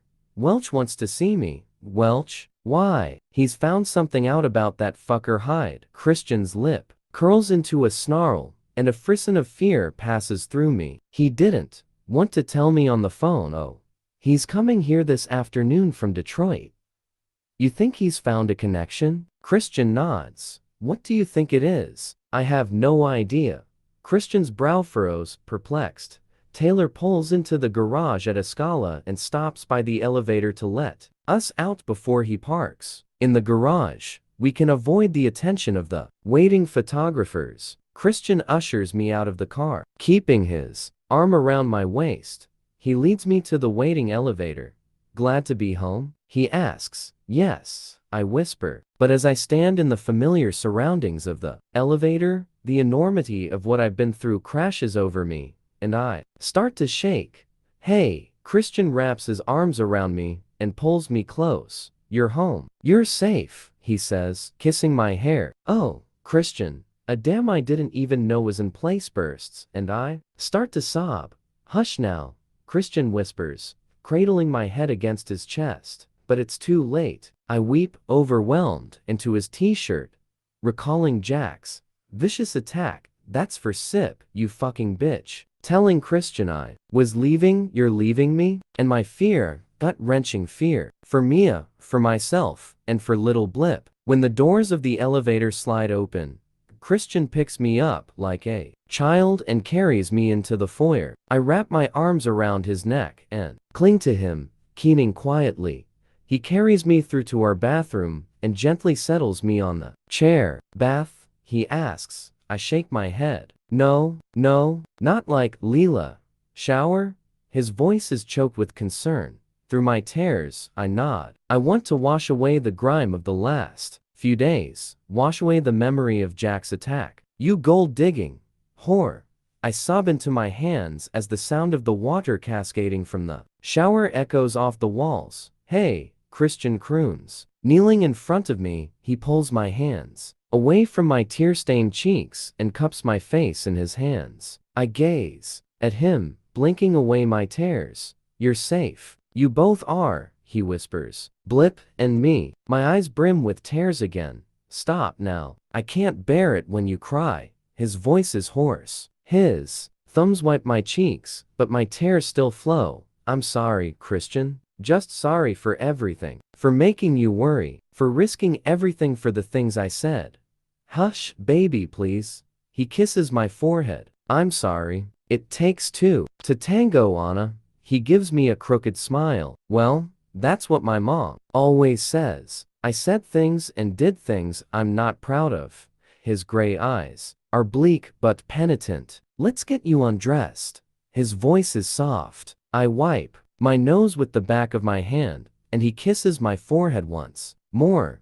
Briskly he strips me, taking particular care as he pulls my t-shirt over my head. But my head is not too sore. Leading me to the shower, he peels off his own clothing in record time before stepping into the welcome hot water with me. He pulls me into his arms and holds me for the longest time, as the water gushes over us, soothing us both. He lets me cry into his chest. Occasionally he kisses my hair, but he doesn't let go. He just rocks me gently beneath the warm water, to feel his skin against mine, his chest hair against my cheek. This man I love, the self-doubting, beautiful man, the man I could have lost through my own recklessness. I feel empty and aching at the thought, but grateful that he's here, still here despite everything that's happened.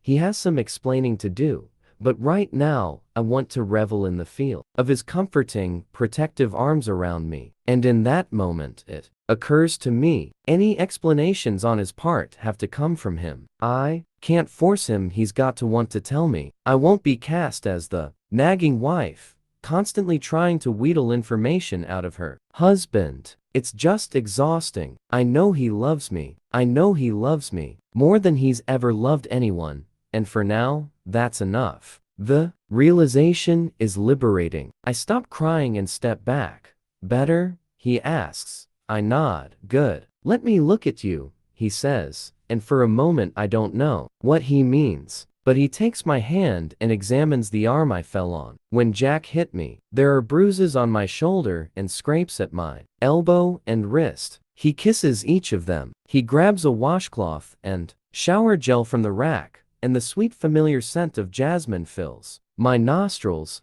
Turn around. Gently, he proceeds to wash my injured arm, then my neck, my shoulders, my back, and my other arm. He turns me sideways and traces his long fingers down my side. I wince as they skate over the large bruise at my hip. Christian's eyes harden and his lips thin. His anger is palpable as he whistles through his teeth. It doesn't hurt, I murmur to reassure him.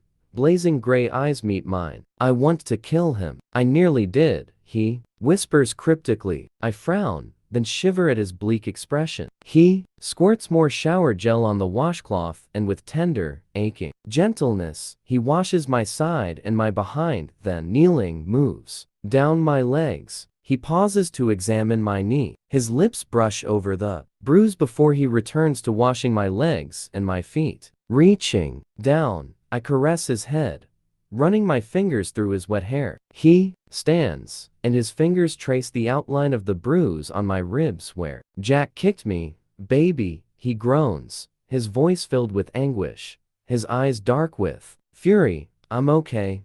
I pull his head down to mine and kiss his lips. He's hesitant to reciprocate, but as my tongue meets his body stirs against me. No, he whispers against my lips, and he pulls back. Let's get you clean. His face is serious. Damn, he means it. I pout, and the atmosphere between us lightens in an instant. He grins and kisses me briefly. Clean, he emphasizes. Not dirty. I like dirty. Me too, Mrs. Gray. But not now, not here. He grabs the shampoo, and before I can persuade him otherwise, he's washing my hair. Love clean too. I feel refreshed and reinvigorated, and I don't know if it's from the shower, the crying, or my decision to stop hassling Christian about everything. He wraps me in a large towel and drapes one around his hips while I gingerly dry my hair. My head aches, but it's a dull, persistent pain that is more than manageable. I have some painkillers from Dr. Singh,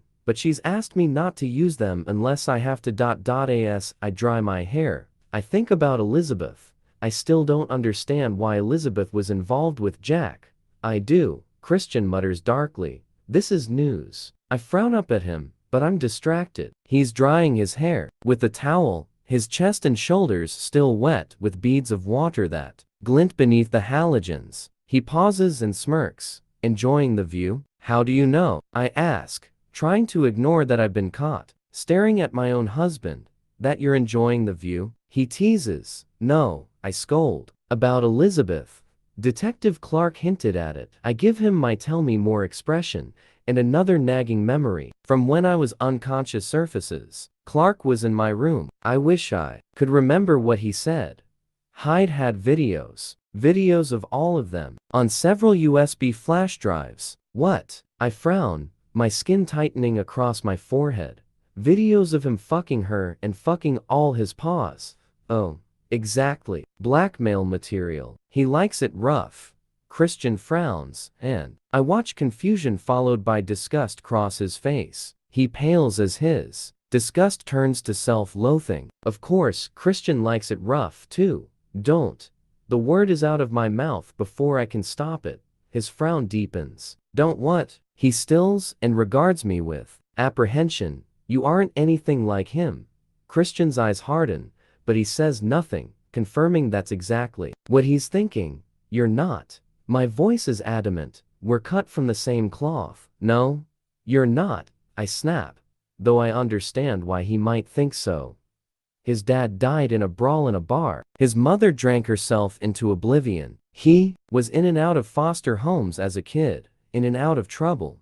Two mainly. Boosting cars. Spent time in juvie. All the information Christian revealed on the plane to Aspen. You both have troubled pasts, and you were both born in Detroit. That's it, Christian. I fist my hands on my hips. Anna, your faith in me is touching, especially in light of the last few days. We'll know more when Welch is here. He's dismissing the subject. Christian. He stops me with the kiss. Enough. He breathes, and I remember the promise I made to myself not to hound him for information. And don't pout, he adds. Come, let me dry your hair.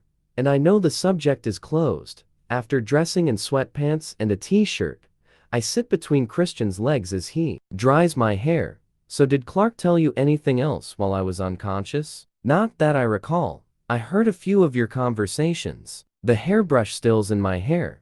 Did you? He asks, his tone nonchalant. Yes. My dad, your dad, Detective Clark, your mom, and Kate? Kate was there? Briefly, yes. She's mad at you too.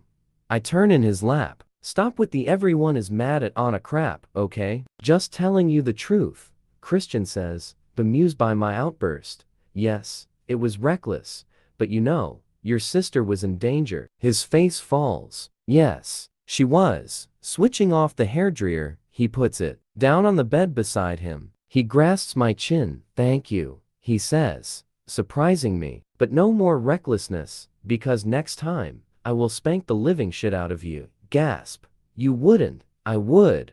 He's serious. Holy cow, deadly serious. I have your stepfather's permission, he smirks. He's teasing me, or is he? I launch myself at him, and he twists so that I fall onto the bed and into his arms. As I land, pain from my ribs shoots through me, and I wince. Christian pales. Behave, he admonishes, and for a moment, he's angry. Sorry, I mumble, caressing his cheek. He nuzzles my hand and kisses it gently. Honestly, Anna, you really have no regard for your own safety. He tugs up the hem of my t-shirt, then rests his fingers on my belly. I stop breathing. It's not just you anymore, he whispers, trailing his fingertips along the waistband of my sweats, caressing my skin. Desire explodes unexpected, hot and heavy in my blood. I gasp and Christian tenses, halting his fingers and gazing down at me. He moves his hand up and tucks a stray lock of hair behind my ear. No, he whispers. What?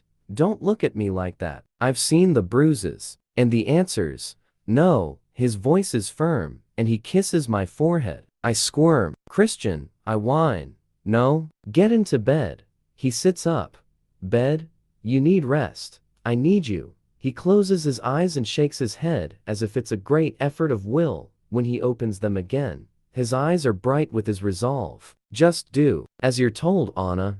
I'm tempted to take off all my clothes, but then I remember the bruises, and no, I won't win that way. Reluctantly, I nod. Okay, I deliberately give him an exaggerated pout. He grins, amused. I'll bring you some lunch. You're going to cook? I nearly expire. He has the grace to laugh. I'm going to heat something up. Mrs. Jones has been busy. Christian, I'll do it. I'm fine. Geez, I want sex. I can certainly cook. I sit up awkwardly, trying to hide the flinch caused by my smarting ribs. Bed.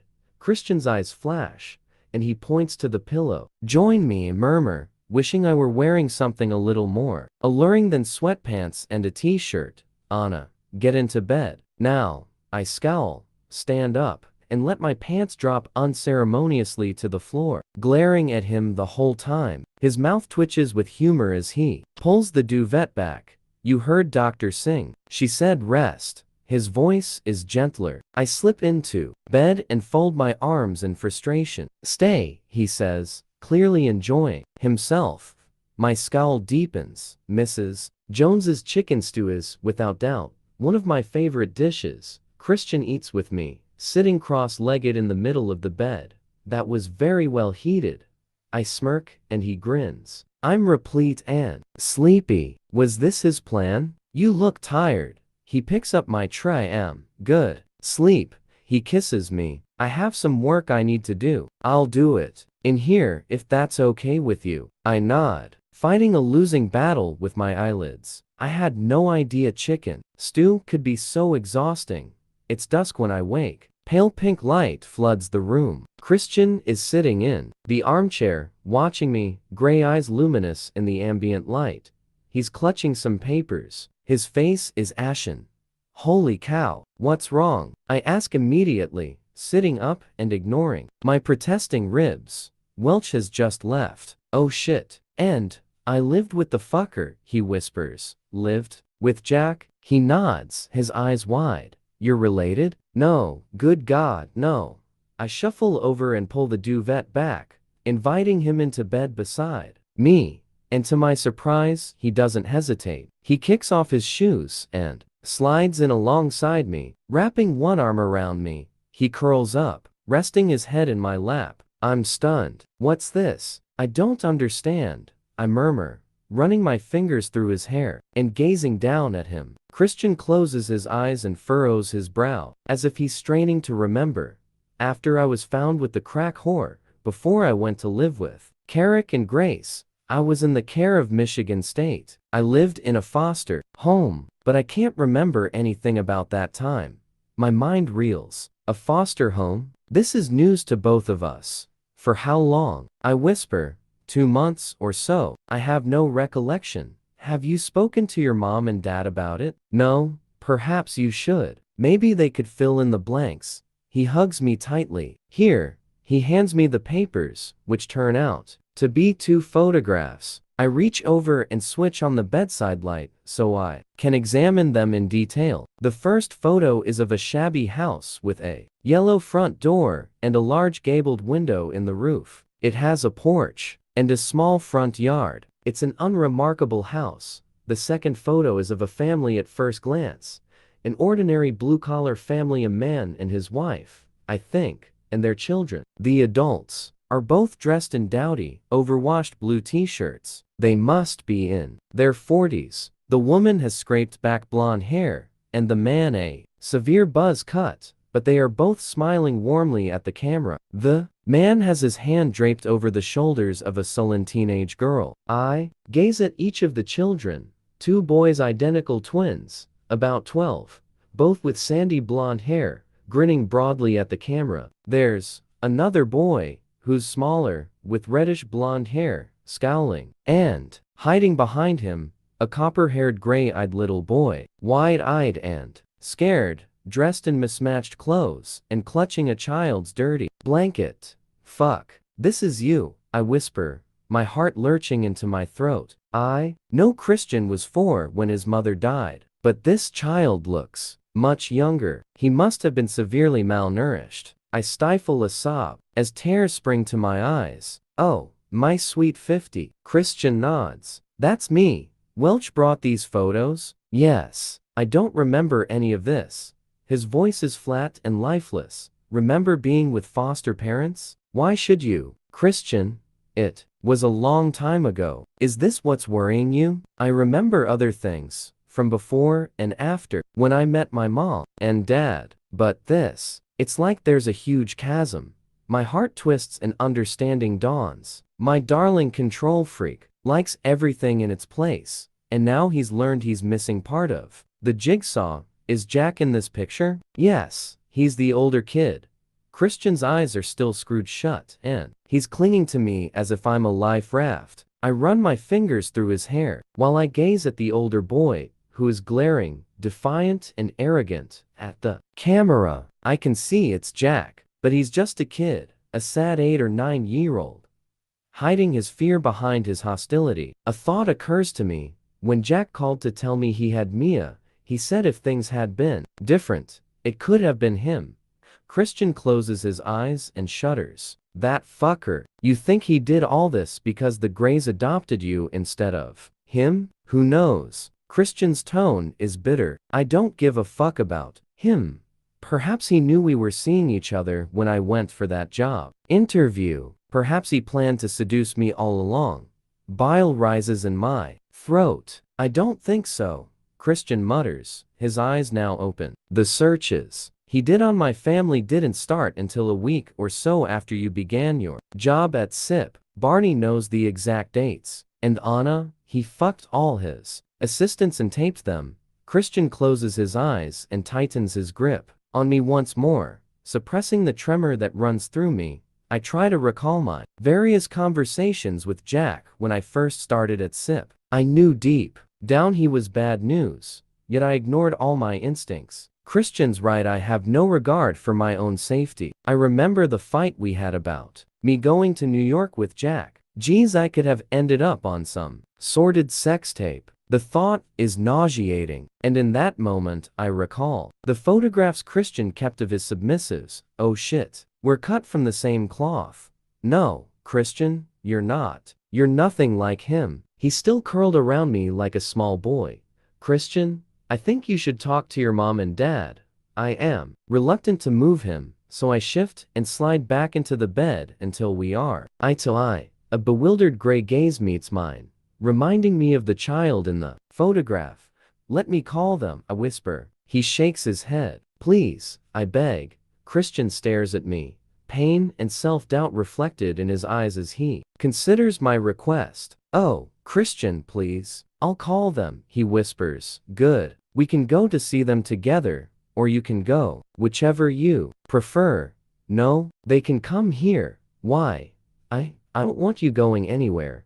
Christian, I'm up for a car journey. Oh, his voice is firm, but he gives me an ironic smile. Anyway, it's Saturday night. They're probably at some function. Call them. This news has obviously upset you. They might be able to shed some light. I glance at the radio alarm. It's almost 7 in the evening. He regards me impassively for a moment. Okay, he says, as if I've issued him a challenge. Sitting up, he picks up the bedside phone. I wrap my arm around him and rest my head on his chest as he makes the call. Dad? I register his surprise that Carrick has answered the phone.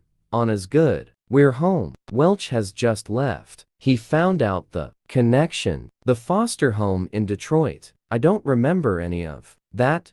Christian's voice is almost inaudible as he mutters the last sentence. My heart constricts once more. I hug him, and he squeezes my shoulder. Yeah, you will? Great. He hangs up. They're on their way. He sounds surprised, and I realize that he's probably never asked them for help. Good. I should get dressed. Christian's arm tightens around me. Don't go. Okay. I snuggle into his side again, stunned by the fact that he's just told me a great deal about himself, entirely voluntarily. As we stand at the threshold of the great room, Grace wraps me gently in her arms. Anna, darling Anna, she whispers, saving 2 of my children. How can I ever thank you? I blush, touched and embarrassed in equal measure by her words. Carrick hugs me too, kissing my forehead. Then Mia grabs me, squashing my ribs. I wince and gasp, but she doesn't notice. Thank you for saving me from those ashholes. Christian scowls at her. Mia, careful. She's in pain. Oh, sorry. Good. I'm relieved when she releases me. She looks fine. Impeccably dressed in tight black jeans and a pale pink frilly blouse. Mr. Gray, Miss Kavanagh, her brother, and your brother are coming up, sir. Christian frowns. Thank you, Taylor, he mutters, bemused. I called Elliot and told him we were coming over. Mia grins. It's a welcome home party. I sneak a sympathetic glance at my poor husband as both Grace and Carrick glare at Mia in exasperation. We'd better get some food together. Eclair. Mia, will you give me a hand? Oh, I'd love to. I usher her toward the kitchen area as Christian leads his parents into his study. Kate is apoplectic with righteous indignation that's aimed at me and Christian, but most of all Jack and Elizabeth.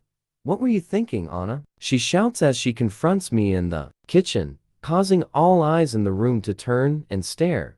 Kate, please. I've had the same lecture from everyone. I snap back. She glares at me, and for 1 minute, I think I'm going to be subjected to a Catherine Kavanagh how not to succumb to kidnappers lecture, but instead she folds me in her arms. Geez, sometimes you don't have the brains you were born with. Steel, she whispers. As she kisses my cheek, there are tears in her eyes. Kate, I've been so worried about you.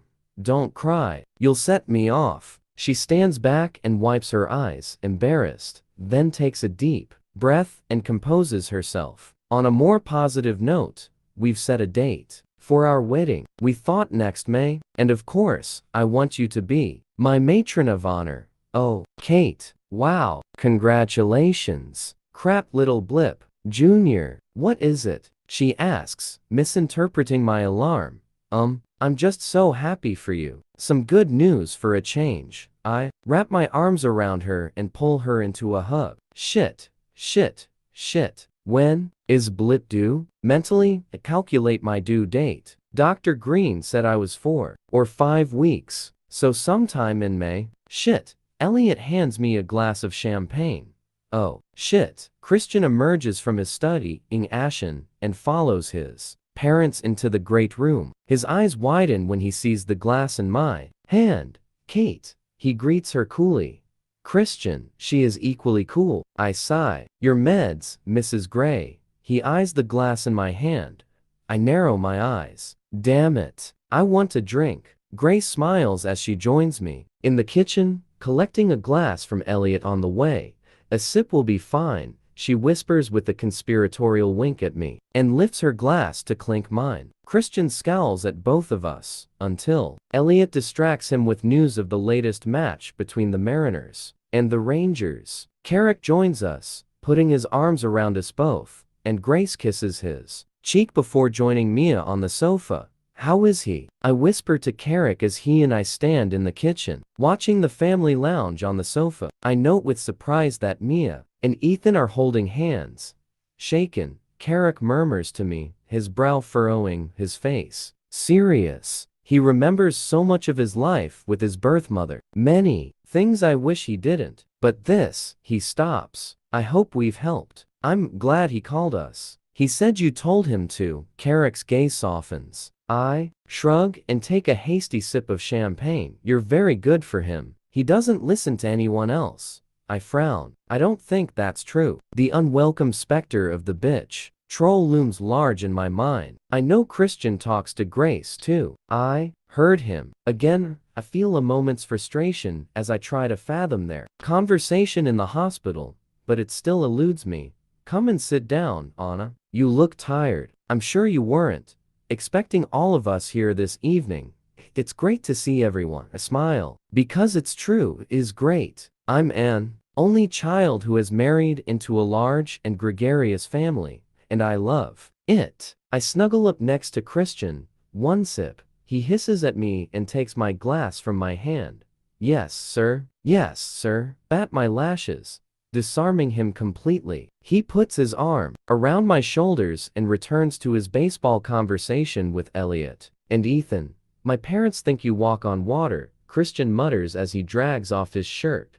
I'm curled up in bed watching the floor show. Good thing you know differently. I snort. Oh, I don't know.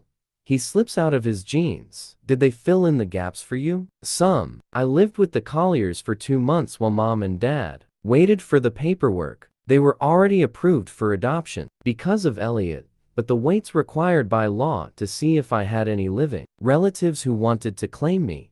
How do you feel about that? I whisper. He frowns. About having no living relatives? Fuck that. If they were anything like the crack whore. He shakes his head in disgust. Oh, Christian, you were a child, and you loved your mom. He slides on his pajamas, climbs into bed, and gently pulls me into his arms. It's coming back to me. I remember the food Mrs. Collier could cook, and at least we know now why that fucker is so hung up on my family. He runs his free hand through his hair. Fuck, he says, suddenly turning to gape at me. What? It makes sense now. His eyes are full of recognition. What? Baby bird. Mrs. Collier used to call me baby bird.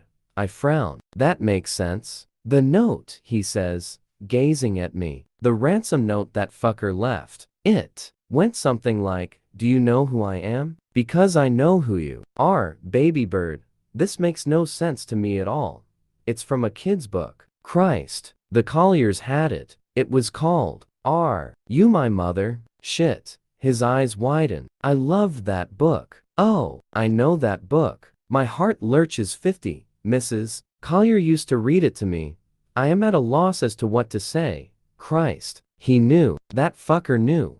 Will you tell the police? Yes, I will. Christ knows what Clark will do with that information. Christian shakes his head as if trying to clear his thoughts. Anyway, thank you for this evening. Whoa, gear change. For what? Catering for my family at a moment's notice. Don't thank me. thank Mia. And Mrs. Jones, she keeps the pantry well stocked. He shakes his head as if in exasperation. At me? Why? How are you feeling, Mrs. Gray? Good. How are you feeling? I'm fine. He frowns, not understanding my concern. Oh, in that case. I trail my fingers down his stomach to his oh-so-happy trail. He laughs and grabs my hand. Oh no, don't get any ideas. I pout, and he sighs. Anna, what am I going to do with you? He kisses my hair. I have some ideas. I squirm beside him and wince as pain radiates through my upper body from my bruised ribs. Baby, you've been through enough. Besides, I have a bedtime story for you. Oh, you wanted to know. He trails off, closes his eyes, and swallows. All the hair on my body stands on end. Shit, he begins in a soft voice. Picture this, an adolescent boy looking to earn some extra money so he can continue his secret drinking habit. He shifts onto his side so that we're lying facing each other, and he's gazing into my eyes. So I was in the backyard at the Lincolns, clearing some rubble and trash from the extension Mr. Lincoln had just added to their place. Holy fuck, he's talking.